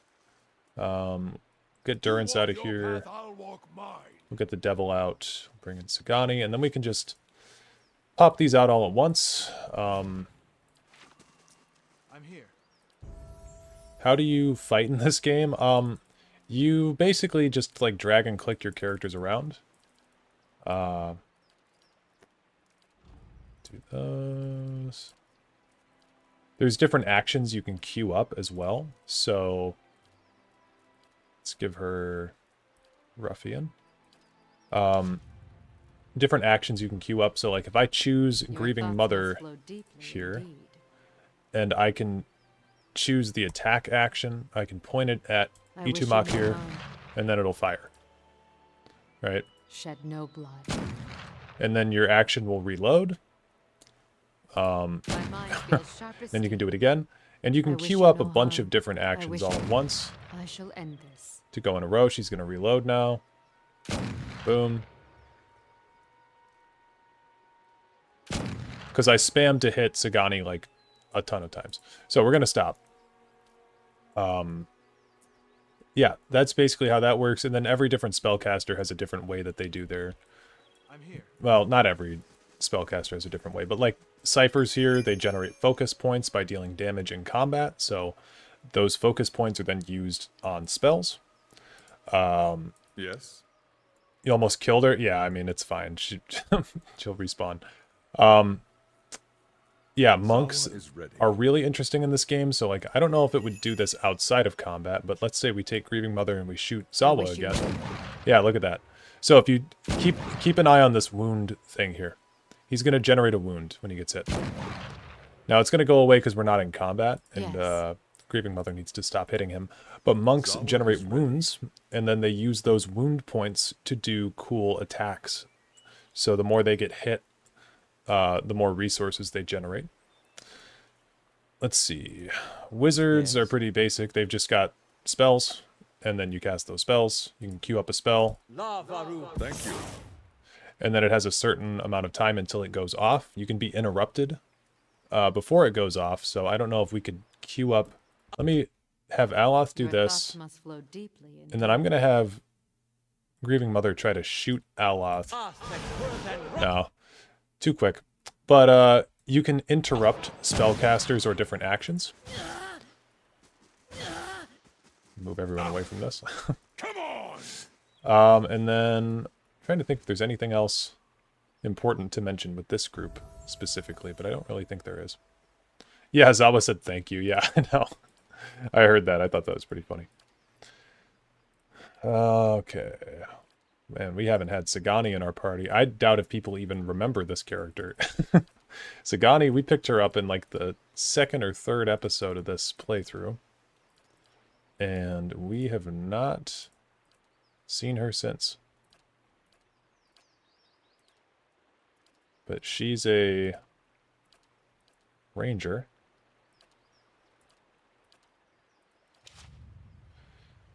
Okay. Yes? So if we got these guys here, let's just do some... Let's do some rests. Yep, okay, Sagani saunters over to you, stretching her legs. She holds a pouch of deer jerky in one hand, and she offers it as she takes a seat across from you. Itumak looks on hungrily. Long day. She bends one arm behind her head, reaching until you hear a pop. Just wanted to see how you're holding up. You seem to have a lot of long nights. Yeah, things aren't so good. I was afraid of that. She folds her arms over her knees. Look, it's been a while since I had a hunting party, but we're in this together now. And even if we're hunting for different things, we're still hunting together. She takes a hunk of dried meat from her pouch and bites a long strip from it. Itumak licks his lips, and she tosses him the rest. I don't understand exactly what's happening to you, but I'll help you find Theos. Same as you're doing for me.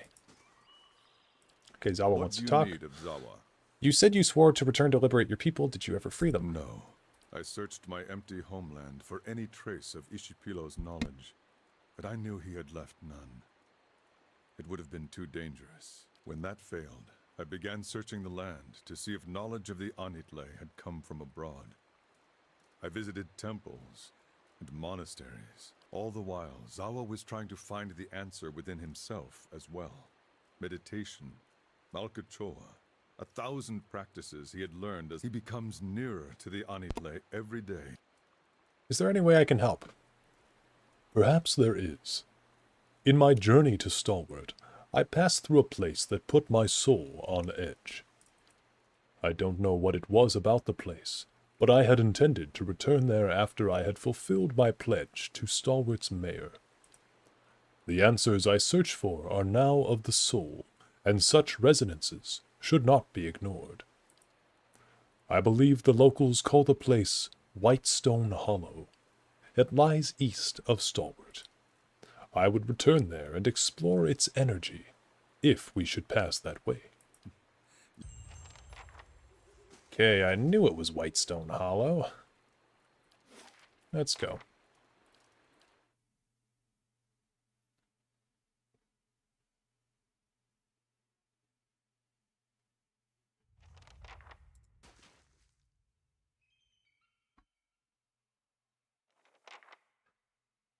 There is a spirit lion there, just ahead. Can you see it, Watcher? Zawa's wide-pupiled eyes track the movement of some unseen animal. The lion was the symbol of my master, Ishipilo. This is a sign. Has he come here at last to teach me what he would not in life? To be the Anitle? I thought the Ketch model had defeated you. Isn't this too late? I swore to return to liberate my people when I had learned to become the Anitle. This lion. This is what I have been waiting for. What do you propose we do? I have some herbs prepared. Malkachoa. Plus some things I've been saving. We should eat them so we can meet with the lion in its world. It would be my honor if you would come with me on this journey. A watcher may see things that I cannot. Very well. Zawa looks to the rest of the party. That goes for everyone.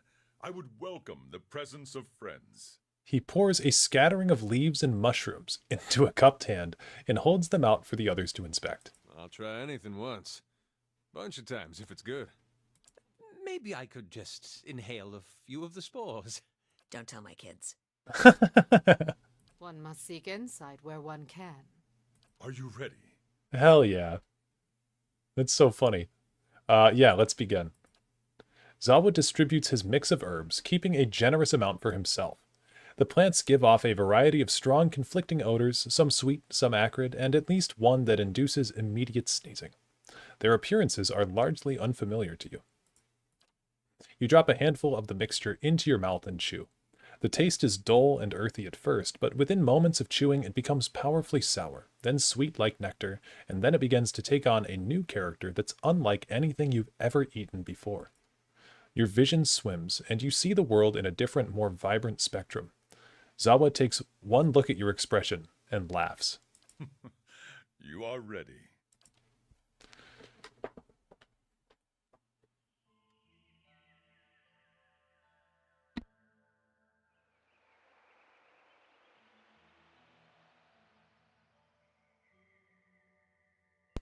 Okay, welcome to Drug World. Do not let the lion escape us. Is that flower singing? No. Stay focused, Zawa. A lone spirit hovers back and forth, agitated, muttering. I can learn from them, from their mistakes. Their failures have revealed the path to me, and I am very close. The spirit points to a scattered collection of maimed and contorted bodies distributed around a stone pedestal. Something odd registers in your mind about the corpses, and then the realization dawns. They all appear to belong to the same person.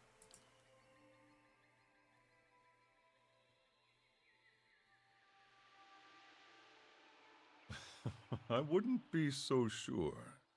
What are you getting close to? On that pedestal you see before you. The one with the bodies? A shiver of irritation ripples over the spirit. Yes, the one with the bodies. As I was saying. That's funny too. On that pedestal you see before you, I placed a gem for safekeeping. You have never seen such a perfect gem. I regretted leaving it behind almost immediately. It has been my every waking thought ever since. Why do you want it? It is all I have left of something that was important to me. Very important, by the look of it. I might be able to get it for you. The spirit seems to consider this. Wisps of essence dart in and out of its shape like bolts of electricity.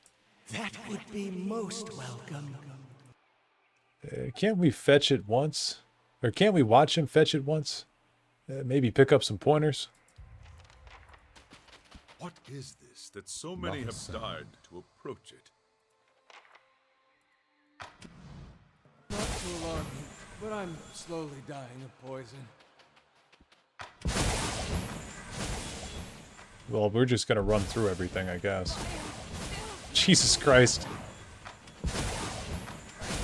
Oh, there it is. There it is. I'm here. Snagged. Certainly. Let's get the fuck out of there.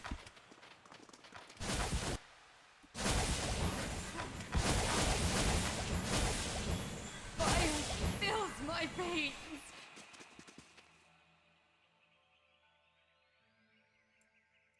Okay.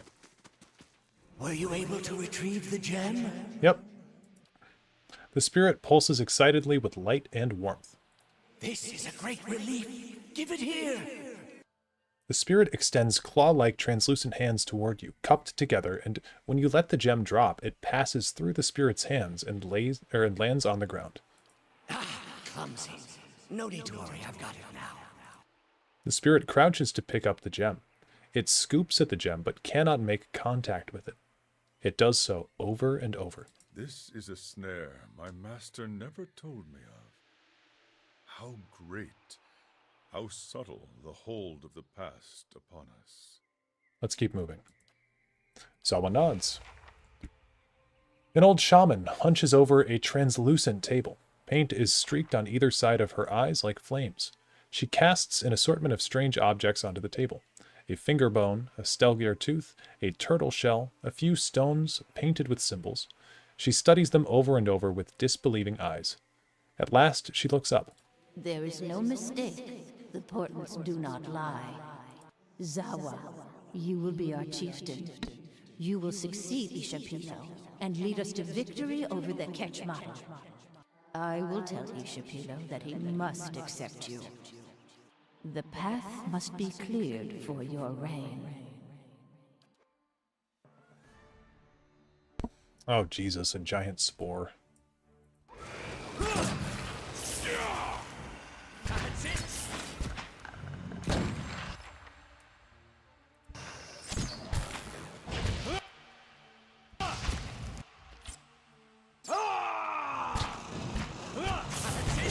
My mind feels sharp as steel.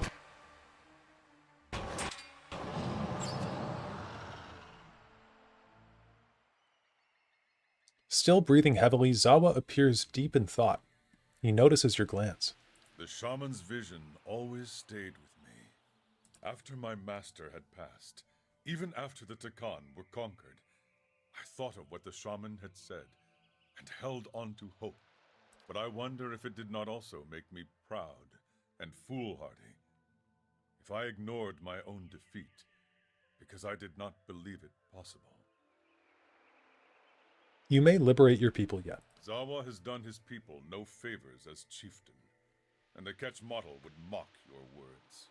But what you say is true, nevertheless.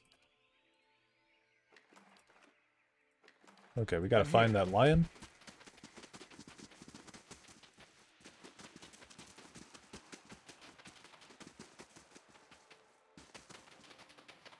And I don't know where it went.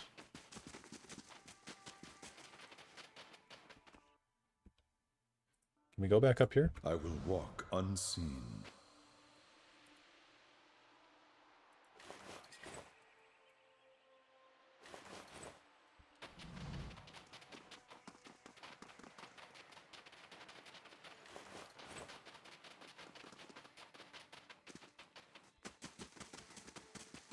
Okay, well, I'm gonna guess it's down here somewhere.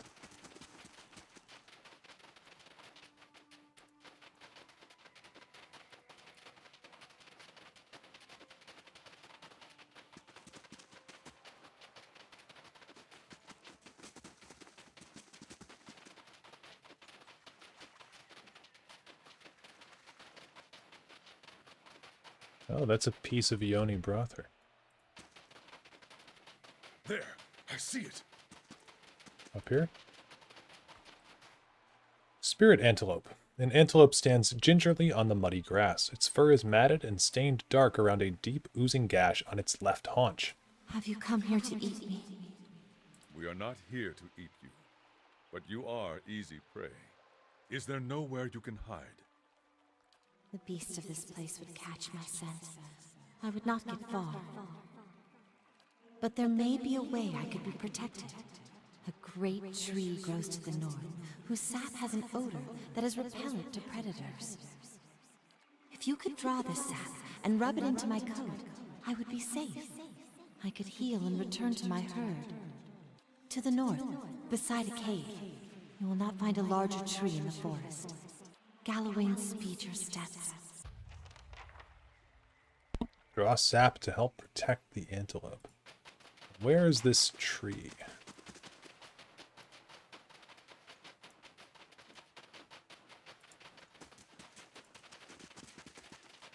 Oh, there's the lion. Did you see where it went?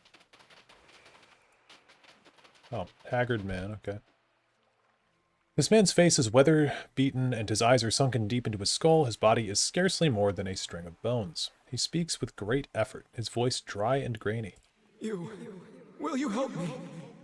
Water. From the waterfall, please.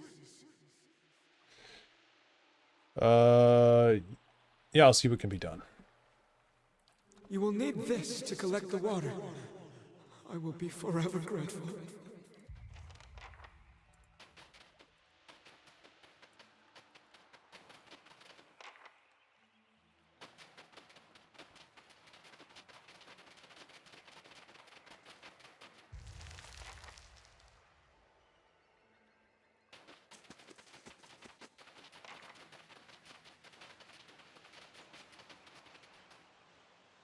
Water flows from a pool at your feet upward onto the rocks above, as though time itself were flowing in reverse.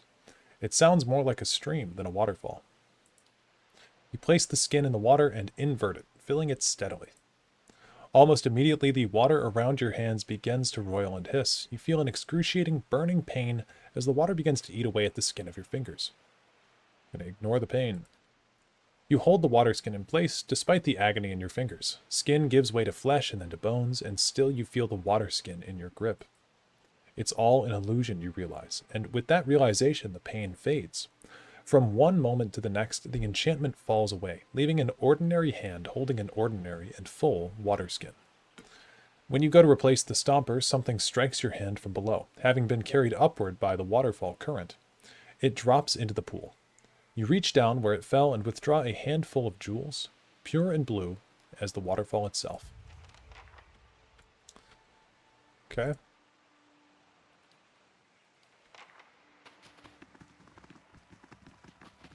I guess we can go talk to that guy.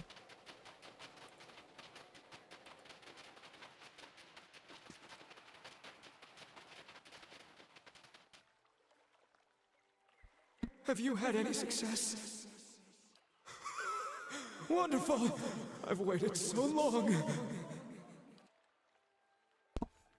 His fingers tremble with excitement as he closes his hand around the stopper, and slowly twists it. The stopper comes free suddenly and flies from his hands, propelled by a violent burst of steam. Oh no. Oh. He upends the water skin, holding it above his lips, but not a single droplet falls. He shakes it, twists it, squeezes it, all to no avail. The water is gone. Given his history, I am surprised he had not foreseen this possibility. He longs not for the water, but for the experience of first tasting it. He is bound for disappointment.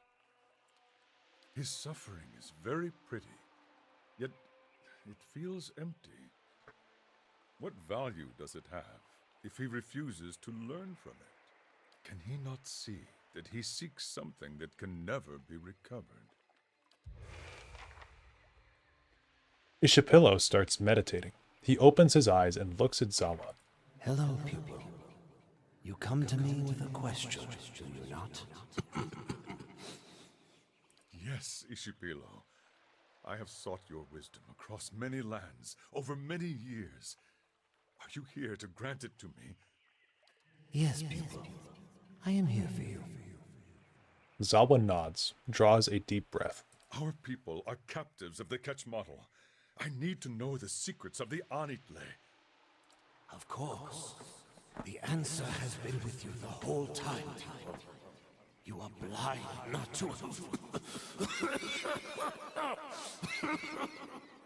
Ishapillo breaks down into a coughing fit. As he coughs harder, granules of dust fly from his mouth in plumes. Master, please, I cannot hear you. Zawa steadies him by the shoulders, but Ishapillo's cough only worsens. Dust pours from his lips by the mouthful. Answer me! Zawa's hands tighten around Ishapillo's frail body. He shakes Ishapillo, but the coughing continues. He shakes him again, and in Zawa's hands, Ishapillo turns to dust. It scatters instantly to the winds. Zawa looks at the dust on his hands, holding them cupped as if to preserve some vital piece of his master's wisdom. Despite his best efforts, the winds carry off the remains, leaving him with nothing. He frowns. Even after his death, I have always felt that when the time was right, Ishipilo would find a way to teach me his secret. And yet here we are on his trail, and his knowledge is no less a mystery to me. Is this what I am meant to see? That his teachings will always be beyond me? There is more to the Takan than Ishipilo's teachings. You speak truly, but his knowledge is the difference between a free Takan and an enslaved Takan. Zawa cannot help but seek it. Okay, we'll go back to the antelope. Uh-oh. There's some dogs over there.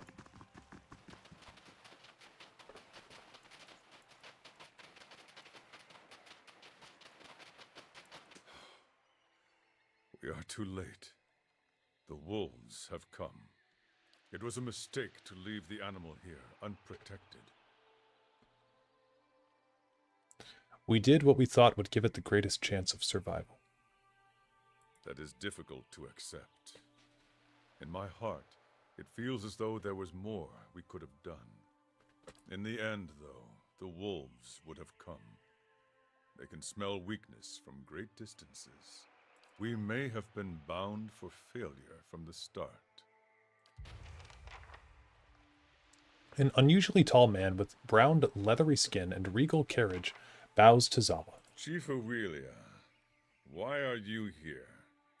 I come on behalf of the Ketchmodel to pay you tribute, great chieftain.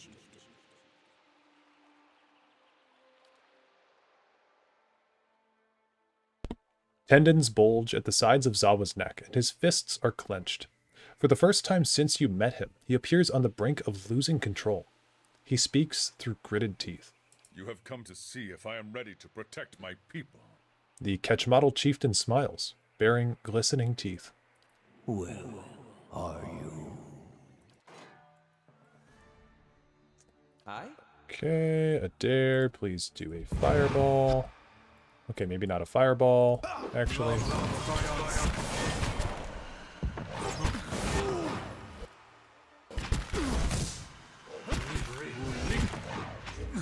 Yeah, maybe we're just fine, I guess.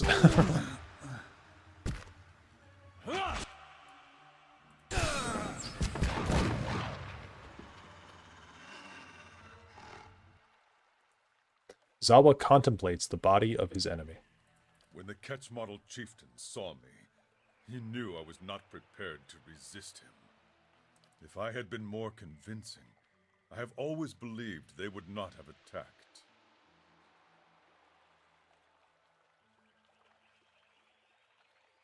We'll say they'd have come for you sooner or later, or it's impossible to know. I'm going to say it's impossible to know. It may be.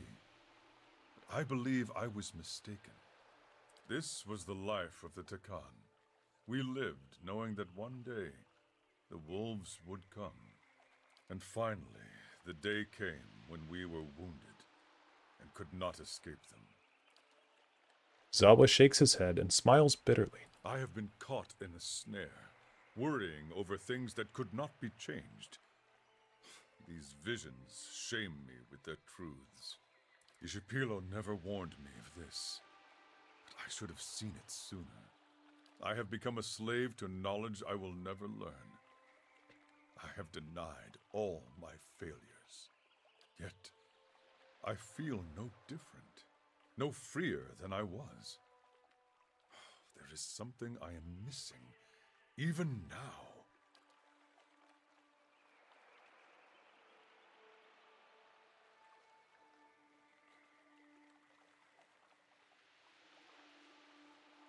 This may be our answer. Let us see what has been uncovered. Yeah, just maybe. You're quite friendly, aren't you?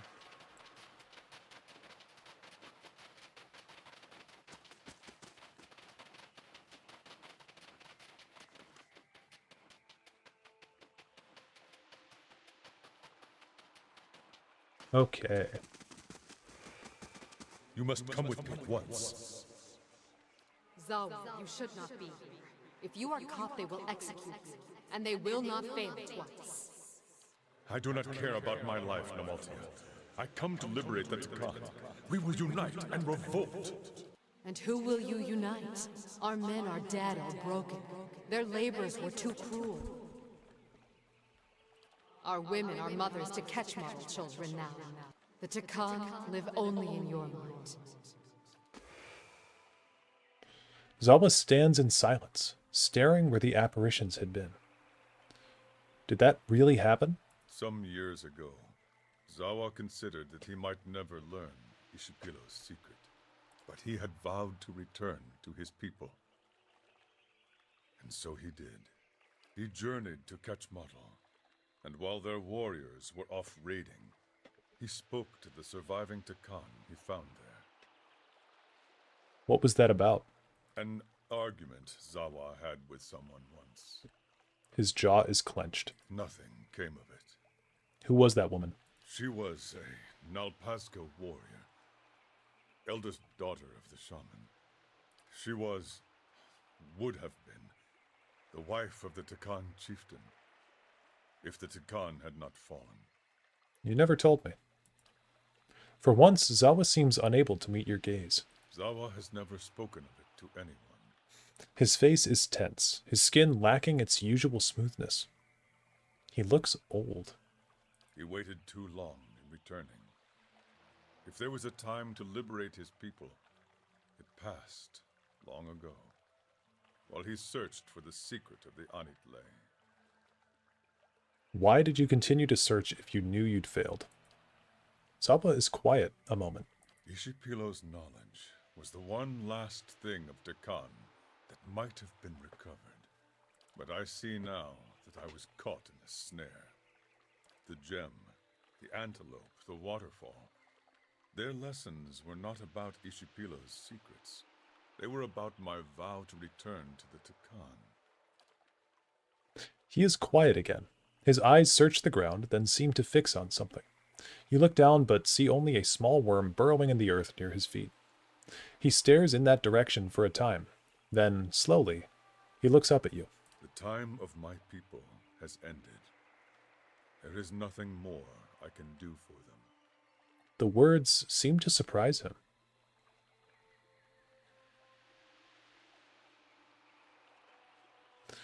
Yeah, I'll say the culture of the Takan and their Nalpazga warriors still exists within you. You can carry it forward. Their time on Aora was too brief. There is much the rest of the world might have learned from them.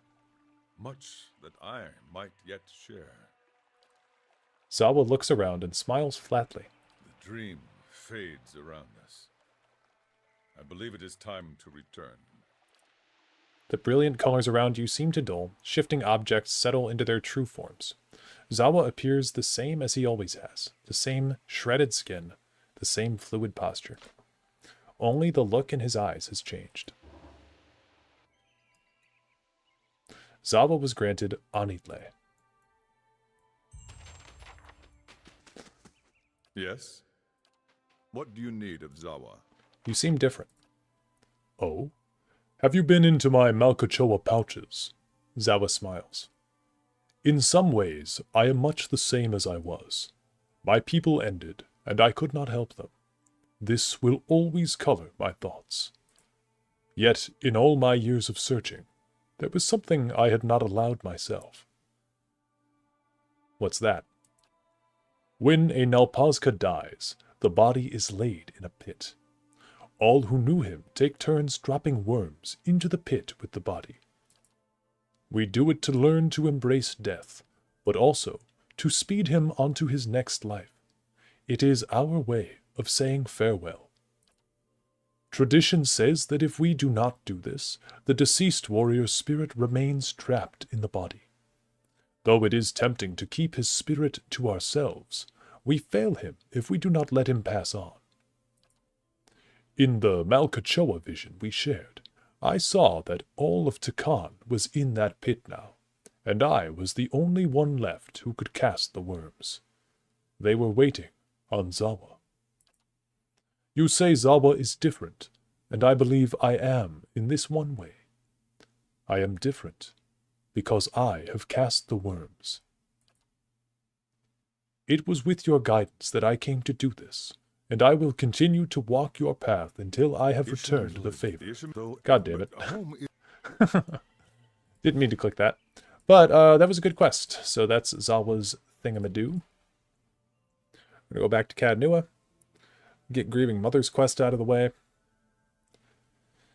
And then we've got Sagani. Better indeed.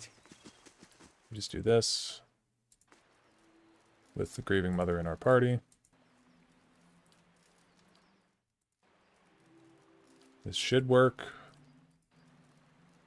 Okay, maybe not. I guess I could upgrade the fort a little bit, since we're getting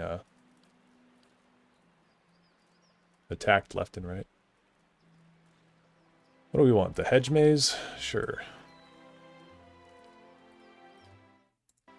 Rest. I guess maybe we have to be out on the world. But we don't need Zawa with us anymore. We could take Harabius and get his quest done. As sad as that is to see Zawa go. Take Harabius. Accept. Go to the Searing Falls.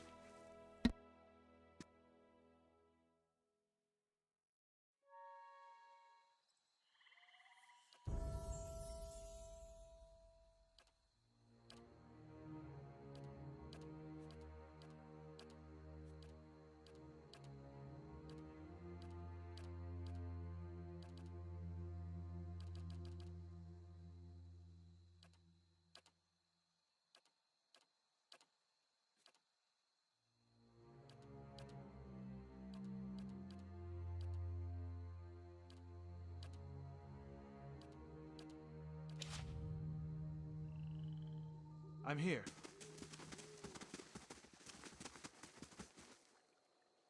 Need something? As a peripatetic loner, I'm not privy to the latest news, but the Hollowborn Children is a tale that has reached even my reclusive ears. Or, rather, ear. Let's talk of other matters. Need something? Tell me about yourself. My second favorite subject. He runs his fingers through his scalp, preening his fur. What would you like to know? What's the story behind the symbol of Wall on your eye patch? Wall is known as the Eyeless Face, so his symbol seemed a good fit for my eye patch. He absent-mindedly runs his finger along the strap of the patch band.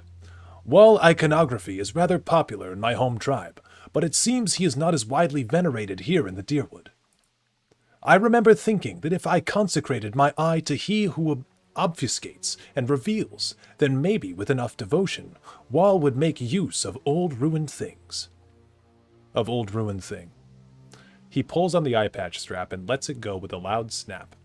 So, if you think to see me staring at rumps and cleavage, it's really just the will of Wall controlling my gaze.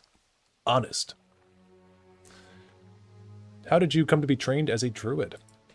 Harabius thumbs his half-shredded ear and thinks to himself for several seconds. It wasn't, entirely by choice. Not at the start, at least.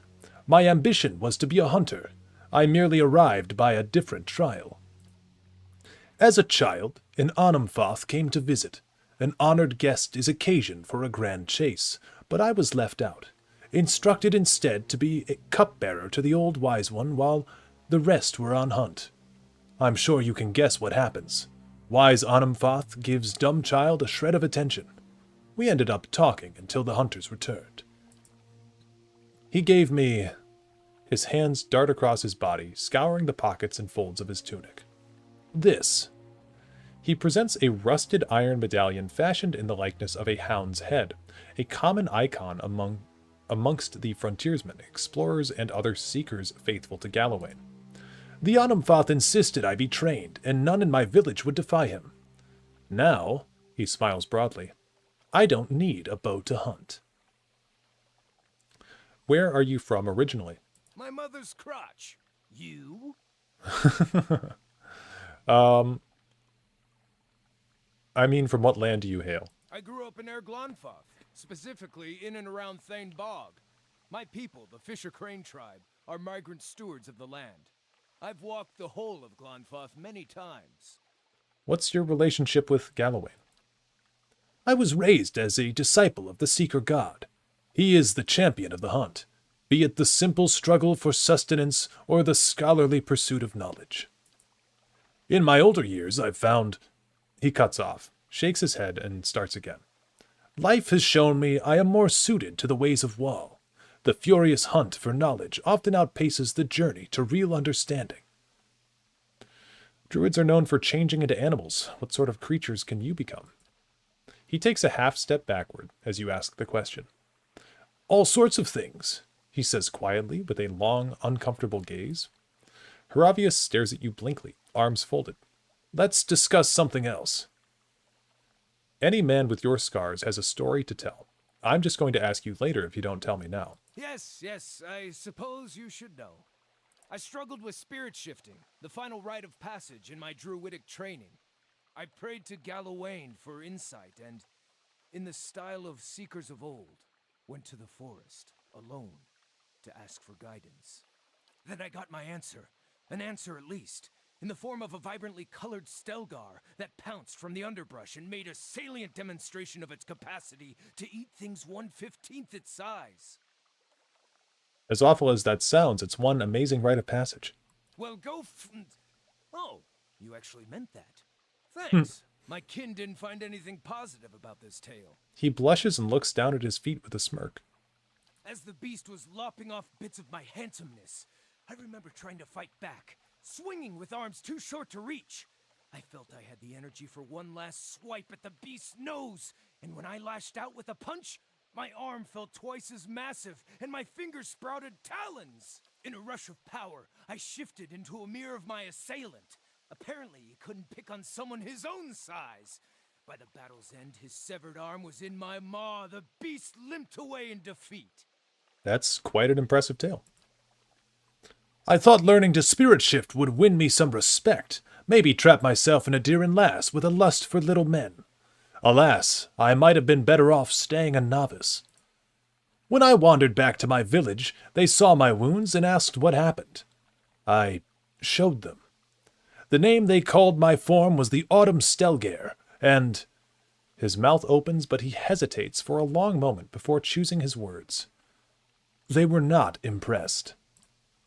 The Rio of my circle believed the Autumn Stelgar to be a heinous abomination. It is said that if it eats you, your soul is invariably lost. And this was my first and most intuitive form. As this was my first and most intuitive form, they deemed me a carrier of its evil. Even though I never so much as threatened my kin, I was ruled unfit and cast out. Haravius sighs, scratching his scarred face. I don't know what message Galawain was trying to send. The only lesson I learned was that Seeker God will punish you for seeking. I feel like your Haravius impression is a softer version of your Durance impression, ironically. Yeah, I could see it. You got to do a similar thing with your voice. The Haravius one's definitely not as good. I've got Durance down. I feel Durance when I channel him. So you're some sort of soul cannibal. Haravius stares at you with a frown before covering his face in his hands. No, he mutters. At least, I think not. I've never actually sat down and eaten an entire person to find out. And not that curious to find out. Were you at least recognized as a proper druid? His brow furrows. No, but I know I passed an initiation rite 5 times more perilous than any of those kin betrayers that insisted I was a failure. You didn't choose your spirit-shifting form. No, he says with a huff. It chose me. Or so I imagine. I always assumed I would shift into a stoat. Seems more true to my nature. He points to the embossed pattern of wall on his eye patch. As the Obscured teaches, when the answer is inscrutable, one must be content to ponder the question. Can you learn to spirit shift into something less terrifying? Already can, and sometimes do, he says with a beaming smile that quickly returns to a scowl. But the druids of my circle assign great meaning to one's first form. I'll always be unclean to them. Well, if you don't know me, you can't trust me. And if you can't trust me, odds are low you'll leap in front of a flying arrow to save my life. I've been meaning to visit the druids of Twin Elms to see if they know more about my spirit shift. If our journey takes us there, perhaps they can enlighten me with more information about the Autumn Stelgar. But for now, maybe we can talk about something less depressing? I want to hear more about Galawain and Wall. He stares at you blankly with his one eye. Oh, not sure what more there is to say on the subject, unless you were itching for a religious debate. Tell me your thoughts on Wall. I came to know Wall in earnest in the first year of my exile. I asked myself why Galawain would punish me for asking questions. What just and fair God would punish me for doing as he asks? Questioning why I had been mauled just drove me mad. At the height of my worry, I would have dreams where I only saw with my injured eye. My healthy eye became blind in my dreams. He lifts up the eye patch to gently itch at the socket. You catch a quick glimpse of a puckered and scarred abscess under the wall-embroidered patch. So one afternoon I stitched a stylized eye motif on the patch. I like to think of it as my self-initiation rite into the Brotherhood of Wall. Wall is not an instructive or overbearing deity. He does not freely dispense wisdom and expects all of us to question and explore with our own minds. Wall reminds me that curiosity is being receptive to any and all truths, not hunting for any one answer.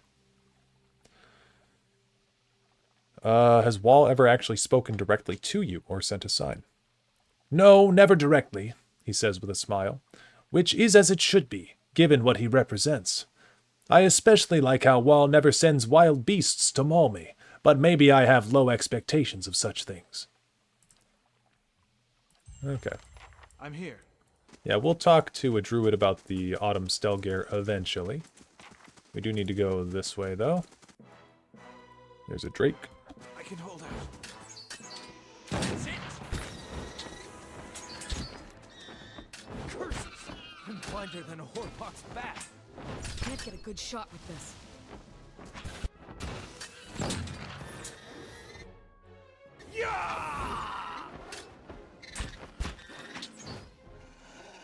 You cannot venture forth while in combat. My bad. Pearlwood Bluff.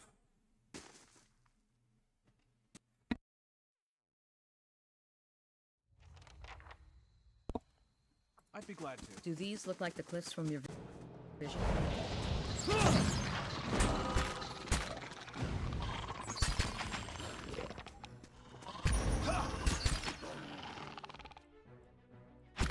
I shall deal with this one.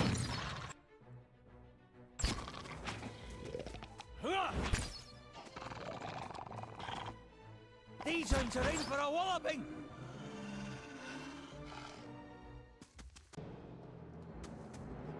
I shall. Yes? Stand together!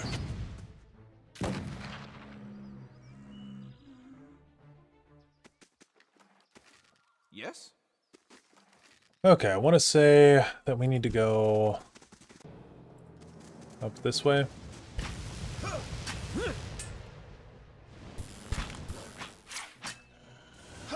Oh, shit. I did not notice that. Have you noticed that the narrator here is also voicing Vicar Max in the Outer Worlds? No, I totally didn't notice that, but now that you say it, that is so the same guy. I love Vicar Max. He's a really good companion. This book, it's in fucking French. I can't fucking read French. Or whatever he says.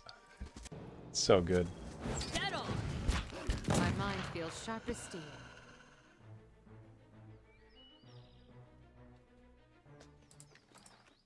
I'm here. Not this guy. I'll make it.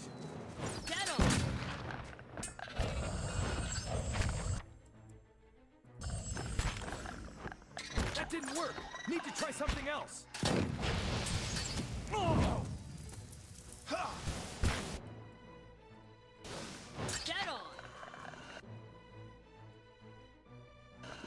Calm and collected priest when he sees fucking French. I need to play the Outer Worlds at some point on the channel. I think I could speed through the Outer Worlds really quick too.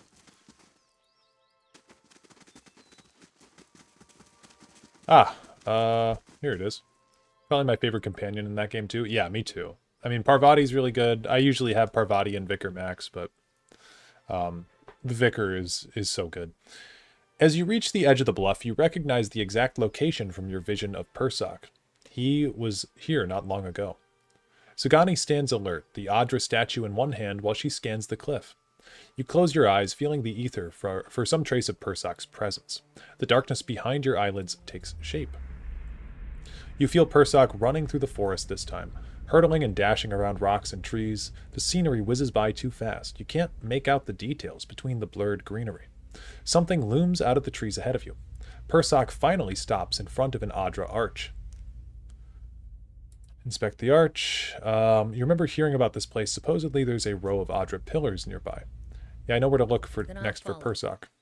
In these visions, I don't suppose you're getting a sense for who Persak is now. No. At least we're getting closer. Seems like we've made more progress together than I've made in a year. What was he like? That depends on who you ask.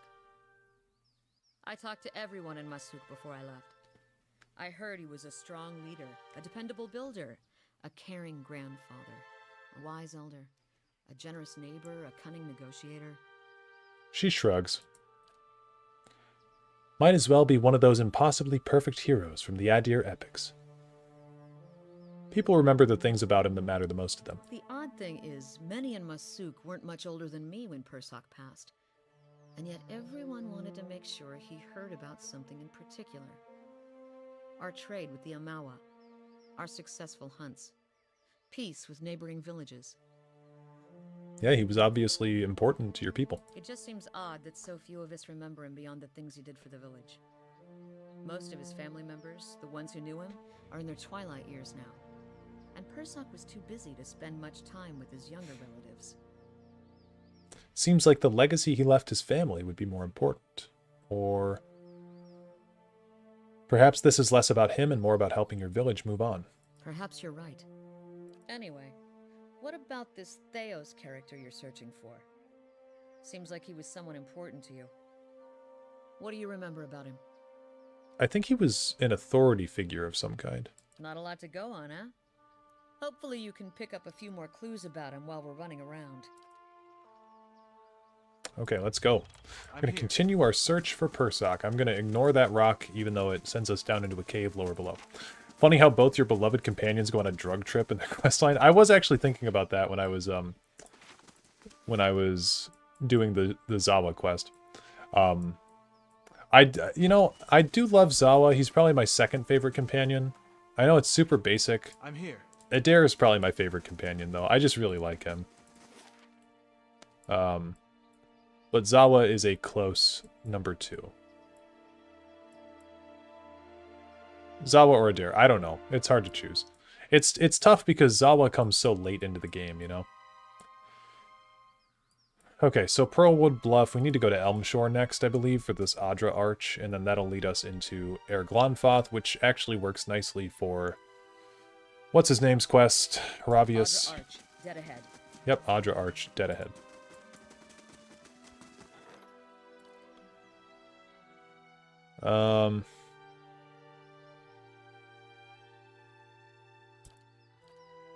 Let's see.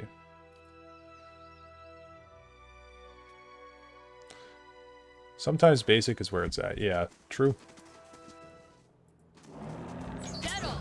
Dude, look at this. Look at this enemy density, man. I know I say this a lot, but that is just a crazy amount of things to be here.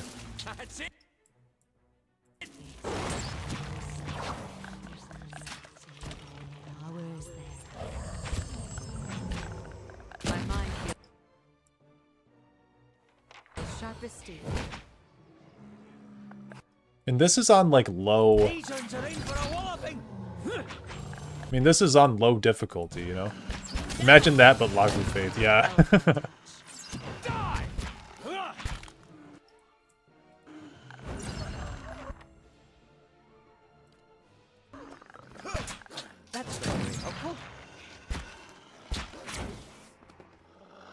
Yeah, I was reading about the difficulties, and actually these lower level areas, I forgot, when you change the difficulty in pillars, it actually doesn't change areas you've already been to. So these things should actually be scaled to normal difficulty, at least. The Adra Arch looms in front of you just as you saw it through Persoc's eyes. Sagani turns, watching the trees for movement. As the arch's shadow falls over you, the wooded shore fades into a different scene. You're standing in another forest. Blackened, bare trunks claw their way out of the soil and keep a solemn vigil over the young trees and tender shrubs. You move slowly through the woods and the ruins scattered throughout them. Stone pillars and broken arches show the bones of some destroyed building. Between and amidst it all are elves and orlans, their faces painted and their bows drawn.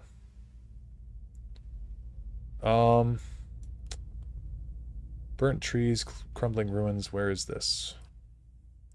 I'm glad you don't recognize it. That suggests you haven't been lurking around ruins where you don't belong. Harabius eyes you intently with a wagging finger of feigned lecturing. Sounds like you're describing the desolate stretch in the mountain slopes north of Twin Elms, site of an old battle from the War of Black Trees. Okay, I've seen the next location. I always get a strange feeling near the end of a hunt. Like an itch on the end of my nose. I feel like we're close. You sound surprised. I am. After all this time. A part of me had already accepted that I'd never find him. That I'd be stuck wandering like this forever. I'll admit, I didn't believe you at first. Still didn't until now. What's changed? I haven't spent this much time around anyone since the long hunts in Nasitok. But I've gotten to know you. Seen how you deal with Kith. Whatever else you turn out to be when we find Theos, you're honest. I know you wouldn't lead me astray in this. What I mean is, thanks. No one's done this much for me in a very long time. Feels like I am part of a village again. What will you do when this is over? What will you do when this is over? Good question. After 5 years, I'm not sure what the point of this is. Persoc has moved on, and while I'm out here, everyone in Masuk is carrying on as normal. And that'll be the case whether I come back having found Persoc or die out here. To be honest, I'm not sure what that means for me. She thumps the Adra wall with the heel of her hand. But I'm getting ahead of myself. First, we've got to find Persoc, as well as your quarry, Adora. Should give me time to figure out what I'll say to him. What do you think you'll tell Persoc? I guess that depends on who he is now. I'd like to think that traveling for 5 years entitles me to give him a solid earful about all of it. But what really matters to someone in Persoc's position? The village he left behind? The family he likely won't remember? Let's see. If I'd accomplished as much as Persoc, I'd want to hear about it. I hadn't thought of it that way. Who knows? When we find Theos, maybe you'll get your wish. Anyway, here's to finding our men soon. Let's go. Let's just go back here. Yeah, about the difficulty. So when you change it, like this happened to me. You know, if we change it to hard, and then I back out, it says difficulty changes will take effect on any map you have not yet visited. So, stands to reason then that on maps that you have visited, it'll stay the same as the one that you first initially went there on. Okay, Northweald, I think, is where we want to go.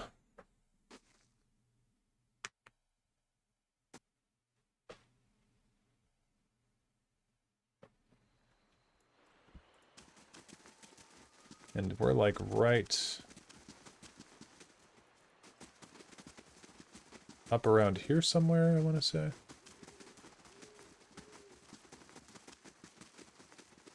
I don't want to fight anything. Come on, Persoc, where are you at, buddy? Where'd you go? Let's say up over here.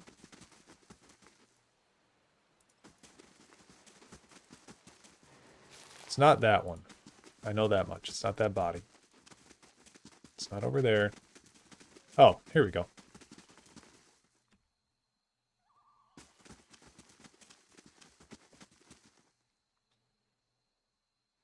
You come upon a clearing and see a group of Glonfothans standing in a circle. Sagani glances from the Adra statue to the hunters, looking for a connection.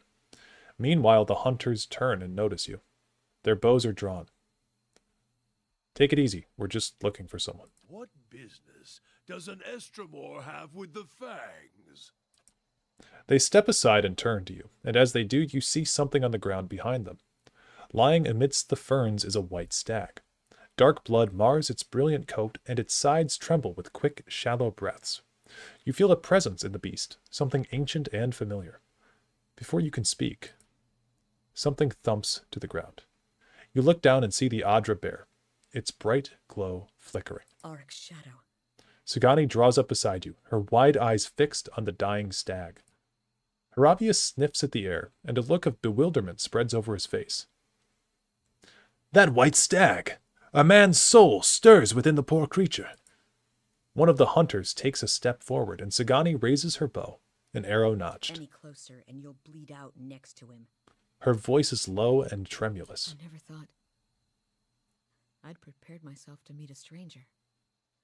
To share the honor and history of my village with someone who had no knowledge of us. Even someone who'd scorn our way of life. I'm going to say finish this before it's too late. I was going to tell him about the years of abundance in Masuk. How his granddaughters have hunted caribou, and his grandsons made our walls strong. But he'll be gone in minutes. Remind him of his impact on Masuk. She kneels by the fallen stag, placing her hand on its head. She begins speaking. She tells Persak of prosperous decades, of the grain trade that has sustained them through long winters. She recites the stories told about him and speaks of the new elders who have followed in his footsteps. The stag takes a final shuddering breath and falls still. If you've finished your chanting, we need to get to work before the meat spoils. Oh hey, it's Durance. Did your elders teach you even a mouse dropping's worth of decency? There will be other kills to dress and eat, but there will only be this one chance for Sagani to say her due respects. Have you no respect? A great soul inhabited this body. She looks up, horror and anger bright in her eyes. She takes the lusterless Adra figurine. And it's gone now. What's left is our kill. I'm going to say they're not worth our time, Sagani. I won't take long. Oh. People who revere stones and long-dead Adra. Oh, it's shit. Not just worshipping stones, you fool. It's about respect for what was built by those who came before you. Persak means to you what those long-dead Adra mean to us. She slanders the builders. Sheesh. Sagani, this isn't worth bloodshed. This is about my people, our way of life. If that's not worth blood, I don't know what is. You Estremoran are full of useless talk. Ah, shit.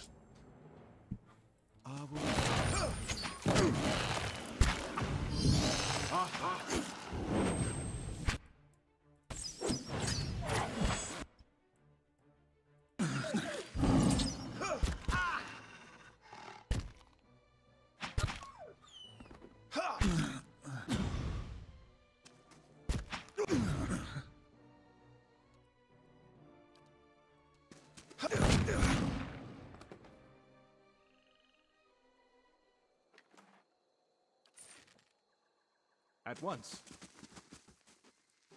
Well, we ought to talk to Sagani about that. A deer in the middle of Air Glonfoth. But I'm glad I can bring this success back to Masuk. And perhaps Persak will return to us one day because of it. Do you think Masuk will remember you the way they remember Persak? Would be nice to know I've made a difference. And to get the first choice of caribou flank during festival time. To be honest, the biggest relief is knowing that my journey was worthwhile.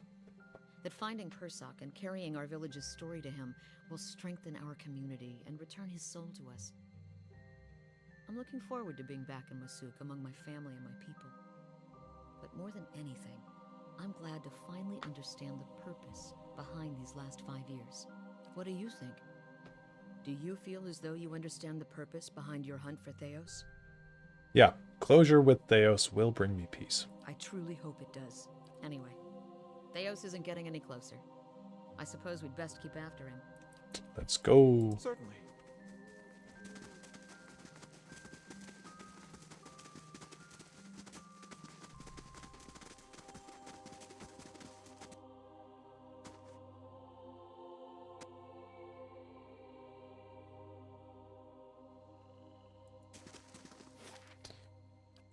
And then we'll go to Elm's Reach, which is for Haravius's quest.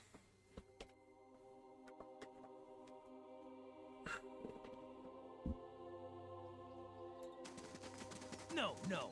What's impressive is cleaving a man's spine without lopping the head clean off. That takes aim. Did that once. My case was an accident, and I still wake up some nights feeling bad for him. Okay. I think Haravius is supposed to be brought here. Tamrin? Builder's wisdom to you. All hail to you, Autumn Orlin, the man says with a bow to Haravius. Haravius' eyes widen in surprise, and his one good ear stands on end. How on Aora did you... The man's eyes remain closed, and he says with a smile, Tranquility begets a receptive mind. With my eyes open, I see your birth form, but when I look inward, I see the Autumn Stelgare. I don't know how you can sense it, but you're right about me being the Stelgare. What do you know about the beast? Why was I ostracized just for being able to assume its form? Is there a cure? I know the beast is often sent by Galawain as a sort of trial. Many Anum Fatha are tested by the Autumn Stelgare.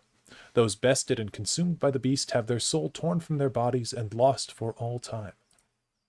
So, my tribesmen were right. Haravius looks crestfallen. His posture slumps. His gaze drops to the ground. Are you saying I have such a terrible power? This must be some sort of... If your spirit form were a bee, would you be mystically compelled to make honey? Were it a bird, would you spend all day making nests? I am saying this is what the animal your form resembles is known to do. It seems you are eager to leap to your own conclusions. I would not normally advise one to speak with the circle at Blood Sands, but given your circumstances, the ethic null may prove insightful. Read the stone slabs carved by the druids of the Blood Sands. There are answers to be found, as well as more questions, but you must explore them for yourself.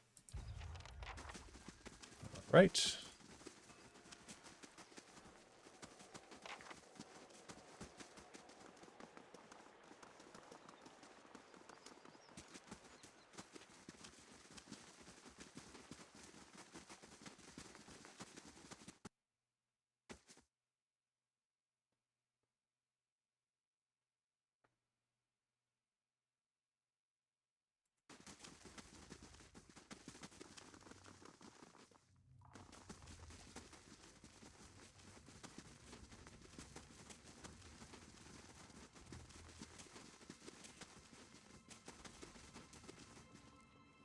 Each generation, the Anumfoth must stand before the autumnal beast in judgment. The wise endure, passing on their strength. The weak are eaten, their souls ripped to pieces and lost for all time, removing such weakness from the cycle. Well, I guess maybe my tribe wasn't entirely wrong about my spirit form being some sort of soul terror. I suppose I was hoping to hear a different answer on the matter, But it's worth asking. In all your times walking in the Autumn Stelgare's fur, how many souls have you destroyed? That I'm aware of, none, he says resolutely as his face turns red. I get what you're saying. I merely wear the form of the Autumn Stelgare. It's not in control of me, nor the sum of who I am. He lets out a long sigh and relaxes. For years I've been telling myself my tribe judged me unfairly. Guess they weren't completely wrong. Well, enough pontification for the moment, he says, patting down a cowlick of hair. I need to know more. Let's look at those other tablets.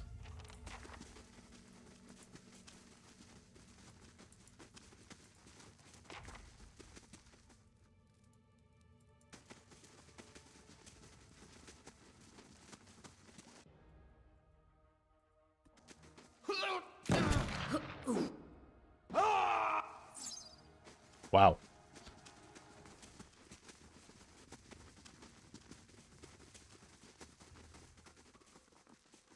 Is not the water sacrificed unto the plant, and the plant sacrificed unto livestock, and livestock unto man? When the lesser soul is sacrificed to strengthen the greater soul, the whole of our family grows stronger. I suppose I get the argument. We all have to kill and eat, constantly for that matter, to live. This sounds like it's talking about the Blood Sands rituals. I wonder how, or even if, this is relevant to me. Have you considered that the Autumn Stelgare may have been sacrificed to you? That Galawain was making you stronger? His good ear stiffens while his mangled ear twitches and shakes. It hadn't occurred to me, but I did win the fight. If Galawain were truly displeased with me, I can't imagine I'd have walked away from that trial alive. I don't know. It just sounds like they're trying to justify their practices of killing people. Come on, let's see what other tablets have to say.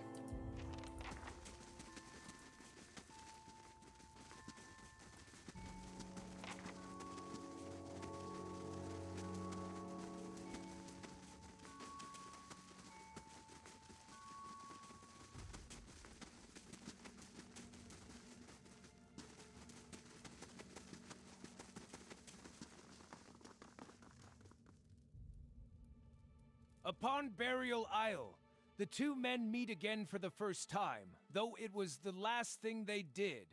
The many-colored beast rent them both asunder. They were, in death, merged and made whole again. Cute story.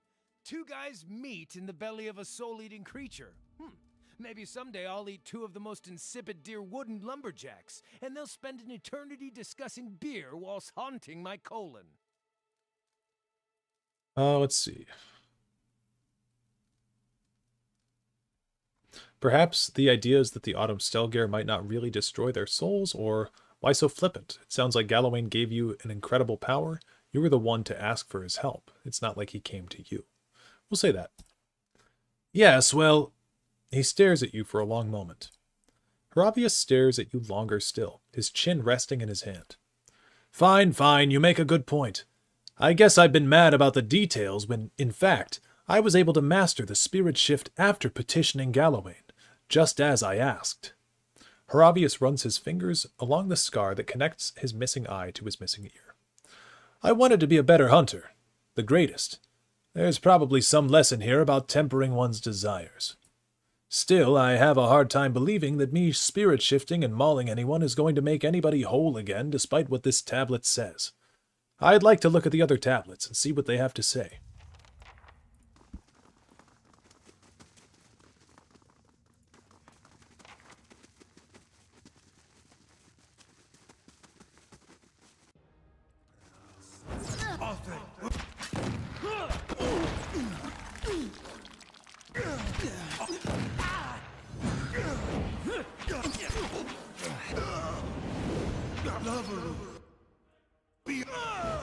I'd be glad to. As souls split into multitudes, many lives come from one. The truest of power comes from sacrificing the shard to return its strength to the Mother Stone. The many lives from one sounds familiar. I was taught that sometimes between death and rebirth, a soul splits perfectly in two, creating two viable souls from one. Sounds strange, but it makes sense when you think about how the population has risen in generations. It's kind of a mathematical necessity that some process like this is happening. Thanks for the animancy lesson, but what do you think this has to do with you? I suppose... Haravius pauses and rereads the tablet, his mouth silently wording the Glonfathan script. Well, I guess all of us, most of us, have a soul that has lived many lives and split at one or many points. Haravius looks at you pensively. So that one tablet talked about the Stelgare culling the weak Anumvath, and the other one suggesting that the beast can make things whole. Am I the Mother Stone or the shard in the allegory? Wall must be enjoying my confusion. Are you rethinking your opinion of Galawain's gift to you? Haravius' face squirms and he rocks his head side to side. Well, yes. And no. His fists ball up and he releases a long sigh. Yeah, this puts a lot of things into perspective. If you take a step back from it, Galawain must be having a great laugh over how slow a study I am to learn his lessons. I doubt any of this knowledge will change the opinion of my home tribe, and having met some of the other druidic practices out there, I think I'd rather remain a drifter. So what now? Adding it up, I want to head to the Burial Isle. The name was mentioned in the tablets, and it's implied there might be other Autumn Stelgares there. I know now that Galawain sent his emissary to maul me for good reason. It wasn't strictly malice, and I was sort of hoping to find out that the soul-eating talk was just rumors. Alas. He smiles a nervous grin and shrugs. Maybe I'll meet the prey Galawain wants me to hunt. Or I'll find out I'm the quarry. What now? If and when we make it to the Burial Isle, I'd like to explore the area. The tablets suggest that many have gone there to be murdered. Sorry, judged by the beasts. He clears his throat and gives you a nervous smile. Not exactly dying to see it again, but Wall and Galawain both seem insistent on leading toward that event. So, when you are ready, let's head to this Burial Isle.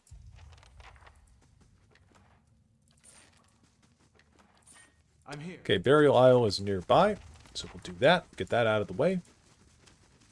I think I've got a new thing I can work on at the Cadnua. Buy that.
I swear there's a boat you can take to Burial Isle. Oh, there it is.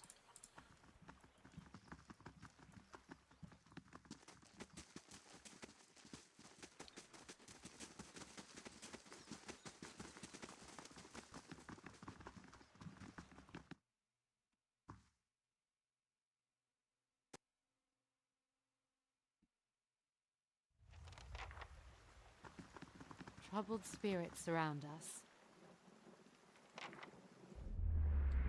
Do you remember when we were children, and the missionaries came to tell us about the gods? They told us we could see them in the stars. Yovara looks off in the distance at something only she can see.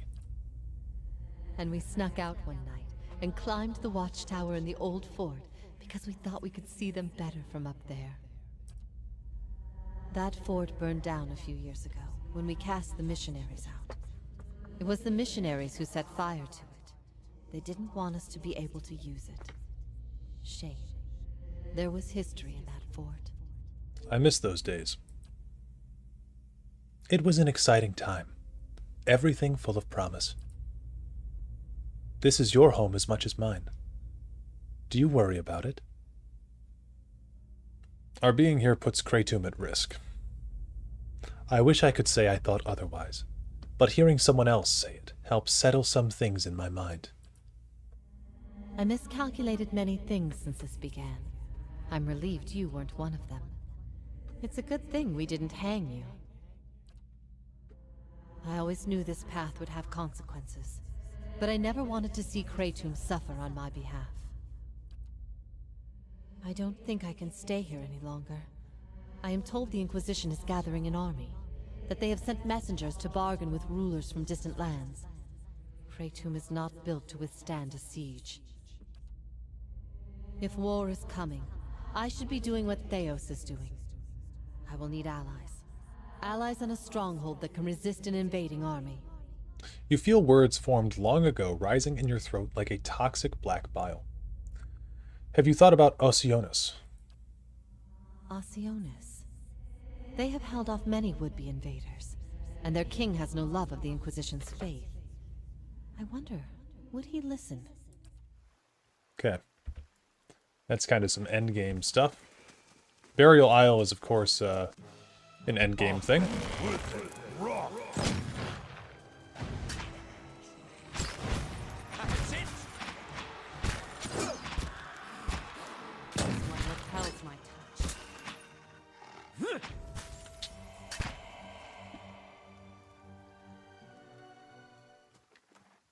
Oh, we had some level ups. Cool. I've realized in watching back some of my VODs, I do say the word cool a bit too much. And now that I've alerted you guys to it, you'll just be more aware of it now. It's like my default word when something happens. Skathden. Standing proud and still, the Aumaua before you is smiling broadly, showing several crooked and missing teeth. Sporting the physique of a man in his prime, his worn and weathered face appears too old for the rest of him. He's dressed in an assortment of stitched hides and furs assembled from a motley of animals. Dangling from his belt are a series of grisly scalps, braided lengths of human, Ediran, Dwarven, and Orlan hair woven around finger bones. Now we need a cool counter. I really thought about doing it in my latest Legends video. He sizes you up with a grin, but his gaze quickly locks with Haravius, and he tilts his head as he examines the Orlan head to toe. What do they call you, little one? You smell familiar, but your name is unknown to me. I am Haravius, child of the Fisher Crane, adept of the Hawk and Ivy, wanderer of Eretha. Too formal? Haravius. Fitting. Needed to bring friends with you? Remain silent, but watch them both. You allow your eyes to relax until your mind is attuned to the invisible hum of souls. The Aumaua projects a dizzying display of red, gold, and orange. Autumn halos surround his massive form. Where his feet touch the ground, you see a network of roots and veins that trail from his feet and sink deep into the earth. Turning to Haravius, you see glowing roots emerge from his feet, appearing as mirror images to the tendrils radiating from Skathden. These roots of soul energy meet between the two men and then snake deep into the earth in one twisted root. You sense that these men have distinct souls, but only one shared past. The two men are a splayed fork in an otherwise unbroken line. How the heck does our character understand which hair he has woven on his fingers? I don't know. I don't know.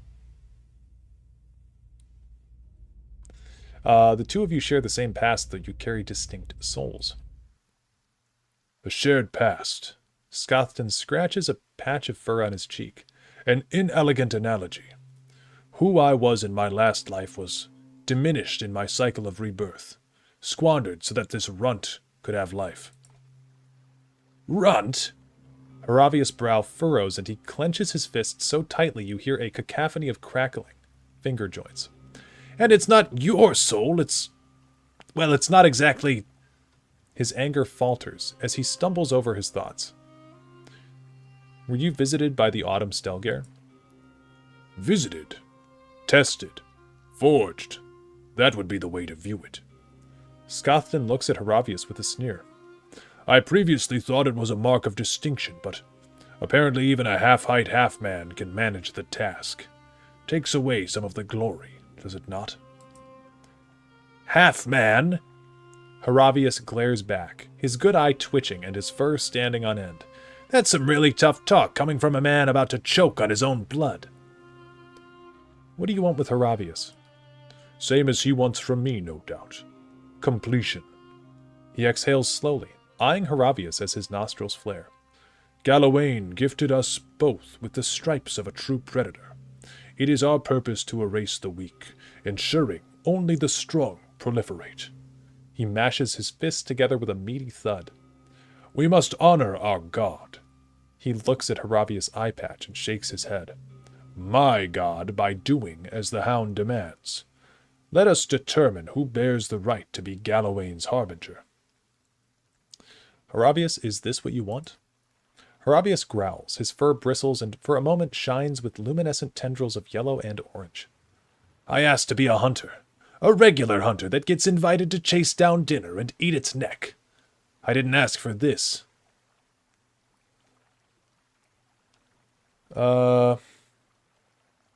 Wall has led you to this moment for you to understand, not to whinge. Haravius chuckles. A fair criticism. He runs his hand along the band of his eye patch, his fingers stopping to trace the silver embroidery of Wall that rests over his ruined eye. After a silent moment, his posture snaps to attention and a smile comes over his face. Well, I'm glad we came. His tone is surprisingly upbeat. Galawain gave me a gift. My tribe doesn't agree with it. What's done is done. He looks at Scothton and scratches his chin. And if erasing this soul cousin of mine is what I must do to be greater, well, I guess that's not any kind of greatness I'm seeking. Scothton scowls, his gaze focused on Haravius. And you think you can just walk away from me? You would face both an Autumn Stelgare and those crazy enough to befriend it. Scothton studies his opposition and slumps his shoulders. I would face the Autumn Stelgare alone, as Galawain intended it. But if his heart is not in the battle, neither is there glory for the victor. He spits a bileless wad of phlegm on the ground. Scamper away if you need to run home and find your genitals. I will be waiting. Scothton turns away from you. Haravius stops mid-stride on Scothton's last comment. My gonads? Oh, well, last I left them. I'd say let him talk. They were in your mother. And is she still accepting clients at this hour? I'm sure I could spread her open and... Scothton leaps into action. Oh, boy. I guess we should have him become the Autumn Stelgare, shouldn't we? That's it. Crazy. Already dead. Haravius pants and wheezes, his one good eye locked on Scothton's corpse. Blood and sweat drip down from his fur, and he rocks back and forth on the balls of his feet, as though expecting the body to stand back up. How do you feel? Amused, I suppose. Wal showed me that Galawain was answering my prayers. He made me the great hunter that I wish to be. The mauling wasn't a punishment, just a very, very hard test. And I think Wal showed me just now what I will become if I let this facet of my life be all-consuming. Let's examine the corpse. As your eyes relax and vision adjusts to the hum of the invisible, you see a swirling pile of red, orange, and yellow leaves. The cyclone of foliage flies apart, and the leaves drift off into parts unknown. As Scothton's essence fades from view, you see a handful of autumn leaves circle about Haravius as his soul glows a bolder shade of orange. Are we done here? Yes, I've had enough of Galawain's tests and trials.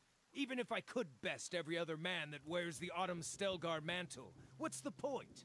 My heart isn't in the hunt like it used to be. Which is almost a shame, since I'm a pretty amazing and modest hunter. But to answer your question, yes, I'm done here. Before the vultures get to him, figured I should take a reminder. He walks over to Scothton's corpse and places a hand in the dead man's mouth and tugs with all his might. Tendons and cartilage rip and tear with wet, grisly eruptions of blood until, at last, the mandible is torn free. Wow. Gross. All right. I'm here. Well, that's the quest of Haravius. You guys might notice I was doing a lot of talking on Galawain's behalf. That's just because I've never really done that. I typically do the wall process with him.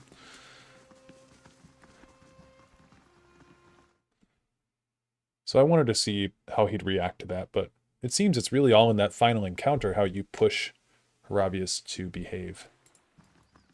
You've been on your own for 5 years. I've had Ijima. But you can't talk to him. My standards changed around year 2. Seems he chose walls anyway, yeah. And I think that's cool. Okay, so we'll go to... What class do you plan on playing in PoE 2? Probably the same thing. I have been considering changing up the build in Pillars 2. But I'll have to... I'll ask you guys what you want to do. What you would find interesting to see. Because I'm thinking of who's going to be in our party in Pillars 2. And I know at least we're going to... Well, I don't... hold on. I don't want to say anything, actually. For fear of spoilers. But, I think we might be a priest again. I've been thinking priest paladin would be a fun thematic subclass for us to go into. But I don't know if that's any good. I feel like that's actually a pretty bad subclass, if anything. Okay, we're done with Sagani. We're done with Haravius. Let's go back to Cadnua. We now just have Grieving Mother to get through. And God, what else? Kanarua. Yeah. But I'm thinking of that. I don't know, Pillars 2, I'm excited to get into it because the multi-classing stuff is really, really interesting to me. Okay, we're going to dismiss Haravius and Sagani. We'll bring in Kana. If you guys forgot, Kanarua is still a person that we have at our disposal. We just haven't had him in quite some time. We'll give him some athletics. I think we were trying to build him as like a frontliner. And we're actually going to take him. I don't even care what I'm doing with him right now. We're just going to do whatever. We are going to take him into the Endless Paths with us. No, that's actually not good. I'll at least take this a little bit more seriously. We'll do Savage Attack. That. That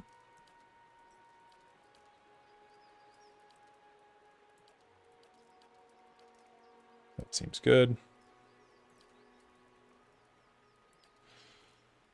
I'll do... Ooh, you know what? We could give... Well, no. We'll do Veterans Recovery, because I always like that one.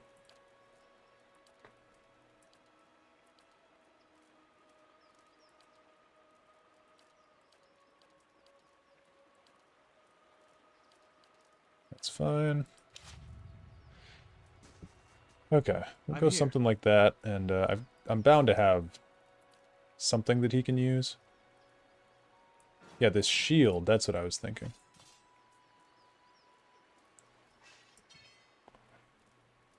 So we could give him like this battle axe, and then this soulbound... Well, no, he can't, damn. Well, whatever.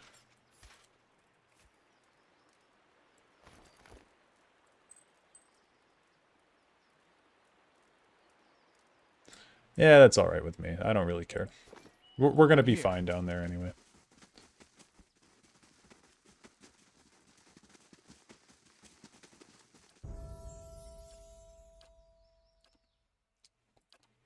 Oh, Pillar of Faith, wait.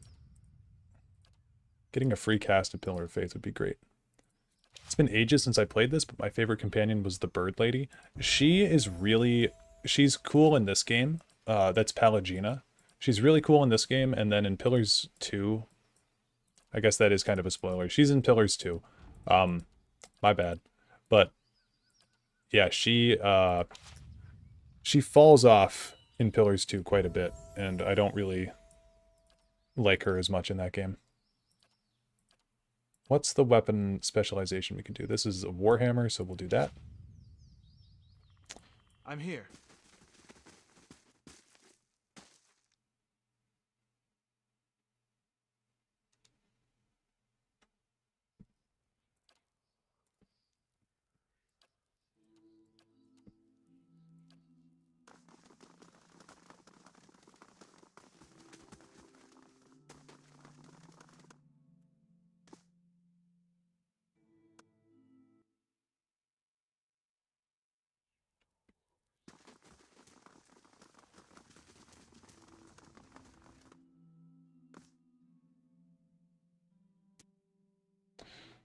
Alrighty.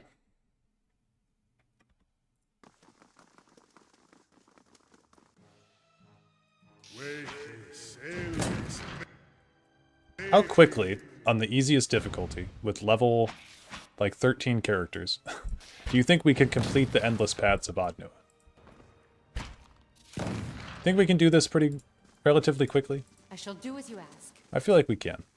What you ask is done. Yeah, see, that thing's dead already. I also need to swap everybody's AI to... Let's just swap everybody to aggressive. I'm here. Or, sorry, not aggressive up there. Aggressive Hi. down below. Aggressive. Aggressive. Aggressive. Following your lead. Aggressive. Right here. And aggressive. There we go. Still scared of the dragon? Yeah, it might be a problem.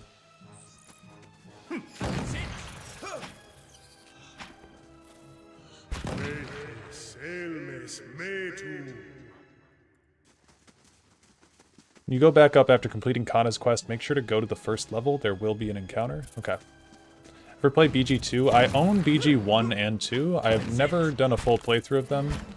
I got a little bit into BG1, but I never really had time to complete it. I did like the game quite a bit, actually, but I say that I didn't have time, as I'm doing a fucking 10-hour live stream of this game.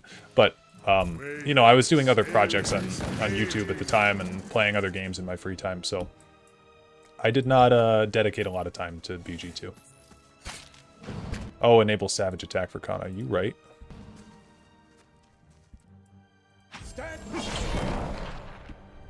Easy. Someone else leveled up. Got that weapon. I'm here. Kana. Nice.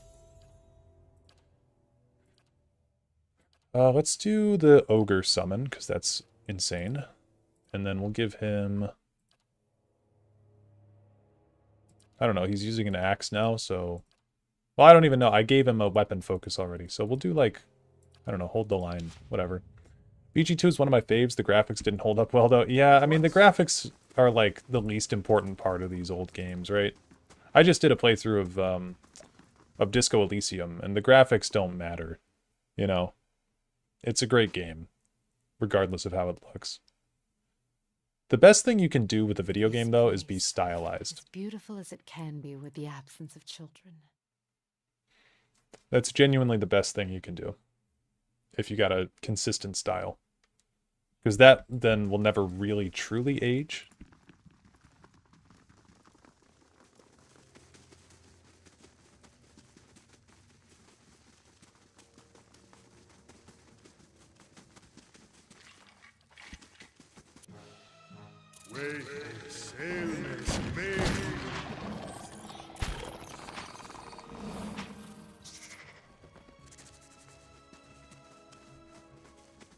Here we are. To think we are so close. Beneath our very feet lie the endless paths built by Ard Nua, the great Engwithan king.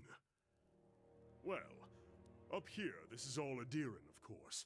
But should we descend far enough, we will find some real history. To uncover that great king's tomb would be a dream.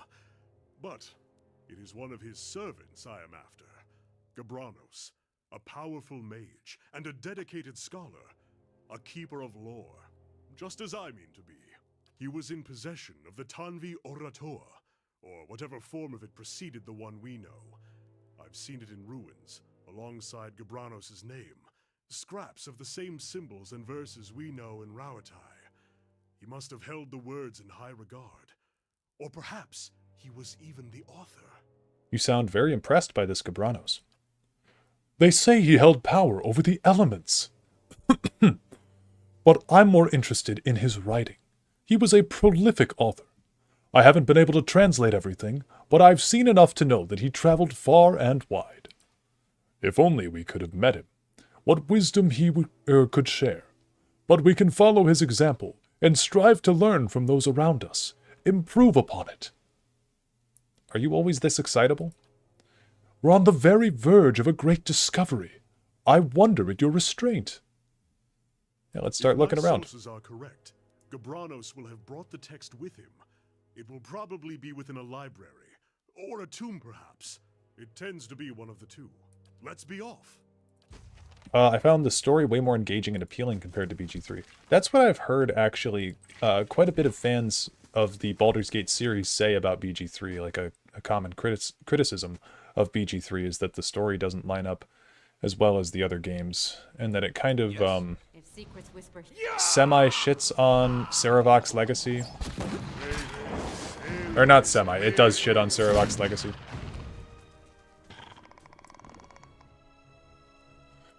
Okay, we'll... 100%, yeah.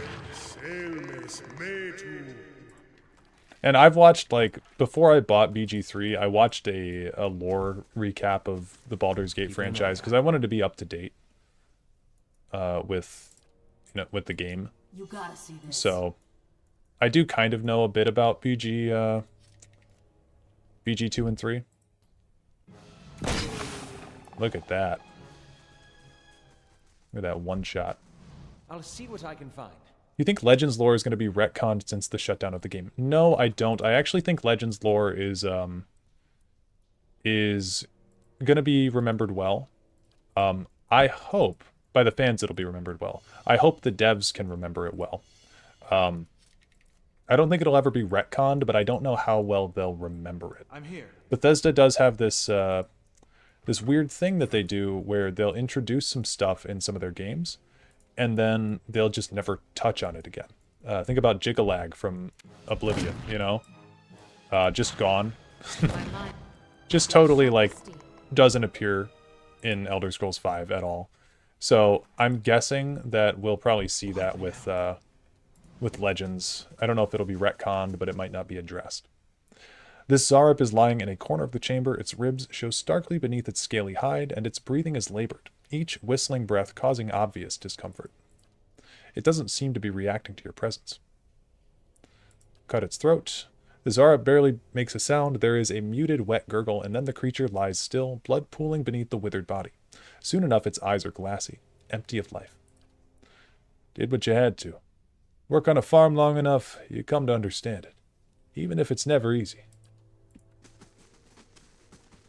We just had to put the little guy out of his misery. I shall listen for them.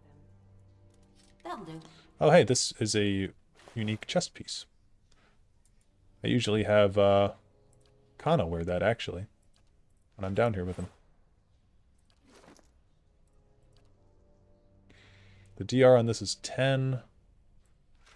Yeah, it's probably not as good. Honestly, Grieving Mother needs an update for her gear.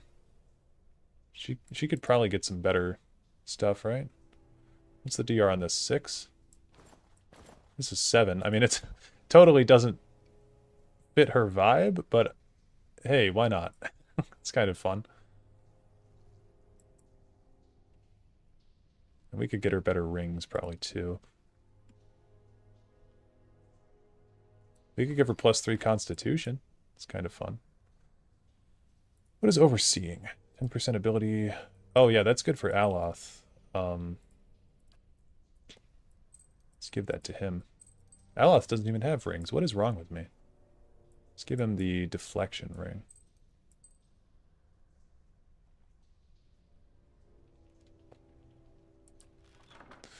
If you get one shot, make it good. Not like anybody sees her anyway. True. True, true. I'm here.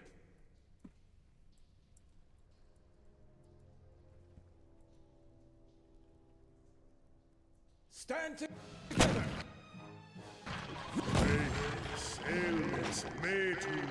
I could definitely see how playing a rogue on Path of the Damned would be really good, because you'd get that instant stealth bonus.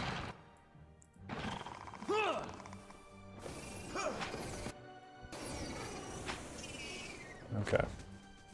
So this is the Adnua skip. Zarup, High Priest, stepping into this chamber, you are assailed by a cacophony of screeches, growls, and barks. Blood-spattered Zarups dance in a forensic, leaping motions. To one side, a Zarup plunges his hands into a bucket teeming with blood to daub patterns onto others eager to join the rites. At the far end of the room, one Zarup, wearing the long skull of a young drake and vibrant feathers, shakes a staff towards the gathered Zarups, screeching and clicking. The high priest suddenly raises the staff above his head, shrieking with renewed vigor. He swings the staff downward to point it at the pit and then at you. I'm not sure I like that suggestion.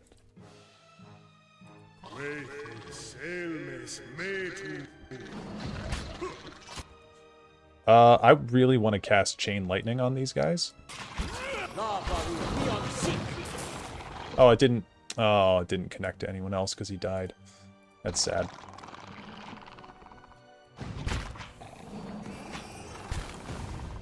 My mind feels sharp as steel.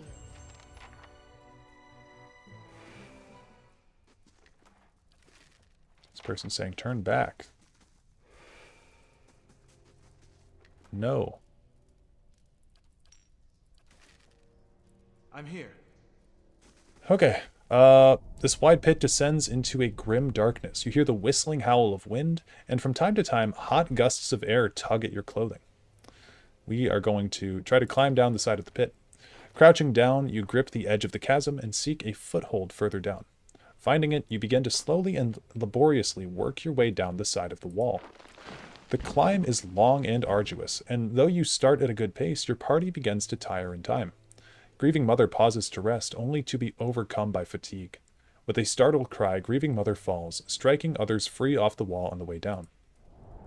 The chasm rushes past you in a whirling blur of gray stone and darkness.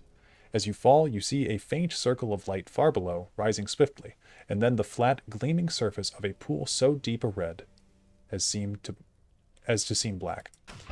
You strike the surface hard and plunge into the crimson waters, finding them deep and dark. Your senses are immediately assaulted, the copper tang of blood within your mouth, a red haze across your vision. The surface slides up, out of reach. The thick, murky waters hinder your swimming, threatening to pull you down into the unseen depths of this grim pit.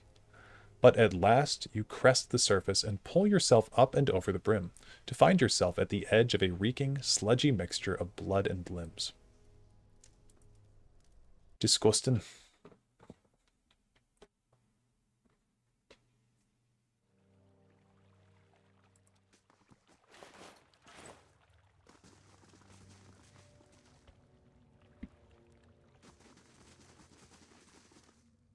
At the edge of the expansive chamber, encircled by a jabbering host of Zareps, stands a massive reptilian creature. Its snout is spattered with the bloody remnants of a recent meal, gobbets of flesh still speared on crooked fangs. The Zareps shift anxiously, looking up expectantly at the drake as the beast stretches leathery wings in challenge, brushing the pillars to either side. Yes, yes, more sacrifice. It flaps its wings briefly and stirs up great clouds of dust. Come here, godlike. Be honored. You speak? The drake stamps one clawed foot upon the ground. I speak, and stone shakes. I speak, and lizards bring gold. I speak, and eat well. Yes, I speak. These Zareps sacrifice to you. Are you the master below? Master below is below. Sacrifice is not very smart. Master made me lord here. Here I am king. I am god of fire and gold. And, you're dead, buddy. Right here.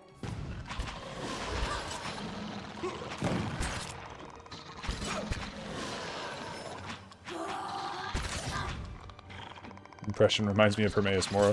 Yes, Hermaeus Mora. I could use some time to restore my spirits. I'm going. Ooh, cool shield. Yes?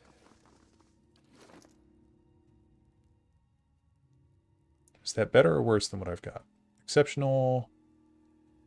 Preservation. Ooh, plus 50% defense while stunned. Okay, wait. Grants bash. Yeah, I don't want this bashing shield. I mean, it looks cool, but like... Ooh, I mean, that's pretty good look, too. Alright, let's go downstairs. I believe we're on floor 8 or 9 now. And if I'm not mistaken, there's like 15 or 16 floors of the Endless Paths. So That's a pretty good skip. Normally you'd have to walk down a lot more. And I know for a fact... We must be getting close. I can feel it in my bones. Also, the architecture has changed.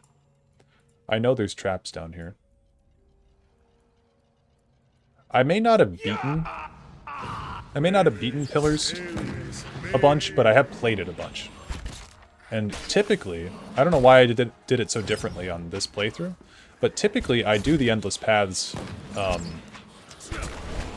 right away to try to get that XP. Because you can get a lot of XP from coming down here. But I guess because this playthrough was kind of more of a speed run. Oh, floor 6. Okay, cool.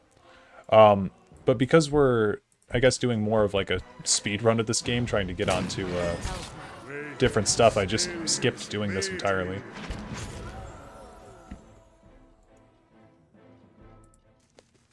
But yeah, the paths they're fun. I think they're a fun little side thing you can do. Okay, who got that level up? The devil. We'll give any kind of passive. Whenever the rogue is contributing to the flanked affliction on a target, the victim is also distracted. Cool. Yes? If secrets whisper here, I shall listen for them. Yeah!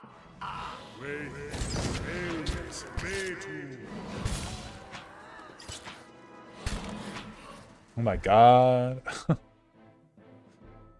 Let's do this. Just killed like everybody.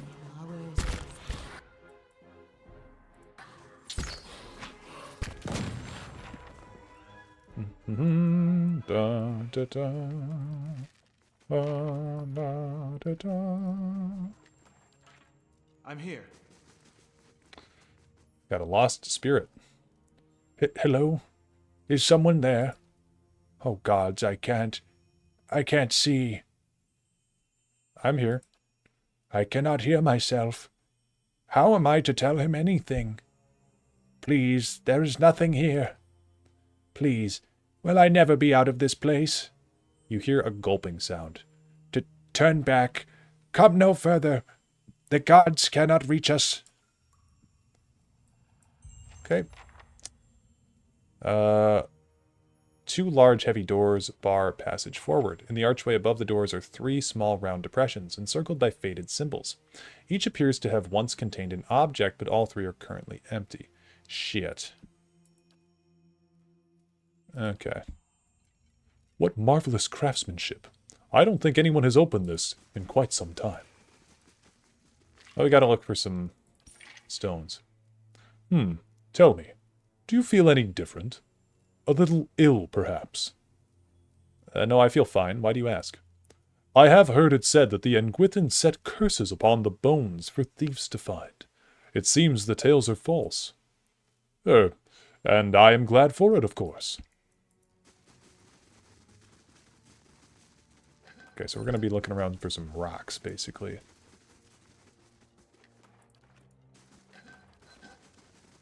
I'll see what I can find.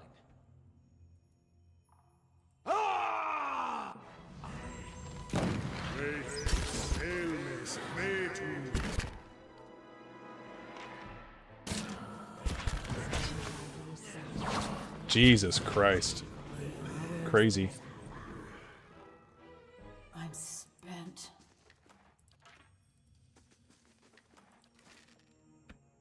Indeed.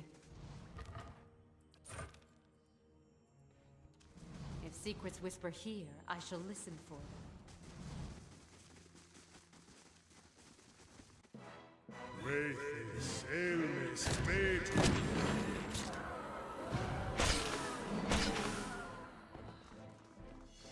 Oh, trap detected. Hello? Hello? Okay, we got the sapphire gem. Ooh, more armor. Don't even remember this, actually. Expedition log page.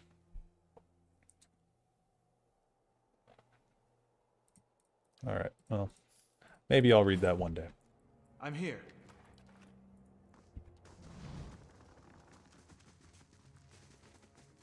This way seems a good way to go next.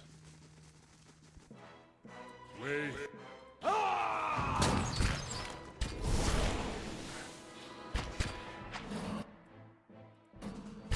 Oh, look at here.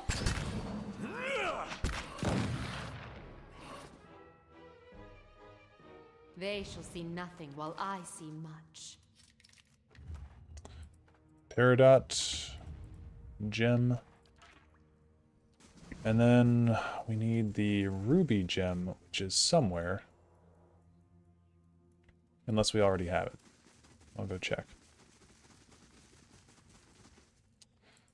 Examine the left eye seal. Well, I mean, it's magic, might, and, like, thief, right? So if we're going off typical left socket's going to be the one with an eye. That's going to be the sapphire, right? Then right socket is probably going to be the red one, and then the middle socket's probably going to be the green one. Let me look for the red one, though. Oh, is it on this guy?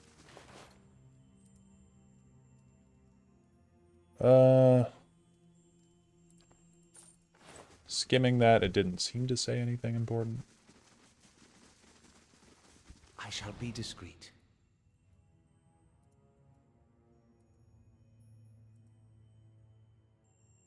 I do feel like I'm missing something.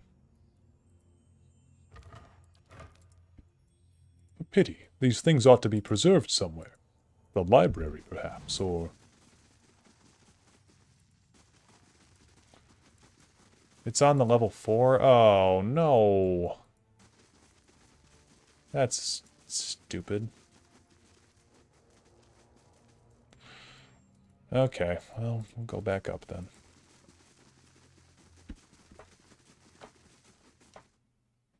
What's the point of even skipping down here if you're going to make me go back up? Oh, have you guys seen Baldur's Gate 3 speedruns? I just found those the other day. I didn't really, like... I mean, there's speedruns for every game, but I didn't really know of the Baldur's Gate ones. You can beat that game in, like, 3 minutes.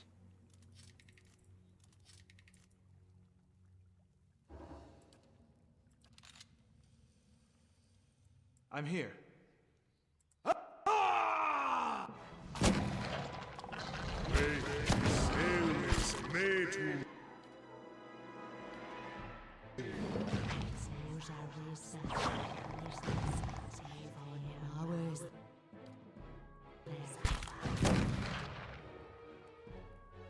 I'm spent. Absolutely. Quietly now.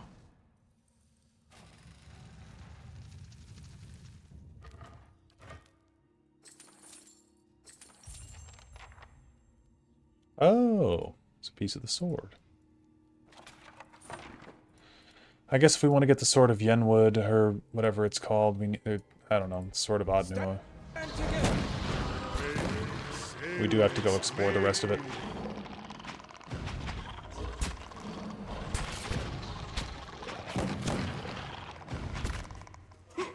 At face value, that's hard to believe, considering how fucking long that shit is. How is that even done? I don't know how well I'll be able to describe it here, but you know how when you're playing Baldur's Gate, you can drop an item from your inventory, and you can, like, drag it a certain amount of space out from your inventory, and then, like, the item will turn red, and it'll be like, you can't place it here. You know how that's a thing? Because it'll be, like, too far away from your character.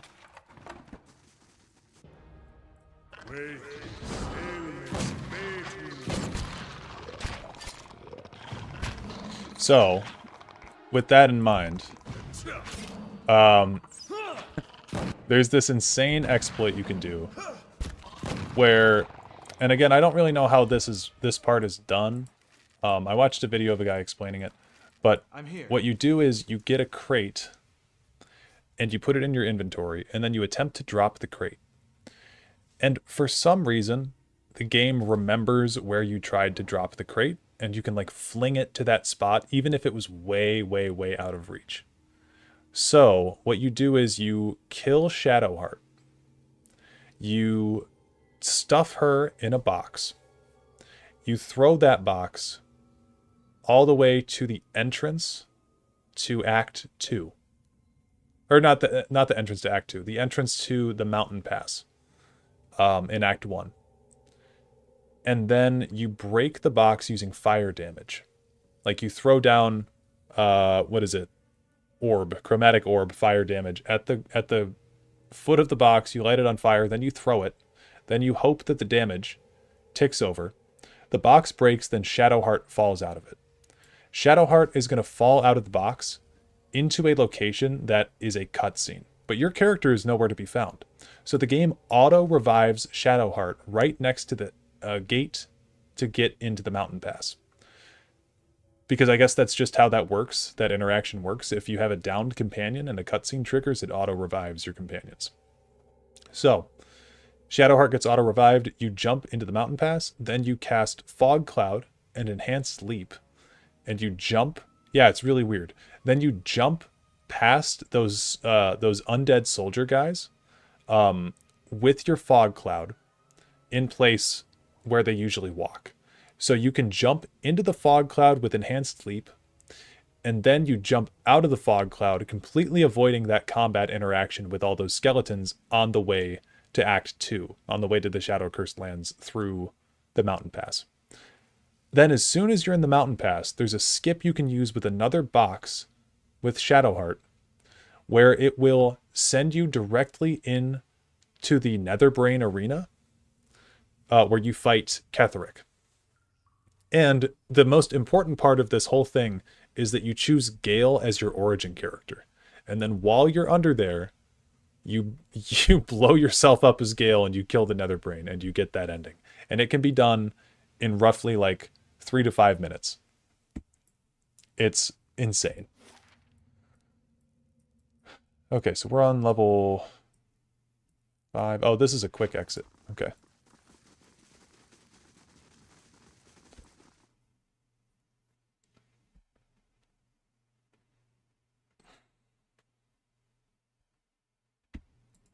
Oh, look at here.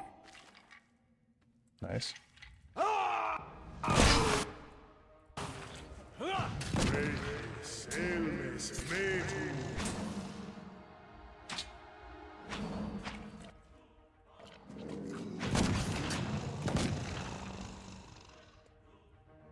Yeah, and someone was asking me how combat worked in this game earlier.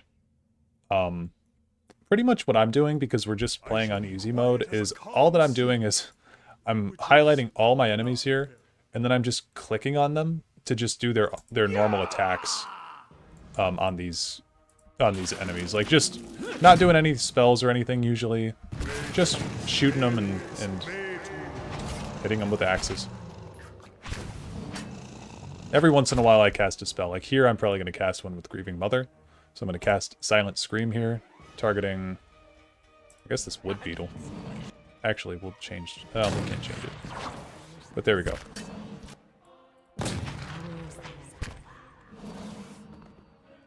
Can't see how they could eventually find that out. Absolutely mad nonetheless. Yeah, that was my main thing when I was watching that video, is I was like, how did anyone even find this out?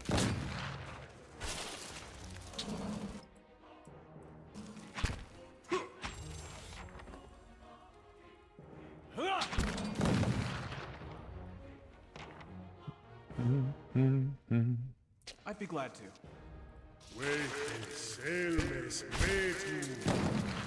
Actually, you know what? It is a good thing that we came down here, because I wanted to showcase something up here to people. It's going to be very important as we play Pillars 2.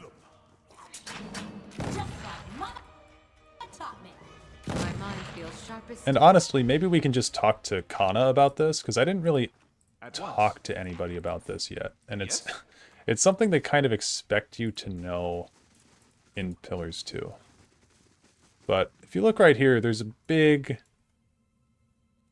green face underneath Cadnua. This massive face appears to have somehow been shaped out of living Adra. Each ridge is smooth and straight. So let's talk to... I'm Solid Adra. hewn like marble. No, not carved. Shaped. Yeah, I'm Following guessing your Kana law, might have something to few say others about have this. dared step into the endless paths. Fewer still have come out again. What things we shall see.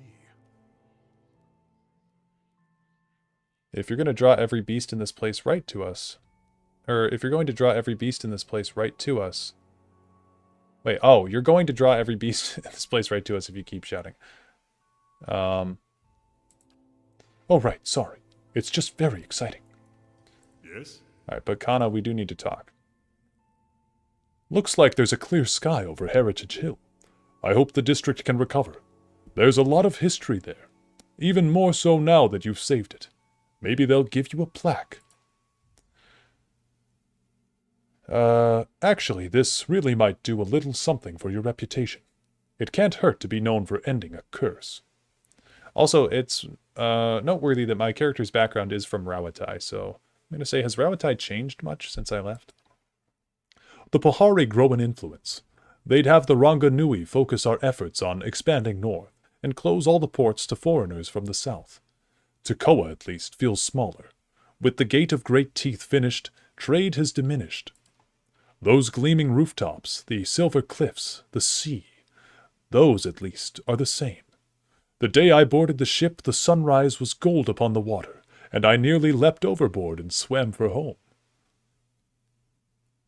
Okay, he actually doesn't seem to know. Oh, do you know anything about this place? What don't I know? Actually, quite a lot. There isn't very much known about the Endless Paths. By anyone, I mean. We're writing the history books as we speak. Or, walk. What I do know is that Ad Nua is said to have been a great king, ruling over a host of men and women, and he built this place as a monument. But the paths have been here 2,000 years. The Adirans claimed it after them, and after them, in turn, came a host of treasure hunters and explorers. I'd wager there are bones down here from every era. Okay, well, we'll talk to the stewardess of Cadnua eventually about this. Yes? This ruby stone, Ilya, do you know where this ruby stone is that we're looking for? Off the top of your head?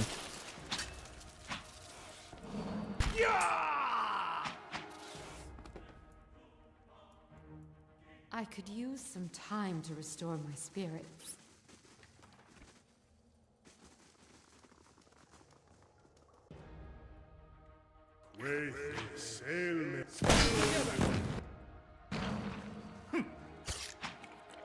Certainly.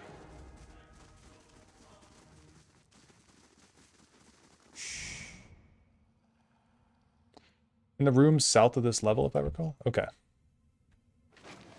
Thank you. South. Okay, so like over here. Oh, hey, a troll.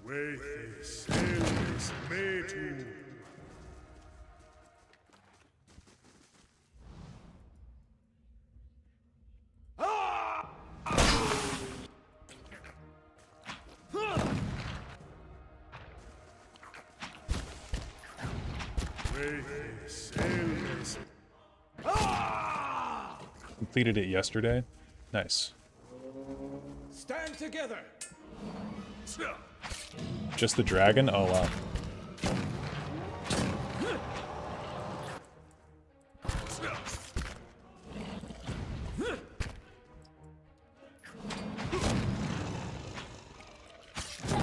Mama taught me.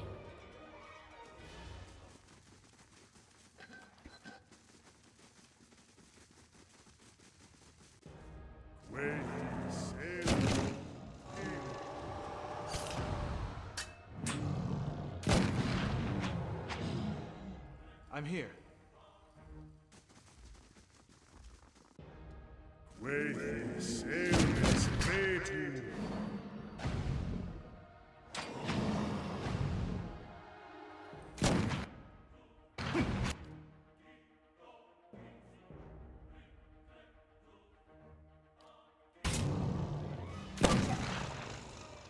It's the only thing I haven't attempted on my first run.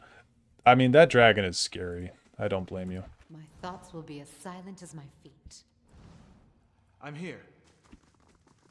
Is it in here?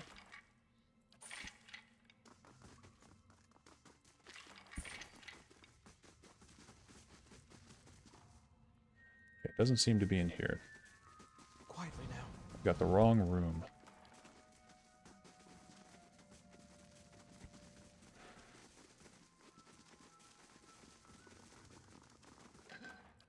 Oh, look at here.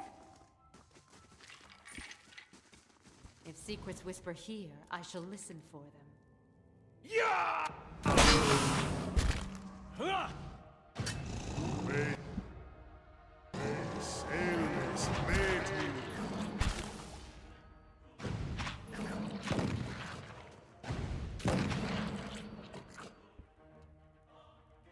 My thoughts are scattered.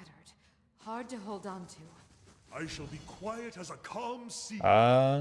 Which is... There it is. Keeping an eye out.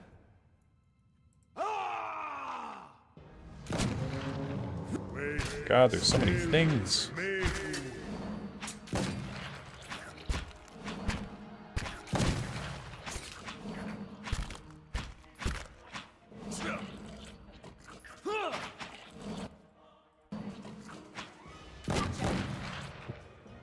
There goes my phone. I'd be glad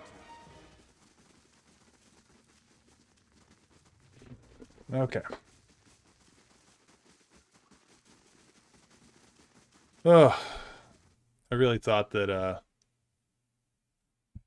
I mean, I think we can finish the game tonight, as in this stream, but, man.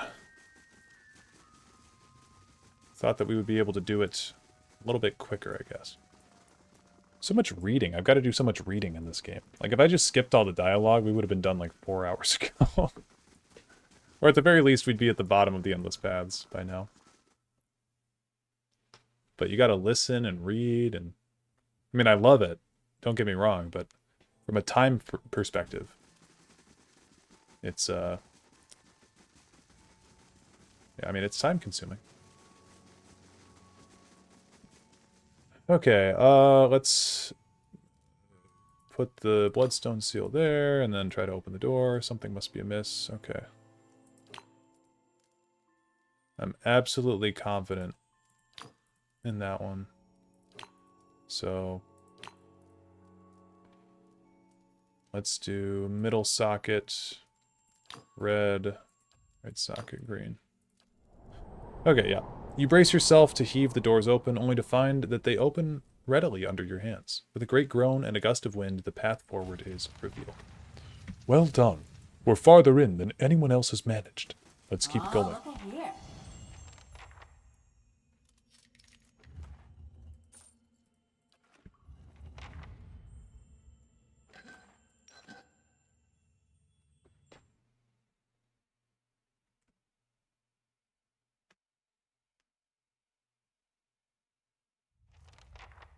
Oh, I remember this room. I remember this room.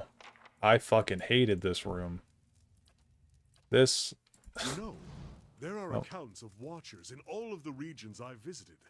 If the adventuring life doesn't work out for you, you could always read souls for coin, give people advice, tell them which family they're related to, and whom they should duel for past offenses. I love this option. Quiet, Kana.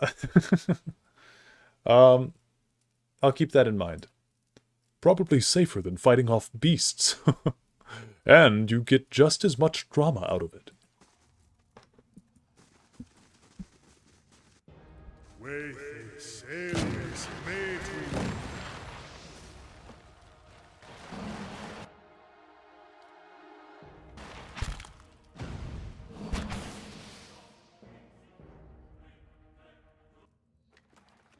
Okay, so we just need to go right over here, correct? Oh man, and I remember using this room as a choke point. Wayfair sailors made to...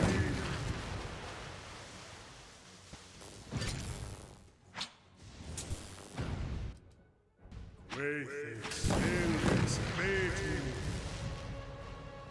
That's it!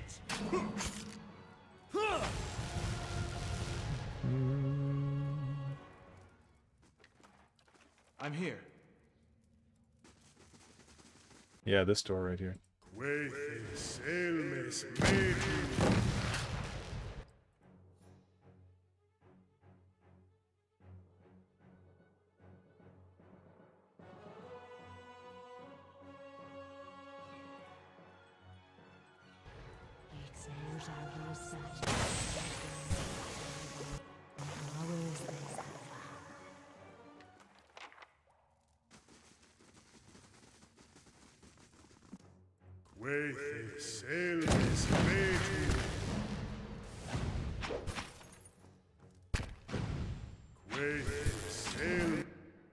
I'm here.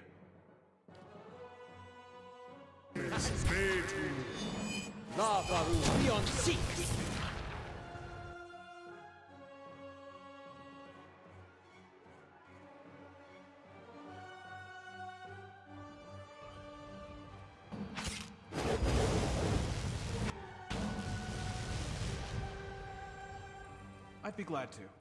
Ooh, Night Shroud. Kill 13 human with Night Shroud to unlock the next level. Kill 65 enemies with Night Shroud. Wow, okay. Sheesh. Yes? I think we're running out of humans to kill, to be honest with you. Strange pedestal has a round depression at the top. It seems to be missing something. Ain't that special? Cool. Yeah, we need to do all this fire stuff in here. Or the elemental stuff.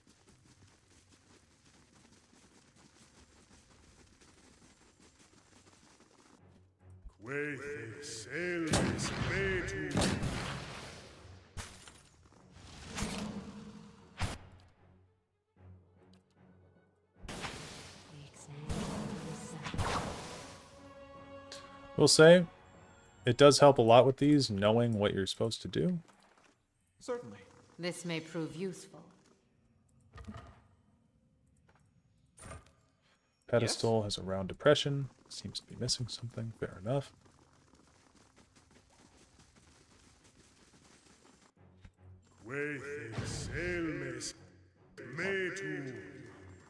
Stand together! Stand together!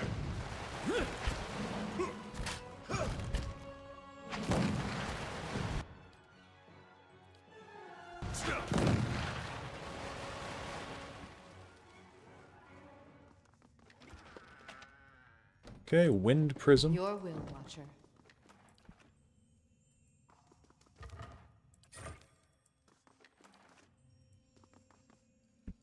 Yes?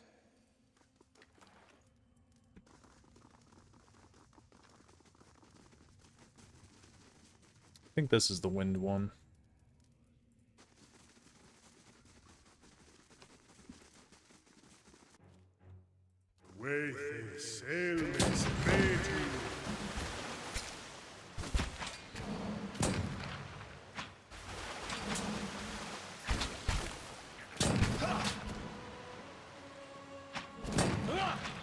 That's it!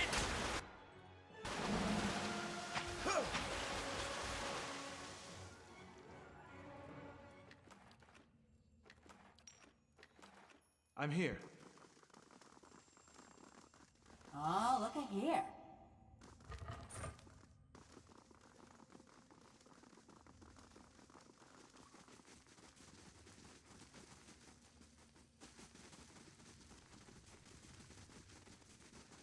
I shall be discreet. Fire Prism.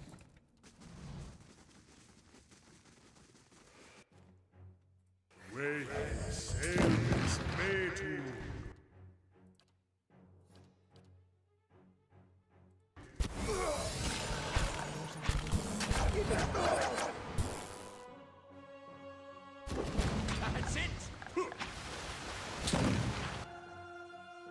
This one repels my touch.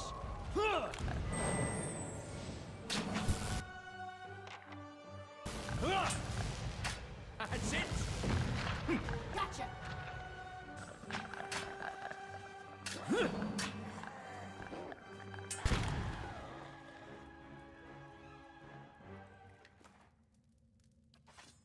Certainly.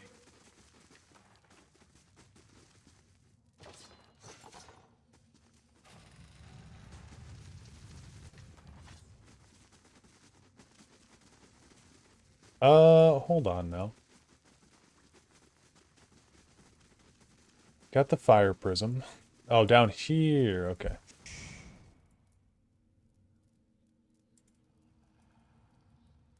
Didn't move down here yet.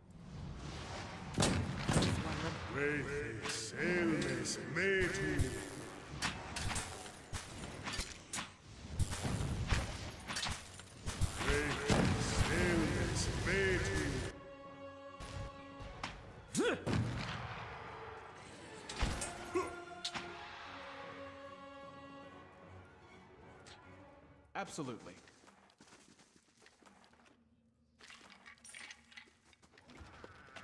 Okay, rain prism. Old copper key. The engravings remain distant? Something like that. Were these experiments?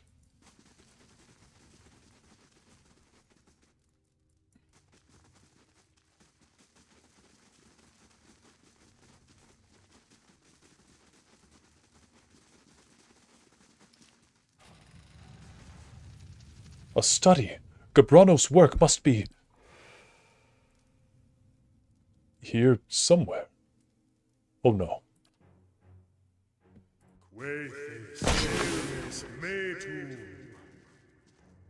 This was Gabrano's. Kana looks This down. was the great scholar I was looking for. Kana looks down at the heap of shattered bones. Well, you said he controlled the elements. Looks like this is what he used that for. But why? He'd traveled everywhere. I found traces of his work on 2 separate continents, and he ends his days here, doing this? Was this the source of all that knowledge? Those experiments out there? The bodies? Let's see.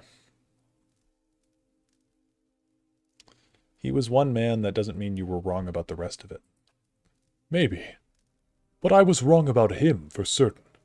I took him for an inspiration. I wanted... Oh, never mind. Let's find the tablet and get out of here. This can't be it. But the symbols... No. I was so close. Kana runs his fingers over the shattered remnants on the table, or on the tablet. Look, you can see, there's his name. And these symbols. Virtue. Oh, gods, the rest is too worn away. There must be something, a verse, even a word. Be like unto the waves, be wrathful as the sea, anything. Is there really nothing? Not even to explain this? Kana looks about the room, his shoulders slumped. He bends over the shattered fragments, pulling the largest of them together. Removing a rolled piece of paper and a stick of charcoal from his pockets, he sets about forlornly making a few rubbings. Let's see. Maybe you can salvage some small part of it. Isn't it enough that you found it? What, this shattered mess? I might as well bring back an empty piece of parchment. Kana sighs and sets down his charcoal. He gazes down at the fragments. But it existed once. It was here, whole. He runs his fingers over the stone. Maybe you're right. The tablet was here, and you still have the phrase you found in Ishamadal. You were right. Tell that to the Lore College. But think of what we've learned. We are the first people in 2,000 years to descend this far. Whatever was on that tablet, your people made the Tanva Oratoa the Tanvi Oratoa their own. What Gabranos thought about it doesn't matter. The Engwithans clearly destroyed themselves. You should leave their words in the past. Now you can stop digging around for dead Engwithans. Let's go. A little mystery is the spice of life. We got an adventure out of it. I don't know what to tell him.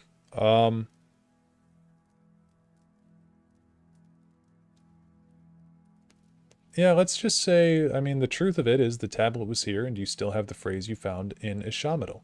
You were right. Tell that to the Lore College. But the Engwithans aren't as I believed. I thought for certain their words would favor peace. How can I go back and tell the Lore Chanters that we should emulate them? Kana looks down at the pile of stone. Cabranos was flawed. That doesn't mean that you shouldn't advocate for peace. Or the tablet can still serve as a symbol, one that means peace for Rawatai. Yes, but... Kana touches a hand to his temple, thinking. Maybe. If I can at least convince them that there are other ways, even if it isn't in the Tanvi Oratoa. Let's see what I can gather of it. Maybe something has survived. And after that, I'll be glad to be out of this place. I have much to think about. Okay.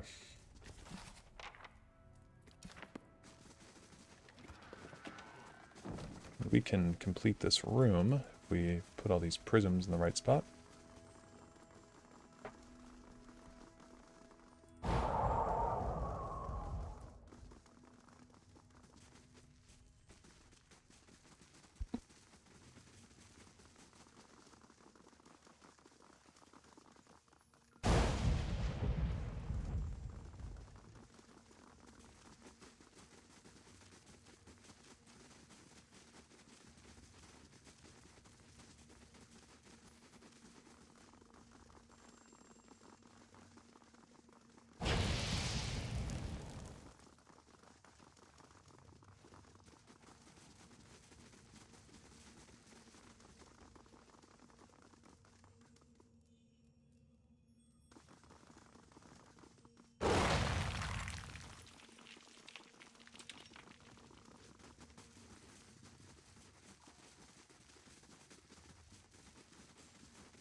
Not a sound. Ain't that special? If you say so. If you say so. I think that I remember this floor. There's some vampires down here or something.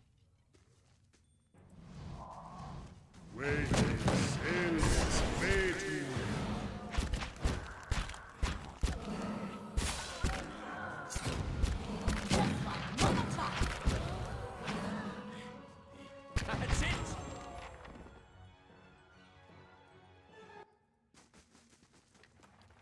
I'm here.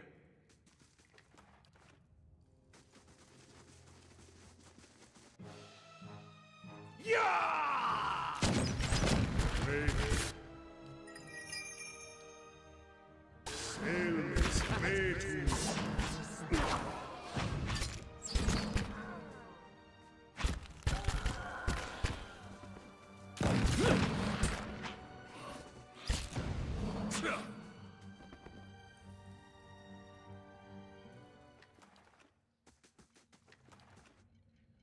This may prove you. Ugh. How close are we to beating Alduin? Very, very close.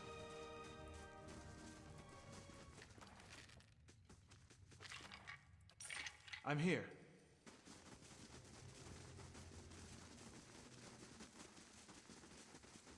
I shall be quiet as a calm sea, which is... not very quiet. You gotta see this. My XP farm.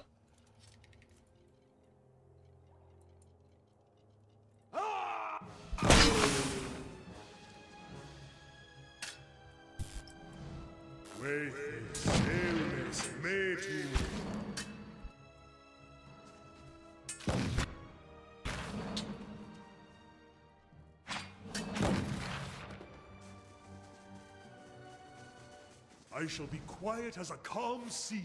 Okay. Which is not very... Yeah, level 8. I mean, we're halfway down. Let's go back up. We'll rest. Actually, Ilya, you said go back to floor 1 for Kana's quest, so we'll do that. I must say, I'm impressed. Get a might bonus.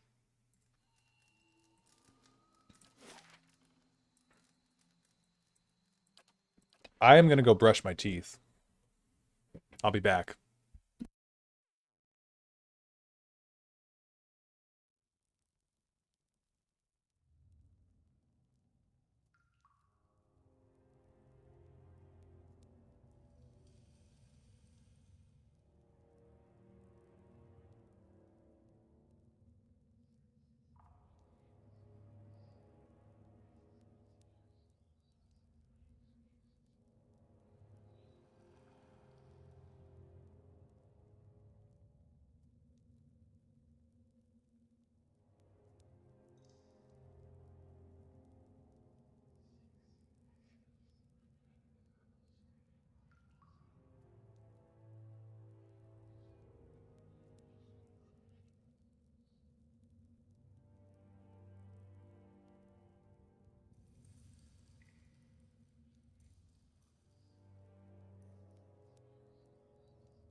Okay, I'm back. Sorry about that. Also, if you guys look here, you can see the hand of this Adra statue.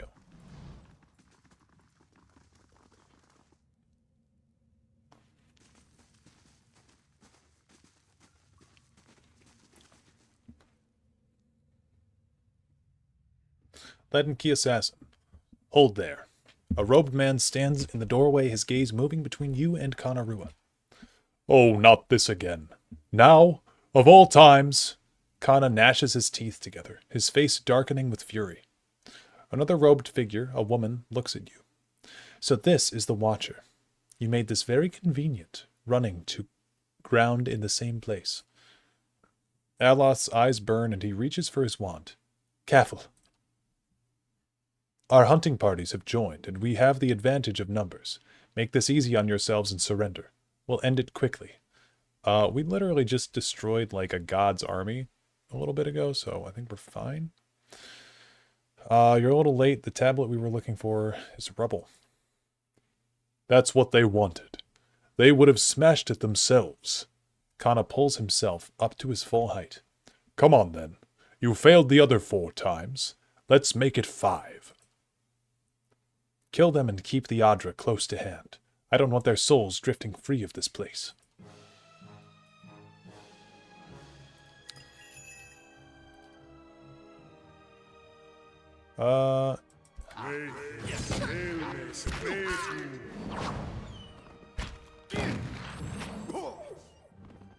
Yep. Pretty insane. What a waste. I don't see why they bothered. What harm can a broken tablet do? Or any artifact? They aren't even Glonfothans.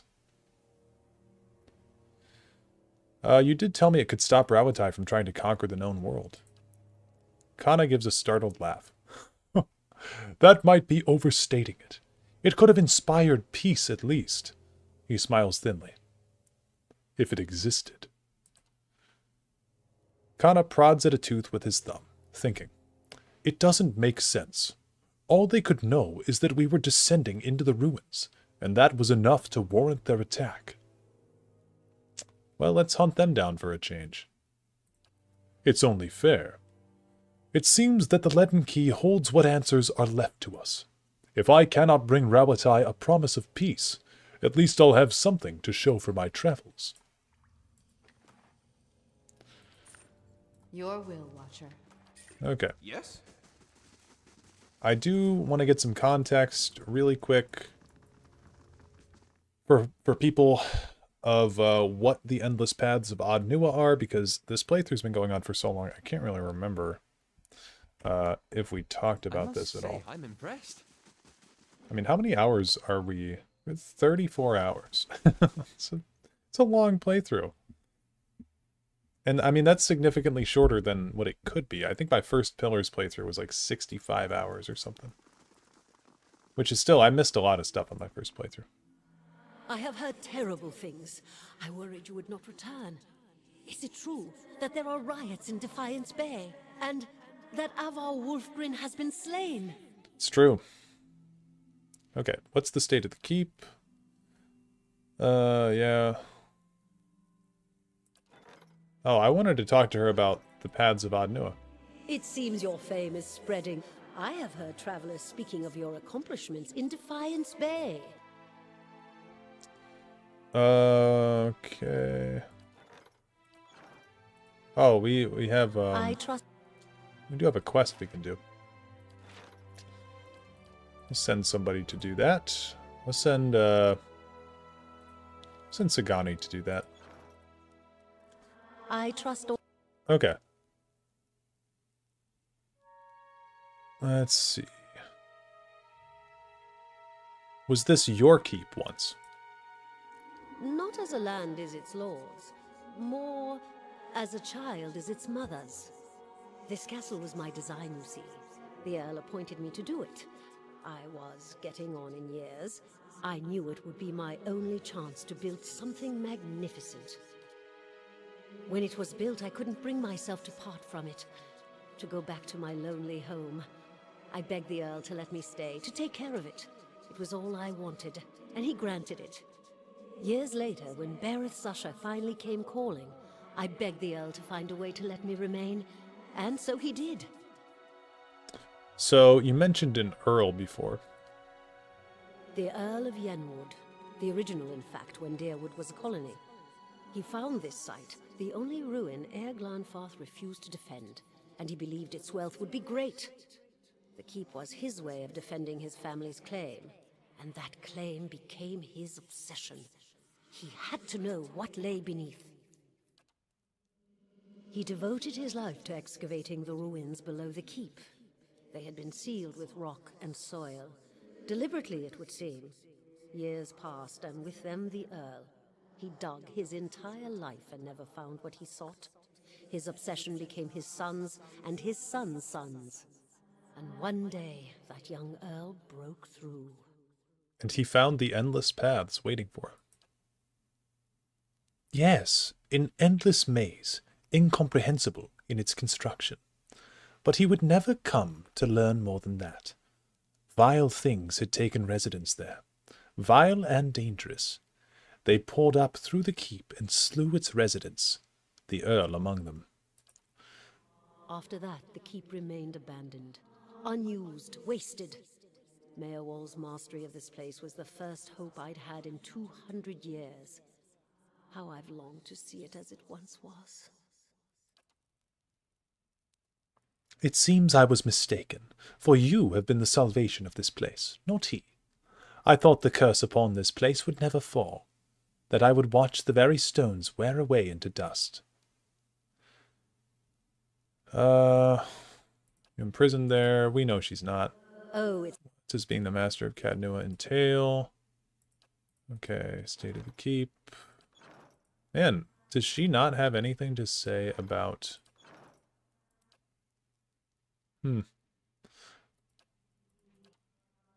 But he began to grow... Okay. I guess she doesn't have anything to say about Adnua. Very strange.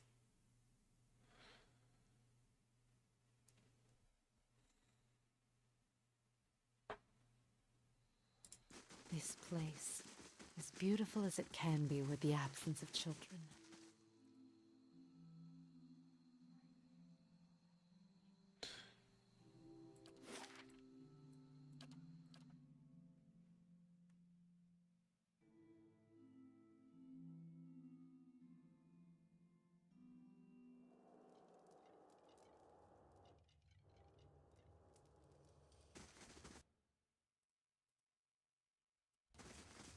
Keeping an eye out.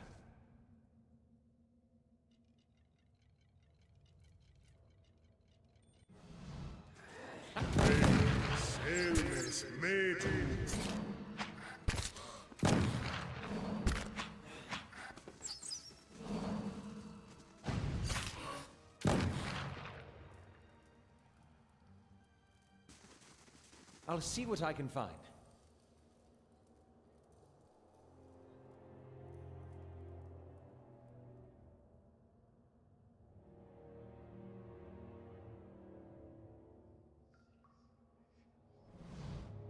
At the center of this massive Adra structure, beneath the long statue of the Titan's curled fingers, sits what appears to be a man.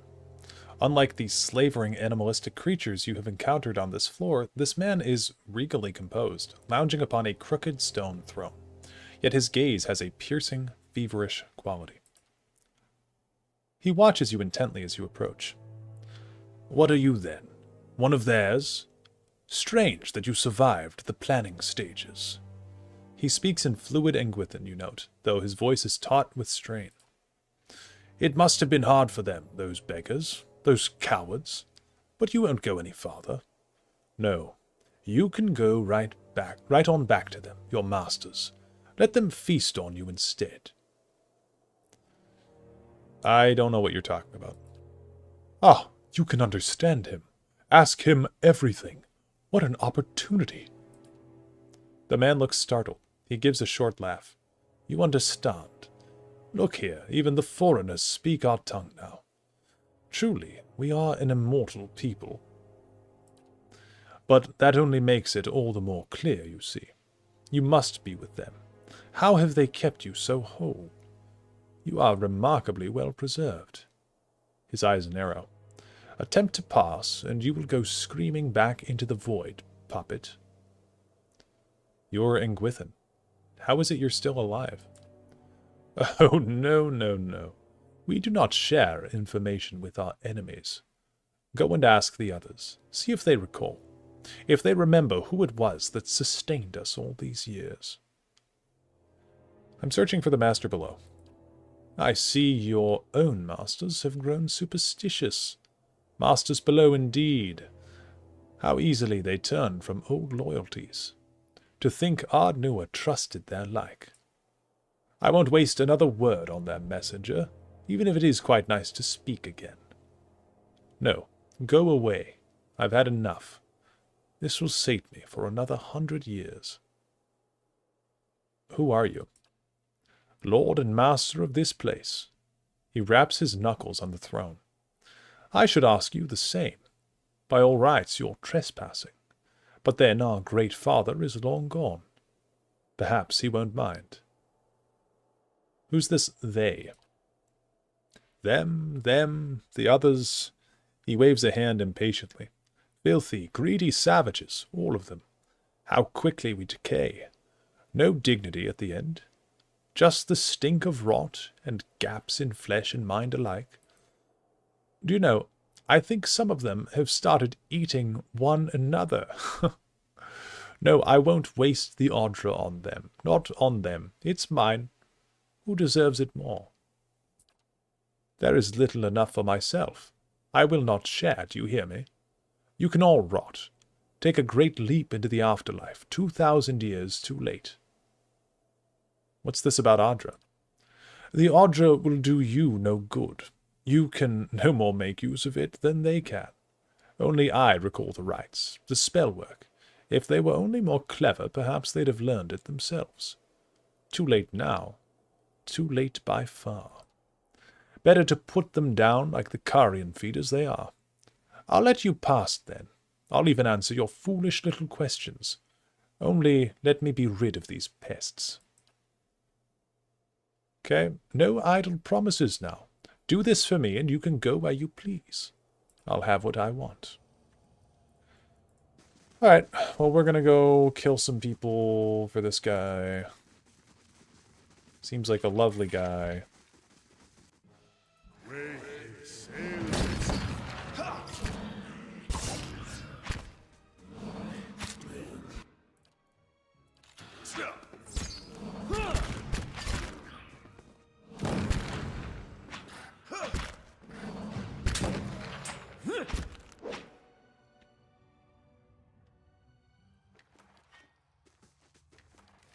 I'm here. I shall do as you ask.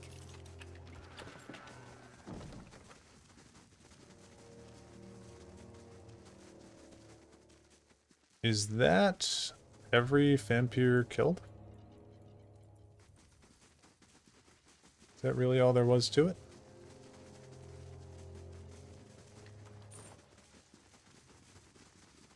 So I think he just wants us to kill all the other things down here. There's a vampire.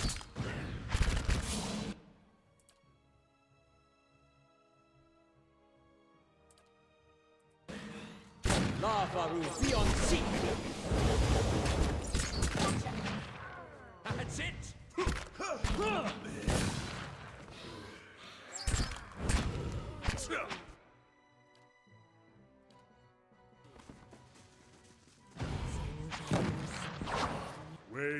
Selmes metu.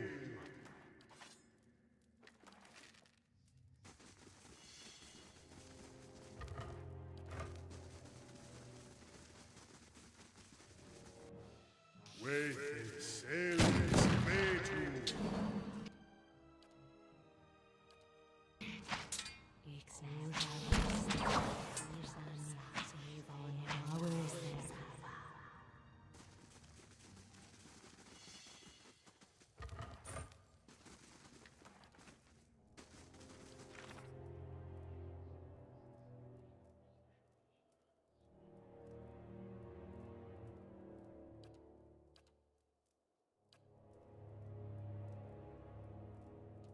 Master below.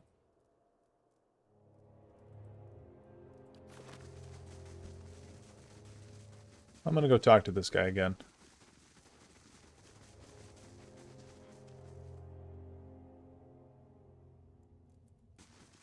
Will not pass while they live, while they're there, whatever he said. It's not in this room.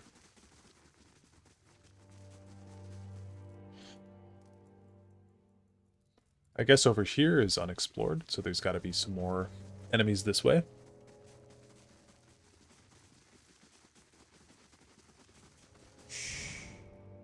Yep.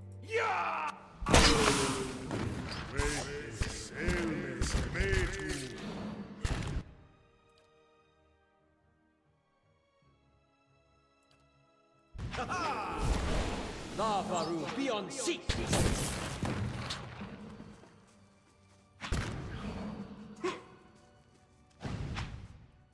Okay.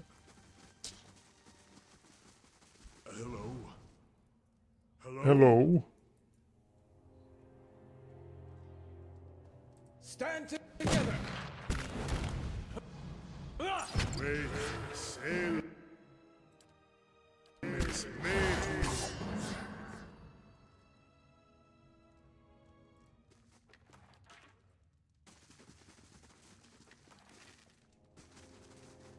I shall be quiet as Okay. a calm sea. This place is a lot bigger than I remembered. Not very.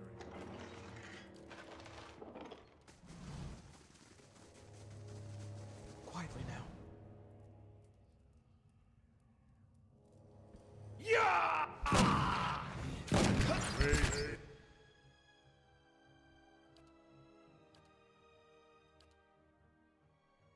Sail is made.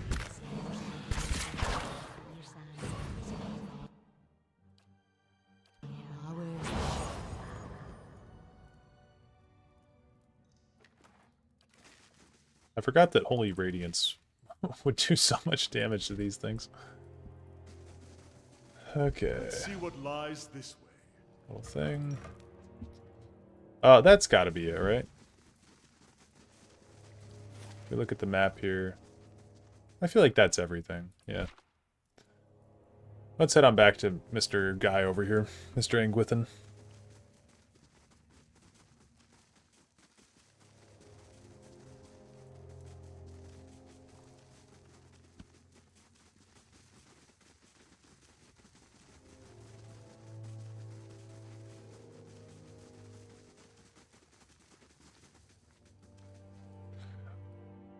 Well, the man regards you eagerly.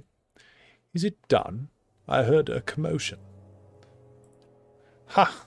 Good. Very good. He touches a hand to his mouth, brows knitting, and then laughs. Yes, it's all mine now.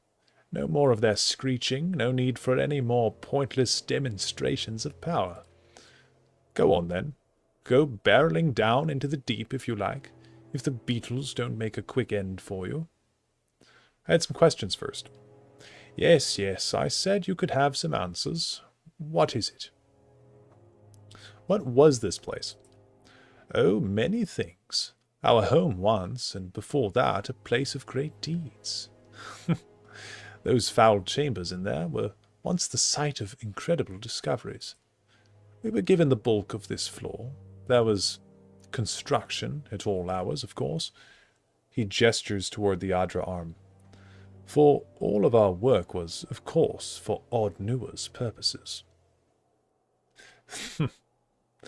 Think on it. A dozen sculptors carefully crafting a fingernail, souls flung from their shells on the floors above and below, and all the while Idros fusses over a cuticle.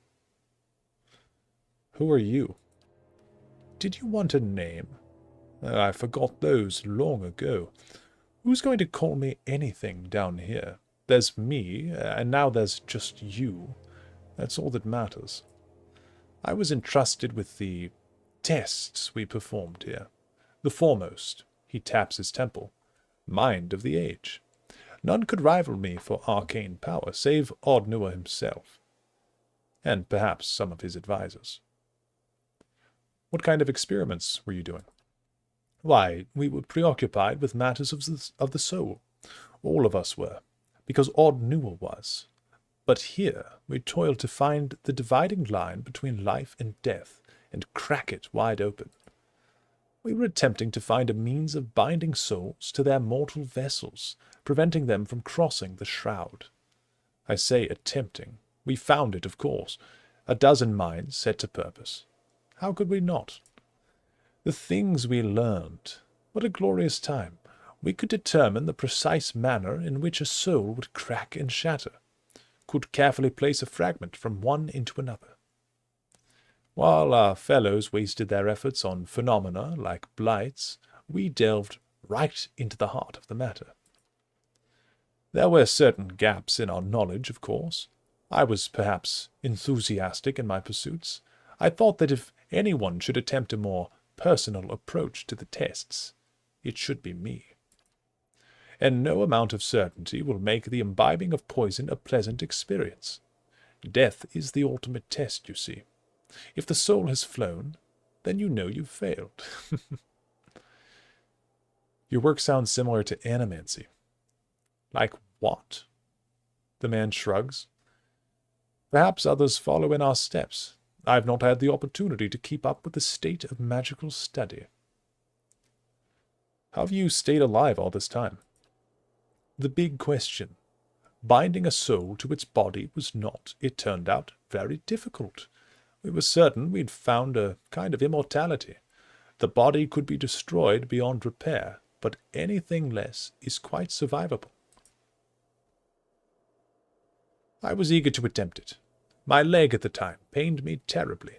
Old war wound. And I had heard one subject describe a sense of distance from the pain inflicted upon them. They felt it, but it didn't matter to them, which would be a vast improvement. I remember the first moment, the relief. But we found that after some time the body would remember that it was, after all, dead.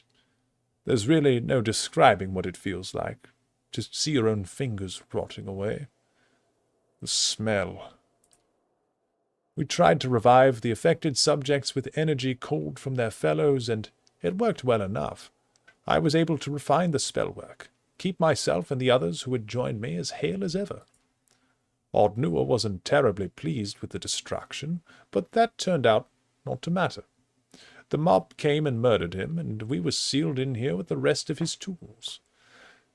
But we still had the Audra, you see, and enough souls housed in there to feed us for, well, as long as we wished. And so, we had a time of it, we did. We were able to preserve the furniture over the years. We had little meetings in the ground chamber. What a nice little family we were. Until it had to end. What happened here? Here? You mean with them? The Audra? All of it? That's a long tale, and my patience has diminished with time. I'll tell you what happened recently. It was the Audra beetles. Oh, you wouldn't think it was something so small, so mundane, but they came swarming up from the lower reaches and started to feed upon the live Audra. We tried to fight them off, of course, but it was impossible. Kill one, and two more are behind it. Something must have driven them up here. I don't know what. They all but amputated our Audra limb. Not enough to support all of us. Not us in the rooms, the tapestries, everything. But enough for me. None of the others knew the spells required. Their only part in it was simply to lie in their Audra coffins and be revived. By me. So it was an obvious choice, wasn't it? No more of that. No more of anything. I swore I'd burn them all to kindling if they came near. Fortunately, you made that unnecessary. I'm looking for the master below. Do you know who that is? None of us took such grand titles. The only master of this would be Odd Newer, our king. Our poor, grief-maddened king. Would he call himself such, I wonder? Odd Newer is dead. The mob would not have retreated without having killed him. But then, if we could preserve ourselves despite our deaths, then so, perhaps, could he. I am sure I considered the possibility once, when it had all come crashing down. If any man would prolong himself, it would be him. I wonder, was it he who drove the Audra beetles up here from below? Who stole our Audra sauce? Does he mourn his son yet, the mewling fool, that he should resent our feeding upon his statue? A possibility. After all this time, it wouldn't surprise me. Can you tell me about Ardnua? Oh, our great lord, a wise man in his day, until his son was lost. An accident, some small, unfortunate turn of fate. You have to come but a little way past the sealed chambers. You must know by now that Ardnua did not take it well. This monument to his grief has outlasted him. But his madness provided opportunity, a promise of immortality for all of us. If it was found at the behest of a grieving father, what did it matter? He had a flock of devoted servants. For we had to find the soul in question, to bring it back from wherever it had gone, to house it somewhere suitable. He indicates the statue. And such discoveries have cost. Something the rabble didn't understand. So, if anyone's keeping up with this, Ardnua, the former master of Cadnua, was grief-stricken when his son died. He had people at his keep create this massive Audra body to resemble his son. And he basically put these people to work searching for the soul of his son. That way they might revive him in this body. Okay, I have no more questions. Very well. Good to stretch the vocal cords, I have to say. I'll be going then. Yes, give my regards to the dead when you see them.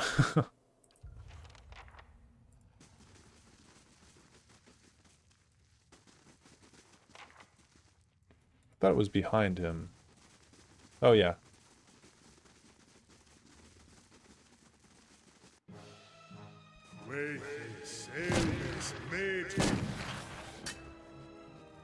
That's it!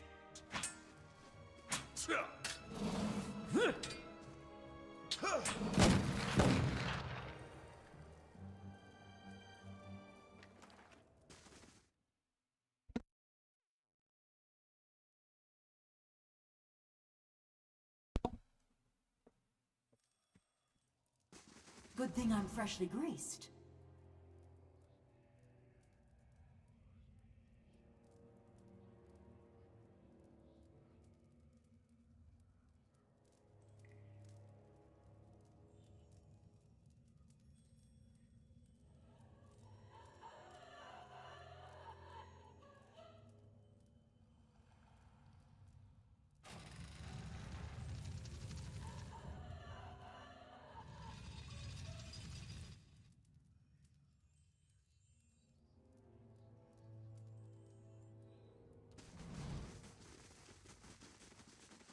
I shall be quiet as a calm sea, which is not very quiet. Yeah!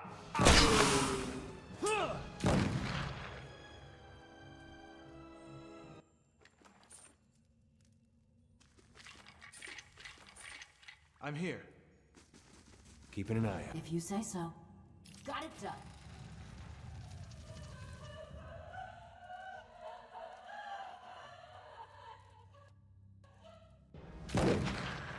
Reyes. Elmes metu.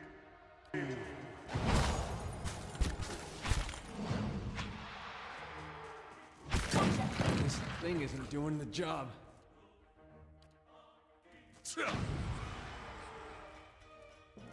At once. I'm here.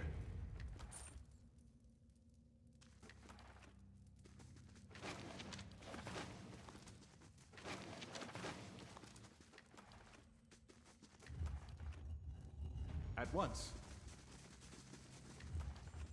I'll see what I can find.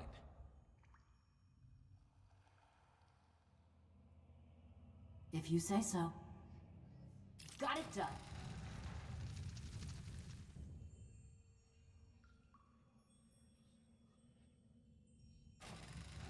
Stand together! Wow. Insta-kill on the Bithrak.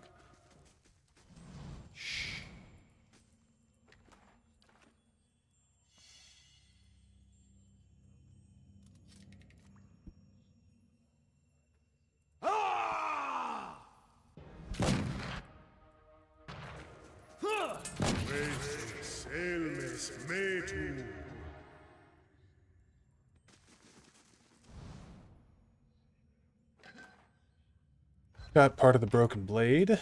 Cool. Got it done. I'm pretty sure there's a very early piece of that sword in this dungeon.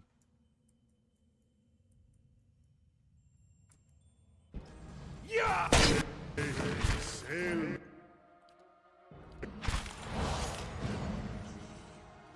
That's for my...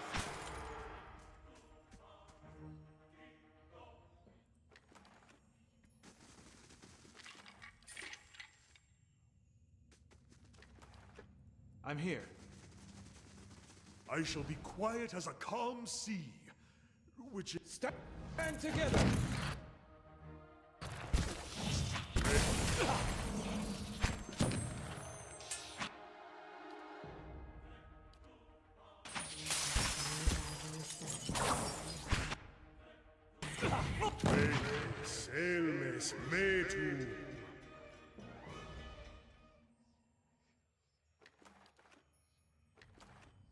I'm here.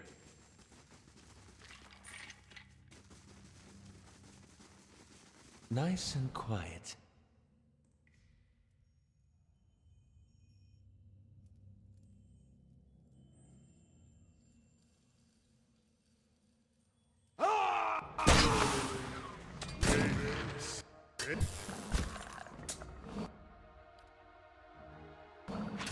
I think... Glad. That's it! All right. Oh, the where'd you go? I'd be glad to. I'm here. Hello? Hello?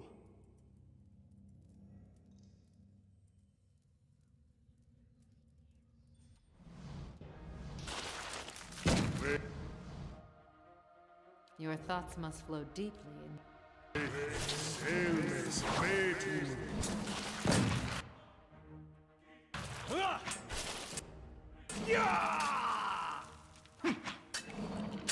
murder like this. That's it!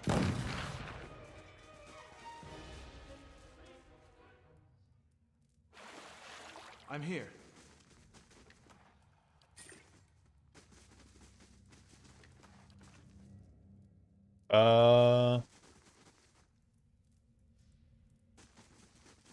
Could I please leave? Where do I go to get out of here?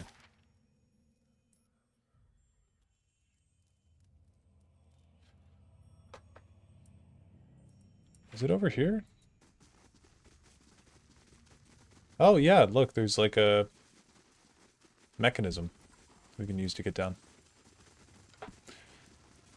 This kid at my work, when was this? Yesterday? Asked me to explain what the word mechanism meant, and oh, I guess that's not it.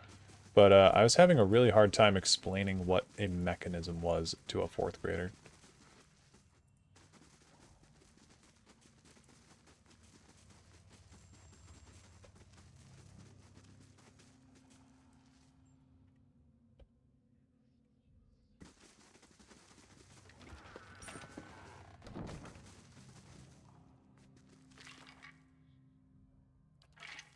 I don't think there's anything this way.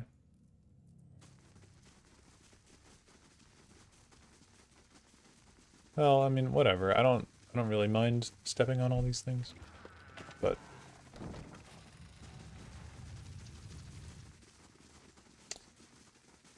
where the hell is the way out?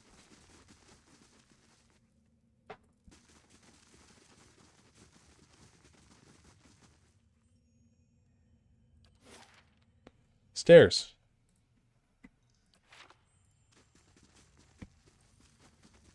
I did not see the sign that said stairs.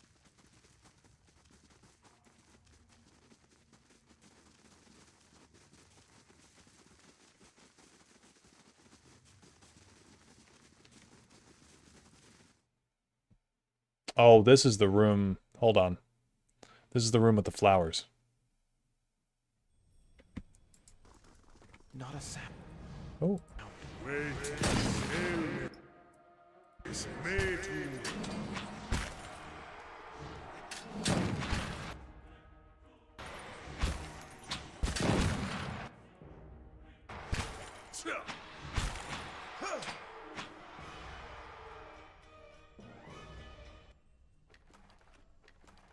Yes? They shall see nothing while I see much. Yup.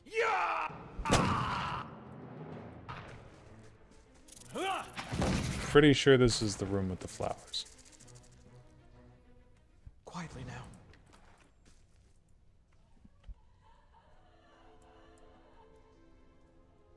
Stand together.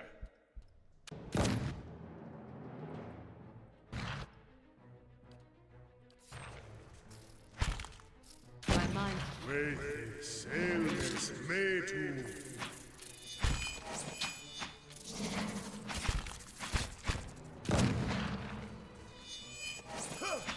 Hi?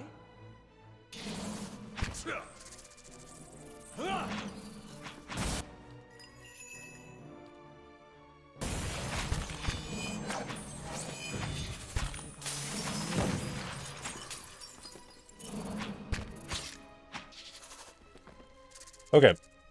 On second thought, this may not be anything to do with flowers. And I just might be associating the nature aspect here.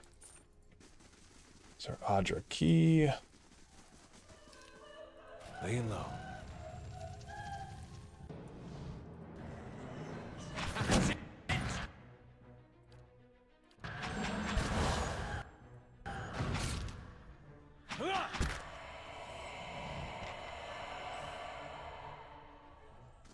Ain't that special? I shall be discreet.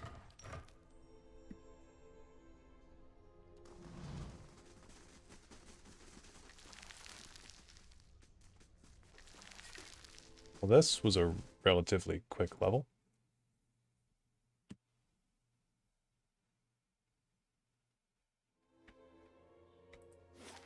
Yeah, wow.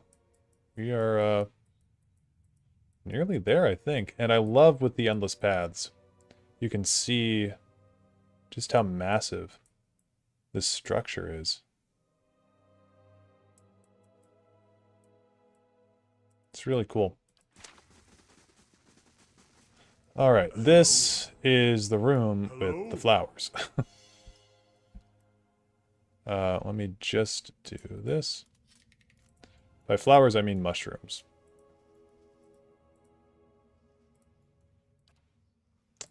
And I remember how thankful I was that they put this here, because you can fast travel all the way back to the top of Cadnua. You can rest, and then you can come back down and fight these things. Because this fight, again, we're not going to have a problem with this. I must say, I'm impressed. You know, we're on easy mode, but like...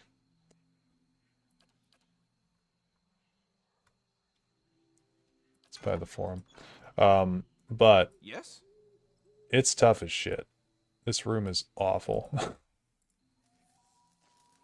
Okay. Go back down to the bottom. Look, you can even see the title image for floor 11 is this flower thing.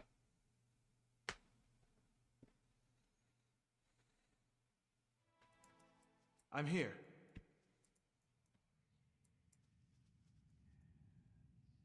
Yeah, it's triple flowers. I think, what is it? Tactical meld? What was I looking at before? Mind plague. These things are immune to being confused. So mind plague actually wouldn't do anything. Disintegration. I like the idea of that.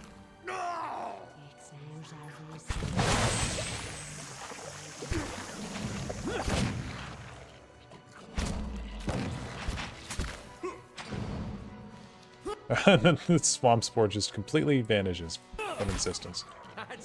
So cool. Okay. Murder like this. Following your lead. That's it! It's the ruse! Let's end this! My mind feels sharp as steel. Selmes metu.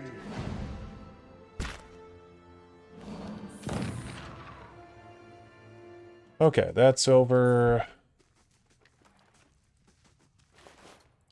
I mean, we're kind of burning through the paths now. I don't think there's any puzzles really on these floors. I'd be glad. They're just like I'll keep an eye out. do combat type things.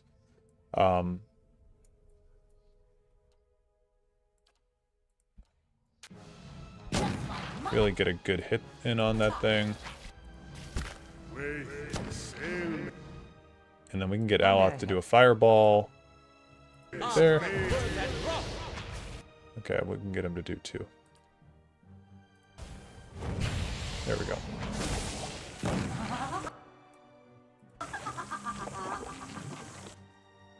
Ooh, giant dank spore. Your thoughts must flow deeply indeed. Dareloth, How for some may I reason, help? won't move.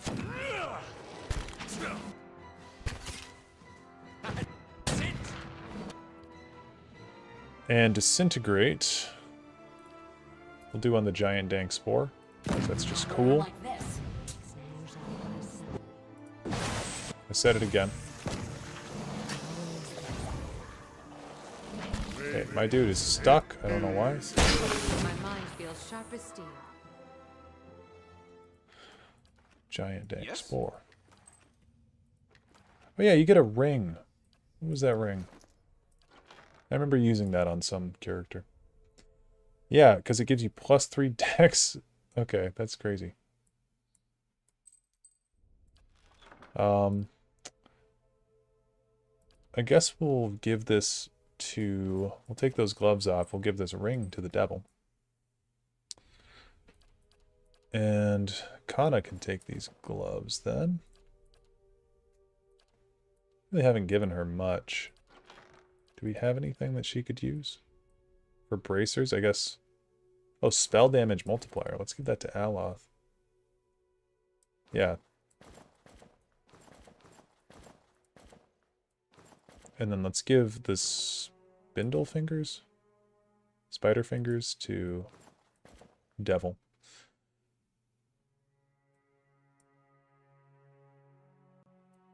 The deflection, put the cape away. Stalker's Link. Is this a cipher thing? Stalker's Link? I don't know. Not usable by rogues. Oh, by ranger. Okay.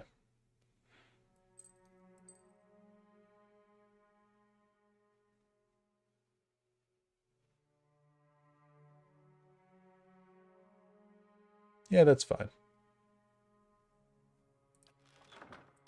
That's fine.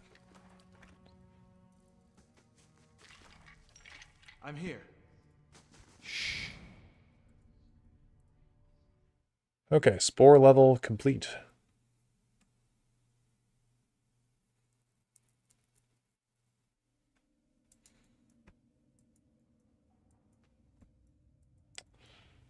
This is with the Vithrax. Hold on, we don't want to go that way. We want to go off to the right, I want to say.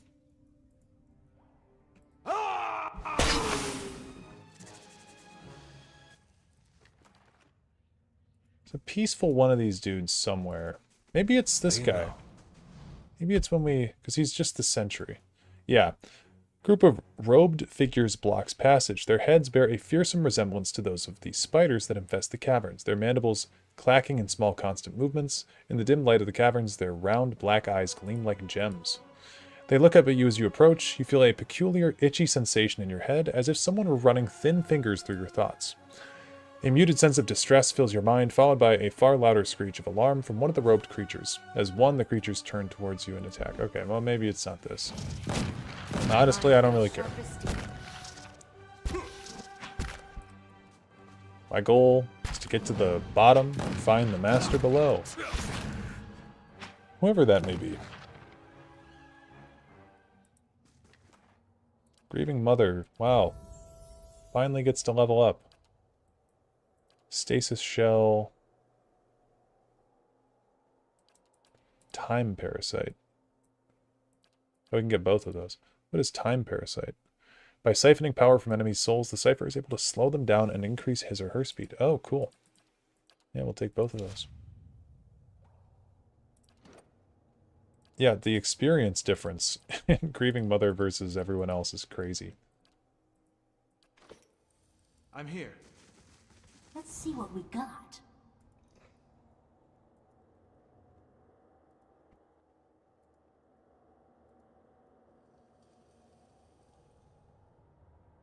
Stand together! My mind feels... Wait, sail is fading.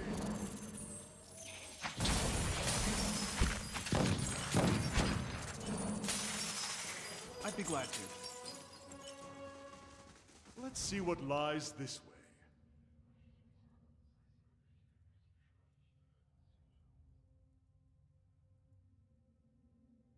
Yeah, this is the friendly one.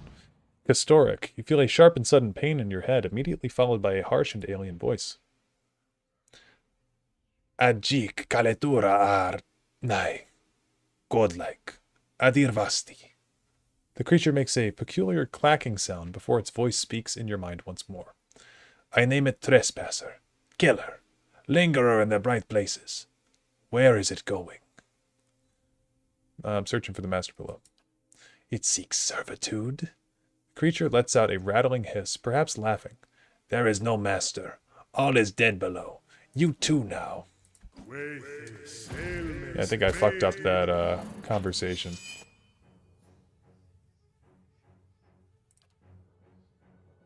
Oh, I can take him prisoner? Yeah, okay, we're gonna take him prisoner. My mind feels sharpest.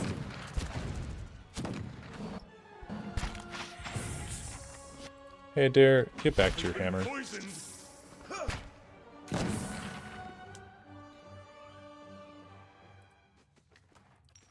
Yes? Good thing I'm freshly placed. Okay, let me go down another level.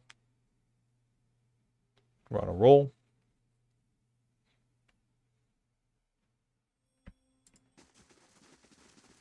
Hello? Hello?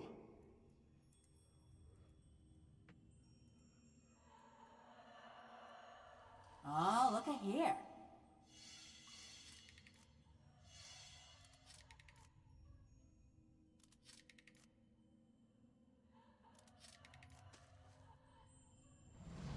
A large, ornate Engwithan door stands before you. To either side rest large crystals, glowing with a faint light.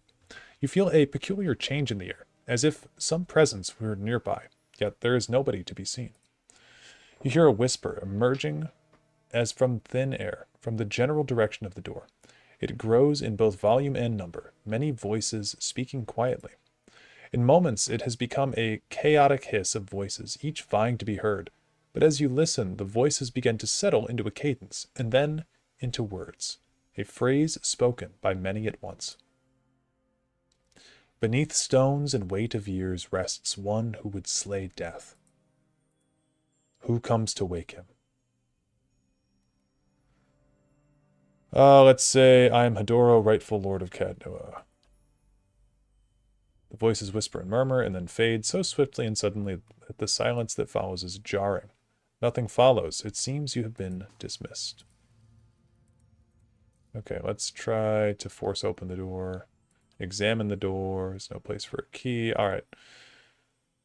Well, fascinating. I've never heard these words before. Beneath the elderly? I'm here. No, that can't be right. Okay. So we gotta learn the passphrase, basically. Stand together. We gotta pay the troll toll. Stand together. Ah!